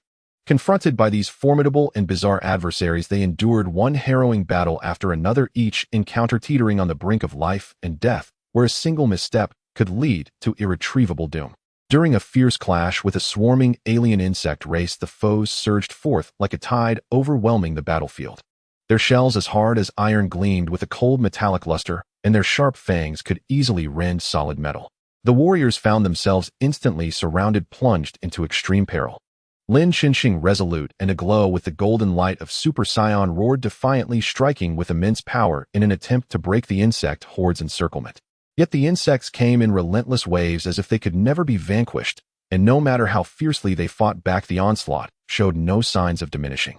On another occasion, they faced an alien race capable of absorbing energy. The warriors' attacks vanished into the void, effortlessly neutralized and absorbed, only serving to empower their adversaries. Dales, caught off guard by the enemy's strange energy, suffered severe injuries, gasping in pain, yet stubbornly persevering to fight on, buying precious time and opportunities for his comrades. They endured unimaginable and excruciating trials time and again. Each injury felt like a scar etched deep within their souls. Each bout of fatigue brought them dangerously close to the edge of collapse. Yet they never gave up, never faltered. In countless life-and-death struggles, they pressed on, unyielding, forged like steel in the fires of adversity, their power growing ever stronger and more indomitable through relentless honing. After a long odyssey filled with countless battles, they finally stumbled upon a mysterious passage to GT during a cosmic storm. As they stepped into the passage, a torrent of overwhelming, potent energy surged toward them like a ferocious storm. This energy seemed alive, crashing against their bodies and souls, imposing unprecedented pressure and challenges. Yet they showed no fear. Instead, they stood tall, resolutely welcoming the baptism of this energy. They deeply sensed the unique and unfamiliar aura of the GT realm, their hearts swelling with excitement and anticipation, a mix of fear of the unknown and the thrill of limitless possibilities. It was as if they glimpsed a glimmer of light at the end of darkness. Upon arriving in the GT realm, Goku, Vegeta, and Lin Feng were the first to step onto this world's earth. Lin Feng, with a serious and solemn expression, addressed everyone. "We are here to learn the secrets of the Super Saiyan 4 level. We must not interfere with the normal progression of this timeline unless our lives are in imminent danger." Their eyes brimmed with determination and caution, each fully aware that the path ahead was fraught with uncertainties and challenges. Yet filled with unwavering resolve, they prepared to embrace the impending trials and invaluable opportunities. They believed that as long as they united and pressed forward, there were no insurmountable obstacles, no dreams that could not be realized. On this unfamiliar soil, they would inscribe their own legendary tale. In the world of GT, after Goku took OOB away from the World Martial Arts Tournament, these two lively characters dove into the room of spirit and time to train diligently. When they finally emerged, the spectacle they created was nothing short of earth-shattering, igniting an intensely fierce battle. Their ferocious onslaught resembled that of wild beasts rampaging, with powerful strikes crashing together in a cacophony, nearly turning the heavenly palace into ruins. Dandy, in a flurry of anxiety, jumped up and down, desperately shouting, "You two mischievous brats are about to destroy our ancestral legacy. Stop fighting, stop fighting." Afterward, OOB joyfully returned to visit his siblings while Goku remained at the heavenly palace devouring food as if he could empty the entire kitchen. At that very moment, King Pilaf, harboring dreams of ruling the world with the Dragon Balls, approached Piccolo, who had yet to confront the heavenly being, and concocted a scheme involving the evil Dragon Balls. With arrogance, they summoned the dragon. Just then, Goku strolled in, prompting Pilaf and his crew to hurriedly direct their robots to launch missiles at him. However, the Saiyan's robust physique rendered the missiles ineffective, like mere tickles. Pilaf fumed. "If he were a little runt, I could easily pin him to the ground and beat him up." The dragon chuckled nearby. "As you wish, your desire shall be granted." No sooner had he spoken than Goku truly transformed into a child, and Pilaf and his gang shrank to a similar size. Now in a smaller form, Goku wobbled as he prepared to head home. Upon reaching the bank, he noticed Xiaofeng valiantly battling a group of robbers. She was fearless, akin to a little tiger, shouting and clawing at the thieves. Watching Xiaofeng's spirited determination filled Goku with pride, his heart blooming with joy. At that crucial moment, Goku spotted Master Roshi nearby. To Goku's amusement, Master Roshi didn't join the fray, but instead seized the opportunity to flirt with a nearby lady. While he haphazardly directed Xiaofeng in battle, he also winked at the beautiful girl. Goku shook his head in resignation, pondering that Master Roshi will never change. Yet he knew that despite his lecherous tendencies, Master Roshi was reliable in critical moments. Deciding to keep his identity hidden, Goku stealthily approached the robbers, ready to deliver a significant surprise. The robbers were so engrossed in their confrontation that they failed to notice the small Goku. Suddenly, he launched his attack, bouncing around like a joyful monkey amidst the robbers, leaving them bewildered and disoriented. Upon seeing Goku, Xiaofeng felt ecstatic. They synchronized perfectly as a team, quickly overwhelming the robbers, reducing them to helpless cries for mercy. Once the battle concluded, Xiaofeng rushed over like a whirlwind and hugged Goku, exclaiming with excitement, "Goku, how did you get here? You were amazing just now." Goku smiled, patting her on the head. "I just happened to pass by and saw you being a hero, so I had to lend a hand." Master Roshi sauntered over, chuckling, "Oh Goku, you little rascal, still as formidable as ever." The group left the bank laughing and chatting, making Goku's journey home considerably more enjoyable. Upon returning home, Xiaofeng's eyes widened in disbelief at the sight of Goku, now even smaller than her. Goku's grandfather looked utterly bewildered, unable to comprehend the situation. Meanwhile, Chi-Chi cried inconsolably, complaining to Biddy, "We promised to grow old together. Why did he suddenly turn into a little kid?" Goku, equally confused, scratched his head internally, questioning, "I don't even know why this happened." Biddy quickly reassured Chi-Chi, "Don't worry, maybe this is just a little joke from the heavens. We must believe Goku will surely find a way to return to his original form." Observing his family's reactions, Goku felt a wave of guilt wash over him. He silently vowed to work harder to find a solution, determined not to let his family worry about him anymore. In the days that followed, although Goku's body had shrunk, his spirit remained as powerful as that of a giant. He began to take advantage of his small and agile form to engage in special training, hoping to enhance his strength. Xiao Fang, not one to back down, actively assisted him, and together they shared countless joyful moments filled with laughter and challenges. Initially, Chi-Chi struggled to accept Goku's diminutive form, but over time, she gradually adjusted to the reality. She quietly cared for him, providing endless warmth and support. Throughout this process, Goku deeply appreciated the importance of family, realizing that no matter what form he took, they would always be by his side. Upon hearing that the King of Other Worlds stated the evil Dragon Balls must be retrieved within a year to make a new wish, or else the planet would face destruction, Goku's mind began to race. His eyes darted around until he thought of the brilliant inventor Bulma. Vegeta, with his spiky hairstyle and folded arms, erupted in laughter at Goku's tiny form. Determined, Goku sought Bulma's help to study a spaceship. This was when Xiao Fang became animated, boasting about being a super adventurer and an invincible engineer, though in reality, she was just a mischievous child. Thus Goku and Xiao Fang set off with great enthusiasm. Meanwhile, Goten, who had been dating each year without success, was preoccupied with finding a new girlfriend. Trunks, exuding the charm of a wealthy heir, had taken over Bulma's capsule company, surrounded by a flock of employees, exuding an air of authority. However, Trunks found such a rigid lifestyle unappealing and decided to join Goku and Xiao Fang on their adventures. Just as Goten was about to board the spaceship, his girlfriend's call interrupted him. At that pivotal moment, Xiao Fang playfully pressed a button, and the spaceship zoomed away, leaving Goten alone on Earth. The spaceship sped through the cosmos, marking the official beginning of Goku and Xiao Fang's adventurous journey. They eagerly anticipated finding the scattered Dragon Balls, restoring their bodies, and saving the planet. Along the way, they encountered various bizarre challenges and delightful experiences. Relying on his courage and ingenuity, Goku repeatedly navigated perilous situations. Xiao Fang too grew increasingly brave and clever. Their journey was filled with the unknown and surprises, leaving them unaware of the thrilling adventures that awaited them ahead. Title: Dragon Ball: The Brave Journey of Goku in the Universe of GT.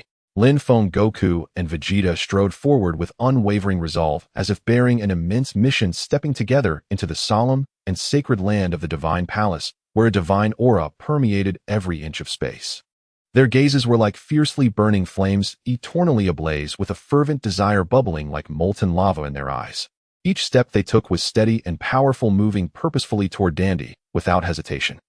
Their words were filled with earnestness, their passion akin to a flood about to burst its banks, eagerly expressing their intense yearning to train in the room of spirit and time. The tone they carried was one of relentless pursuit of strength, as unyielding as an indestructible boulder that withstands the fiercest storms. Simultaneously, their eyes sparkled with anticipation, reflecting eagerness and longing like brilliant stars illuminating the night sky. They earnestly pleaded with Mr. Bobo to prepare a bountiful array of food for them, a vast assortment that was nothing short of a cornucopia, with delicate flour resembling the light white snow of winter, pure and clear water like transparent crystals from deep mountain valleys, alongside countless other essential supplies, each one a sturdy pillar on their arduous journey ahead. Upon hearing their request, Mr. Bobo's brow furrowed deeply, forming an apparent knot that seemed to have endured millennia of hardship. His face clouded with a look of distress, heavy as if burdened by the weight of countless years. He spoke slowly, "The room of spirit and time has always been governed by unyielding laws set in stone since antiquity. You may use it for no more than 2 days at a time. This rule has remained unchanged for eons. Even though I wish to assist you, I find myself powerless to alter it." However, Lin Feng showed no sign of retreat. He lifted his head high, chest puffed with confidence, radiating a brilliance akin to dazzling stars. He replied loudly, his voice resonant like a great bell, shaking the very heavens, "We have already reached the pinnacle of Super Saiyan 3.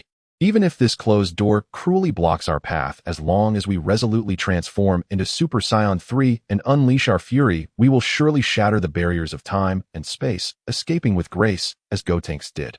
Time is not a heavy shackle that binds our limbs. His voice possessed a power that seemed to penetrate the very heavens, causing the entire divine palace to tremble, slightly deeply moved by his fearless declaration. Mr. Bobo, astonished by these remarkable words, widened his eyes in disbelief as if they might burst from their sockets, and he muttered incredulously, "Wow, a Saiyan from another timeline possesses such astonishing and unimaginable power." Nearby, Dandy was drenched in cold sweat, beads of perspiration rolling down his forehead like pearls from a broken string. His heart was tumultuous, battered by storms, filled with awe. What extraordinary being is this, capable of defying all odds? Then Lin Feng's eyes sparkled with a blend of excitement and mystery as he eagerly recounted to Goku and Vegeta the extraordinary and dreamlike vision he had experienced. In that enchanting and surreal realm, a special version of Vegeta from a unique timeline displayed breathtaking mastery in switching Saiyan states amidst fierce and brutal battles. At the onset of the conflict, he wisely retained part of his Super Saiyan power, and in the heat of close combat, he seamlessly transitioned to Super Saiyan 2. When the battle escalated to a perilous climax, compelling him to unleash all his strength, he decisively transformed into Super Saiyan 3. This flawless and ingenious transition was as natural as flowing water, maximizing the conservation of precious stamina and effectively minimizing unnecessary power loss, thereby elevating the efficiency of combat to an unparalleled peak. Thus, in the mysterious and unknown room of spirit and time, they embarked on a nearly frenzied journey of training, surrendering themselves entirely to the process. Initially, they devoted themselves wholeheartedly to refining the Shura fist to its pinnacle, achieving an unmatched state of perfection. Throughout their arduous training, buoyed by an indomitable will and an extraordinary sensitivity to power, they even grasped Piccolo's unique and unparalleled techniques. In fierce and intense skirmishes, they could deftly wield the Shura fist's overwhelming force with both hands, ensnaring their foes as if caught in an endless dark mire. Meanwhile, their other hands struck like quicksilver, seizing opportunities to unleash devastating energy waves, a combat technique that was nothing short of a masterpiece, a perfect fusion of art and power. Not only that, but with unwavering conviction and an indomitable spirit, they diligently honed their ability to switch Saiyan states from the steady performance at full power of Super Saiyan 1 to the fierce assaults of Super Saiyan 2, culminating in the cataclysmic, world-shattering might of the golden-eyed Super Saiyan 3. Especially in the decisive moments, they could unleash the full extent of the golden-eyed Super Saiyan 3's power, manifesting an astonishing battle strength of 420 times a feat they dubbed the dynamic Saiyan transformation. In this isolated and silent time chamber, their minds were free of distractions, pouring all their passion and energy into training, each second propelling them toward a seemingly unattainable, yet tantalizingly close pinnacle of strength, never yielding even when faced with thorns and cliffs or perilous flames and dragon lairs. During their boundless journey through the vast and mysterious cosmos, the once smooth and tranquil flight of the spaceship was abruptly disrupted by the mischievous antics of the impish Xiao Feng, leading to a series of catastrophic failures that sent shockwaves of terror through the crew. In an instant, the piercing, hair-raising alarms screamed like sharp blades, carving through the stillness of space, plunging the entire craft into grave danger, teetering on the brink of death. In this life-and-death moment, the pilot's face contorted with fear, eyes bloodshot like burning orbs, gritting his teeth as if to crush them. Veins bulged on his forehead like serpentine rivers, and sweat poured down like rain as he summoned all his strength and courage, desperately maneuvering the ship with reverence for life and unwavering commitment to his mission, ultimately guiding it to land urgently on a completely unfamiliar and enigmatic planet fraught with unknown dangers. As they set foot on this alien terrain, they were enveloped by a suffocating, oppressive atmosphere, as though caught in an invisible yet indomitable web.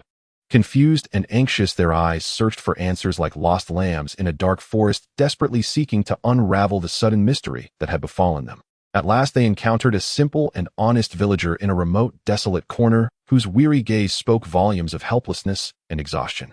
Eagerly, they inquired about the bizarre and absurd mandatory consumption regulations they had encountered. The villager sighed deeply, his face etched with grief and anger, wrinkles carved like deep scars by time, his trembling voice heavy with sorrow, as he lamented, "Our king has become ensnared by greed, blinded by the desire for wealth." Wukong, Trunks, and Xiaofeng trudged along a path shrouded in uncertainty and confusion, their steps heavy with the weight of their journey. Despite the fatigue etched in their eyes, a steadfast light akin to twinkling stars shone brightly within them, never dimming for even a moment. Yet fate had a penchant for mischief, and the precious Dragon Ball radar they cherished slipped from their grasp, landing with a resounding thud on the cold ground. Almost immediately, a robot emerged from the shadows, its rusted metal exterior bulky and imposing with eyes glinting a sinister red akin to a ravenous beast. In a swift motion, it devoured the Dragon Ball radar, marking the onset of their misfortunes. In the blink of an eye, their lifeline, their spaceship, was forcibly reclaimed by the king's arrogant and overbearing guards using brute force and utter disregard. Anger ignited within their hearts a blazing fire that threatened to consume all injustice and darkness. Fueled by indignation, they vowed to reclaim their spaceship undeterred by the treacherous path ahead, no matter how perilous it may be. Yet at this critical juncture, a discarded can thrown by an extra struck Xiao Feng on her delicate head, causing her to cry out in pain, her sobs piercing and heart-wrenching as if they could tear the very fabric of the soul. Wukong reacted swiftly, enveloping Xiao Feng in a gentle embrace, soothing her with tender words infused with boundless compassion and love, striving to ease the deep anguish within her heart. However, this faint commotion betrayed their location. A horde of menacing extras surrounded them like wolves, and a fierce battle was about to erupt. Yet in the face of Wukong and his companions, these extras were no match. They moved like phantoms, their fists and feet striking with the ferocity of a tempest, each move infused with thunderous power, quickly scattering the disorganized mob into chaos, their cries echoing in the air. Just when they thought the crisis had passed, two brawny fighters appeared like phantoms, flaunting their immense muscles and exuding an air of invincibility. But reality dealt a swift blow. With just a glimpse of their power, Wukong and his friends swept them aside like autumn leaves, leaving them utterly defeated and without a chance to retaliate. Yet the smoke of battle had not yet cleared. A peculiar creature resembling a monstrous rear descended upon them like a war god, presenting a formidable challenge that left their hearts racing. Wukong focused intently, channeling all his strength and resolve into each strike, his gaze ablaze with an unquenchable fire, as if seeking to incinerate every obstacle in his path. Upon realizing Wukong was a Saiyan, the creature engaged briefly before choosing to retreat silently, leaving behind an enigmatic silhouette. Amidst these encounters, Wukong and his companions felt their emotions churn like a tempestuous ocean, intertwining anger, determination, and helplessness. They were enraged by the unprovoked threats and oppression, resolute in their mission to reclaim their spaceship, yet disheartened by the numerous challenges they faced. Regardless of the trials that lay ahead, be they mountains of blades or storms of fire, their eyes sparkled with an indomitable light, a beacon guiding them forward, urging them to persevere without faltering. They dashed through the streets, frantically searching for spaceship parts, only to be met with fearful gazes from the townsfolk, piercing their hearts like blades, as if they were demons risen from the depths of hell. When they looked up, unexpectedly, a horrifying sight greeted them: posters depicting their fearsome faces, branding them as ruthless pirates who had seized a spaceship. To make matters worse, the bounty on their heads was staggering, over 100,000 berries, mocking their predicament. Wukong, witnessing this absurdity, felt no anger or discontent. Instead, he struck a comically exaggerated pirate pose, a bemused grin spreading across his face as he reveled in the absurdity of their misinterpretation, confronting the world's injustices with a light-hearted spirit. As the chaos escalated, they shed their pretense and resolved to confront the absurd and unreasonable king for a fair explanation. Xiao Feng, impulsive as ever, charged forth like an arrow without a second thought. Yet the treacherous king, with a heart as cold as a serpent, activated a cruel trap that unleashed a powerful electric current, striking Xiao Feng down before she could react. She fell unconscious, defeated in this unfair contest. Seeing Xiao Feng fall, Trunks erupted with volcanic fury, convinced he could easily avenge her. He charged at the king, ready to deliver a severe lesson for his misdeeds. However, out of nowhere, the peculiar creature struck, sending Trunks tumbling to the ground like a puppet severed from its strings. At that moment, only Wukong and the creature remained in fierce combat, exchanging blows imbued with the weight of life and death. Yet the creature resorted to dishonorable tactics, drawing two glinting swords from its waist, hoping to gain the upper hand through deceit. In the world of Dragon Ball, sword wielders are few, for the pure power of fists often proves more formidable and direct, embodying the passion and blood of battle. But Wukong was not easily intimidated. He unleashed the full might of Super Saiyan 2, a tempest of energy shaking the earth, and with a resounding crack, the swords shattered into countless fragments. Without hesitation, Wukong launched a devastating energy wave, its brilliance akin to the sun, carrying with it an inexhaustible force of destruction. The creature fought back valiantly, but its strength paled in comparison to Wukong's, and ultimately it fled in disgrace like a dog in defeat. Realizing its imminent defeat, the creature quickly changed its tune, weeping and pleading for mercy, claiming, "I am a good person forced into conflict by the ruthless king." Though Wukong harbored doubts, he chose not to linger on the matter, effortlessly sending an energy wave toward the king. The king, now thoroughly terrified, trembled in fear, begging for forgiveness, vowing to cease his oppressive actions. With this troublesome matter resolved, they finally took a moment to breathe, preparing to leave the tumultuous land behind. In the vast, endless desert, the robot that had once swallowed the Dragon Ball radar miraculously reappeared. Its form resembled a small humanoid, battered and scarred, with smoke billowing from its mechanical joints. Enraged, Xiao Feng grabbed at her, fury akin to a volcano on the verge of eruption, ready to crush it. Yet Trunks intervened, urging, "We are the good guys. We must treat robots with care." As if heeding Trunks' words, the robot turned and cautiously revealed the Dragon Ball radar hidden on its back. Xiao Feng's face lit up with a radiant smile as she joyfully retrieved the radar. With their spirits lifted, they boarded their spaceship and set forth on their wondrous journey, filled with the thrill of the unknown and the challenges ahead, bravely moving toward the shores of dreams and hope. In the spaceship, Xiao Feng was causing chaos, pressing buttons indiscriminately, which sent everyone into a panic, their hearts racing. The ship shook violently, resembling a frenzied wild bull, and with a thunderous crash it plunged into a city controlled by a cult. At that moment, the oblivious Xiao Feng suddenly shouted at the top of her lungs, "I want to show off." She charged towards the cult leader, brimming with confidence, as if she were an invincible hero. However, the evil cult leader merely chuckled, coldly flicked his finger, and cast a bizarre spell that instantly transformed Xiao Feng into a limp, powerless plush toy. He then callously tossed her aside like trash, handing her over to a chubby boy. The chubby boy stared at Xiao Feng, his eyes darting around as he plotted.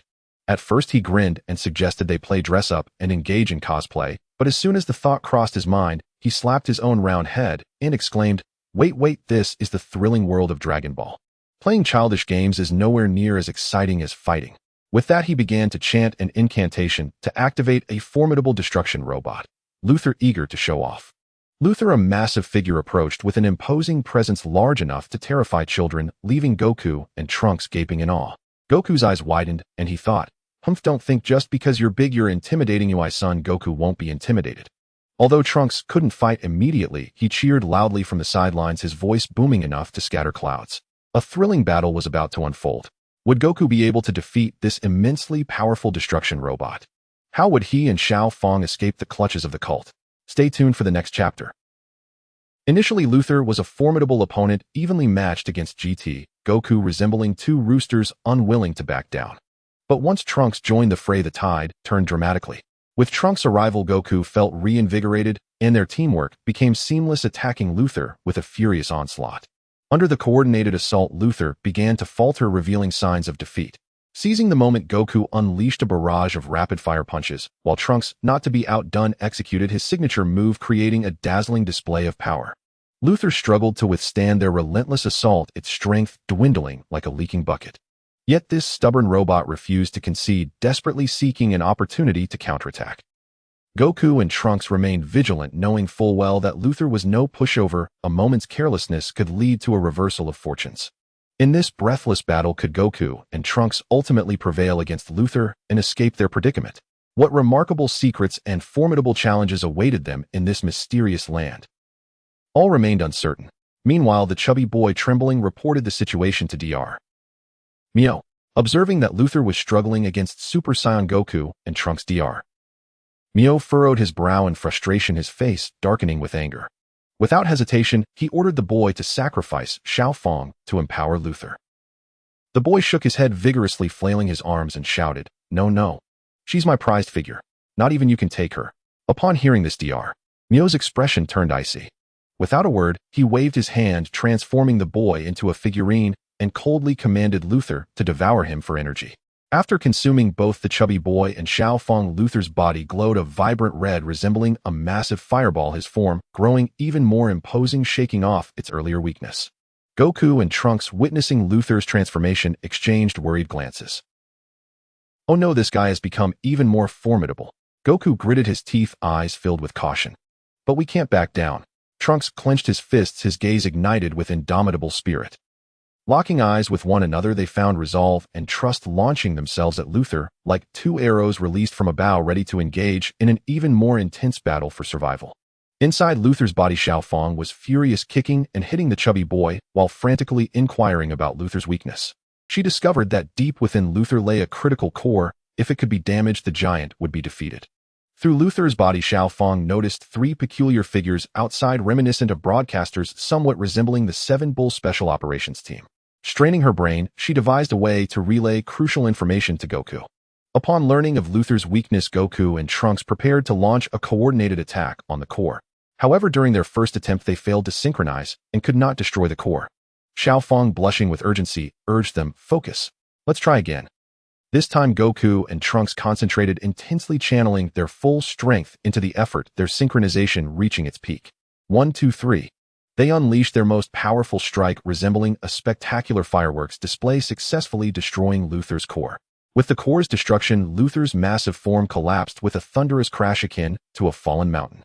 Goku and Trunks finally breathed a sigh of relief, exchanging triumphant smiles, their eyes shining with victory, and the weight of their struggle lifted, marking a perfect conclusion to their arduous battle. Xiao Feng emerged from Luther's body covered in dirt, joining Goku and Trunks. Together they gazed ahead with determination, ready to embrace the unknown challenges that lay ahead. Dr. Mio watched helplessly as Luther was defeated, his anxiety mounting like ants on a hot skillet, and hurriedly contacted the robot general. The general merely smirked, exuding confidence as if to say, "I am invincible, this is a trivial matter." He vowed to accomplish the task with excellence. Meanwhile, aboard the spaceship, Trunks frowned and whispered to Goku, "Xiao Feng is too unreliable. Oh, should we return to Earth and find a new partner?" Unbeknownst to them, Xiao Feng overheard every word, tears welling in her eyes, her heart aching as if pricked by countless needles.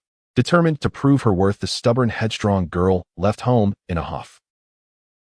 In the boundless, sandstorm-ridden desert, even the resilient Saiyan Xiao Feng could not hold on any longer. Exhausted and hungry, she collapsed to the ground. At that critical moment, a monstrous, horrifying centipede appeared, adding to her peril. Fortunately, robot Xiao Ji arrived like a lightning bolt, successfully rescuing Xiao Feng. Through this harrowing ordeal, they forged a deep bond. Eventually, Trunks also endured great trials to find Xiao Feng, and the three of them set aside their misunderstandings, communicating openly, their relationship blossoming sweeter than honey, forged in unbreakable camaraderie. Xiao Feng, Wukong, and Trunks strolled leisurely side by side, their atmosphere as light and joyous as if they were meandering through the clouds, so happy they could almost take flight.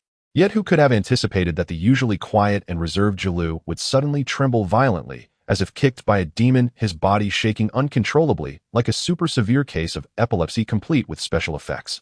At the same time, black smoke billowed from him in puffs, a bizarre and terrifying sight that could make one's hair stand on end, as if performing a dance of horror. With a voice trembling like a broken horn, Jilu desperately pleaded, "I really want to go back to Dr. Meow's planet, please."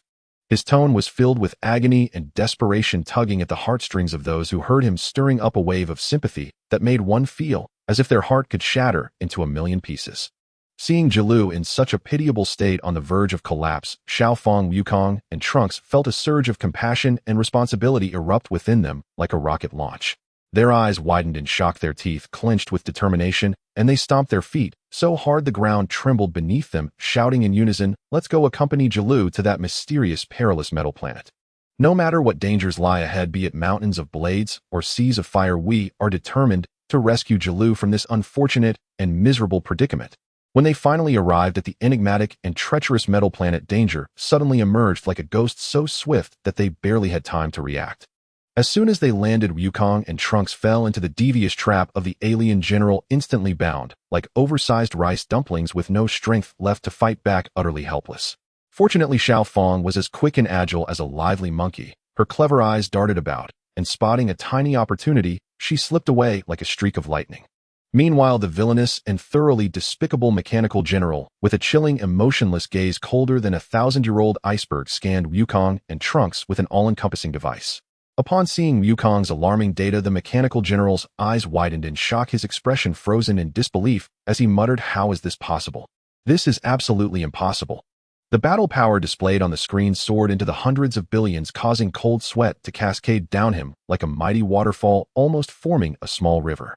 He repeatedly scanned, unable to fathom Wukong's strength limit, his mind racing with panic as if countless deer were colliding within, almost giving him a concussion. In this critical moment where fear could make one soil their pants and one's heart might leap from their chest, Xiao Feng returned like a dazzling meteor, her movements as lively as a cheerful sparrow. After a few rounds, she had dispatched several boastful little robots, leaving them crying for their mothers, a scene as hilarious as a comedic blockbuster. But before Xiao Fang could catch her breath, an even fiercer and more formidable wave of elite robots, seemingly fueled by super strength, surged toward her like an unstoppable tide. One of them raised its hand and delivered a brutal slap, the force so great it sent Xiao Fang flying like a leaf tossed by the wind. Wukong's anger erupted like lava from a volcano, smoke almost billowing from his head, his eyes igniting with flames capable of turning everything to ash. He bellowed in fury, "How dare you hit our Xiao Fang? You bunch of ignorant fools must be tired of living." Instantly, an overwhelming destructive aura erupted from Wukong like a volcanic blast. He transformed into a formidable warrior, his rage mode activated with a crackling intensity that seemed unbeatable. In a flash, he moved like lightning, his fists weaving through the air as the elite robots howled in terror, utterly unable to respond, each one left dazed, lost, and disoriented. At that moment, to everyone's astonishment, Jilu scampered over to the mechanical general, sporting a grotesque, obsequious grin, trying to curry favor while narrating Wukong and the others' battle as if performing in a slapstick comedy. Having only recently encountered Wukong, he was oblivious to Wukong's ability to transform into a Super Saiyan, perceiving only the surface of the situation, blissfully ignorant of the true danger. Seeing his minions falter, the mechanical general's face contorted in rage, twisting into a grotesque mask. Anger and frustration fueled his decision to take matters into his own hands, arrogantly proclaiming he would take on 3 opponents single-handedly, as if he were the supreme ruler of the universe, all the while merely boasting. Xiao Fang, undeterred and fearless, charged back into the fray, launching herself like a cannonball at the mechanical general. Although her attack didn't inflict any substantial damage, her fearless spirit soared to the heavens, reaching outer space. Wukong and Trunks couldn't help but exclaim, "Xiao Fang is incredible. She's soaring to the sun." Trunks, feeling a pang of jealousy mixed with admiration, remarked, "Oh dear, Xiao Fang is so much stronger than me. I truly feel inferior." However, the mechanical general smiled insidiously, revealing a terrifying row of teeth that resembled the fangs of creatures from a dark castle. This was his wicked ploy. He covertly cast a sinister spell intending to transform Xiao Fang into a cold, hard metal plate. Trunks, frantic like an ant on a hot pan, teleported to save Xiao Fang, but unwittingly fell into the enemy's trap, tragically becoming a robotic template himself, a pitiful sight indeed, as if misfortune had knocked on misfortune's door. Xiao Fang, anxious like an ant on a hot surface, fluttered over to save Trunks. Meanwhile, Wukong was furious, ready to explode, his anger building as he engaged the mechanical general in a fierce life-or-death struggle. Initially, the two sides fought to a standstill, exchanging blows with fireworks-like brilliance, the air trembling with each clash, as if dancing to a dance of tremors. However, as the battle progressed, the mechanical general's treachery resurfaced, showing no honor by sending elite liquid metal robots to ambush Wukong. Wukong roared, "We agreed on a onion, and you're cheating, you shameless villain." In a fit of rage, Wukong's body shone with brilliant light, dazzling enough to blind as he transformed into a Super Saiyan. This immense power erupted, sending the mechanical general reeling, stumbling like a straw man caught in a tempest. Yet the mechanical general was not to be underestimated. Oh, like an indomitable cockroach, he continued to evolve, utilizing advanced equipment that left one bewildered. He aimed to dominate the universe, aspiring to become the supreme ruler. Still, even with his relentless upgrades, he found himself at the mercy of Wukong's overwhelming strength, struggling painfully and sweating profusely, gasping for breath. Then the mechanical general revealed a vile grin, exclaiming, "Haha, I can still transform into Iron Man mode. Isn't that impressive?" Instantly, he and Wukong clashed fiercely once more, their battle shaking the heavens and dimming the sun, the entire world trembling in the chaos. Ultimately, the mechanical general realized no matter what he tried, he could not defeat Wukong. Wukong had transformed into Super Saiyan 2, a level of power far beyond his reach, leaving the general to trail behind in a cloud of dust. Desperate, the mechanical general unleashed his final attack, attempting a futile struggle like a bug, making a last-ditch effort. He controlled the liquid metal to create a terrifying move akin to a world-ending explosion, aiming to trap Wukong and his friends. This infuriated Wukong beyond measure. His power erupted like an atomic bomb, escalating to Super Saiyan 3 in an instant. He dispatched the mechanical general in one blow, ending his reign completely, leaving him no chance of revival, sending him straight to the underworld. In his final moments, the mechanical general gasped in disbelief, "How can this be? I should be invincible on this planet." Unfortunately for him, no amount of arrogance could save him from the overwhelming power of Wukong, who dismantled him utterly, leaving no trace behind. Xiao Fang stealthily infiltrated Dr. Miao's base, her heart racing like a timid rabbit trembling with anxiety as she feared detection.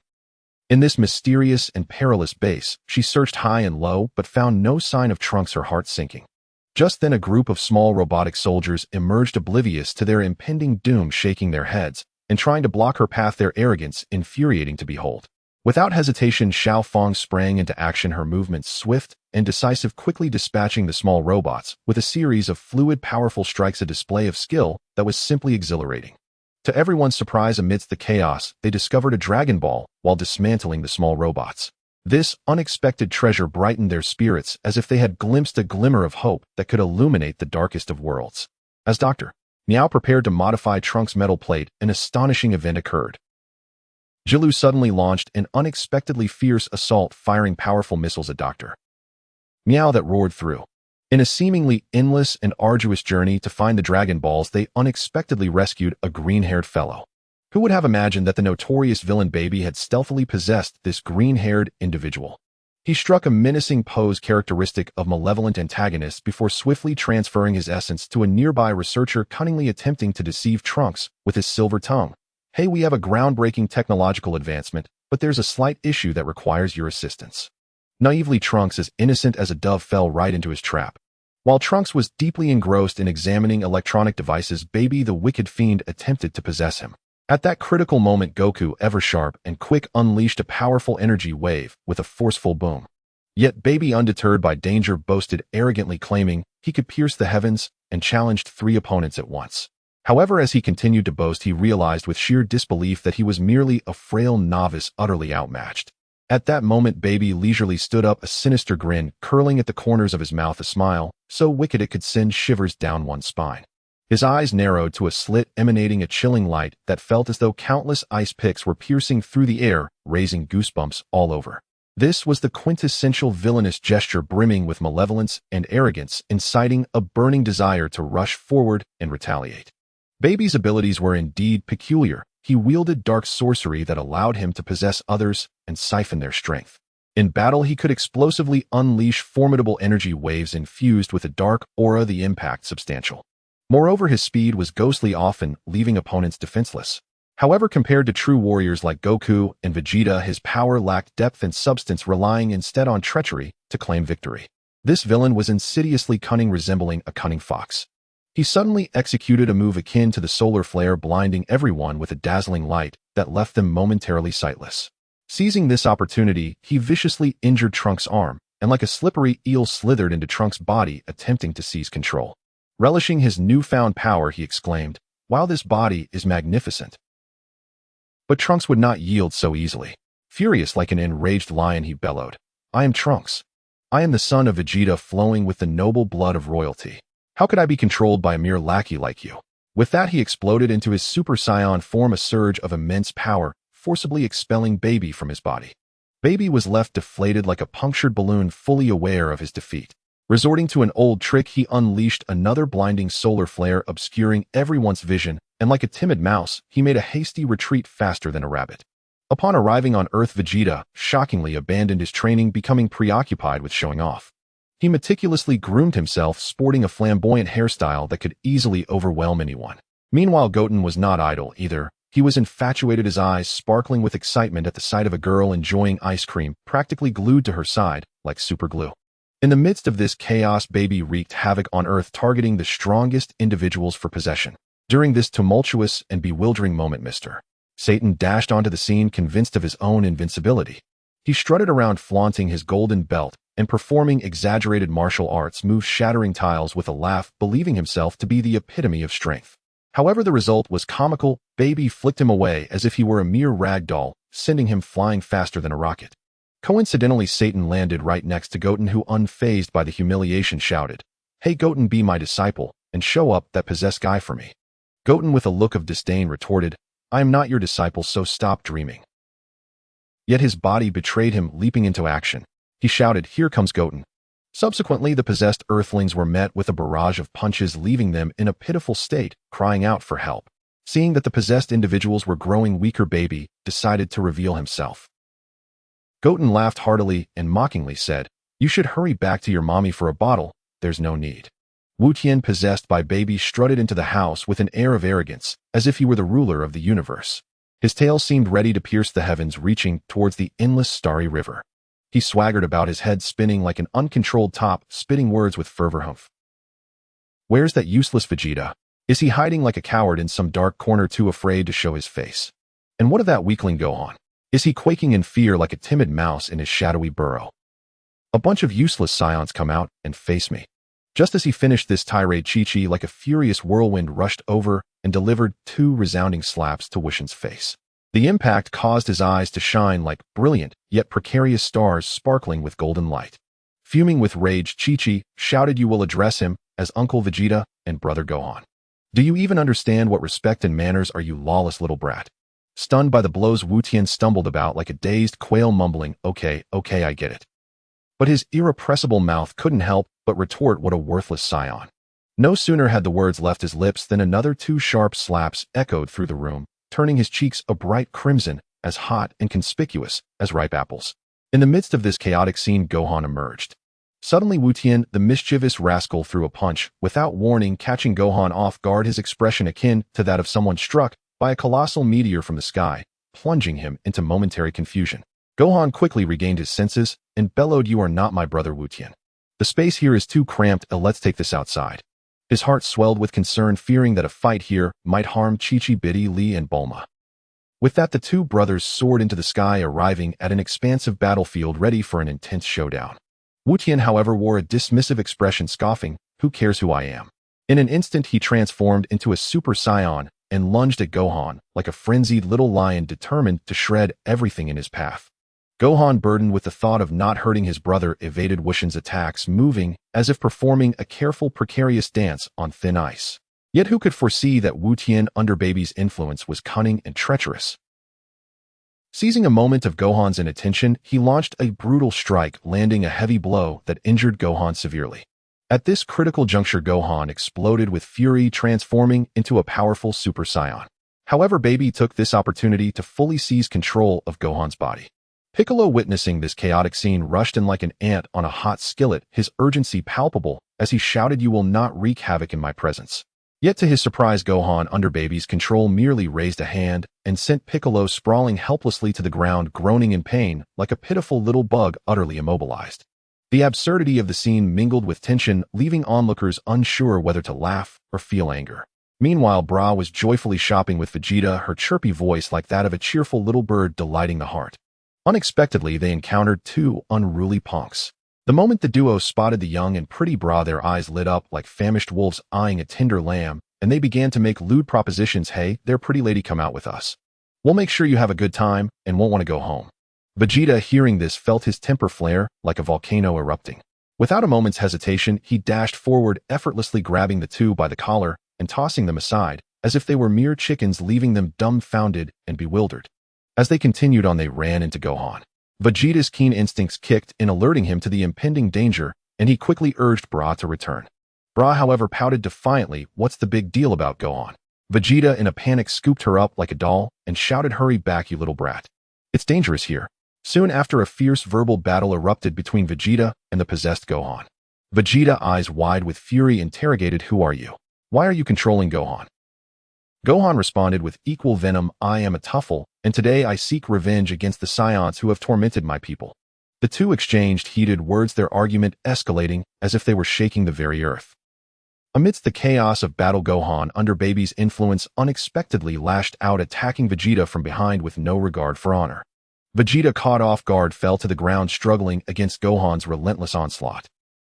This infuriated Vegeta to the point of explosion. He roared like a super bomb, detonating, transforming into a Super Saiyan himself, his power far surpassing Gohan's. Gohan, realizing he was outmatched, hastily transformed into Super Saiyan 2. Vegeta, refusing to back down, followed suit. The 2 clashed fiercely, much like 2 proud roosters unwilling to yield. Vegeta taunted Gohan, "Have you let Biddy drain all your energy? You've barely trained these past years, it's no wonder you're so weak. I've been training hard every single day." At that moment, Wu Tian flew and panicked as if his tail were ablaze, shouting, "Uncle Vegeta, that's not Gohan. It's the evil baby controlling him. Do you need my help?" Vegeta, with an air of arrogance like a victorious general, replied, "No need. I can handle him alone." However, much to his disbelief, Wu-Tian unleashed a surprise energy wave, catching Vegeta off guard and injuring him. Now both Gohan and Wu-Tian transformed into Super Saiyans, attacking Vegeta in unison, their ferocity reminiscent of two fierce little tigers pouncing on a grand lion, intent on overwhelming him. Vegeta fought valiantly, but gradually his strength waned, resembling a deflated balloon utterly exhausted. As he roared, unleashing his full power as a Super Saiyan 2, Baby seized the moment, successfully taking over Vegeta's body. Initially, Vegeta fought desperately to expel Baby, but it was like trying to crack a stone with a fragile egg. Baby, overjoyed with his conquest of Vegeta's perfect body, danced with glee, transforming his hair to white and his eyes to a sinister hue. He cackled malevolently, "Ha! I have obtained the most perfect body in the universe. This magnificent muscle, this immense power. I shall dominate the world and conquer the universe. Ha!" His overwhelming arrogance suggested he had already positioned himself atop the world, a veritable tyrant of the cosmos, ready to tear everything apart in his path. The adventures our protagonists embarked upon were nothing short of 1,000,000 times more arduous than the journey of Tang Sung and his disciples to the west.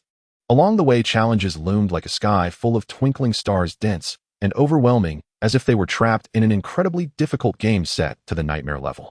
Fighting against enemies so powerful that a mere glance could send shivers down one's spine, each battle cast shadows of despair, leaving onlookers aghast, their jaws dropping as if they were kites cut loose from their strings. They traversed towering mountains that seemed to pierce the heavens, as if they could tear the sky apart. The peaks loomed high, threatening to shatter the firmament. They crossed scorching deserts where the heat was so intense it could instantly turn a person into jerky enough to make even camels lament their fate. Their inner fears and exhaustion danced like mischievous sprites within them, refusing to yield even for a moment. Yet our protagonists displayed resilience akin to that of unyielding cockroaches, gritting their teeth and pushing forward, ultimately discovering the invaluable Dragon Balls within a mysterious relic that resembled an alien treasure chamber. As they clutched these exquisite Dragon Balls, their steps felt as heavy as if they were burdened by mountains of lead, each stride a struggle against an immense weight.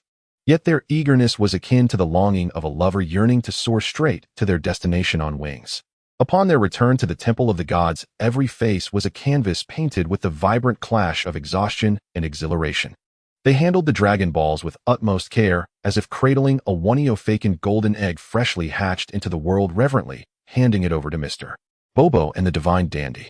At that moment, their tongues were so fatigued they felt tied in knots, exchanging glances that spoke volumes, silently understanding without the need for words, before swiftly slipping away to indulge in the long-awaited delights of food and the fleeting peace it promised.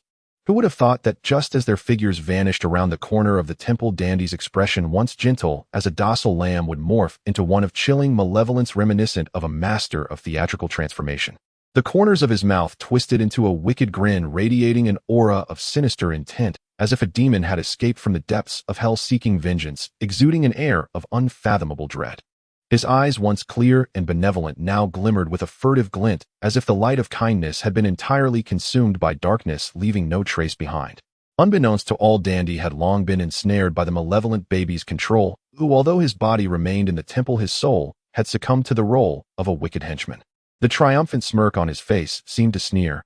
A calamity of epic proportions is about to unfold, and you foolish ones remain blissfully unaware. Just wait for your impending doom. Meanwhile, our unsuspecting protagonists remained blissfully lost in their moment of tranquility, entirely oblivious to the tempest of danger brewing on the horizon, leaving one to feel a pang of anxiety for their fates. At this critical juncture, a horde of Earthlings, under the sway of Baby's wicked influence, charged towards Mr. Satan like a frenzied herd of wild bulls. Armed with clubs sturdy enough to serve as beams, their shouts reverberated with such force they could rattle the deaf, resembling demons escaped from hell, screaming at the top of their lungs. Their faces, contorted in grotesque terror, were more horrific than the scariest Halloween pumpkins, sending chills down spines and leaving goosebumps in their wake. In the midst of the chaos, Bu surprised everyone with his quick wit. His plump form sprang into action, and with a single gulp, he swallowed Mr. Satan whole, all in a bid to protect his soul, as pure as snow from the taint of Baby's dark powers. In his heart, Bu must have thought, I cannot let my buddy Mr. Satan come to harm. He's my best mate. Just as pandemonium reigned, a thunderous roar echoed through the sky, shaking the ground and causing buildings to tremble as if they were dancing a wild jig. A flash of light heralded Goku's entrance, radiating with a celestial aura. His formidable presence sent ripples through the air, making the leaves tremble and fall as if it were raining foliage. Mr. Satan, with a nose as keen as a bloodhound, sensed Goku's arrival and burst forth from Boo's belly. His eyes bulged like brass bells, radiating an aura of, "I'm invincible, who dares challenge me?" Unfazed by the frenzied Earthlings, Mr. Satan moved like a whirlwind, his fists striking with the speed of lightning, each blow carrying the force to topple mountains. The Earthlings facing him resembled lambs against a ferocious tiger, unable to defend themselves, as they fell, raising dust clouds thick enough to bury them alive in sheer chaos. This scene perfectly showcased Mr. Satan's might. It turned out he was leagues beyond ordinary Earthlings, proving that justice and dignity are not mere words, but ideals defended with resolute strength. Little Feng returned home that day bursting with joy and embraced by Dee tightly, as if trying to merge her into her very being. Yet her mother remained as if spellbound, ignoring the warm scene, lost in a cold, bottomless abyss of indifference that left everyone bewildered. Meanwhile, Goku prepared to indulge in a sumptuous feast, only to have Chi-Chi ruthlessly knock his chopsticks away, glaring fiercely. Saiyans are not allowed to eat. Goku could only gaze longingly at the food, feeling utterly wronged, on the verge of tears. And what a coincidence it was that all the people on Earth had fallen under Baby's sinister control. Gohan and Krillin, having endured countless hardships to return home, were met by an already waiting Vegeta possessed by Baby. Without a moment's hesitation, Vegeta smashed their radar to bits, and using a devious tactic forcibly controlled Gohan and Krillin, tormenting them to the point of despair, as if they had fallen into a bottomless chasm of darkness, unable to escape no matter how hard they struggled. In that critical moment, Goku sprang into action, without hesitation, using his own body to shield them from the assault. Witnessing his sons in bondage, Goku stomped in fury, bellowing, "You dare lay hands on your own children? I will teach my son a lesson too." Then Gohan and Goten teamed up to attack Goku. But who was Goku? He was an unmatched warrior of unparalleled strength. He effortlessly deflected their assaults, gradually gaining the upper hand, while they found themselves demoralized and defeated in their attempts. Just as the tension reached its peak, a far worse situation emerged. Baby Vegeta appeared, having firmly ensnared Vegeta in his grasp. With a provocative sneer, Baby Vegeta taunted, "Can't bring yourself to strike your own child, can you?" Goku roared in fury, "I will show no mercy to Vegeta." With a thunderous shout, he transformed into Super Saiyan 3. Alas, due to Goku's diminished size and GT, his power was significantly weakened. Meanwhile, Baby Vegeta unleashed a full-power Super Saiyan 2, creating a breathtaking spectacle that left hearts racing. This battle was a gruesome display of brutality. Initially, both sides exchanged blows like legendary masters, equally matched, leaving spectators dazzled. However, Goku's diminished size and strength began to tell as he struggled against the tide, sweat pouring down like rain. Baby, emboldened by the fight, launched increasingly ruthless attacks, seemingly intent on vanquishing Goku, a sight that ignited deep resentment. Yet within Goku's eyes burned an unyielding flame of defiance. He roared within himself, "My son Goku will not concede easily." Despite the dire circumstances, he relied on his indomitable will and vast combat experience to seek out Baby Vegeta's vulnerabilities, his focus narrowing until it seemed this battle was all that existed in the world. Just when everyone thought Goku was on the brink of defeat, he suddenly unleashed an astonishing surge of power, seemingly surpassing his limits. He moved like lightning, his strikes becoming fiercer and more formidable, leaving Baby Vegeta scrambling to keep up. Caught off guard by this sudden resurgence, Baby Vegeta nearly stumbled, but quickly regained his footing to launch ferocious attacks, embodying a relentless spirit of persistence. In that moment, Goku held on to a steadfast belief he must defeat Baby Vegeta and save everyone. Every blow he delivered was infused with his utmost strength and determination, his unwavering resolve stirring admiration in all who witnessed it. The atmosphere on the battlefield grew tense, every breath held, eyes wide with anticipation, hearts racing as they awaited the final outcome. Could Goku truly triumph over Baby Vegeta? In the world of GT, a thrilling battle unfolded between Wukong and Baby Vegeta, where the fate of their lives hung by a thread. The air crackled with the chaos of war smoke swirling around them, as each fierce clash seemed capable of tearing the very fabric of space apart. Yet as the battle raged on, Wukong's heart trembled with an unsettling dread. His diminished power, a result of his shrunken form, felt utterly insignificant against the overwhelming might of Baby Vegeta. He appeared weak and powerless. Ultimately, he could only retreat in a flood of bitterness and frustration, the weight of his despair nearly engulfing him. A sinister grin spread across Baby Vegeta's face as he hurled a ball of resentment towards Wukong, his eyes glinting with malicious mockery and a deep-seated derision. Wukong glared back indignantly, exclaiming, "That's a counterfeit." To which Baby Vegeta laughed maniacally, "I am the villain with the aura of a villain." He then unleashed the accumulated resentment of the masses with reckless abandon, the dark energy surging towards Wukong like a monstrous wave intent on devouring his very soul and casting him into an abyss of darkness. In that critical moment, as hope hung by a thread, King Kai, consumed by urgency, hurried to Wukong's rescue. However, the explosive power of the resentment was astounding, a terrifying force akin to a rampaging beast mercilessly pulling GT Wukong into a mysterious and eerie alternate dimension. In this shadowy realm where light was an alien concept, two peculiar little demons manipulated a mysterious game of Monopoly, cheating in their efforts to trap Wukong in endless darkness, ensuring he would never rise again. Yet Wukong, leveraging his extraordinary wisdom and indomitable spirit, cleverly discovered a way to break free. Not only did he triumph over the deceitful little demons, but with a heart full of compassion, he rescued them from their dark plight and brought them back to King Kai's realm. However, Baby was far from finished. He summoned the Earth's Saiyans, Gohan, Goten, Trunks, and Bra, through dark and sinister magic. With ruthless cruelty, he absorbed their energy, transforming into the terrifying white-haired Super Baby. His power rivaled that of Super Saiyan 3, if not exceeding it. Arrogant and unyielding, he proclaimed his invincibility, boasting of his intent to conquer the world and dominate the universe, his grotesque visage and frenzied declarations plunging the entire world into an abyss of fear. Dandy absurdly offered the Dragon Balls to baby Vegeta, who then summoned the Eternal Dragon, resurrecting Plant Vegeta's homeworld, and preparing to relocate all Saiyans and humans there, declaring his intent to reign supreme and conquer the cosmos. His hubris seemed to reach the heavens. Soon after, Vegeta, Wukong, and Lin Feng teleported directly before the white-haired Super Baby. Baby's grotesque demeanor exuded an overwhelming, suffocating malice that chilled the soul sharp as a deadly blade.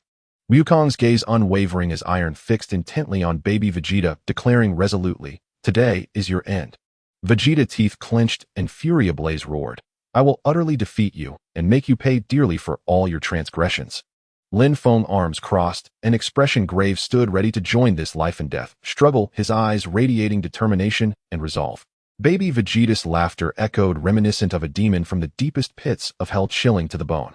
"You think you can defeat me? You are merely dreaming." With that, he launched the first strike, a wave of dark energy rushing towards the trio with cataclysmic force. Wukong and Vegeta swiftly dodged, while Lin Feng roared and transformed into Super Saiyan 3, boldly meeting the attack head-on, channeling his power to deflect the world-shattering energy wave back. In that moment, tension hung thick in the air as both sides prepared for an epic confrontation, a monumental battle on the brink of unfolding. On the smoke-filled battlefield, Vegeta and Super Baby Vegeta engaged in a harrowing life-and-death struggle. Vegeta unleashed a thunderous roar like a tempest unleashed and executed the Shura fist, his hands morphing into four in a fierce assault against baby Vegeta, each punch fueled by boundless rage and a determination to fight to the bitter end. Baby Vegeta, taken aback by this unprecedented technique, felt a creeping fear as he realized the Saiyans possessed such unfathomable power. The two combatants clashed fiercely, their blows resounding through the heavens, shaking the very universe. Drawing on his unparalleled combat experience, Vegeta unleashed the dynamic Saiyan transformation technique, effortlessly shifting through optimal forms, minimizing energy expenditure while delivering devastating strikes. On that chaotic battlefield, shrouded in smoke and turmoil, the unconscious baby Vegeta lay sprawled. Observing this, the kind-hearted Dandy could not bear to see him in such a state and approached to unleash his healing powers, infusing baby Vegeta with life. To everyone's astonishment, upon awakening, baby Vegeta's strength surged exponentially, a terrifying embodiment of the Saiyan trait of becoming stronger when on the brink of death. Meanwhile, Gohan seemed to have lost his senses, poised to attack Xiaofeng, while Bidalai impulsively joined in, eager to strike together. In this critical moment, Ob, like a gallant hero, leapt forth and shouted at the top of his lungs, "Oh dear Gohan, how can you lay a hand on your own daughter?" Yet Gohan appeared oblivious, showing no reaction. In a fit of panic, Oob asked, "Where is my master son Wukong?" Xiaofeng began to cry, sobbing, "They are all under the control of the evil baby. My grandfather, your master, has been killed by baby Vegeta." Oob's eyes widened in disbelief, a mix of shock, sorrow, and rage flooding his expression as he exclaimed, "What? My master is so powerful, how could he be defeated so easily?" Then baby Vegeta swaggered up to Oob, boasting, "Humph, it was I who scattered that useless son Wukong's soul." Infuriated, Oob charged at baby with the force of a small rocket. Initially fueled by righteous anger and a fearless spirit, Oob managed to exchange a few blows with baby. However, baby's strength was beyond imagination, and soon Oob was panting, defeated and disheveled. Seeing this, Xiao Feng stepped forward without fear, declaring, "I am a warrior with the blood of powerful Saiyans." She then launched a challenge at Baby, but only a few exchanges later she was swatted to the ground with ease, as if dealing with a mere fly. Just as Baby was poised to deliver a fatal blow to Xiao Feng, Satan rushed to Majin Buu, pleading desperately, "Oh dear Majin Buu, Xiao Feng is my precious granddaughter. You must not let her perish." In a surprising turn, Majin Buu displayed an unexpectedly gentle expression and smiled, saying, "Satan, you are truly a good person. Your family is my family. Ooh, I sincerely love you." With that, he swallowed the malevolent energy Baby had unleashed. An explosive bang resounded as a tremendous force erupted within Majin Buu, leaving him disheveled and battered. Enduring the pain, Majin Buu approached OOB and said, "OOB, from now on we are one." Subsequently, the pure and evil Buu merged perfectly. At this moment, the fully formed OOB stood majestically before Baby Vegeta, leaving everyone wondering if this complete OOB could triumph over the exceedingly evil Baby Vegeta. In the wonderfully bizarre world of Dragon Ball GT, OOB and Majin Buu completed a fusion that shook the heavens and the earth. While the fused OOB exhibited a terrifyingly muscular form brimming with explosive energy. As OOB erupted with power, his body resembled a colossal, moving mountain, each muscle seemingly carved from the hardest diamonds with lines that embodied unmatched strength. Veins bulged on his muscles like playful dragons ready to unleash cataclysmic force at any moment. The aura surrounding him surged like a devastating tsunami, wild and unstoppable. It carried with it boundless anger and unwavering determination, as if proclaiming, "All enemies before me shall be reduced to dust." His eyes sparkled like two blazing suns, the fury within capable of incinerating the world to nothingness. With each breath, it sounded like thunderous roars, shaking the very air around him with fear. At the moment of his explosion, unimaginable energy radiated from him, rampaging outward like a crazed bull. The very fabric of space seemed unable to withstand his ferocity, cracking like serpents winding through the air. The winds howled and dust stormed around, rendering the world before him insignificantly small and fragile. He tilted his head back and roared a battle cry echoing from ancient times, declaring himself an unparalleled and invincible warrior. Any adversary daring to challenge him would quail before the overwhelming terror of his might. Meanwhile, the white-haired Baby Vegeta exuded apocalyptic strength, his hairs standing erect as if piercing the sky. On this smoke-filled battlefield, he engaged in a breathtaking and thrilling battle with the fully formed OOB, initially evenly matched. Yet as the fight progressed, OOB began to falter. Baby's attacks grew increasingly fierce, and OOB, drenched in sweat, struggled to keep up. In a critical moment, OOB had a sudden inspiration and unleashed a powerful energy wave. Baby swiftly dodged, but unexpectedly the wave curved back toward him. Once again, Baby evaded only to retaliate with his own energy wave. The two energy waves collided in midair, but OOB's wave was actually a magical spell meant to transform Baby into delicious chocolate. However, Baby's strength proved too great, and the spell rebounded, heading straight for OOB. In an instant, light flashed, and OOB found himself transformed into a piece of chocolate.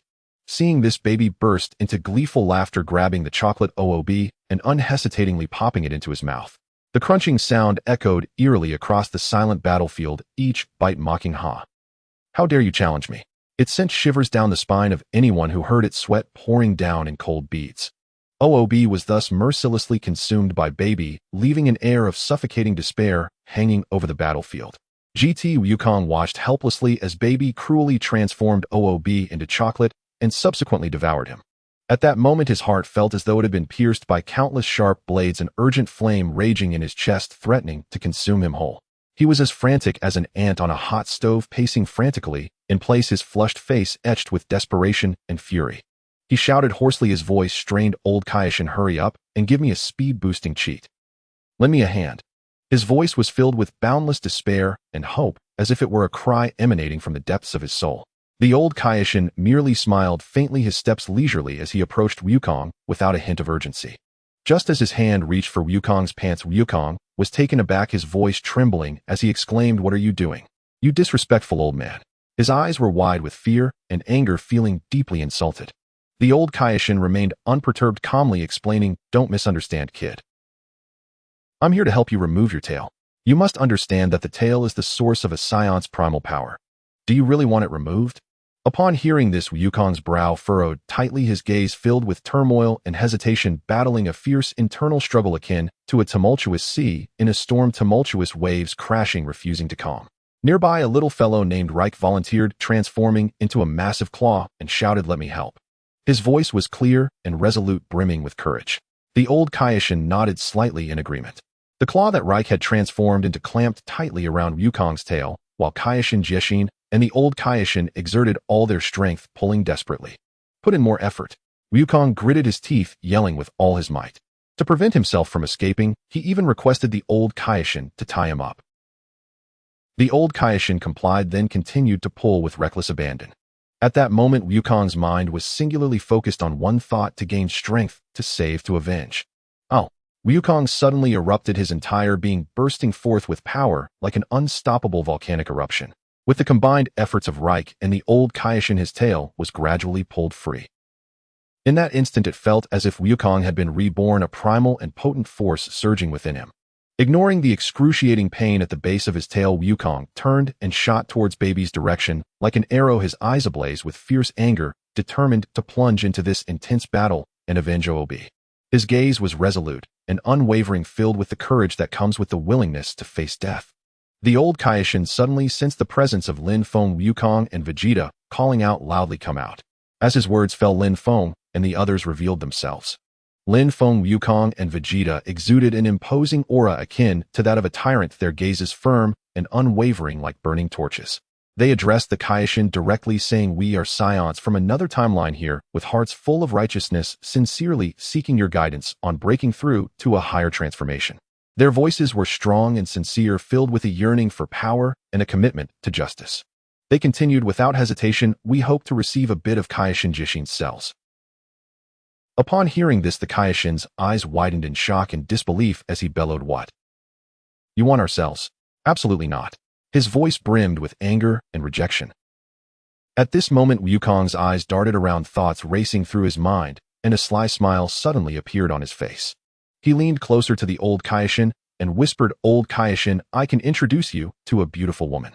Her figure is as fiery as a demon, curves in all the right places, and her skin is as smooth as cream, allowing you to touch her freely and perhaps even take some private photos." Initially, the old Kaiō-ken refused firmly, turning his head away with a huff, saying, "Humph, I have binoculars, I don't need that."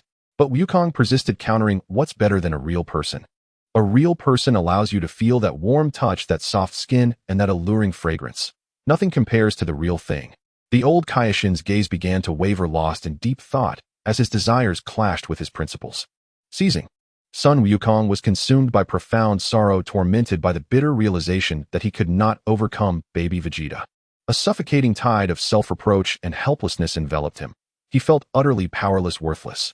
His mind unfolded like a reel of ancient film, arduous years of disciplined training, laughter echoing across sun-dappled fields with childhood friends, bonds forged in fire, deep, unbreakable sacred ties with comrades who had stood beside him through every trial. The more he dwelled upon these memories, the heavier his despair grew. In this decisive hour, when Earth and his dearest friends hung in the balance, he believed himself wholly inadequate, incapable of bearing the weight of their salvation. Then, suddenly, his gaze ignited into searing flame, locking onto Earth with incandescent intensity. His eyes blazed crimson, his heart thundered like war drums beneath iron ribs, and his muscles swelled uncontrollably, surging with primordial fury.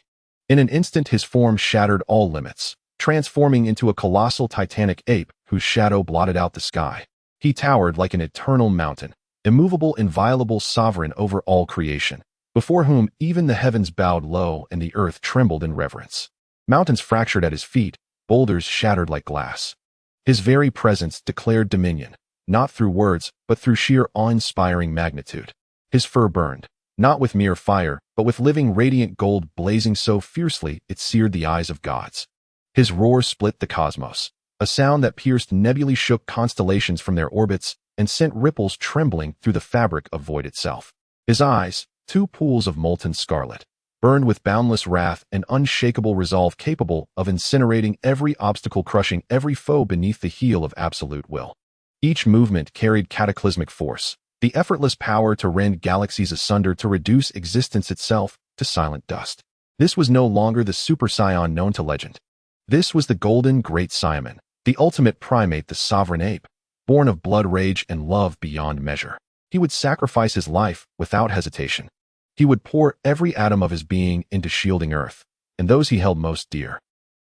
This battle would become an epic carved into eternity. Yet at first the golden Great Saiyan raged without reason, unmoored, untethered feral. Born of a low-class warrior's lineage, his transformation had shattered the last vestiges of rational thought. Across planet Plant, he laid waste with apocalyptic abandoned cities, crumbled streets ran red, and screams rose like smoke, shrill desperates swiftly silenced. Innocent lives were crushed beneath his titanic tread, blood bloomed across broken concrete like grotesque flowers. Baby watched paralyzed, not by fear alone, but by ancestral memory. The ghosts of the fallen Zephiters, slaughtered long ago by rampaging Saiyan apes, surged vividly before his eyes. His pulse quickened, his spine chilled. Yet pride flared hotter than dread. I am Super Baby. I cannot be cowed by a beast. With clenched jaw, he prepared a death ball of devastating potency. But before he could unleash it, the mountain moved. A boulder the size of a fortress hurtled through the air, hurled with contemptuous ease. It struck Baby like a meteor, driving him into the earth with bone-shattering force. Before he could rise, the golden Great Saiyan stepped forward, deliberate, merciless, and ground him beneath one massive golden foot. Blood gushed from Baby's mouth as he shrieked in agony. Then came the storm. The onslaught, fists like falling stars, blows like collapsing stars, each strike carving ruin into flesh and bone. Baby's body became a map of ruin, lacerated, pulped, broken. At last, humiliated and broken, he fled, crawling, weeping, fleeing back to his lair to lick wounds deeper than flesh. Pan flew toward him, heart pounding, voice raw, desperate to awaken the man within the monster. She screamed his name until her throat bled. She summoned every technique, every memory, every plea, but her cries vanished into the void like pebbles cast into an ocean of fury. Tears welled, hot, helpless, shimmering on the edge of her lashes. Then, by chance, the golden Great Saiyan glanced at a still pool, and there, reflected in its dark surface, floated earth, blue, fragile, tender. For the first time, a sliver of clarity pierced the storm within his mind, a single fragile ember of reason glowing in the abyss. With agonizing effort, he scaled the highest peak, its summit piercing clouds like a spear thrust toward heaven. Then slowly, deliberately, he raised one immense hand, vast as the vault of night, toward earth, not in threat, not in conquest, but in yearning, in devotion, in silent, aching love. Pan watched her soul, a tempest of sorrow, hope, grief, and fierce, unyielding love. She knew only love could reach him now. Without pause, without thought for survival, she soared forward and unfurled before him to the martial arts uniform he had gifted her at the World Martial Arts Tournament, the garment woven with memory, meaning, and quiet tenderness. For a heartbeat, just one, the chaos in his eyes receded. A flicker, fleeting, luminous, lit the darkness. Why would a Saiyan so clothes? Then, brutal, instinctive, he shoved her aside. She stumbled. A single tear, crystal clear, heavy with anguish, fell from her cheek and landed upon his massive golden palm. And as it did, a photograph slipped from her grasp, soft, worn, treasured. He picked it up, automatically, almost tenderly. And memory flooded in, not as fragments, but as waves, sunlit sands, laughter ringing like bells, small hands gripping training weights, sweat drenched, dawns the warmth of friendship, the weight of promise. Again he pushed her away, gently this time, then turned his gaze once more toward earth, his longing vast as the sky. Slowly, gloriously, the golden titan began to dissolve. His form shimmered, then blazed, transmuting into pure radiant energy, liquid gold starlight, made manifest light, so intense it banished shadow from the world's deepest corners. Within that brilliance a shape coalesced, human, familiar, him. Sun Wukong. Eyes closed, breath ragged, a single tear tracing a luminous path down his cheek. The madness receded. The man returned. The golden light flowed inward, gentle, inevitable, merging with his essence like rivers returning to the sea. And in that instant, he transformed. Super Saiyan 4. The heavens convulsed. Storms erupted where none had been. Mountains groaned. Continents shuddered. Time itself seemed to stagger. His power erupted, not as noise, but as presence, a gravitational truth, a law of nature rewritten in muscle and might. Every roar shook foundations. Every breath ignited the air. Energy flared, white gold, incandescent, as if the atmosphere itself had caught fire. Wind howled. Dust spiraled into vortexes. The world bent, not in submission, but in awe. He lifted his head, broad chest, heaving muscles corded like ancient oak roots beneath skin that gleamed like burnished bronze. He stood, not as a man, but as myth-given flesh, a warrior poised between divinity and destiny. Then he roared, not once, not twice, but 3 times, each cry a seismic event, each syllable a hammer strike against reality. Space rippled, light bent, sound became substance, waves of pure will crashing against the walls of existence. His eyes blazed, not with madness but with mastery. Pride, yes, but also purpose. Each snarl was a vow. Each bared tooth a declaration. His voice did not merely echo, it resonated vibrating in the marrow of stars. In that moment, he did not shout to be heard. He proclaimed, to the cosmos, to time, to fate itself, that a new sovereign had risen. Unrivaled, unbroken, eternal.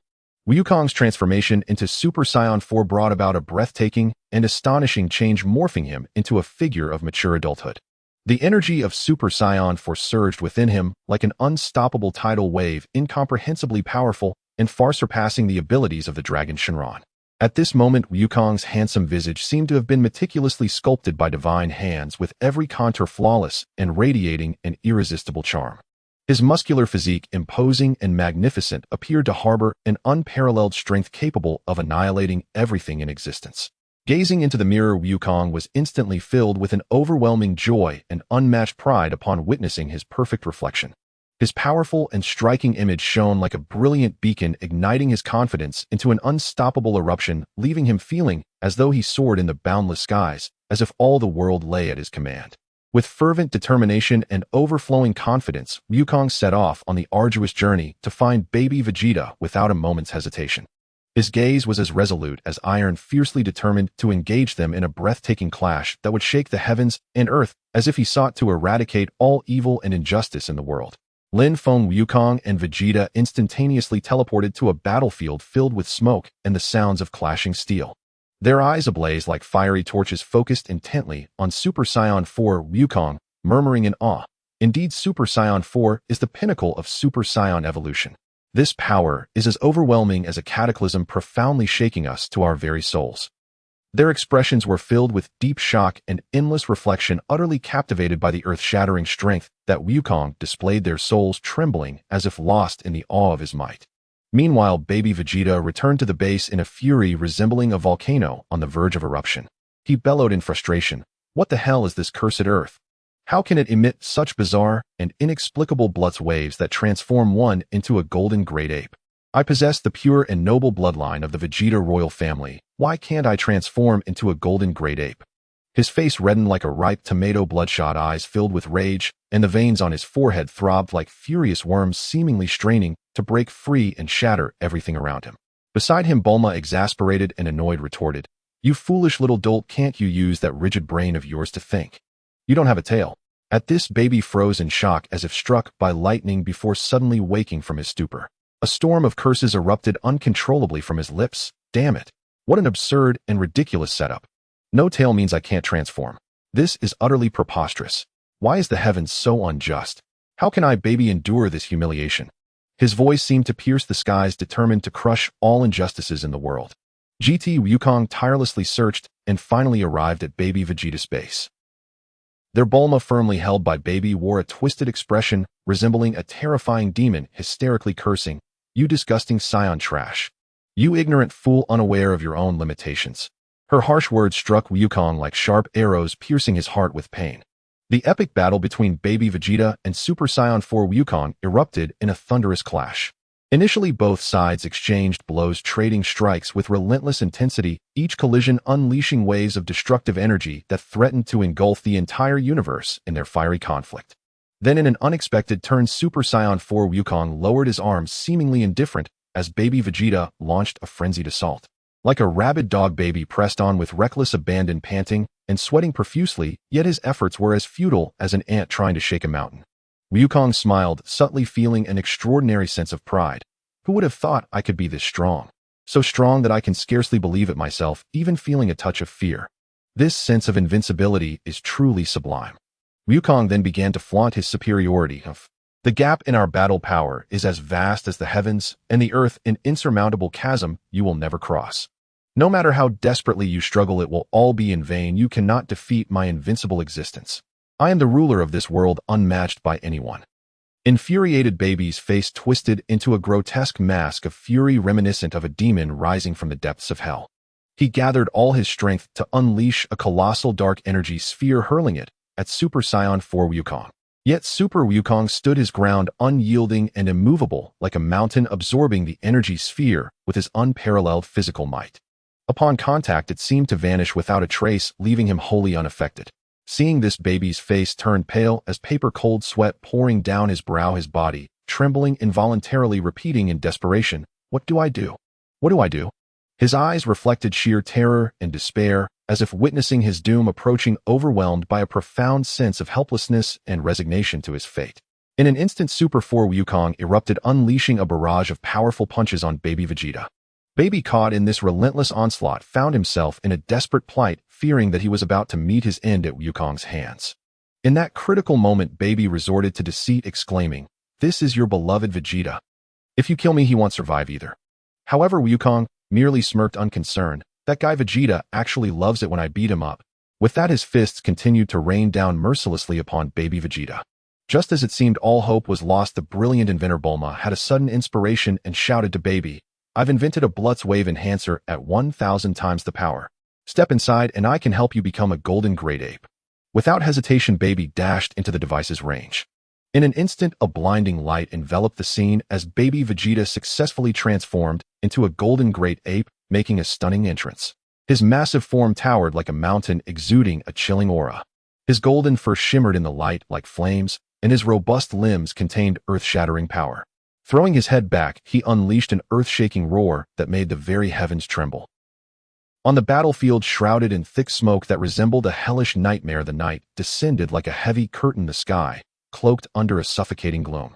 It was so dark that one could hardly see their own hand, inducing an unsettling chill. The formidable Babidi had transformed into a terrifying golden giant ape, radiating an aura so frigid it felt as if winter's bitter breath could shatter bones. At that moment, he resembled a raging demon plunged into an abyss of endless darkness. His sanity cast aside, his hands swinging wildly like a mad blacksmith's hammer, indiscriminately smashing everything around him. This uncontrollable force surged forth like a roaring flood, rampaging without restraint. Innocent people, their faces etched with terror, fled in frantic desperation, yet they could not escape the embrace of this horrifying power.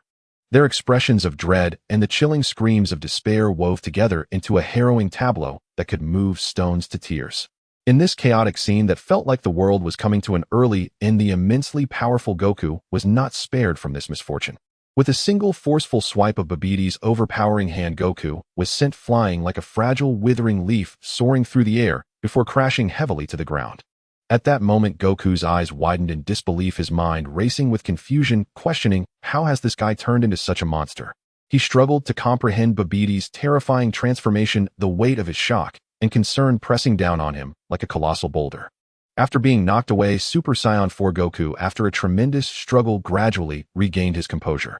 His gaze was like a blazing torch fixated on the now mad and immensely strengthened Babidi, who had transformed into a fearsome beast. Without a hint of hesitation or retreat, Goku unleashed an astonishing surge of power, striking forth with a punch that soared like a released arrow, hurtling straight toward Babidi. What followed was an intense battle between Super Saiyan 4 Goku and the golden giant ape Babidi, a fight so fierce it could stop hearts and shatter courage. Neither side yielded, each blow filled with the deadly resolve of either you die or I die, making for a clash of titans. Goku, agile as a nimble feline, deftly evaded Babidi's ferocious attacks, while seizing opportunities to counterattack. In a moment of fierce exchange that could ignite the very air, Goku seized a fleeting chance to execute a breathtaking maneuver, stunning everyone present who thought this kid Goku really has some skill. At that moment, Goku contemplated bringing Babidi to the King Kai's realm. The old Kai, upon hearing this, nearly lost his soul in fright, screaming in terror while flailing about like a cat caught by its tail. "You scared me. If you're taking him, take him to King Kai's place. He's used to it. Why bring him to my realm? My little corner can't handle this chaos." Babidi, unperturbed by the old Kai's complaints, continued his relentless assault. Goku, dodging and weaving, urgently called out, "Stay back. Don't get caught in the crossfire. Be careful not to be flattened into a pancake." As the old Kai stumbled and fled in panic, he grumbled, "I've had the worst luck in 8 lifetimes, and now I have to suffer alongside you. Life is unbearable." Amidst the swirling chaos of a nightmarish battlefield, Goku and the golden giant ape Babidi engaged in a battle that could shake the heavens and move the earth. Goku had initially thought that this mindless colossus could be easily outsmarted, only to be ruthlessly sent flying by a hand as heavy as a mountain. The giant ape's furious roar reverberated like thunder. "Goku, have you lost your mind? Babidi's madness has nothing to do with me. Besides, how could a royal bloodline like Vegeta's lose control so easily? Goku suddenly realized his grave mistake, filled with regret, but undeterred he dove back into the brutal conflict, muttering, "I'm not afraid of you." In an instant the world trembled and the sky shattered. The darkness of night was ruthlessly torn apart by the brilliant light of battle. Each of Babbidi's mighty swings of his powerful arms, filled with the force to obliterate worlds, seemed poised to crush everything in existence. Goku danced like a wraith, evading the relentless onslaught of despair. Yet Babidi grew increasingly enraged, his twisted visage contorted into a malevolent grin, wickedly intent on forcing Goku's surrender by threatening to annihilate the earth, shouting, "Goku, if you don't surrender, I'll blow this rock to pieces." With no other option left, Goku unleashed a tenfold Kamehameha wave, confronting Babbidi's overwhelming energy wave. In an instant, a blinding light enveloped the surroundings, illuminating the world in a midday glow. In an unexpected turn, Goku was violently flung backward by the sheer force, streaking through the air like a shooting star. Babidi laughed triumphantly, "Ha ha ha. At last I've defeated you, son Goku." But just as he reveled in his victory, the delayed backlash of Goku's tenfold Kamehameha erupted, sending Babidi crashing down as well. Yet this merely marked a brief pause in their fierce battle, as both warriors, like indomitable cockroaches, rose once more to continue their frenzied and brutal struggle. The battlefield was a scene of devastation, mountains crumbling into dust enveloped in swirling debris that resembled a terrifying sandstorm. Buildings crumbled like fragile toys toppled by a child's tantrum. Innocent people screamed in terror, scattering amidst this apocalyptic landscape, yet none could escape their tragic fate. Blood stained the earth, appearing even more shocking under the cold moonlight, while the shadow of death loomed like a demon over every inch of space, suffocating all hope. Each fierce clash between the two titans shook the very foundations of the earth, threatening to tear the world asunder, transforming this conflict into a merciless, blood-soaked catastrophe. The fierce battle between Super Saiyan 4 Goku and the golden giant ape Babidi had reached a fever pitch, each strike seemingly draining the last vestiges of their life force, a testament to their unwavering resolve and determination to triumph. Their bodies riddled with injuries. Having unleashed a wave of near-death power from baby Vegeta's golden Great Ape form, his strength skyrocketed like a rocket strapped with firecrackers, soaring upwards with an arrogance that seemed to lift his tail beyond the Milky Way. This creature laughed maniacally, his mouth wide enough to swallow an elephant, eyes filled with a contempt cold enough to freeze a person solid, as if the entire world were merely insignificant insects beneath his feet, ripe for crushing and tormenting. As for our Goku, though his stamina had been restored just a smidgen, scarcely enough to be considered, his inherent stubbornness, as tenacious as an ox, would not easily yield. With a puffed chest and a toss of his head, he shouted with a voice that could shatter the clouds, "Come on, let's keep going. Who's afraid of whom?" In the beginning, Goku was able to exchange blows with baby Vegeta, the fight lively and back and forth. However, as time wore on, his energy began to dwindle like a deflated, colorful balloon, becoming increasingly feeble. In the face of baby Vegeta's ferocious onslaught, akin to a fierce storm combined with a tornado, Goku flailed about like a headless fly, gradually finding himself on the receiving end of the punishment. Each devastating blow from the golden Great Ape sent blood gushing from Goku like lava erupting from a volcano, his body trembling like a fragile leaf in the autumn wind, threatening to break apart. Xiao Fong watched all of this unfold beside them, her cheeks flushed crimson like a ripe tomato, her anger surging within her like a wildfire, nearly singeing her hair. Gritting her teeth and stomping her foot, she decided to challenge the immensely powerful golden Great Ape, baby Hedon. In that fleeting moment, as she charged forward, images of baby's misdeeds flashed through her mind like a fast-forwarded film, igniting a blaze of memories that fueled her fury. Gathering every ounce of strength, she unleashed a tremendous wave of power, envisioning the moment she would bring baby to his knees, begging for mercy. Yet who could have anticipated that this was a futile effort? With hardly any exertion, baby swatted her away like a fly, sending her soaring far into the distance. She fell unconscious, her eyes closing as if she were a sleeping beauty, leaving the onlookers heartbroken, their spirits shattered like pieces of broken glass. In this moment of dire urgency, Lin Feng, Goku, and Vegeta materialized with a flash, resembling heroes clad in gleaming armor, descending from the heavens, their formidable presence saving Xiao Fong and GT Goku. Almost immediately, the three Super Saiyans coordinated their attacks, as if they were one, launching a fierce barrage of strikes against the golden Great Ape, commencing a battle that was nothing short of epic and breathtaking. Their synchronization was astounding, as if one entity possessed 3 heads and 6 arms. They unleashed the Azura Fist, the wind from their punches roaring like a tempest, powerful enough to pierce mountains and create gaping holes. They transformed with the agile Saiyan transformation technique, moving as swiftly as lightning, leaving baby dazed and confused, while they employed the Saiyan transformation that boosted their strength in a split second, delivering a punch so heavy it contorted baby's face. However, baby was no pushover. His frenzied attacks grew increasingly savage, each strike carrying the force to obliterate worlds. Yet the Super Saiyans were clever. Each time one of baby's attacks neared its target, they unleashed the solar flare blinding light that left baby disoriented, providing them precious moments to breathe and retaliate. They continuously shifted between Super Saiyan forms, sometimes dazzling in Super Saiyan 1, other times shining even brighter in Super Saiyan 2, or transforming into the awe-inspiring Super Saiyan 3 with golden eyes, each transformation more dazzling than the last. Their onslaught fell upon baby like a torrent of colorful dumplings, leaving him in a state of sheer disarray, his strength waning as if he were a deflated balloon. In this fierce battle, where every moment felt like a spectacle not to be missed, the trio's harmonious teamwork pushed baby Vegeta into a corner of despair, rendering him unable to summon tears even if he wished to.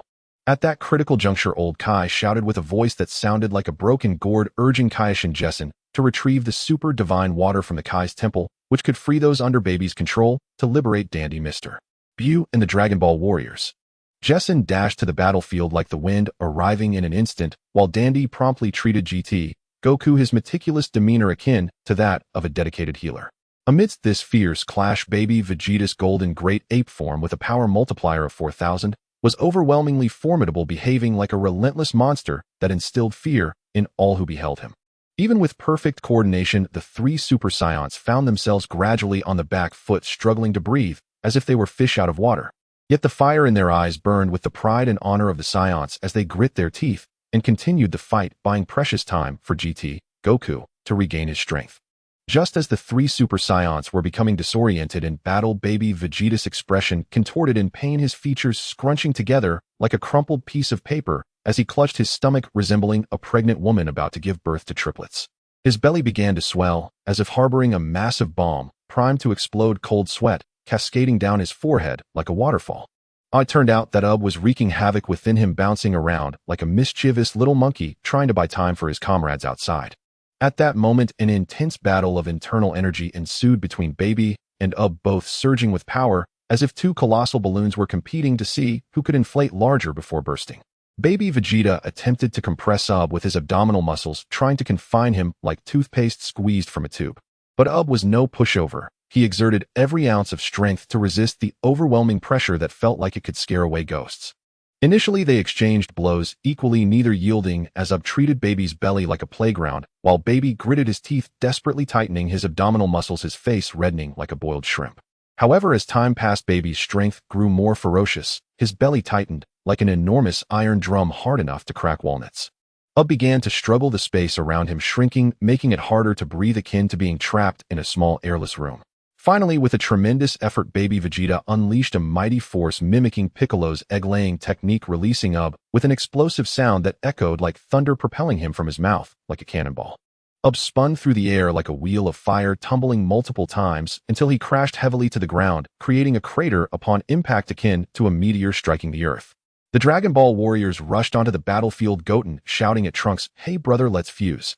His voice was loud enough to deafen anyone nearby. GT Goku jumped anxiously, waving his arms. "I'm the main character. Quickly channel the Saiyan energy into my body." His urgency resembled that of an ant on a hot pan. Gohan, Goten, Trunks, and Xiao Fong surrounded GT Super Saiyan 4 Goku, their faces flushed red like ripe apples, bursting with Saiyan energy directed towards Super Saiyan 4. The scene was akin to inflating a gigantic balloon, energy pouring in rapidly. Thus, the full power of Super Saiyan 4 was born, with a power multiplier of 4,800, igniting excitement among everyone as they jumped with joy, their eyes shining like spotlights, eager to defeat baby Vegeta's golden Great Ape in one fell swoop. On this eerie and terrifying battlefield, shrouded in smoke as if the apocalypse had arrived, the GT Super Saiyan 4 Goku faced off against the arrogant and overwhelmingly proud baby Vegeta, who seemed capable of plucking stars from the sky. A spectacular and horrifying battle of the century commenced, one that could move the heavens and make the gods weep, its cruelty sending chills down the spine. As the fight began, these two combatants, like two frenzied bulls fueled by an endless supply of adrenaline, unleashed an unparalleled energy capable of upending the very fabric of the universe. Two titanic waves of energy collided with the force of a cataclysmic tsunami, producing a deafening boom that resonated throughout the cosmos, shaking the very essence of space, as if a doomsday celebration had erupted with astonishing effects. They exchanged blows, each punch slicing through the air with the ferocity of a raging tornado, while each kick echoed like thunder capable of knocking stars from the sky. It was a clash that threatened to plunge the universe into chaos. Each violent encounter exploded like brilliant stars bursting into dazzling fireworks, their radiance blinding and disorienting, as if one might lose their way in the cosmos from the sheer brilliance. After a fierce exchange, the stamina of both warriors depleted like a deflated balloon losing air. They became limp and exhausted, akin to overcooked noodles. Yet the recovery speed of GT Super Saiyan 4 Goku was nothing short of miraculous, far surpassing that of baby Vegeta, who could not even catch a whiff of Goku's energy, left to watch helplessly from afar. At this moment, a smug grin crept onto Goku's face as he taunted, "Baby Vegeta, are you out of strength? You feel as soft as overcooked noodles, utterly incapable of withstanding a blow." With that, he struck a pose so striking it could make countless admirers swoon, provoking ire in his opponent, who wished nothing more than to land a punch that would turn Goku into a laughingstock. Infuriated, baby Vegeta's eyes bulged like enormous lanterns, sweat pouring down like a torrential downpour, yet he attempted to maintain his bravado, roaring, "No, no. Witness my super electric cannon." A brilliant bolt of electricity surged towards Goku like a superhero's ultimate move. GT Super Saiyan 4 Goku, undeterred and fearless, braced himself against the onslaught, astonishingly tanking the electric blast while brushing off the dust from his shoulders, as if to say, "You think this little trick could take me down?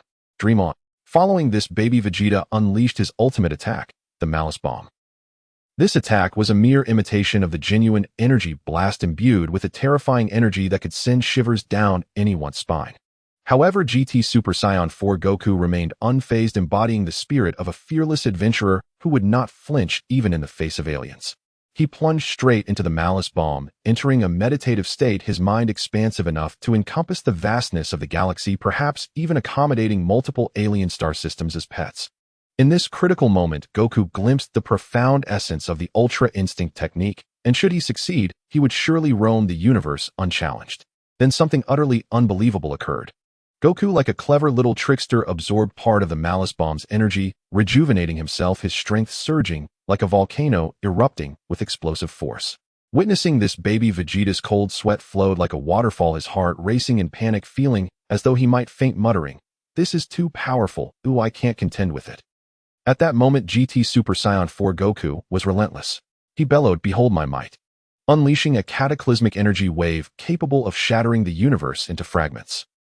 With a resounding crash, he sent baby Vegeta crashing to the ground, rendering him as motionless and pitiful as a fish that had been thoroughly defeated. The outcome of this fierce battle finally settled. Goku emerged victorious, surpassing the very pinnacle of cosmic coolness, perhaps drawing even aliens seeking autographs.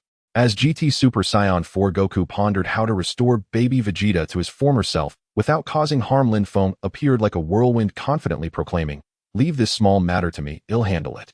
Before anyone could react, Lin Feng unleashed a swarm of miniature robotic bees from his universal capsule. These little marvels, gleaming like metal, scurried across the battlefield, their eyes emitting precise beams of light as they searched for blood and cellular samples lost in the fray. Some diligently collected blood from the ground, treating it as a rare treasure, while others gathered remnants in craters created by the energy waves, their seriousness making it seem as if they were competing in a critical scientific contest. Lin Feng watched eagerly, excitement sparkling in his eyes. "These are priceless treasures, I can't let them slip away. With these blood and cell samples, we can study them in the future." He extracted pieces of flesh from the golden giant, and using a cyclone blade to cut off its tail, placed them in a cellular regeneration device. As baby Vegeta's form rapidly shrank, deflating like a balloon with numerous punctures, baby, who had been hiding within GT Vegeta's body, could no longer remain concealed. He scurried out like a defeated rat, his tail tucked between his legs, resembling a comical little thief caught in the act, making everyone laugh until their sides hurt. Seeing this, Dondi rushed to GT Vegeta to provide treatment, bustling about as if he had just run a marathon. Meanwhile, Lin Feng did not rest, pulling out a fruit from the spirit tree and offering it to GT Vegeta, encouraging him like a child. "Eat up. This will make you strong, even stronger than an elephant, more formidable than a dinosaur." At that moment, GT Vegeta activated his near-death power-up skill, releasing a powerful wave of energy that erupted around him, creating a whirlwind of dust. His aura transformed into something immensely powerful, his strength surging, as if he were reborn. In that instant, Vegeta resembled a war god, instilling fear in his enemies. Baby, in a panic, scrambled like a comical jester towards the spaceship, behaving like a barbaric robber that even aliens feared. He shoved Bulma aside and dove into the ship like a famished wolf eager to escape, moving as swiftly as a rocket, vanishing without a trace. How could GT Super Saiyan 4 Goku allow him to escape so easily? With hands quickly gathering energy, he shouted, "Hey!" A dazzling Kamehameha wave shot forth, illuminating the darkness and obliterating it, striking the spaceship Baby occupied. This overwhelming force, capable of annihilating everything, propelled the ship toward the sun's core, where the searing heat engulfed it completely, like a tightly wrapped rice dumpling with no gaps to be found. Inside, Baby's desperate screams echoed, sounding as if he were being mercilessly tortured, yet nothing could save him. Under the sun's terrifying heat, which could shatter souls and reduce courage to dust, Baby was reduced to nothingness, utterly vanishing from this world. This brought about a collective sigh of relief, igniting a desire to celebrate his demise with loud cheers and firecrackers. King Kai-Jeshin, his expression serious as a scholar, turned to old Kai and said, "Enough of watching the spectacle, quickly use the super holy water to save humanity." Old Kai, momentarily stunned, seemed frozen in place, then broke into a smile, joking, "This kid, usually so clueless, has proven to be clever in critical moments, like a wise little monkey." With that, they wasted no time, swiftly gathering the super holy water.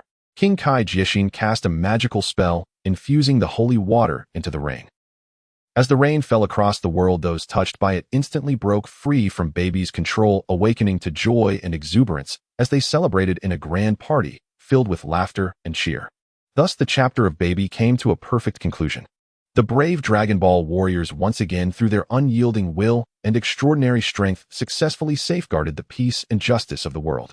They were true superheroes, radiant beacons in the darkness, illuminating every shadowy corner, a symbol of hope that instilled boundless courage and unwavering confidence in people, empowering them. Throughout this thrilling battle, they never wavered, steadfastly protecting the world as if it were their most treasured possession, with utmost care and dedication. Their names would forever be etched in people's hearts like eternal vows carved into diamonds, never to be eroded. Their deeds would become timeless legends, shining like the brightest stars in the night sky, inspiring generations to face challenges, bravely uphold justice, and never give up. Because of them, the world became more beautiful, filled with infinite hope, a dreamlike paradise that made everyone yearn and anticipate a future where even dreams could bring smiles. After the Baby saga of GT finally came to a close, the Dragon Ball warriors finally experienced a brief yet invaluable period of peace. Lin Feng, Vegeta, and Son Goku, brimming with hopes and aspirations, sought out Bulma, their eyes ignited with an eager flame as they anticipated her innovation of a powerful bruise wave amplifier capable of enhancing their training 1,000-fold. At that moment, Lin Feng cautiously retrieved a perpetual energy furnace from the universal capsule. Upon seeing this treasure, Bulma's eyes sparkled with surprise and excitement, for she understood that this marvelous object could provide an endless supply of energy, no matter what it was integrated into. Inspired by this revelation, Bulma threw herself into her research with the fervor of a determined warrior. After countless days and nights of relentless effort, she successfully created the flawless Bruise Wave 1000X amplifier. On a beautiful, enchanting night under the luminous full moon, they utilized the Bruise Wave amplifier to collect bruise waves emanating from the moon. Vegeta's son Goku and Lin Feng were nearly beside themselves with excitement, eagerly placing the amplifier into the universal capsule before instantly transporting to the mysterious King Kai's realm.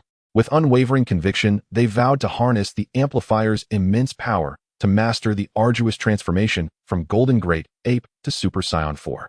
Upon arriving in King Kai's realm, they immediately sought out the old Kai, imploring him sincerely to help operate the Bruise Wave 1000X amplifier. With the old Kai's utmost assistance, the trio miraculously transformed into gigantic Golden Great Apes. This astonishing sight left the old Kai speechless. He never imagined that these Saiyans from another dimension could retain their clarity of mind and even communicate their training insights while in this form. Lin Feng, Vegeta, and Goku were delighted to discover that training in the Golden Great Ape form yielded results tenfold compared to ordinary Saiyan training. The three immense figures settled into meditative postures, their minds as tranquil as still waters, immersed in cultivation with an extraordinary mindset, absorbing the abundant spiritual energy of King Kai's realm, akin to a gentle spring breeze caressing them, enabling them to freely draw upon natural energy. They tirelessly trained on this mysterious and potent land, replenishing their stamina with the fruits of the Tree of Might, and Senzu beams their singular goal unwavering, to transcend the Super Saiyan 4 realm and seek ever greater power. Meanwhile, as Goku and Vegeta arrived at the Heavenly God Palace, a sudden rift tore through the fabric of reality, a terrifying spectacle that sent shudders through the very earth. Goku, frantic and anxious, urgently questioned Mr. Popo, "Where are the Dragon Balls?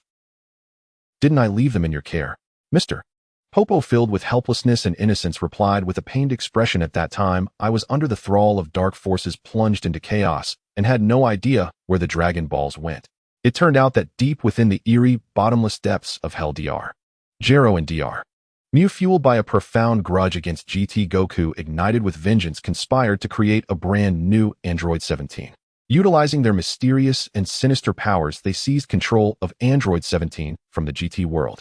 In unison, the two Android 17s unleashed an extraordinary surge of energy, breaking free from the unyielding confines of Hell's Gates. As the two Android 17s opened the gates of Hell, a tide of darkness surged forth like an unstoppable wave. Those evil foes, once defeated by Goku, emerged, clawing their way into the world as if awakened from a nightmare. The very earth changed color, engulfed in flames of war and smoke, as if the world were on the brink of apocalypse. Yet the Dragon Ball warriors stood resolute and unafraid, their gazes steely as they confronted these malevolent entities. Each fierce clash erupted in dazzling displays of light and energy, resembling the most magnificent fireworks of the cosmos. Amidst this chaos, Nappa suddenly appeared like a demon, his face twisted in a horrific grimace. With a single finger, he released a terrifying wave of destructive energy that obliterated a bustling city in an instant, casting it into ruins. This apocalyptic scene was a chilling reminder of despair and fear. Yet Vegeta, appearing like a specter, teleported with lightning speed, his eyes filled with disdain and fury akin to a raging inferno. "Nappa, you vile creature, will never touch the realm of Super Saiyan," he declared, and with that he unleashed cataclysmic power. A mere strike obliterated Nappa, reducing him to ash. As the battle continued, other evil warriors emerged like shadows in the dark. The Dragon Ball warriors fought valiantly, employing every ounce of their might to engage in heart-pounding confrontations. Gohan, wielding overwhelming strength, dispatched enemies with ease. Krillin, agile and clever, created significant troubles for the foes with his unique techniques. Tien's ki cannon boomed like a divine roar, pushing enemies to the brink of despair. Through the Dragon Ball warriors' relentless efforts and indomitable spirit, these malevolent foes were gradually defeated, and Earth was once again rescued from the depths of crisis. Warm light bathed the war-torn land, bringing hope and vitality, as if the light of a goddess had descended upon it. The legendary tales of the Dragon Ball warriors would forever shine like brilliant stars in the hearts of the people, passed down through generations. When GT Goku flew angrily through the gates of Hell, he awoke from his daze, realizing that everything was part of a sinister trap orchestrated by Dr. Gero and Dr. Mu. As he faced the triumphant, mocking smiles of the doctors, rage and frustration surged within him like an erupting volcano. "You despicable scoundrels!" Goku roared, his voice imbued with relentless fury and resolve, as if he would tear apart all the evil in the world. Hell's Android 17 coldly laughed nearby. "Son Goku, it seems you have finally met your match." Dr. Gero and Dr. Mu, along with Hell's Android 17, laughed maniacally as they soared away, intent on using their newfound power to conquer the world and the universe. Their arrogant laughter echoed through Hell, filled with boundless ambition and arrogance, leaving Goku standing alone and helpless. He slowly surveyed his surroundings, the grim and terrifying environment, and the endless darkness seemed poised to engulf him. In that moment, despair washed over him like frigid waves. However, Goku was never one to succumb easily to adversity. Quickly, he composed himself, his eyes reigniting with unwavering determination, the eternal flame of hope. "I will not be trapped here. I will find a way out." Goku vowed silently, that resolute belief like a torch illuminating his path forward, fearlessly stepping into the abyss of darkness ahead. Thus, he resolutely began his arduous exploration of Hell, seeking a glimmer of an escape. Along the way, he encountered many of the evil souls he had previously vanquished.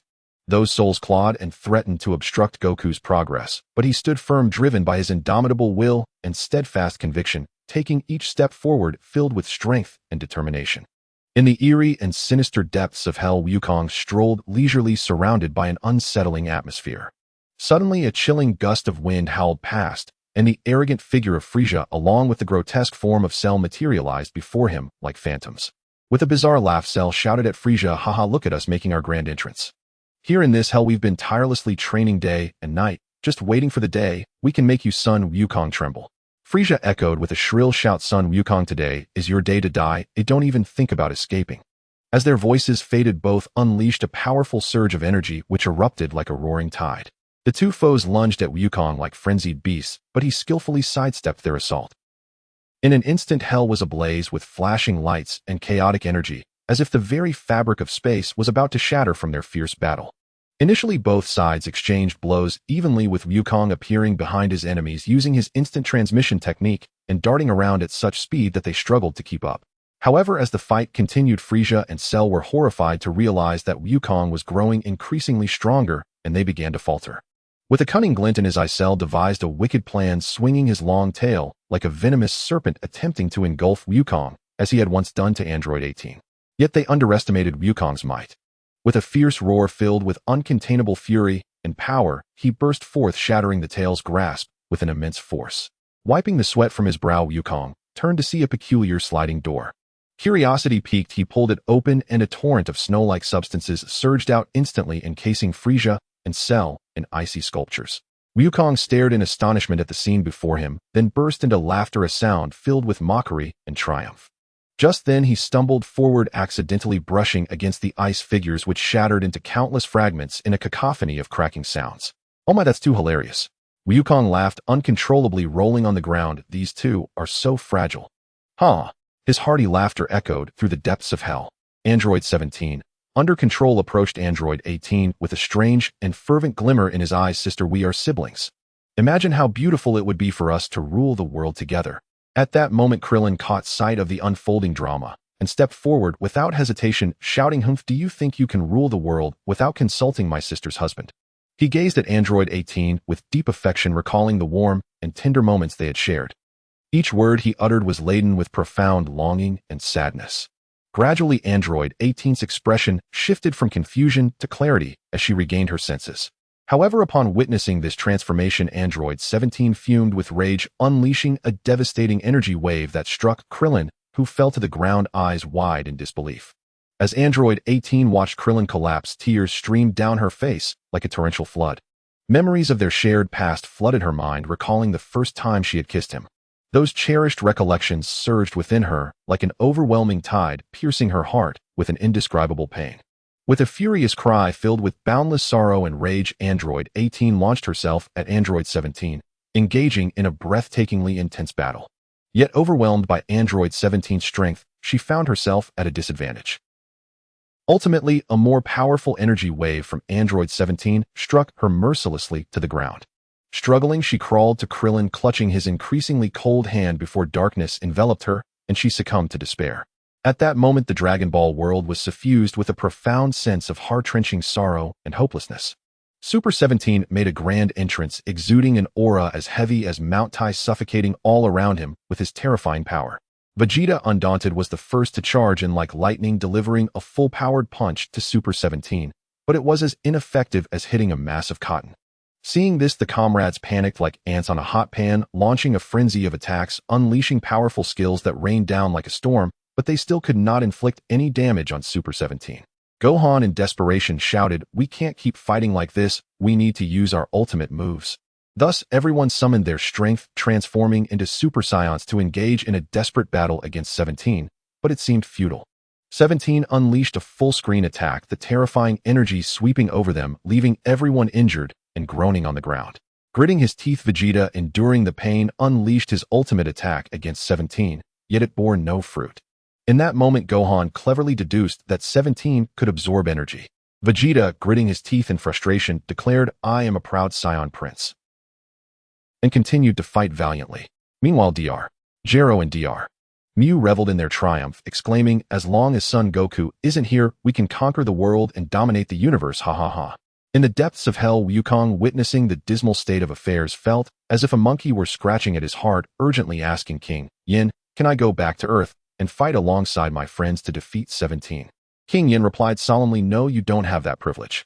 There are strict rules here. To leave, you need a special permit." At that moment, Piccolo stepped forward. "Can I help? I want to go to hell to assist Wukong."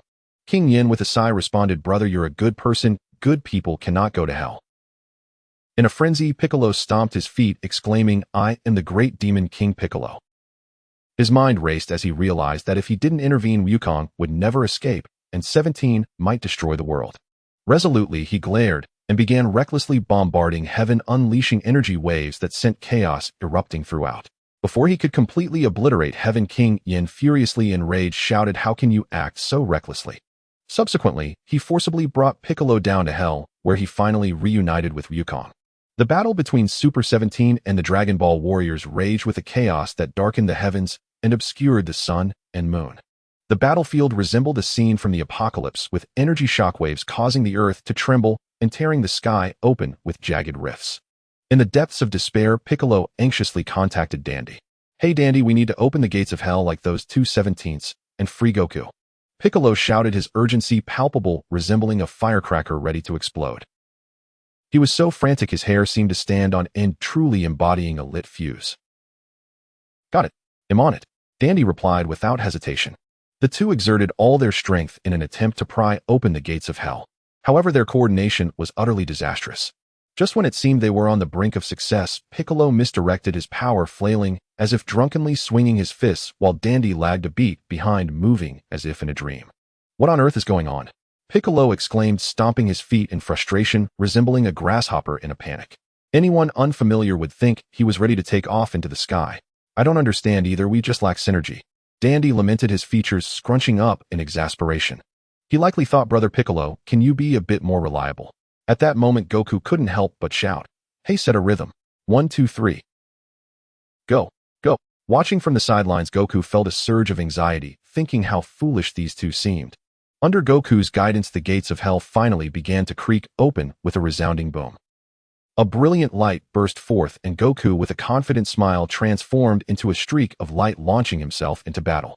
Meanwhile, Piccolo and Dandy collapsed to the ground, panting heavily, their breaths sounding like a wheezing bellows. They had exerted themselves without reward, exhausted like two fish on the verge of suffocation. On the battlefield, the Dragon Ball warriors found themselves at a disadvantage, blood staining the earth, and each warrior adorned with wounds. Only Vegeta continued to fight valiantly, grappling fiercely with Super 17. In a moment of dire urgency, Vegeta widened his eyes and shouted hoarsely, "Friends, we cannot fall like this. For the peace and justice of the world, for everything we protect, stand up. Even if we have but a sliver of strength left, we must fight until the end." Inspired by Vegeta's rallying cry, the battered Dragon Ball warriors gritted their teeth, and with great effort rose once more, the flames of hope igniting in their eyes. They rejoined the fray, each move filled with a resolve that echoed the willingness to face death. Yet Super 17 proved overwhelmingly powerful, mercilessly attacking the group like a demon. One by one, the Dragon Ball warriors fell, some collapsed into pools of blood. A fierce battle erupted, one so tumultuous it could send even the gods reeling. Goku and Android 17 clashed like two reedied roosters, immediately engaging in close combat. At first, they wrestled like desperate warriors in a wrestling ring, grappling fiercely. Goku's speed was astonishing, as if lightning coursed through him, propelling him forward with a fierce intensity akin to a raging lion. Yet the tide of battle shifted more rapidly than a child's mood. In the blink of an eye, they altered their strategy and commenced long-range attacks. Goku unleashed energy waves with reckless abandon, as if they were mere scraps of cabbage, each wave powerful enough to obliterate the Himalayas. Surprisingly, Android 17 did not flinch. He absorbed these frightening energy blasts with a defiant stance. Goku, puzzled, wondered if this android had developed a taste for energy, savoring it like a sumptuous feast. Android 17 then flashed a classic villainous grin, smirking as he coldly remarked, "Humph, I can absorb energy. What do you intend to do about it?" As the battle progressed, Goku found himself increasingly at a disadvantage, the situation growing dire. Just when despair threatened to overwhelm him, a blinding light illuminated the sky. The Super Saiyan 4 made a grand entrance. Radiating golden light, his immense aura shook the very heavens, striking fear into the hearts of all. His arrival was like a colossal light bulb bursting forth from the darkness, capturing everyone's attention. In this smoke-filled battlefield reminiscent of an apocalyptic scene, Super Saiyan 4 faced off against Super 17 in a brutal contest where the stakes were life or death. Super Saiyan 4's physical prowess seemed capable of shattering the universe itself, his speed akin to a whirlwind, effortlessly countering wave after wave of 17's relentless attacks. Withstanding temperatures of 6,000 degrees and 100 volts, he was a force of nature, astonishingly powerful. After a fierce exchange, Android 17 began to falter. Yet unwilling to concede defeat, he fought back with the fervor of a creature on adrenaline. In a moment of desperation, Goku unleashed a tenfold Kamehameha. Who could have anticipated that Android 17 would easily absorb this tremendous energy wave as if it were nothing? The battle escalated and Goku's anxiety mounted. He observed that Super 17 was like an unyielding perpetual motion machine while he grew weary. In a surprising twist, Android 17 suddenly eliminated his creator Dr. Gero with a move as swift as a falling star. Realizing he had no chance against 17, Goku quickly executed a technique of instant transmission. He ensnared 17 like a tenacious vine, preparing for a self-destructive explosion to take them both down. In that tense moment, time seemed to freeze. Everyone held their breath, their eyes wide, awaiting the climax of this thrilling showdown. Android 17, realizing he couldn't shake off Goku's grip, erupted with fury. "You trickster! Let's fight fairly without these underhanded tactics." He shouted a barrage of insults, his frustration palpable. "I haven't conquered the universe yet. I can't afford to fall here." But Goku remained resolute in his intent to self-destruct. Ironically, his self-detonation technique was so flawed that it not only failed to eliminate Android 17, but left him miraculously unharmed, as if he had won the lottery. At that moment, Vegeta emerged, disdain etched on his face, mocking, "Look at you. You haven't even learned the essence of my self-destruction technique. You're so foolish you could make a pig laugh." The clash between Super Saiyan 4 Goku and Super 17 was a cataclysmic spectacle, each collision shaking the surrounding space as if a Hollywood blockbuster was unfolding. Their exchanges were exhilarating enough to quicken any heart. However, as the battle raged on, the unfathomable potential of Super 17 became evident. His attacks grew more ferocious, his defenses more impenetrable, and Goku gradually struggled to keep up. With a tremendous punch, Super 17 struck Goku, launching him like a cannonball. Goku coughed up a mouthful of blood, desperately trying to rise for another round, only to find his strength had vanished completely. Gradually, Goku could no longer maintain his Super Saiyan 4 form. His aura extinguished, he reverted to his normal state. Frustration boiled within him as he longed to strike back at the formidable android before him, yet felt utterly powerless. Super 17, reveling in his dominance, swaggered toward Goku, each step a heavy blow to Goku's already fragile spirit. Goku strained to think of a countermeasure, but felt as if he had fallen into a bottomless abyss with a suffocating atmosphere enveloping him, signaling an impending tragedy. On this brutal battlefield, Goku lay exhausted, resembling a beaten and skinned dog teetering on the brink of death. Just when all hope seemed lost, the dazzling figure of Android 18 appeared like a brilliant shooting star. Her beautiful face was taut with fury as she glared at Super 17, coldly declaring, "If you harm Goku, I will not let you off easily. I will teach you a lesson, you troublesome little brother." With that, she unleashed a formidable aura, charging towards Super 17. Unfazed, he grinned, standing his ground with confidence, as if he feared neither heaven nor earth. In an instant, they collided, energy blasts erupting around them like vibrant fireworks. Each clash ignited a series of explosive reactions, transforming the ground into a chaotic landscape akin to the moon's surface. Android 18 executed a flurry of dazzling techniques, her punches and kicks raining down on Super 17 like a Gatling gun, while he retaliated with his own barrage of terrifying energy blasts. A colossal energy wave exploded between them, sending Android 18 hurtling back. Yet she gracefully flipped in midair and landed firmly, a trickle of blood at her lips, but her gaze unwavering, as if to say, "This wound means nothing." Seizing the moment, Super 17 attacked with relentless ferocity. Android 18 dodged and blocked, but could not entirely escape, and scathed, emerging battered and bruised, yet unyielding, fighting like an unquenchable cockroach amidst the devastation. With determination, she shouted, "I will self-destruct." The declaration startled Super 17, his eyes widening in shock, momentarily paralyzed by the gravity of her words, hesitating to attack her, his emotions tangled as he grappled with his feelings for his sister. In that moment, Android 18 unleashed a torrent of energy blasts like cannon fire. Goku shouted, "Super 17 will absorb energy." But Android 18 merely laughed, proclaiming, "I am infinite energy, infinite stamina." Goku realized that as Super 17 absorbed energy, he remained motionless, an excellent opportunity. 18, keep firing at Super 17, he urged. Understanding his intent, Android 18 intensified her assault, unleashing a flurry of energy waves like a meteor shower upon Super 17. Trapped in his absorption stance, Super 17 stood as helpless as a puppet. At that moment, Goku seized the opening, channeling immense power into a dragon fist, darting towards Super 17 with lightning speed. A brilliant flash pierced through Super 17's body. His eyes widened in disbelief, he staggered, and then collapsed with a resounding crash, sending dust swirling into the air. Goku and Android 18 stood amidst the battlefield panting heavily, their arduous struggle finally concluding. Yet the joy of victory eluded them, replaced by a somber reflection on the ordeal they had endured. Android 18 looked at Goku and slowly asked, "Goku, why do you think Super 17 didn't attack me when I mentioned self-destruction? My self-destruct mechanism was dismantled." After a moment of contemplation, Goku replied, "Perhaps as I mentioned earlier, he retained some feelings for his sister, and in that moment, he couldn't bring himself to harm you." Android 18 nodded thoughtfully, her expression contemplative. Together they surveyed the battlefield, the smoke slowly dissipating as the warriors celebrated their hard-fought victory, cheers echoing through the skies. In the days that followed, the world basked in a spring-like warmth. With the formidable threat of Super 17 removed, life gradually returned to tranquility, as serene as a clear lake. The warriors finally breathed a sigh of relief, savoring the rare peace. They began searching for Dragon Balls to restore the cities devastated by Super 17, bringing back the innocent lives cruelly taken and addressing the natural disasters caused by the corrupted Dragon Balls. The Dragon Ball warriors remained vigilant, ready to embrace new challenges that might arise, steadfast like sentinels standing guard over the hard-won peace. Lin Feng, Wukong, and Vegeta stood before the old Kaiō-ken in their imposing golden Great Ape forms. Their golden eyes burned with a fierce determination akin to molten lava as they proclaimed in unison, "We yearn for a peak showdown to refine our agile Saiyan transformation.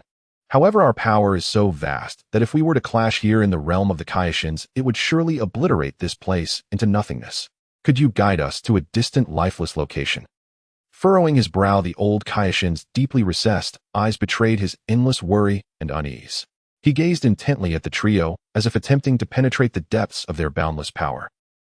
After a moment of contemplation, he slowly provided a coordinate, his voice resonating like distant thunder.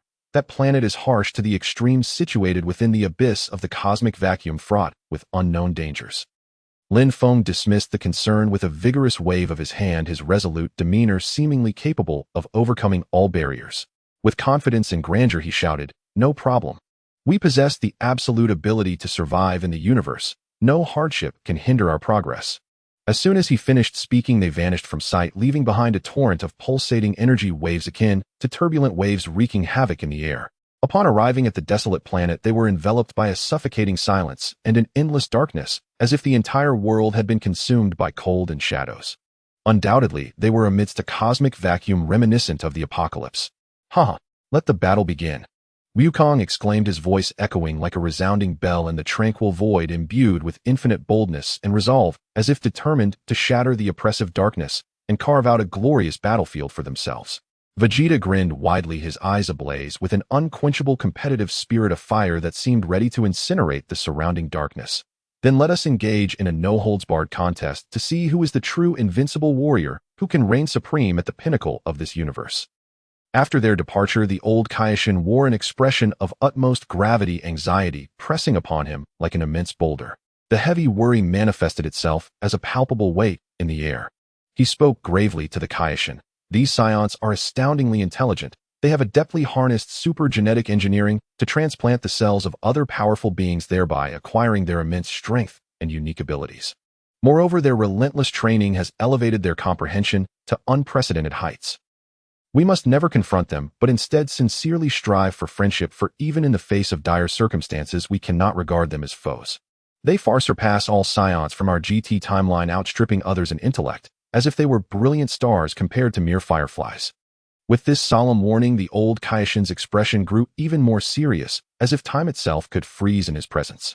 Every wrinkle on his face bore the weight of deep trepidation.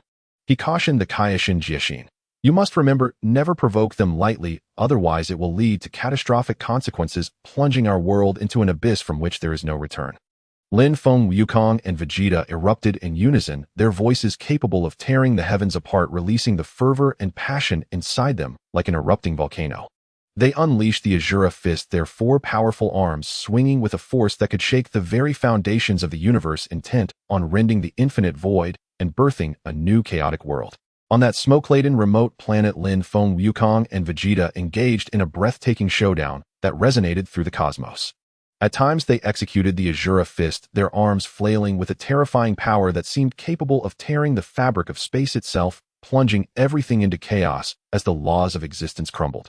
Initially, they attempted to use the four bodies fist, but soon realized the dispersed power was too weak as each clone possessed only 1/4 of the original strength, making them easy targets in battle. After much deliberation, they determined that the two bodies fist was far more refined. Even at half the power of the golden Great Ape, it was immensely formidable, capable of cataclysmic destruction. Utilizing the strength of Cell and the gene supercomputer, they perfected the two bodies fist with clones wielding 80 of the original's power. When both the original and clones launched their attacks simultaneously, the resulting force was truly astonishing, capable of causing stars to plummet and turn into cosmic dust. Thus, in this barren world, they tirelessly engaged in combat and training, mastering the two bodies fist to perfection. As fists collided, each strike contained the terrifying might to annihilate worlds, the violent clashes causing the planet to shudder violently, as if on the brink of disintegration. Energy blasts erupted like torrential storms, with the golden Great Ape form unleashing 10 times the Kaiō-ken or 5 times the new energy wave, achieving an astonishing 50-fold amplification. Their battle was so intense it left onlookers in disbelief, questioning whether such horrifying and unimaginable power clashes truly existed in this world. They wielded the agile Saiyan transformation technique with remarkable finesse, shifting from Super Saiyan 1, glowing like a brilliant sun illuminating the dark corners of the universe, to Super Saiyan 2, radiating with an overwhelming aura, as if to tear the heavens asunder. They would then transition to Super Saiyan 3, unleashing the Azura Fist, with golden Great Ape power, at a 4,000-fold increase, culminating in the ultimate mastery of the Azura Fist, with golden Great Ape power reaching a 4,200-fold increase. They continuously sought to see if the golden Great Ape form could stack with the Kaiō-ken, achieving an astonishing 20-fold stacking. The sheer terror of this power was beyond imagination, with an 84,000-fold amplification resonating like the cosmic explosion, as if they could crush the entire universe in their grasp. They endeavored to push the golden Great Ape form further, exploring deeper and more mysterious realms from the first level of the golden Great Ape, their unwavering determination akin to burning stars never to be extinguished. Bang!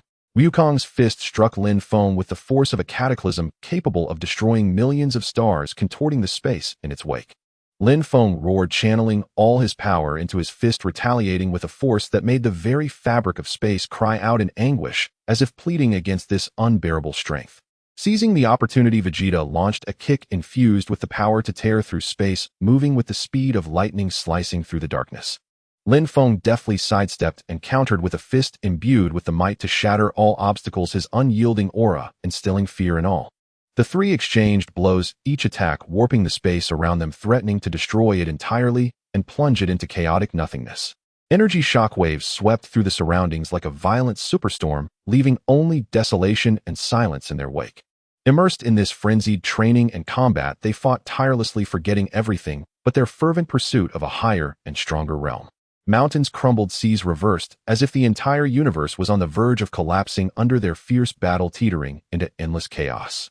The old Kaiō-ken and the Kaiō-ken watched this breathtaking duel through a crystal ball, sweat pouring down like rain, their bodies trembling uncontrollably, as if shrouded by an invisible terror. They widened their eyes, filled with disbelief and profound shock, as if their souls were being drawn into the depths of this battle. The Saiyans' power was astonishing, their unique abilities awe-inspiring. The golden Great Ape, with golden eyes, embodied the most terrifying and invincible force in the universe. They understood that this was a power that could not be resisted, a force capable of overturning the entire cosmic order and reshaping the rules of the universe. The old Kaiō-ken murmured in reverence and reflection, as if narrating to the entire universe, such power, such dedication. They are the legends of the Saiyans, the marvels of the cosmos, destined to be immortalized in history and sung by generations to come. Their brilliance will illuminate the universe's darkness, becoming an eternal beacon. The Kaiō-ken trembled beside him, his voice filled with deep respect, as if venerating this force. Their existence may well rewrite the fate of the entire universe, ushering in a new era, a glorious age for the Saiyans. During a moment of respite from their training, Lin Feng, Vegeta, and Wukong returned to the Kaiō-ken realm. Although their weary bodies still bore the remnants of battle fervor, their eyes revealed a rare tranquility. The Kaiō-kens gathered around them, filled with awe and curiosity. The old Kaiō-ken, with his weathered gaze, focused intently on the golden-eyed golden Great Apes, Lin Feng, Vegeta, and Wukong. His thoughts drifted like a kite, whose string had snapped, carried back to the ancient history buried by the sands of time. In a distant era shrouded in the mysterious veil of legend, there existed a remarkably powerful clan among the Saiyans, the Raditz. From the moment of their birth, they possessed blazing red eyes akin to flames, a vivid symbol of power and glory. The Raditz were true legends of the cosmos. Each member was endowed with extraordinary talent and purpose from birth. Those born with golden eyes were viewed as the hope of the clan. Their golden eyes were not merely beautiful traits, but manifestations of their inner strength. Within the Raditz clan, extraordinary talents occasionally emerged, among which the being known as the War Ape stood out as the brightest star. From the moment he entered the world, he exhibited extraordinary qualities. His stature was more imposing than that of his kin, muscles solid as steel, each breath resonating with the tremors of the surrounding air. His aura was suffocatingly powerful, his innate majesty and dominance making him exceptionally prominent among his people. His mastery of the Great Ape power seemed instinctual, as if this strength was etched into the very core of his soul. When he stepped onto the battlefield, he became an invincible war god. Every movement he made carried the force of thunder, each attack was imbued with the power to annihilate all. His speed was blinding, rendering him invisible to his foes. His strength was enough to shatter stars, causing the universe to tremble. On the smoke-filled, blood-soaked battlefield, he always led the charge, fearlessly advancing without retreat. His courage was like a burning torch illuminating the path for his kin. His combat skills resembled masterpieces of art, with each strike precise and deadly. The Raditz were undoubtedly the elite warriors of the universe. Their strength was unparalleled, and each battle swept in like a violent storm that shook the heavens. Their forms moved with grace and agility, their speed as swift as lightning, and their power capable of reducing stars to dust. In the chaos of battle, they always pressed forward without hesitation, valiantly safeguarding the peace and justice of the cosmos with their indomitable spirit and unparalleled combat skills. However, the wheel of fate turned mercilessly, as if driven by a cold-hearted demon. Within the vast expanse of the universe, a grotesquely evil force known as the Devouring Bone emerged. The monsters within this force possessed chillingly sinister abilities. They could unleash dark mists that ensnared the Raditz warriors in illusions, disorienting them. They could absorb their enemies' power and grow even stronger. Most terrifying of all, they could swiftly split and regenerate after injury, seemingly impossible to eradicate. The Raditz resolutely rose to the challenge, fearlessly engaging in a ferocious battle against this malevolent force. The flames of war raged, stars shattered, and the universe seemed to wail in despair. The Raditz fought with all their might, each warrior desperately igniting the brilliance of their lives, driven by their unwavering beliefs and sacred mission of protection. Yet the evil force was too powerful and cruel, resulting in a heartbreaking, catastrophic conflict. In the end, the strongest warrior of the Raditz, the War Ape, a mythical figure among his kin, unflinchingly chose to perish alongside the boss of the Devouring Bone in this brutal war. His body stood like a towering mountain, and his strength surged like a flood. He sacrificed his life to bring a brief peace to the universe. Their shadows gradually faded into the long river of cosmic history, yet their spirit remained forever etched in the grand tapestry of time. Tears glistened in the eyes of the old Kaiō-ken, a tribute to the Raditz, filled with nostalgia and profound respect. Each drop of sorrow told of memories of the past and admiration for the War Ape and his fellow warriors. Now, as he gazed upon the golden Great Ape before him, the old Kaiō-ken saw the echoes of the Raditz of yore. In his heart, he silently prayed that Lin Feng, Vegeta, and Wukong would inherit the steadfast will of the Raditz, triumph over all evil, and steadfastly guard this vast universe, allowing the light of peace and justice to forever illuminate the boundless starry sky. He understood that this was not merely a responsibility, but a mission, a tribute to the past, and an expectation for the future. In that astonishingly wondrous world of Dragon Balls, the warriors faced countless hardships and obstacles, finally managing to obtain the Dragon Balls. Yet who would have thought that these coveted orbs were riddled with terrifying cracks, as if they had been savagely struck by a mighty force? Sun Wukong furrowed his brows so deeply that they could have trapped a swarm of flies, gritting his teeth and shouting, "Forget the details, let's summon the dragon and find out what's going on." As he uttered the incantation, a blinding light erupted, illuminating the sky, which was soon stained a bizarre and ominous red. The dragon that appeared was nothing like the majestic figure of legend. It resembled a street thug, casually holding a cigarette and a lighter, boasting arrogantly that it no longer heeded the calls of earthlings. To make matters worse, this ridiculous dragon devoured all 7 Dragon Balls in one gulp and took off, conjuring 7 peculiar dragons in midair. This spectacle was utterly absurd. The old Kai, furious, found his beard bristling and his eyes wide with rage as he berated the gathered warriors. I shouted at the top of my lungs during the Majin Buu saga that the Dragon Balls must not be misused. Yet here you are treating my words as mere whispers in the wind. The old Kai was as restless as an ant on a hot pan, agitatedly pacing. Look at the mess now. The dragon is in disarray. The Dragon Balls are supposed to be used once every 100 years, yet you all have squandered them countless times in just a few decades, reviving the earth and its people seeking bizarre and ridiculous wishes. Now it's all gone wrong. The dragon has mutated, corrupted by malevolent forces, becoming 7 evil dragons. If we don't defeat these dragons, not just the earth, but the entire universe will face annihilation. The most outrageous of all is Bulma inventing that dragon radar, allowing you to misuse the Dragon Balls with such abandon. At that moment, Bulma, her eyes spinning faster than a top, quickly exclaimed, "It was Wukong who tricked me into looking for the Dragon Balls." Wukong, looking bewildered, retorted, "Weren't you the one who deceived me out of my 4-star ball?" "Oh, let's not get sidetracked now." He continued, "We need to stop wasting time on these trivial matters. The earth is waiting for us to save it. I must go and teach those 7 evil dragons a lesson." They soon encountered a rotund and seemingly dim-witted 2-star dragon. Xiao Fang leaped into action, launching a powerful kick that could topple mountains, sending the 2-star dragon flying like a projectile. With a resounding crash, the dragon collided with a rock, its foot turning a vivid red from the impact, clearly in agony. It then scuttled about like a headless fly on the ground, emitting bizarre sounds, its pathetic state reminiscent of a circus clown. The onlookers couldn't help but mutter to themselves, wondering why this 2-star dragon seemed so weak, akin to a lamb utterly defenseless. Then the 2-star dragon began to feign bravado, shouting, "I never expected it would be you 2 little kids wanting to duel me, the mightiest of the 7 evil dragons. You might as well give up hope of returning alive, ha ha ha." Its arrogance reached new heights, as if its tail were about to touch the sky, prompting the onlookers to wish they could slap it into humility. Xiao Fang, with a glint of triumph in her eyes, seemed to declare, "I fear nothing, whether you're the strongest or not." Without hesitation, she lifted her hand and delivered a resounding slap to the 2-star dragon, sending it spiraling through the air, flailing helplessly like a kite caught in the wind. With that powerful blow, blood trickled from the corner of the 2-star dragon's mouth, a clear sign that Xiao Fang's sudden strike had hurt it. Its previously arrogant demeanor vanished, replaced by disbelief as it looked at Xiao Fang, likely wondering how this seemingly delicate girl had bested it so thoroughly. But the 2-star dragon couldn't allow itself to lose face, especially after boasting so loudly moments earlier. It inhaled deeply, its body swelling slightly. Just as Xiao Fang prepared to attack again, Wukong urgently warned, "Be careful. This guy's about to transform."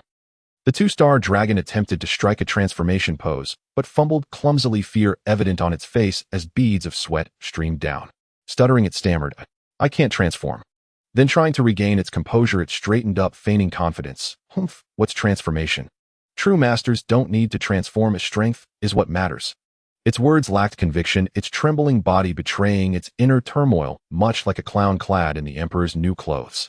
Xiao Fang quickly darted forward, unleashing a flurry of Wolfang fist attacks that left the 2-star dragon dizzy, stars dancing in its eyes as it struggled to fight back.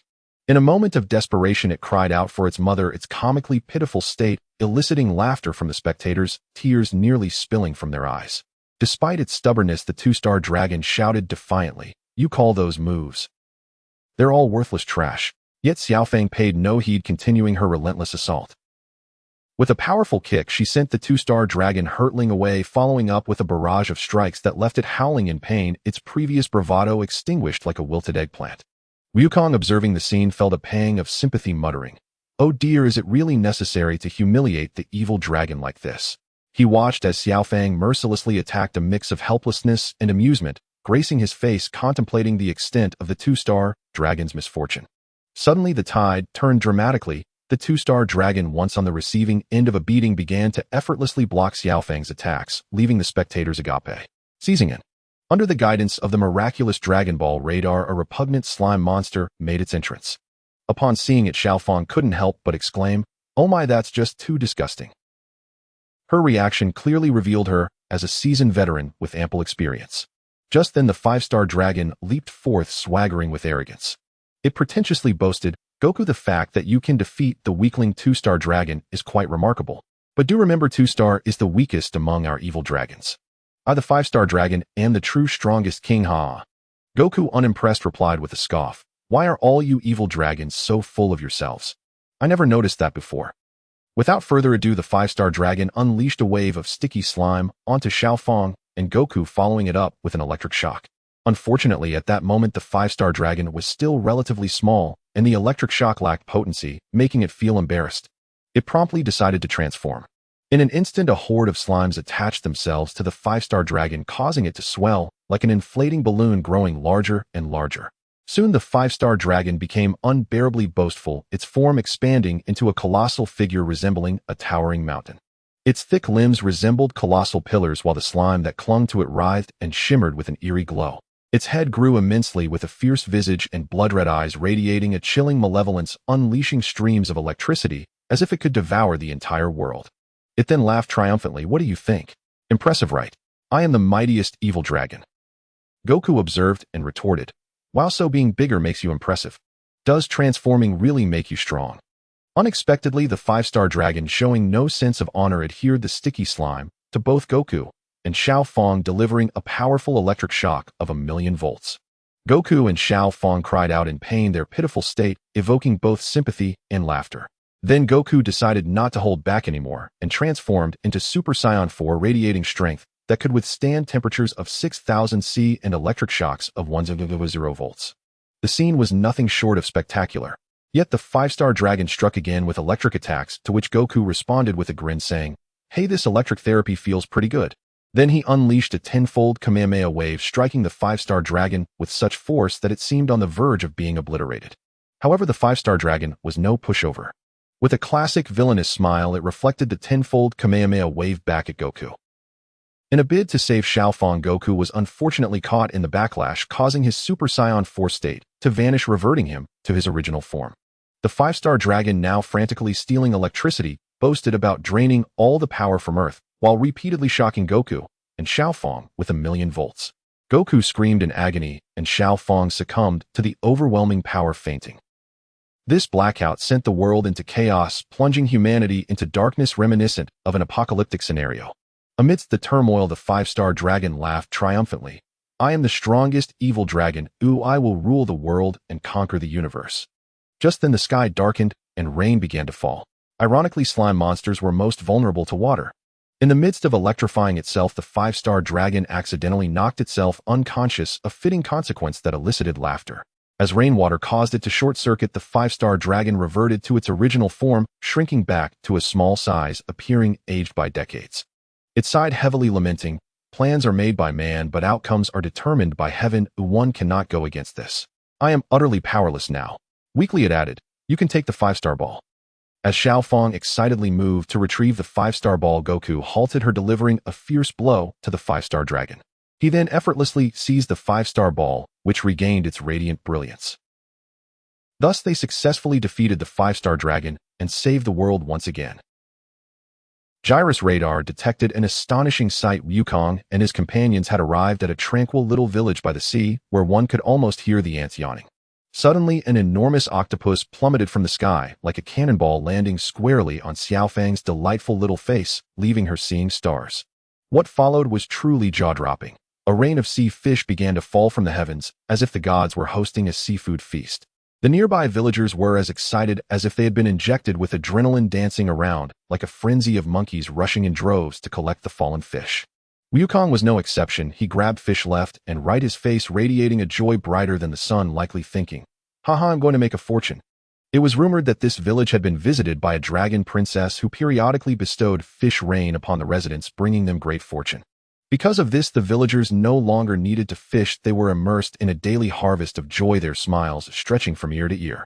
Each day, they fervently worshipped the dragon princess, their devotion so profound it was as if they were bowing in homage, filled with gratitude and deep respect. However, one child voiced a contrary opinion, sensing something odd about the situation. While the arrival of the dragon princess had indeed brought free fish, many seabirds had been injured as a result. This couldn't be normal. Yet when the villagers heard his words, they did not reflect, but instead reacted with fury, like a cat whose tail had been stepped on. They accused the child of insulting the dragon princess, and one impulsive man even rolled up his sleeves ready to strike him. In that critical moment, Wukong swiftly intervened, catching the man's fist as if it were a feather. Just then the dragon princess strolled over leisurely, and the crowd was shocked to discover that she was in fact the malevolent six-star dragon. Claiming to be a manifestation of negative energy produced when Wulong wished for underpants, she looked at Wukong with disdain, as if to say, "Humph, how dare you prance around in front of me?" The six-star dragon was furious, her face flushed and her teeth, grinding, resembling a balloon on the verge of bursting, vowing to make Wukong regret his insolence. Xiaofang too found the six-star dragon's arrogance contemptible, her face growing as red as a ripe apple. The six-star dragon, lacking any sense of martial ethics, launched an air blast without a second thought, attacking Wukong and Xiaofang furiously. Caught off guard, they resembled two drenched chickens in a downpour. The six-star dragon, reveling in her triumph, laughed obnoxiously, her cackles more jarring than a broken gong, enough to bring the dead back to life. Enraged, Wukong unleashed a Kamehameha wave, only to have it mercilessly deflected back at him by the six-star dragon's energy shield like a ping-pong ball. Just as this lethal attack was about to strike an innocent child, Xiaofang dashed in without hesitation, moving as swiftly as lightning, saving the child in the nick of time. Wukong, undeterred, thought to himself, "I refuse to believe I can't defeat you, you ugly beast." He launched another attack, fully concentrating on defending against the six-star dragon's strikes, trying to find an opening. However, the six-star dragon spun around and unleashed a powerful tornado, instantly shredding Wukong's clothes. When she saw Wukong in the nude, she burst into derisive laughter, her face turning as red as a boiled shrimp. Xiaofang, both angry and anxious, blushed deeply, resembling a tomato scorched by fire. She hurriedly offered Wukong some clothes to wear, assisting him with a tenderness akin to a devoted wife. Observing the six-star dragon create a tornado, Wukong mimicked her and summoned a tornado of his own. This infuriated the now feminine six-star dragon, who, unable to handle Wukong, revealed her true form, an atrocious monster that could traumatize a child. The two engaged in a fierce clash, with the six-star dragon transforming back into the dragon princess and using her ultimate technique, the wind escape breakthrough, which forced Wukong into the mountains, decimating the landscape as if it had been bombed. At that moment, an injured seabird flew down and attacked vertically, aiming directly for the dragon pearl on the dragon princess' forehead. Xiaofang, sharp-eyed and quick-witted, noticed this and realized that the dragon princess was terrified of the bird's approach. Elated, Xiaofang thought, "Haha, here comes my chance. Watch me." She bravely leaped forward, shining like a warrior maiden, launching a Kamehameha wave at the dragon princess' forehead. The strike landed perfectly, injuring the dragon princess, who groaned in pain, her cries akin to the wailing of a slaughtered pig. Seizing the opportunity, Wukong fired off another Kamehameha wave, delivering a devastating blow to the six-star dragon. At last, the malevolent six-star dragon was thoroughly defeated, its pearl purified and radiating a brilliant light.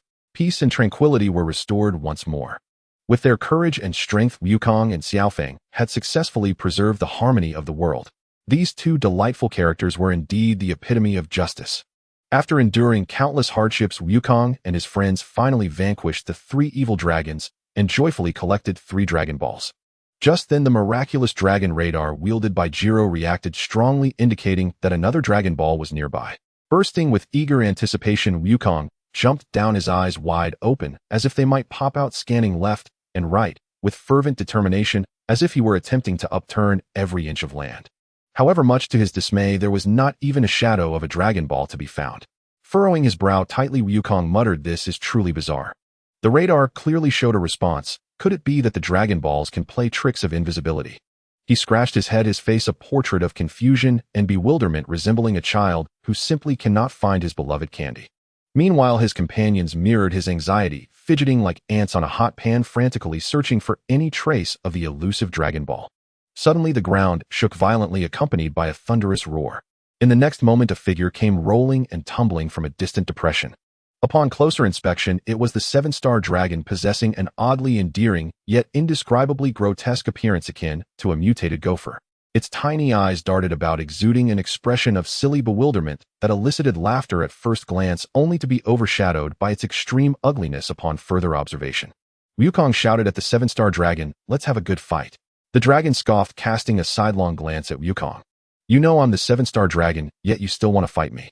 If I have no interest in that. I just want to dig my own holes." With that, the 7-star dragon ignored Wukong, lowering its head and raising its rear to start digging, disappearing into its hole moments later. Wukong stood helplessly in place, scratching his head and muttering to himself, "This guy really has a bizarre temperament." In this town, the 7-star dragon recklessly dug holes everywhere, causing buildings to tremble and eventually collapse with a thunderous crash. People, terrified, scattered in all directions, creating chaos like a boiling pot.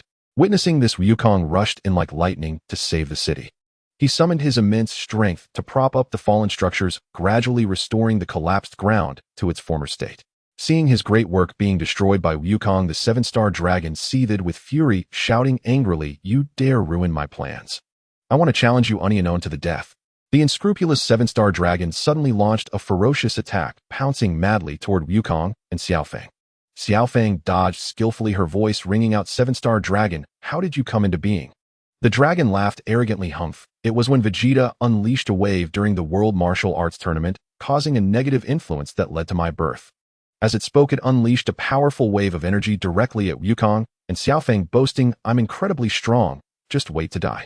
Xiao Feng in a panic suggested to Wukong, "Let's fly up. They won't be able to hit us." In an instant, Wukong and Xiao Feng soared into the air. The seven-star dragon's head spun wildly, its eyes darting about as it began to recklessly unleash energy waves. The ground was pockmarked from its blasts, yet it pretended not to hit Wukong and Xiao Feng. In a moment of carelessness, one of its own waves rebounded, sending the dragon tumbling down like a rolling gourd in a comical fashion. Seeing this, Xiao Feng swooped down to retrieve the seven-star Dragon Ball. Little did she know this was actually the dragon's sinister scheme.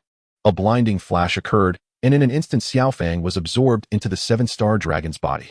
The dragon, victorious in its trickery, laughed triumphantly, "Ha ha, you all fell for my plot." The seven-star dragon boasted on curious planet, "Look, I can possess others." As soon as it finished speaking, the absorbed seven-star dragon began to evolve, shining brilliantly and becoming immensely powerful. The dragon, now overly proud, shouted, "Isn't my scheme brilliant? Am I not incredibly clever? What can you do about it?" Having absorbed Xiao Feng, the seven-star dragon grew increasingly arrogant, knowing Wukong feared causing harm and would not attack with full force. It recklessly flew and struck about. Wukong, faced with the dragon's wild assaults, could only cautiously evade, feeling as restless as an ant on a hot stove, yet utterly helpless. In desperation, Wukong transformed into Super Saiyan 4, making a dazzling entrance. He tried to intimidate the seven-star dragon, saying, "Now that I'm in Super Saiyan 4, I've lost my sanity and will treat everyone as enemies," attacking recklessly. This, of course, was merely a ruse. Feigning madness, Wukong struck like lightning, delivering a powerful kick that sent the seven-star dragon flying. He then gathered all his strength, preparing to unleash a tenfold Kamehameha wave for a decisive blow. Yet thinking of Xiao Feng being absorbed, Wukong hesitated, knowing that unleashing his full power could endanger her life. Nevertheless, under extreme pressure, he released the Kamehameha wave. Though it was not at full strength, he held back. The seven-star dragon smirked, taunting, "Is that all you've got? Your attack doesn't even tickle. Are you holding back? A Super Saiyan 4 can't be this weak." Xiao Feng, watching her grandfather Wukong hesitating in battle, felt a deep anxiety, as if her heart were stuck in her throat. She understood this battle was about the fate of the world, and in a desperate cry shouted, "Grandpa, don't hesitate any longer. It's okay to sacrifice me. Quickly use your strongest move to defeat the seven-star dragon who absorbed me." Upon hearing Xiao Feng's plea, Wukong steeled himself and unleashed the tenfold Kamehameha wave once more. Yet he remained concerned for Xiao Feng's safety, holding back still. The seven-star dragon, facing this lackluster attack, merely shook itself and then began to pummel Wukong furiously while unleashing a formidable energy wave in anger. Feeling immensely powerful, the seven-star dragon boasted, "Ha ha, you pitiful little bug. I am now so strong while you are at your wit's end. However, out of kindness, I will grant you one last wish before you die." With that, it revealed Xiao Feng's body. Seeing this, Wukong's heart surged with joy. Aha, an opportunity has come. He thought to himself, "Humph, this fool will meet his demise through his own words." He dashed forward at lightning speed, using all his strength to pull Xiao Feng out. The seven-star dragon, now devoid of Xiao Feng's power, shrank into a pitiful form resembling a small mouse. Seizing the moment, Wukong lunged forward and unleashed a ferocious set of Wolf Fang fist punches, rendering the seven-star dragon defenseless. With a resounding bang, it was obliterated, followed by a mighty Kamehameha wave that had the dragon howling in agony. It must be said the GT series has a penchant for powerful energy blasts.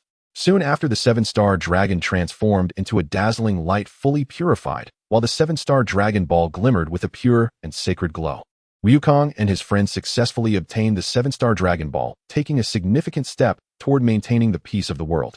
In the aftermath, Xiao Feng and Wukong embarked on their long journey to seek the Dragon Balls, their spirits unyielding and fearless. As they traversed the landscape, they unexpectedly encountered a four-star dragon. This four-star dragon emanated an astonishing aura, its presence so potent that it seemed capable of collapsing the heavens. Its form was as agile as a fierce dragon with scales shimmering like jewels concealing unfathomable magic. Its massive wings, forged from indomitable black iron, created gusts powerful enough to sweep a person into the skies with every flap. The sharp horns atop its head gleamed with a chilling light promising to pierce through anything in their path. Its eyes sparkled with a seductive malevolence, captivating anyone who dared to gaze upon them. Xiaofang, impetuous and reckless upon spotting the four-star dragon, charged forward without a second thought, his youthful arrogance blinding him to the danger. Little did he know the dragon's strength far surpassed his expectations. With a mere flicker, the four-star dragon darted before Xiaofang, its powerful claws sweeping through the air, creating a thunderous gust that threatened to rupture eardrums. Xiaofang barely managed to brace himself, but was pushed back, nearly falling to the ground. Seizing the moment, the four-star dragon launched a follow-up attack, its tail sweeping like a steel whip moving with lightning speed. Caught off guard, Xiaofang was struck down, collapsing to the ground in a pitiful heap. To everyone's surprise, the four-star dragon displayed a sense of martial ethics, refraining from further attacking Xiaofang. Instead, it fixed its steely gaze upon Wukong and bellowed once. When King Piccolo wished to regain his youth, it unleashed a torrent of negative energy. I seek an unknown battle with you, Wukong, to fully showcase my might and revel in the glory of combat. Upon hearing this, Wukong's eyes ignited with a fierce battle fervor, his spirit ablaze with the determination to fight, thinking to himself, "Humph, who's afraid of whom?" The battle erupted instantaneously, with Wukong moving as swiftly as a shooting star, lunging towards the four-star dragon. Each punch he threw carried the force capable of toppling mountains, the wind from his strikes howling as though it sought to tear the very air apart. The four-star dragon, undaunted, opened its cavernous maw and unleashed a torrent of searing flames hot enough to vaporize steel, resembling a roaring dragon of fire intent on obliterating all in its path. Wukong, nimble as a monkey, dodged the flames, teleporting behind the four-star dragon and delivering a kick imbued with the power of the cosmos. The dragon reacted with remarkable speed, blocking with its wings the force akin to surging tides and countering with its horn aimed directly at Wukong. This exchange of blows unfolded rapidly, each strike meeting the next in a dizzying display of skill. The battlefield became a tempest of chaos, with the four-star dragon soaring into the sky, its wings unleashing a violent gale that threatened to engulf the world in a storm. It spewed flames that turned the earth into a charred wasteland, melting stones into bubbling magma. Wukong darted across the ground, evading the onslaught before seizing an opportunity to leap and deliver a devastating blow to the dragon's abdomen. The four-star dragon howled a sound that seemed to shake the very soul, thrashing its tail wildly, splintering trees and causing mountains to crumble, the debris rising like clouds of dust. Suddenly, a nearby stone statue crashed to the ground with a resounding boom, amplifying the intensity of their fierce confrontation. The battle reached a fever pitch, neither side willing to relent. In an unexpected turn, the temperature around the four-star dragon surged, spiking to a staggering 600 degrees. Wukong, upon touching the dragon's scorching body, yelped in pain, quickly withdrawing his hand, his expression turning serious as his mind raced to devise a counter-strategy. In the shadows, Wukong engaged in a fierce energy clash with the four-star dragon. He unleashed a wave of immense power capable of creating black holes in the universe, radiant like the Milky Way. The four-star dragon retaliated with a torrent that distorted space-time, its colors vibrant as the dawn of creation. Waves collided and intertwined, their energies surging in a spectacular display. The very fabric of space warped under their might, the ground erupting into deep craters capable of housing entire star systems, dust obscuring the sky, enveloping the world in a surreal cataclysm. They unleashed relentless waves, appearing tireless in their fervor, the air trembling with each powerful release, teetering on the brink of fracture. Wukong gained a slight upper hand in their energy exchange. Seizing the moment, he executed a solar punch, the blinding light disorienting the four-star dragon. In this fleeting opportunity, Wukong unleashed a formidable wave that slammed the dragon to the ground, leaving it sprawled awkwardly like a toppled turtle. In the aftermath, the two began to taunt each other. The four-star dragon exclaimed, "Hey, you weren't even using your full strength." Wukong retorted him, "Neither were you. I still have plenty of energy left." Both combatants considered themselves unmatched, their power unparalleled. Then the four-star dragon surged with newfound energy, transforming into a dazzling golden entity, its brilliance blinding. Each scale shimmered as if ignited by flames, radiating a light so intense that it became nearly unbearable to behold. In response, Wukong let out a fierce roar, his own power swelling like a tempest as Super Saiyan 4 emerged, his stature imposing, radiating an aura that commanded respect and reverence. Now Super Saiyan 4 Wukong felt undaunted by the 6 of his 0-degree heat, and the two unleashed their might. Their forces collided, igniting a cataclysmic explosion that reverberated across the universe, as if the world were on the cusp of rebirth into chaos. Meanwhile, Vegeta, witnessing Wukong's Super Saiyan 4 form, was consumed by envy and resentment. Determined, he trained relentlessly in the gravity chamber, pushing his limits without rest. His dedication leaving onlookers astounded. Recalling his first arrival on Earth, he had boasted to Kakarot, "I am a super elite warrior, and you are merely a low-class fighter. There is an insurmountable chasm between us. My battle power is unparalleled." Yet the reality of Super Saiyan 4 Wukong was a harsh reminder of his limitations, igniting a fiery determination within him to surpass Wukong. At that moment, the brilliant inventor Bulma approached Vegeta, saying, "I can use the bulb wave amplifier to help you transform into Super Saiyan 4 too." Upon hearing this, Vegeta was elated, nearly leaping from his feet, exclaiming, "Ha!" While the poor rely on mutation, the wealthy. On that smoke-filled battlefield riddled with scars of war, Super Saiyan 4 Goku faced off against the Golden 4-Star Dragon in a heart-stopping and brutally intense fight for survival. Energy waves crisscrossed like brilliant meteors, with each fierce collision resulting in earth-shattering explosions. The powerful shockwaves mercilessly tore apart the surrounding land, sending dust and debris flying, as if the world had descended into an apocalyptic scene. Super Saiyan 4 Goku's eyes widened in fury, his muscles tensed like steel, golden flames blazing around him, illuminating the dark world. In a flash, he appeared before the 4-Star Dragon, delivering a devastating punch with the force of a mountain. The 4-Star Dragon deftly dodged to the side while countering with a swift kick infused with boundless power, striking Goku in the abdomen. The immense impact forced Goku to stagger back, a trickle of golden blood spilling from the corner of his mouth, resembling a broken golden teapot, as energy spilled forth. Undeterred, Super Saiyan 4 Goku's eyes burned with unyielding determination as he charged forward again, engaging the 4-Star Dragon in a breathtaking, close-quarter battle. Each clash of their fists produced deafening sounds, their attacks ferocious and resolute, as if aiming to annihilate one another. The sharp claws of the 4-Star Dragon mercilessly raked across Goku's chest, leaving deep, horrifying gashes that gushed blood like a fountain. Goku grimaced in pain, exclaiming, "Ouch! You really are ruthless." In retaliation, Super Saiyan 4 Goku bravely headbutted the 4-Star Dragon's face, shattering its nose and causing dragon blood to spray forth as the 4-Star Dragon clutched its nose, panting heavily. The battle escalated further, both combatants battered and bruised, yet they continued their relentless onslaught, showing no signs of retreat.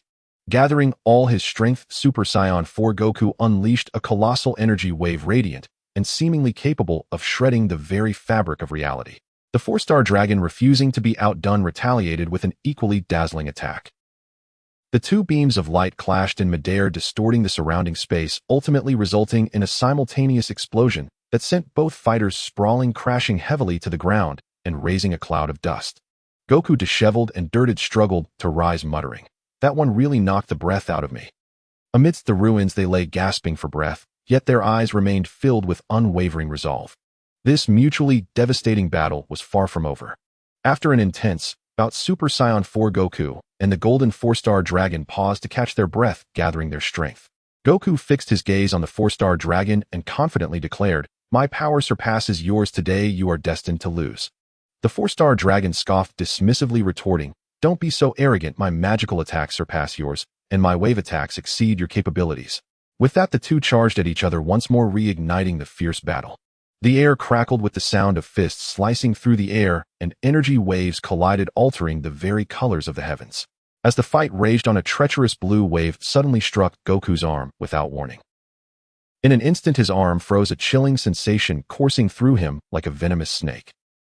He turned in fury to see the despicable 3-Star Dragon launching a sneak attack. "You coward!" Goku shouted, seething with anger. The 3-Star Dragon laughed triumphantly. "As long as I can win, the means don't matter." His grotesque face was etched with malice and cunning, reminiscent of a demon risen from the depths of hell. Faced with this sudden turn of events, Goku gritted his teeth, enduring the icy grip on his arm, and continued to fight fiercely against the 4-Star and 3-Star Dragons. His heart was driven solely by the steadfast belief in protecting his loved ones and upholding justice. Seizing the moment while the 4-Star Dragon was engaged with Goku, the 3-Star Dragon insidiously attacked Xiao Feng. Xiao Feng collapsed to the ground in agony, her small body trembling. The 3-Star Dragon reveled in his malicious laughter, then greedily gathered the scattered Dragon Balls into his hands. 4-star dragon, take these Dragon Balls for safekeeping. Once I deal with Goku, we can absorb them together and gain strength and unique abilities. The 3-star dragon said, tossing the remaining Dragon Balls to the 4-star dragon, his eyes gleaming with greed and cunning like a miser who had discovered a mountain of gold. Seeing Xiao Fang attacked, Goku's fury ignited, his eyes blazing with rage. 3-star dragon, you shameless scoundrel, how dare you target a child? Xiao Fang is injured beyond recognition, even I almost didn't recognize her. The 3-star dragon sneered, enough of your nonsense, Goku. Now it's time for us to settle this unknown. His tone dripped with provocation and malice. Goku's anger flared, and his body surged with power, preparing for a deadly confrontation with the 3-star dragon, vowing to crush this villain once and for all. As the battle commenced, the cunning 3-star dragon resorted to the same underhanded tactics, once again launching a sneak attack on Xiao Fang. Her terrified scream distracted Goku, preventing him from fully concentrating on the 3-star dragon. Seizing the opportunity, the 3-star dragon unleashed his insidious freezing power, immobilizing Goku's other arm as well. In that moment, Goku found both arms bound in ice, trapped in a dire predicament. However, he refused to yield. Fueled by rage, he unleashed an astonishing burst of energy, executing a blindingly fast kick. His legs moved like lightning, driving a powerful kick straight into the 3-star dragon's mouth. The sudden ferocity of the attack caught the 3-star dragon off guard, causing it to howl in pain. Ouch, my teeth. Goku continued to unleash a flurry of kicks, but the 3-star dragon merely smiled unperturbed. With a flourish of his hands and incantations on his lips, he conjured a nefarious magical attack, unleashing a wave of frigid air that swiftly encased Goku's feet in ice. Now Goku found himself completely immobilized, his arms and legs frozen. Yet Goku did not abandon hope. Within the icy confines, he silently gathered his strength, waiting for the right moment to break free. His resolute gaze seemed to convey to the 3-star dragon that justice would ultimately triumph over evil. Just as the 3-star dragon aimed to shatter the frozen Goku with an energy wave, the honorable 4-star dragon could no longer tolerate the 3-star dragon's despicable tactics and called out loudly, 3-star dragon, cease this treachery. The 4-star dragon's voice resonated with fury and condemnation. Caught off guard by this sudden interruption, the 3-star dragon turned to face the 4-star dragon, anger etched on his face. 4-star dragon, mind your own business. I am on the verge of defeating Goku. Why do you interfere?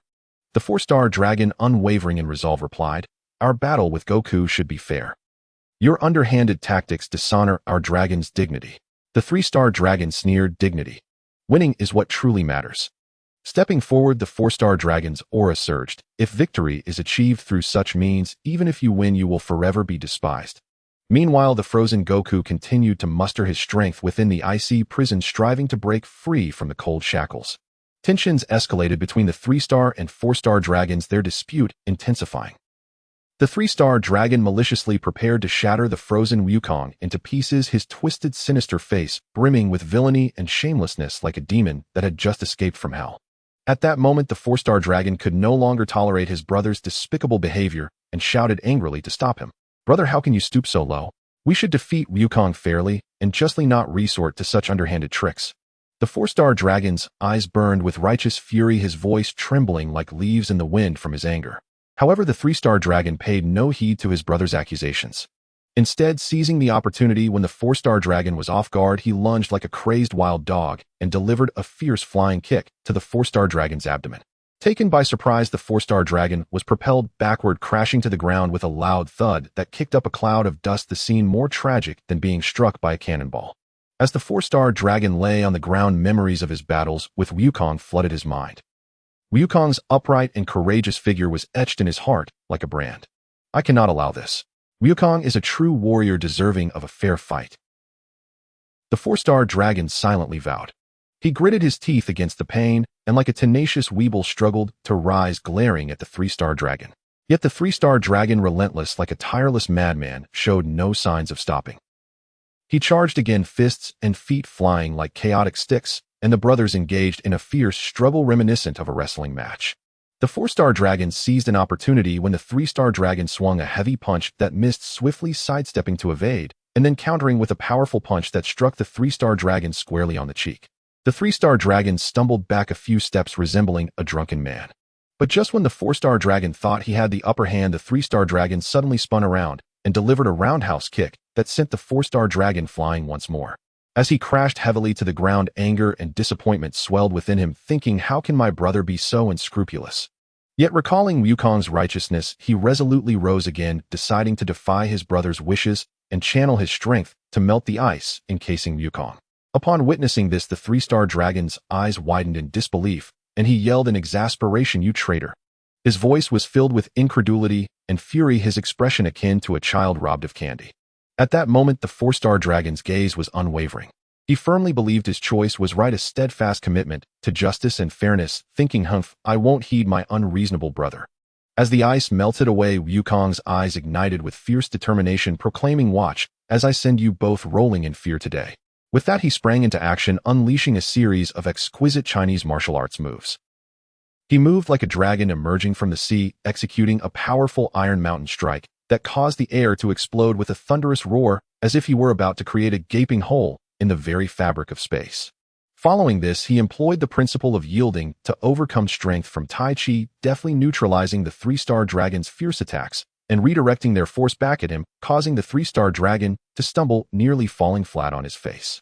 Next, Wukong showcased the essence of Bruce Lee's Jeet Kune Do, launching rapid lightning-fast punches and kicks that left the three-star dragon utterly defenseless, his speed creating illusions. Occasionally, he executed powerful flying kicks, as if intending to send the three-star dragon into outer space. Wukong fought fiercely, shouting, "Take this." Under this relentless assault, the three-star dragon was forced to retreat, dazed and confused, thinking, how is this guy so powerful?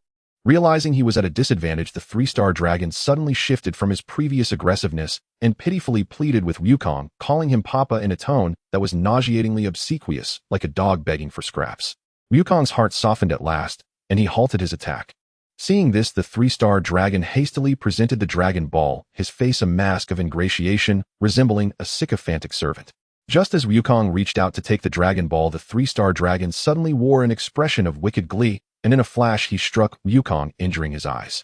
With his scheme successful, the three-star dragon began to gloat. "Oh, young man, have you never seen the harshness of society? It's dark out there. Without experiencing its trials, how can one become a true leader?" Huh. He laughed heartily, his arrogance repugnant, like a self-satisfied clown. Then the three-star dragon launched another attack, fists and feet raining down like a tempest, shouting, "Let me show you my strength." However, Wukong, having mastered the subtle martial arts of Earth, could sense the flow of energy and easily dodged his assaults. Every strike from the three-star dragon missed, leaving him bewildered, unable to comprehend how Wukong, despite his injured eyes, remained so formidable, thinking, how is this possible? At that moment, Wukong could no longer tolerate it. He gathered all his strength and unleashed a devastating dragon fist. A flash of light surged forth, the dragon fist carrying an earth-shattering momentum, directly piercing through the three-star dragon. The three-star dragon let out a pained scream, sounding as pitiful as a cat having its tail stepped on his body, evaporating into a beam of light. Meanwhile, the four-star dragon, witnessing his brother's humiliating defeat at Wukong's hands, trembled in fear, his legs shaking uncontrollably, nearly wetting himself, thinking, Wukong is too formidable. I mustn't provoke this powerful being. The three-star Dragon Ball began to radiate brilliant light, eventually landing in Wukong's hands.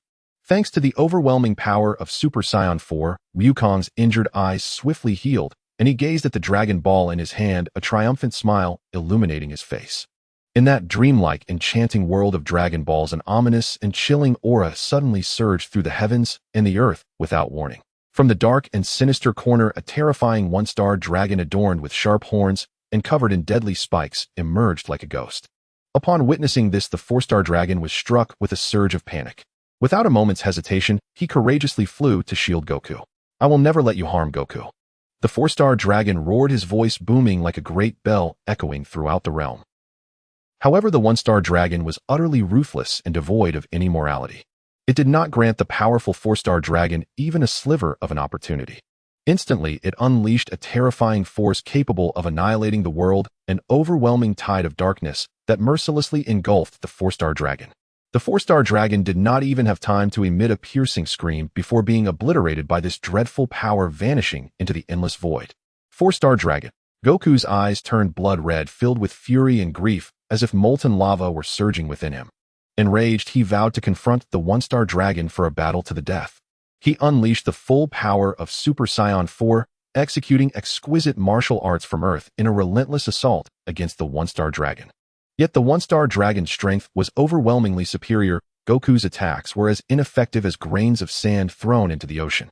In desperation, Goku resorted to hiding in the shadows and suddenly unleashed a tenfold Kamehameha, striking fiercely at the one-star dragon, but it was as if a stone had sunk into the sea, creating not a single ripple. The two engaged in a fierce clash, but Goku was far outmatched, suffering a devastating defeat that caused his Super Saiyan 4 form to dissipate, leaving him in a state of utter disarray, his heart heavy with unwillingness as the one-star dragon cruelly seized him. At this critical moment when life and death hung in the balance, his companions arrived like divine soldiers, timely and ready to intervene. Trunks, Krillin, and Tien swiftly rushed to the scene, unhesitatingly unleashing their ultimate techniques in a tidal wave of fierce attacks against the one-star dragon, attempting to buy Goku a precious moment to breathe. The one-star dragon, taken aback by this sudden united front, momentarily loosened its grip on Goku. Seizing this rare opportunity, Goku quickly steadied his chaotic energy and desperately began to gather strength. In his moment of dire urgency, he shouted hoarsely, "Hold the one-star dragon off for a moment." Without a hint of hesitation, dashed forward like lightning, engaging in a fierce struggle with the one-star dragon. Even when the one-star dragon brutally tore off Ub's arm, screamed in agony, yet resolutely held his ground, determined not to let the one-star dragon disrupt the flow of Saiyan energy to Goku. Gohan, Goten, Trunks, and Pan swiftly gathered around Goku, their gazes steadfast and unwavering as they poured their Saiyan energy into him without reservation. Goku felt an overwhelming, tumultuous power surging within him, a force so immense it threatened to burst him apart, causing his body to tremble uncontrollably. Goku cried out, his voice filled with pain and defiance. Yet the power surged so mightily that he began to transform beyond the limits of Super Saiyan 4. He morphed into a colossal golden ape, roaring furiously, a sound that seemed capable of shattering the very heavens, as though he would obliterate all the evils of the world. The giant ape radiated boundless destructive power, warping the surrounding space with its tremendous aura. Soon after, the ape form began to shift, transforming into pure and magnificent energy that flowed like a brilliant river of stars, slowly merging with Goku's being. As the energy fused, Goku's body flickered with mysterious and radiant red lights, powerful and awe-inspiring. The one-star dragon, witnessing this transformation, felt an unprecedented terror surging within its face, turning pale as parchment devoid of color.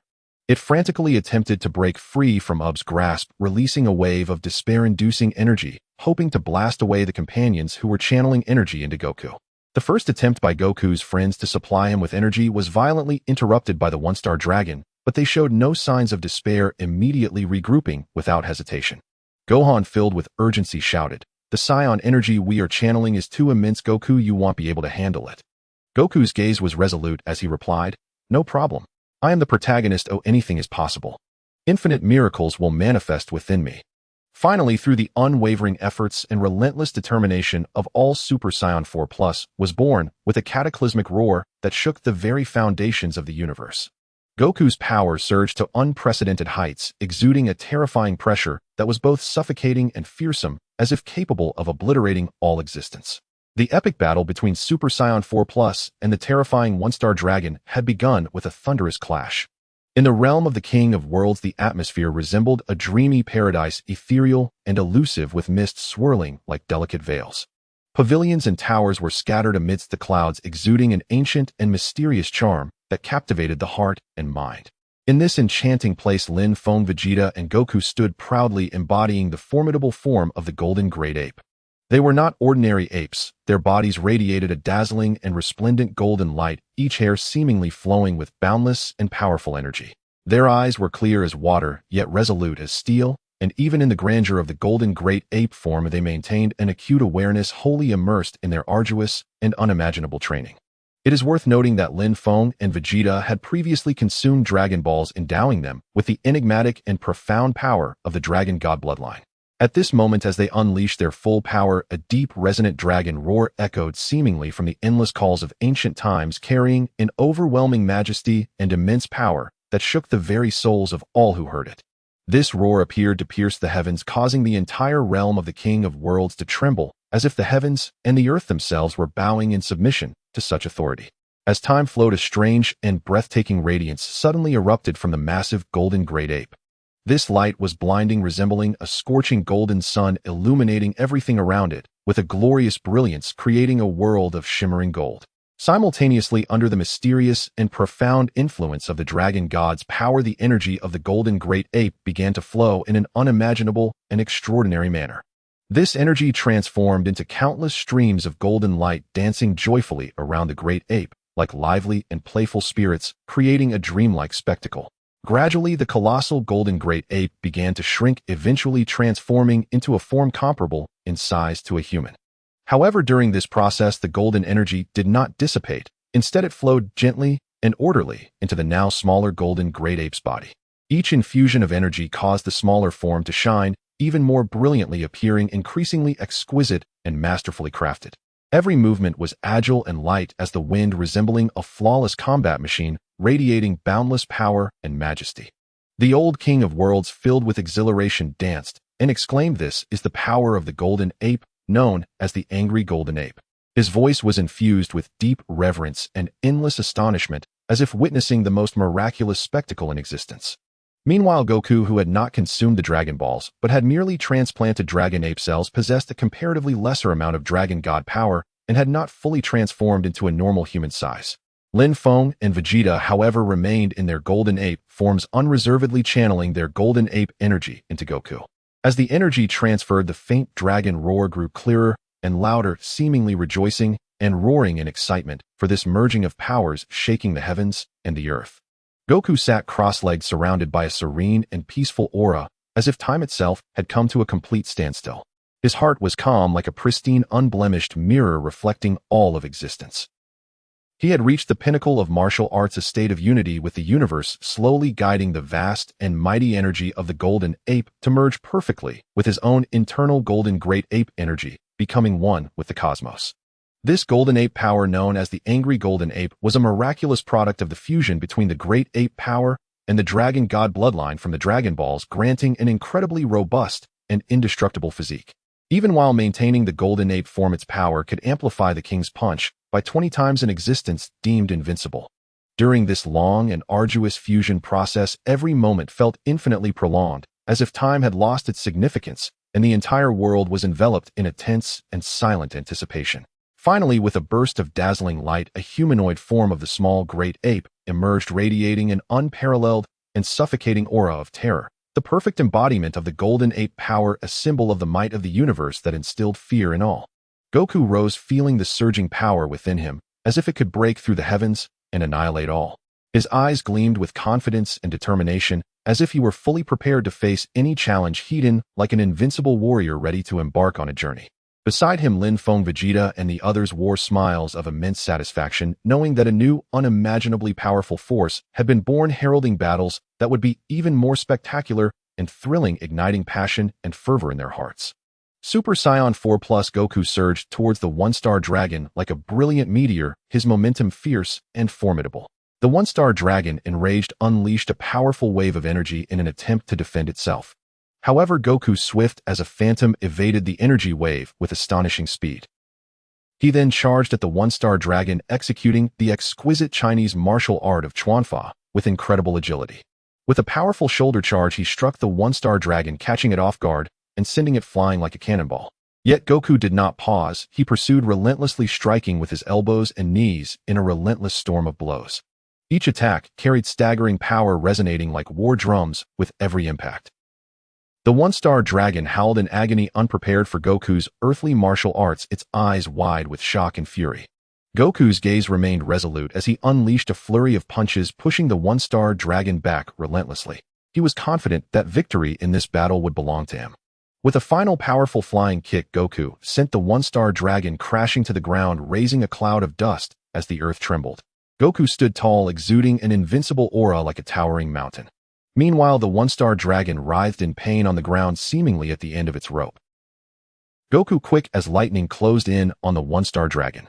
He threw a swift, straight punch that sent its head flying back, followed by a dazzling combination of punches. Each strike was infused with apocalyptic power, forcing the one-star dragon to retreat utterly defenseless. Then Goku leaped high, bringing his palms together to unleash the might of a tenfold Kamehameha, crashing down on the one-star dragon like a missile. The staggering force nearly toppled the one-star dragon, its body swaying unsteadily. Before the one-star dragon could react, Goku shouted and executed the Dragon Fist. A colossal dragon silhouette glowing with golden light roared forth, striking with the force of destruction against the one-star dragon.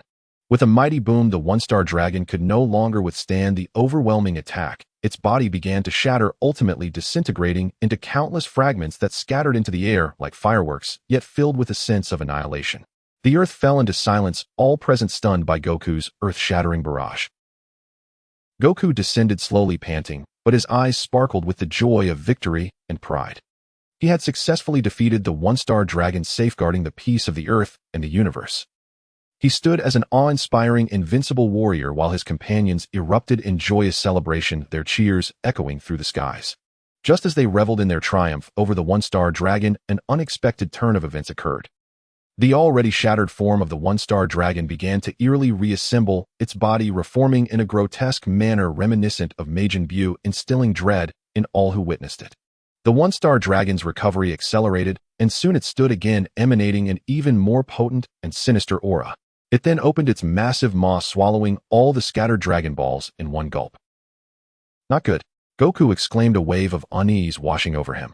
As the one-star dragon consumed the Dragon Balls, its power surged uncontrollably, enveloping the entire earth in a terrifying pressure that made it hard to breathe. The one-star dragon laughed maniacally. "Ha! Did you think you could defeat me like this? You are so naive. Now I will show you true despair." The expressions of Goku's companions turned grim, their earlier joy evaporating in an instant. They understood that a far more challenging and brutal battle was about to unfold, and whether they could defeat this seemingly invincible one-star dragon again was uncertain.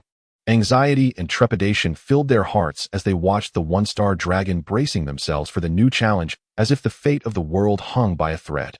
In that wondrous world of Dragon Balls, the moment the one-star dragon consumed all the Dragon Balls, it seemed to plunge into an insane, bottomless abyss, instantly unleashing an uncontrollable and frenzied progression of upgrades. In the blink of an eye, it transformed into the Super One-Star Dragon. A surging aura capable of annihilating everything into dust enveloped its being, resembling an unrelenting apocalyptic storm, rampaging indiscriminately and recklessly. Its formidable power surged tenfold in an explosive manner, accompanied by numerous sinister and bizarre abilities intent on breaking all worldly shackles and dominating the universe. Subsequently, the Super One-Star Dragon arrogantly opened its vast maw as if it could devour heaven and earth, and abruptly unleashed a cataclysmic energy wave of terrifying potency akin to an atomic bomb explosion. Boom! This spine-chilling wave of energy, vibrating with an unassailable might, engulfed everything in its path, reducing all to nothingness in an instant. With an extraordinary reflex honed beyond normal limits, Goku hurriedly executed his instant transmission technique, saving the others while narrowly escaping this lethal strike that could have turned him into ashes. "Son Goku, I now stand invincible at the pinnacle of power. First I will utterly crush you, then I shall conquer this world insignificant as dust, and ultimately command the vast universe. Huh! You who are as trivial as an ant dare to challenge me in a fight to the death." The Super One-Star Dragon roared with extreme arrogance, its voice echoing with disdain and hubris, as if all of existence were insignificant in its eyes, easily trampled and overlooked. Goku unleashed a fierce aura, his spirit ablaze like a raging fire, employing the techniques of Jeet Kune Do and Muay Thai in a flurry of strikes aimed at the Super One-Star Dragon.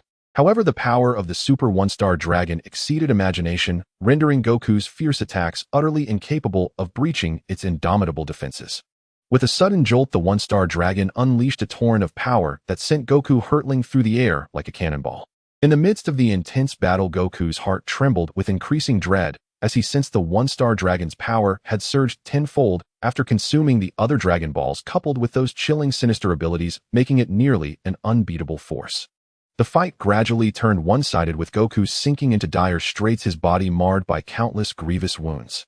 Finally, under the weight of yet another devastating blow from the One-Star Dragon, Goku was mercilessly brought to the ground, crimson blood gushing forth, stirring deep concern.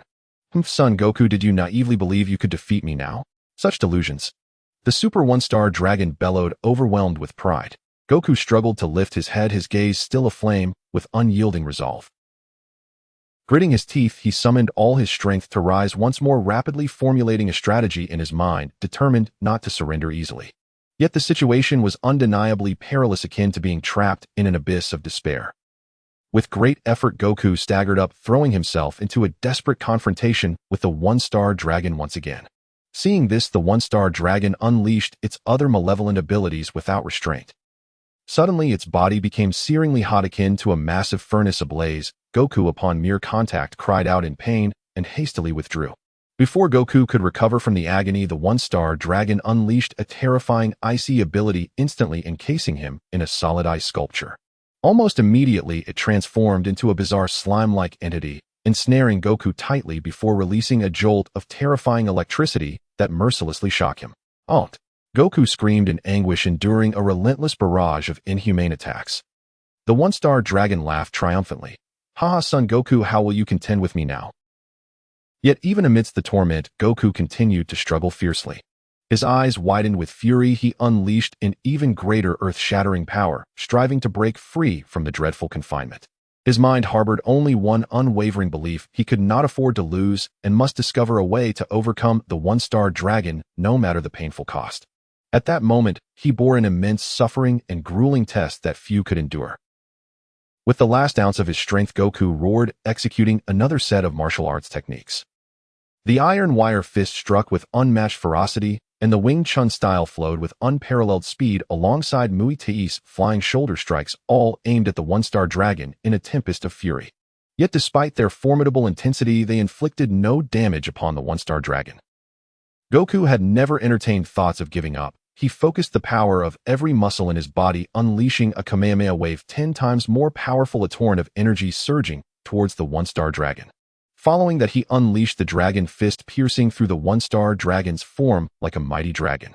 However, the one-star dragon possessed unfathomable abilities, miraculously reviving amidst a dazzling display of light, perfectly restoring its body. Damn it!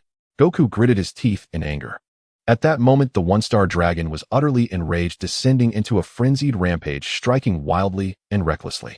Goku's companions plunged into battle without hesitation, only to be mercilessly repelled by its overwhelming strength. Even Mr.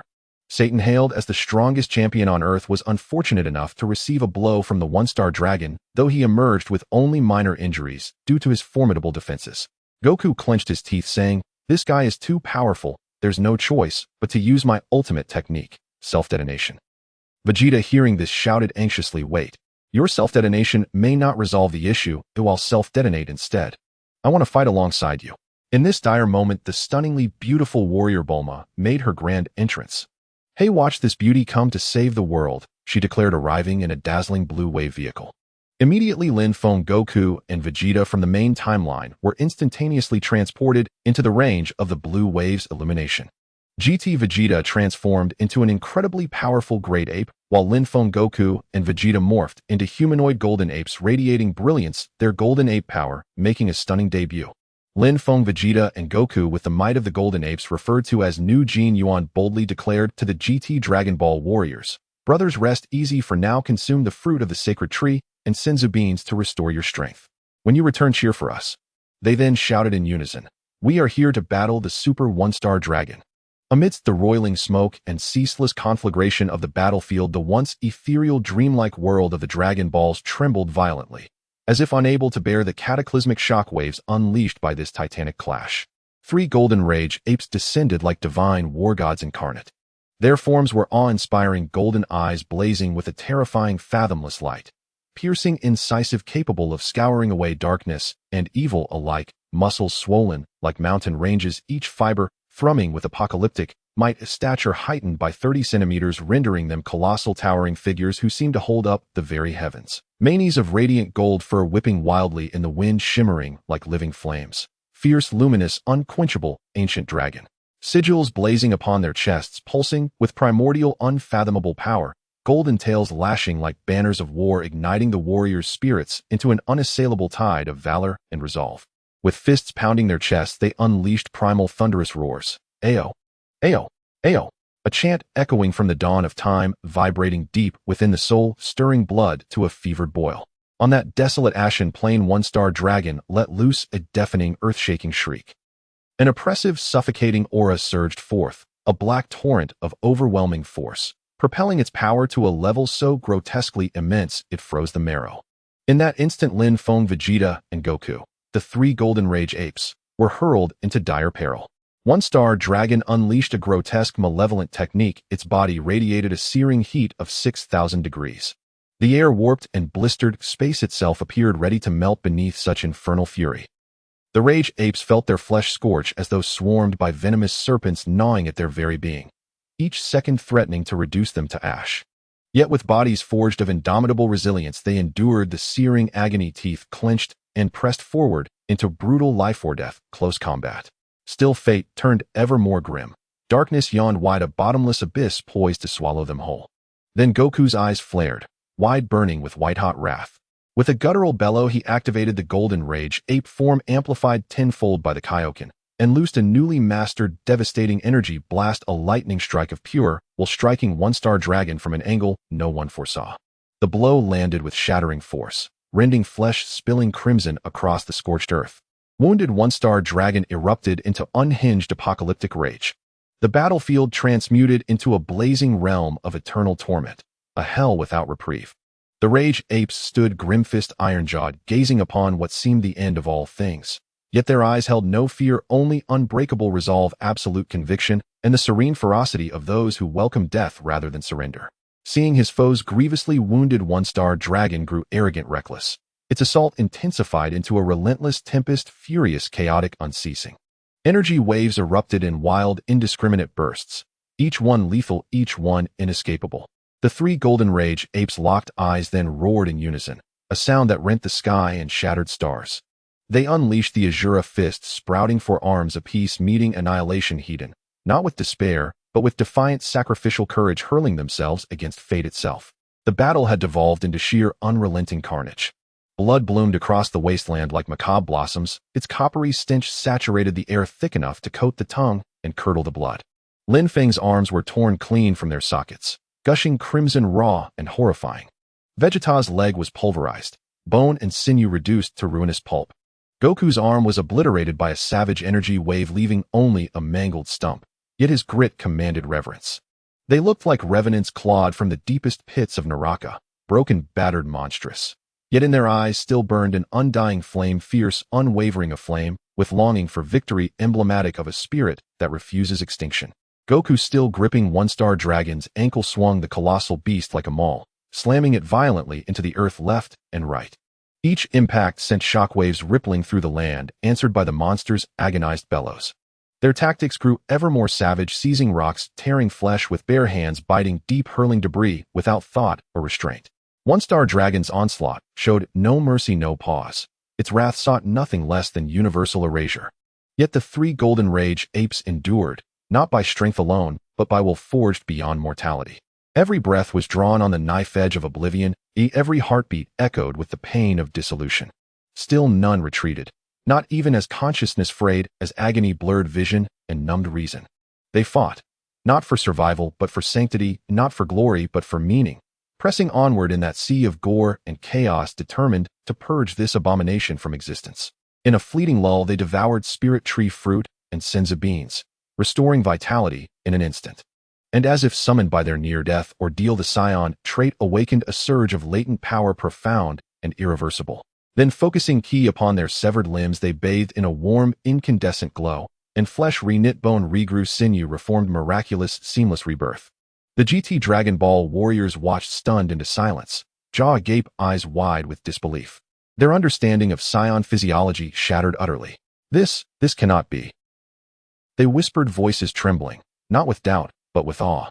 Lin Feng transformed into a raging ox, golden rage ape form fused with tenfold Kaiō-ken, and charged like a meteor, unstoppable, unhesitating, colliding with one-star dragon and launching it hundreds of meters backward in a storm of dust and splintered stone.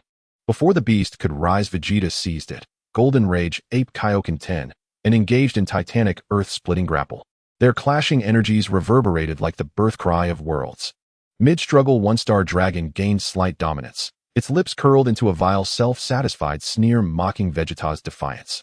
At that precise moment, Goku erupted, roaring, unleashing golden rage ape 20 Kaiō-ken, and wrenched one of the monster's arms clean off. A cacophony of shrieks, Uaea, ripped from its throat as sweat drenched its contorted visage.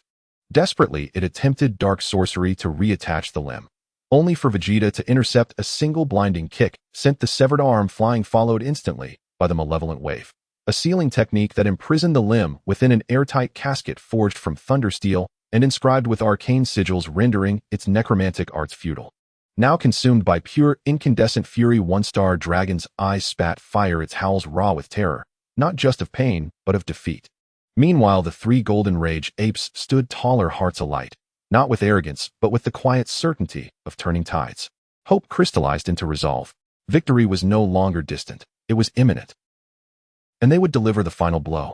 Their combat style was primal, visceral, yet underpinned by uncanny intelligence. Lin Feng heaved a boulder the size of a temple and hurled it at one-star dragon's skull, a meteor's descent screaming through the air. Goku lowered his shoulder and charged like a berserk aurochs, battering the beast's defenses until the ground buckled beneath them. They fought as one mind, two drawing fire, trading blows face to face, while the third struck from behind, energy blasts detonating with surgical precision.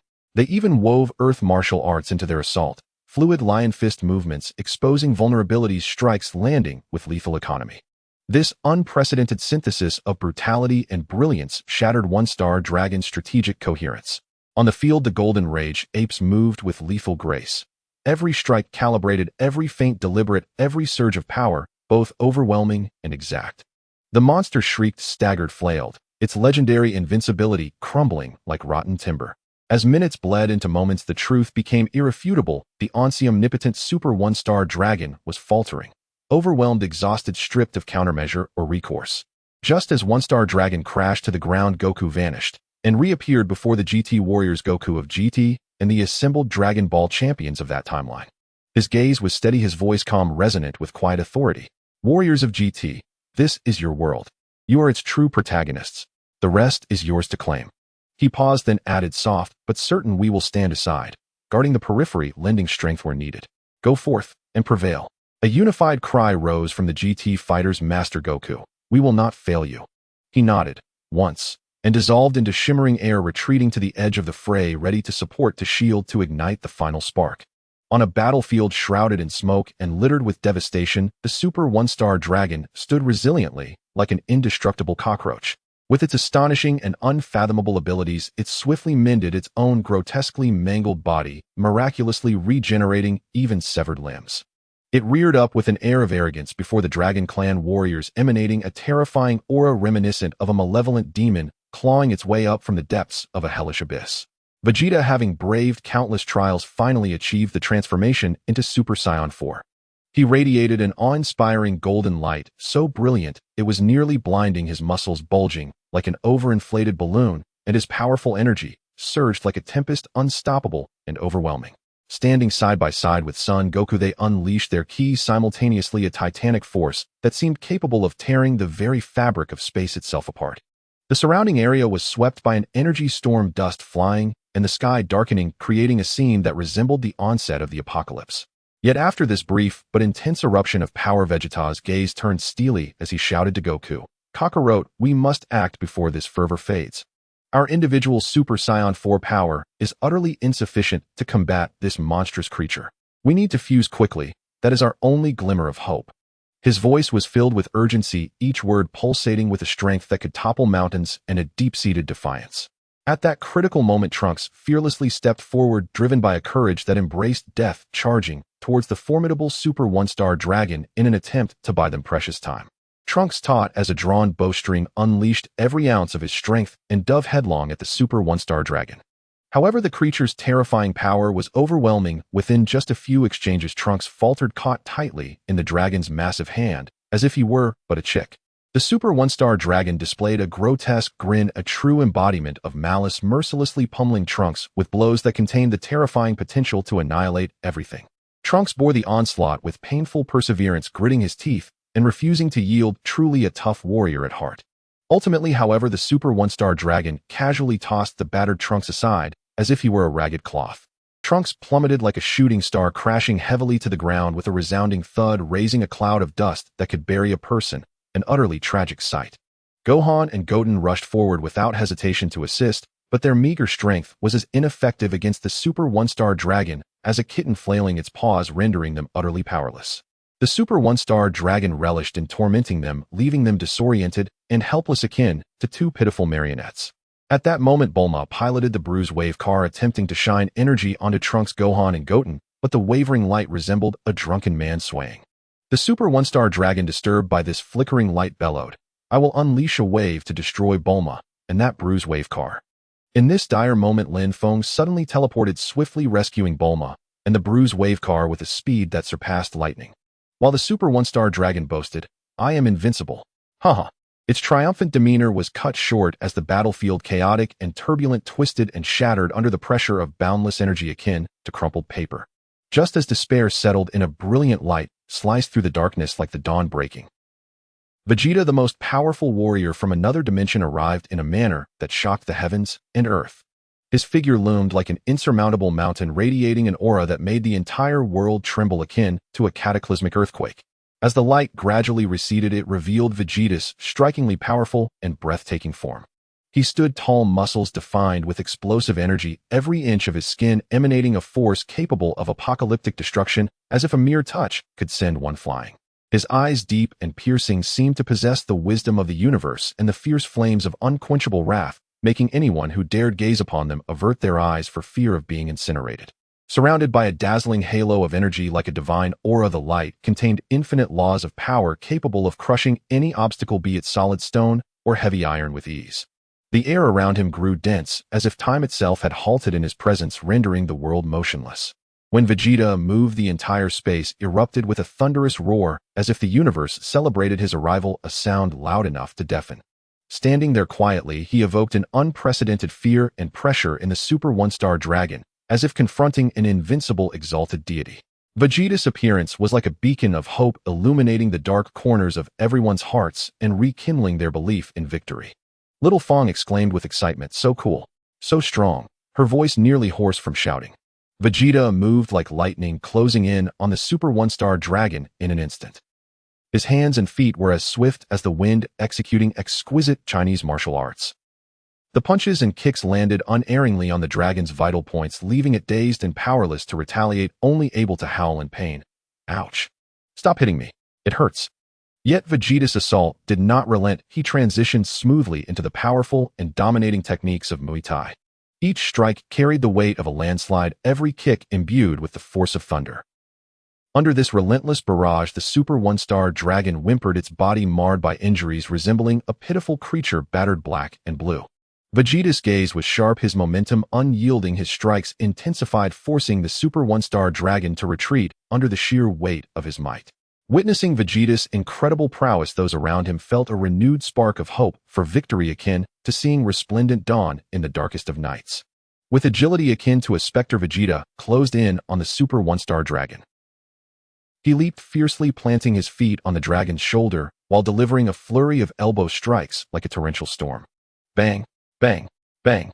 Each blow carried the force of 1,000 pounds, causing the Super One-Star Dragon's body to tremble violently, its pitiful cries echoing through the air, startling nearby birds into flight. Vegeta's speed was dazzling, delivering a rapid succession of 20 blows faster than a machine gun's fire.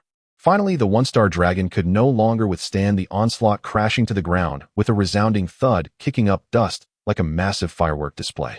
It struggled to rise, finding its limbs powerless, rolling helplessly on the ground, its once boastful bravado completely extinguished, murmuring, "This guy is too fierce. Can't I just admit defeat?" However, Vegeta began to revel in the moment, his Saiyan nature shining through. He crossed his arms, looking down at the fallen Super One-Star Dragon with a supremely arrogant demeanor, a smirk of utter disdain on his lips, as if to say, "Is that all you've got? You pitiful creature, are you even worthy to be my opponent? Go home and train for a few more years."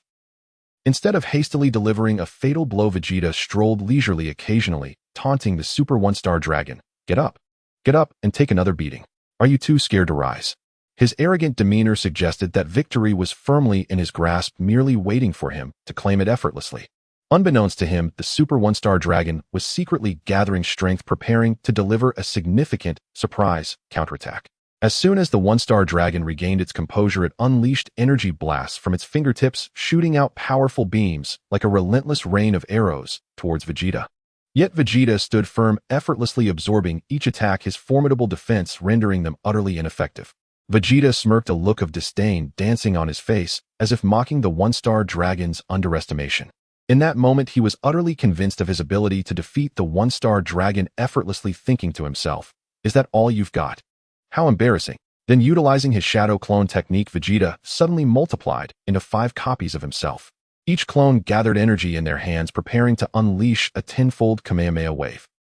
The tremendous energy fluctuations destabilized the surrounding space, leaving the one-star dragon pale, with fear cowering in a corner muttering, "What do I do now? Heaven save me." Just as the one-star dragon trembled in fear, a thunderous boom echoed, accompanied by dazzling light. A mere fireworks display. Vegeta once again reveled in the moment, laughing heartily at the one-star dragon's disarray, completely disregarding it, as if this battle were nothing more than a game to him, where winning or losing was inconsequential. Infuriated by Vegeta's mockery, the one-star dragon's eyes bulged, turning crimson as it gathered even more power, vowing internally, "I will make you pay for this." The super one-star dragon launched a wave of energy, a powerful force racing towards Vegeta. Vegeta, again attempting to absorb the blow, encountered a miraculous scene. His incredibly robust body withstood the super one-star dragon's attack. Then the one-star dragon roared, "Evil dragons, lend me your strength." With that cry, a massive dark energy sphere rapidly formed in its hand. The malevolent power twisted the very world, shaking the earth and sky as if the apocalypse had arrived and the world was on the brink of destruction. Vegeta remarked, "So it's just a counterfeit spirit bomb." Yet the malevolent sphere was not to be underestimated, distorting the surrounding space like a funhouse mirror. However, Vegeta remained unflustered. He summoned his full energy, radiating light like a colossal bulb. With a powerful kick, he directed a purifying force towards the dark sphere, sending it soaring into the universe, leading to a cataclysmic explosion that illuminated the cosmos, a brilliance more radiant than the sun. In an extraordinarily fierce battle, Vegeta descended like a god of war, unleashing a relentless and formidable barrage of Chinese martial arts Jeet-Kune due upon the one-star dragon, akin to a tempest. The shadows of his fists intertwined, each strike imbued with immense power, crashing down upon the one-star dragon, whose anguished howls reverberated through the heavens. Vegeta, with a proud expression, disdainfully declared, "Fighting against someone as feeble as you is truly devoid of any pleasure." With that, he once again gathered every ounce of his strength, and a colossal Super Kamehameha erupted forth with earth-shattering intensity. The Super Kamehameha surged forth like a thunderous storm, striking the one-star dragon with such force that it seemed capable of rending the very fabric of the universe. The impact caused the 6 Dragon Balls adorning the one-star dragon to scatter and roll across the ground, their shimmering light flickering erratically. Witnessing this, Vegeta's companions wasted no time, swiftly collecting the Dragon Balls with lightning speed. In the throes of this devastating blow, the one-star dragon roared in agony, the air around him igniting with his wrath.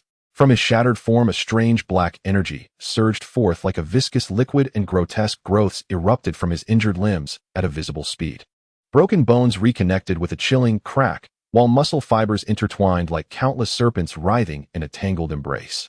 The wounds glowed with a dark luminescence reminiscent of hellfire, burning away, slowly mending the damaged areas.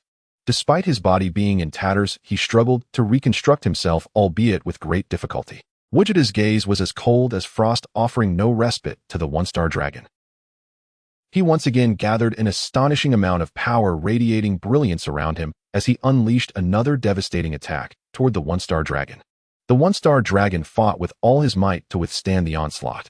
The battlefield became a tempest of flying sand and stone, with the violent clash of energies causing the very space to tremble. Yet the one-star dragon stubbornly refused to perish, continuing to resist valiantly, as if he awaited the perfect moment for a counterattack. However, unexpectedly, as Vegeta prepared to unleash another massive Kamehameha with the intent to annihilate the one-star dragon once and for all, he realized that his prior efforts to purify the malevolent energy wave had drained an immense amount of his strength. The time available for fusion had drastically diminished, now reduced to a mere 10 minutes. This sudden turn of events caught everyone off guard, and without warning, Vegeta disintegrated. Goku and Vegeta stood in shock, incredulous, as they exclaimed, "Wasn't it supposed to last 30 minutes? How did it turn into just 10 minutes? Vegeta, furious, erupted in anger, accusing Goku. "It's all your fault for recklessly wasting precious time." Goku retorted just as fiercely, "You're not in any better position, Vegeta." Their exchange escalated into a fierce argument resembling a quarreling couple. At that moment, the one-star dragon erupted in raucous laughter, exclaiming, "Ha! I am the wisest of dragons, and I will not allow you to fuse again. It was crucial to note that the significant reduction in fusion time was due to Vegeta's prior battle, where he had expended immeasurable energy to purify the evil energy wave, cutting the initially agreed duration from 30 minutes to a mere 10. The one-star dragon displayed a sinister, malevolent smile, his mouth curling into an evil arc as greedy light glimmered in his cold, piercing eyes. He began to wield his dark magic, wildly gesturing as black energy swirled around him like thick smoke, intent on ruthlessly seizing the Dragon Balls. The eerie magical force appeared as an invisible hand, slowly drawing the Dragon Balls toward him one by one. Just as the one-star dragon opened his maw to consume the remaining Dragon Balls, Goku shot forth like lightning, his eyes wide with fury as he shouted, "You dare to swallow the Dragon Balls? I, Goku, am the greatest eater in the world. No one can compare to me, and I will devour this Dragon Ball." The one-star dragon scoffed, "Humph, whatever comes into my possession shall never be reclaimed." Goku's teeth clenched in anger as he declared, "The four-star ball is my grandfather's legacy, and I will never surrender it to a monster like you." Without hesitation, he stuffed the four-star ball into his mouth. However, the Dragon Ball was far too large, lodged in his throat, leaving him stuck. Goku's forehead bulged with veins and beads of sweat streamed down like rain as he exerted every ounce of strength, twisting and jumping his body, swaying like a leaf in a tempest, performing all manner of bizarre and exaggerated movements. After a tremendous struggle, Goku finally managed to swallow the Dragon Ball. At that moment, Vegeta approached in astonishment, his mouth agape, his eyes wide as saucers, incredulously exclaiming, "Goku, how did you pull that off?" Vegeta shook his head in disbelief, unable to contain his amazement. "You're incredible. You actually managed to eat the Dragon Ball." Then the Super One-Star Dragon's face contorted into that loathsome, iconic, evil grin, arrogantly proclaiming, "Humph, even if you seal the Dragon Ball, it changes nothing. You are still no match for me." Thus an intense and exhilarating battle commenced. Goku moved with ghostly speed, executing Jeet-Kune-Do with each punch and kick, striking with overwhelming force, as if capable of splitting mountains and shattering stones, his aura soaring like a rainbow piercing the sun. Meanwhile, Vegeta refused to be outdone, flawlessly showcasing the 24 techniques of Muay Thai. He launched into a flying double kick followed by a fierce series of 20 elbow strikes, his movements agile and powerful, perfectly displaying the intricate artistry of combat. However, the Super One-Star Dragon's defenses were astonishingly formidable. Their ferocious assaults only inflicted the slightest hint of damage. Goku remarked, "Vegeta, at this rate, we can't handle him alone. We need to fuse." Vegeta felt a flush of embarrassment at the thought of fusion, yet a glimmer of excitement crossed his face as he replied, "So we're fusing with Kakarot again." The two began to prepare for a fusion of their own. The One-Star Dragon, noticing their intent, smirked deviously, saying, "I am the wisest. I will not allow your fusion." He had thwarted their attempts to fuse before, but this time Goku and Vegeta employed a technique of displacement, creating multiple illusions of themselves. Their figures intertwined, casting flickering shadows that left the One-Star Dragon bewildered, unable to discern which was real. Amidst the chaos, the real Goku and Vegeta seized the opportunity to fuse. They clasped their hands together, closed their eyes, emanating powerful energy waves as light gradually enveloped them, the fusion process advancing with palpable tension. At that critical moment of fusion, suddenly Goku's Super Saiyan 4 energy time ran out, reverting him to a childlike form, leaving him dazed. Just then a Dragon Ball emerged from Goku's head. In that fantastical world of Dragon Balls, the One-Star Dragon caught sight of Goku, who had transformed into a childlike form, and was instantly filled with ecstatic joy. He mused to himself, could it be that he's exhausted all his energy? He couldn't help but taunt, "Did your batteries run out? Only I can recharge you." He even shouted at the top of his lungs, "For just $9.98, you can take home a universal power bank." Without hesitation, the One-Star Dragon unleashed a powerful wave of energy, surging forth like a torrential black flood, brimming with the intent to annihilate Goku. At that critical moment, the 4-star Dragon Ball on Goku's forehead suddenly radiated an extraordinarily brilliant light, dazzling like the sun itself. Miraculously, the 4-star Dragon revived within Goku's body. He quickly threw a punch, the wind from his fist howling like thunder, instantly repelling the energy wave emitted by the 1-star Dragon. The wave crashed against the surrounding peaks, causing them to collapse in an explosion of rocks and debris. Then, astonishingly, the 4-star Dragon began to employ cunning tactics, addressing the 1-star Dragon with flattering words. "Big brother 1-star, there's no need for you to take action against these little ones, you just leave it to me." The 1-star Dragon, hearing this flattery, felt immense satisfaction, his expression reflecting a sense of assured victory. Vegeta shouted furiously, "Always Goku Goku. Witness my Super Vegeta." His aura surged dramatically, blazing like purple flames as he charged forward, eager to showcase his prowess. Little did he expect that the four-star dragon would effortlessly strike him with a punch swift as lightning. Vegeta had no time to react before he was sent hurtling through the air, crashing to the ground and creating a massive crater, dust swirling all around. Wow, he gasped, painfully spitting out blood. Seeing this, Goku leaped into action without hesitation, only to be instantly sent flying by the four-star dragon as well. His body tumbled through the air, colliding with several towering trees, snapping them in half. Quickly recovering, Goku engaged once more with the four-star dragon. To everyone's surprise, in his normal state, Goku managed to counter the four-star dragon's attacks. Observers could easily tell that the four-star dragon was holding back. Amidst the battle, the four-star dragon suddenly teleported behind the one-star dragon, tightly embracing him while shouting, "I'm prepared to self-destruct and take you with me." He then added, "Since I was filled with positive energy inside Goku, I have been completely redeemed." Realizing the situation, the one-star dragon roared, "What the hell? You traitorous fool, how dare you defy your elder brother?" Yet the four-star dragon clung on, resolute in his intention to perish alongside the one-star dragon. His steadfast gaze revealed a commitment to uphold justice and peace, fully aware of the one-star dragon's extreme evil, especially now that he felt redeemed. As the explosion was imminent, the one-star dragon's mind raced, his eyes darting around. He thought, if the four-star dragon sets off this explosion, his body will undoubtedly withstand it, so I shall execute a soul exchange. With this plan, he began to chuckle ominously, thinking to himself, "Aren't I clever?" In the final moments of the soul exchange, the one-star dragon embedded all his Dragon Balls into the four-star dragon's body. Afterward, Goku and Vegeta looked at the four-star dragon, who sighed despondently, "Goku, I'm truly useless. I've been controlled by the one-star dragon." Suddenly, the four-star dragon's body began to crack open, and the one-star dragon emerged from within, sporting the classic villain's grin as he laughed maniacally. Now that I've gathered all the Dragon Balls, I have become the ultimate warrior, super one-star dragon. I will conquer the world and rule the universe." He cackled, reveling in his deceit.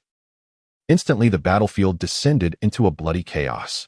The Dragon Ball warriors sensed the dire situation, and Gohan shouted urgently, "This is our world. We must protect the peace." His voice was filled with determination. At that moment, Vegeta, who had just been knocked down, gritted his teeth and struggled to rise, his eyes ablaze with anger. He roared, "I failed to protect planet Vegeta from the evil Frieza. This Earth is my second homeland, and I will defend it." Without hesitation, Vegeta surged forward again, his aura raging like a tempest, as if to tear apart all evil.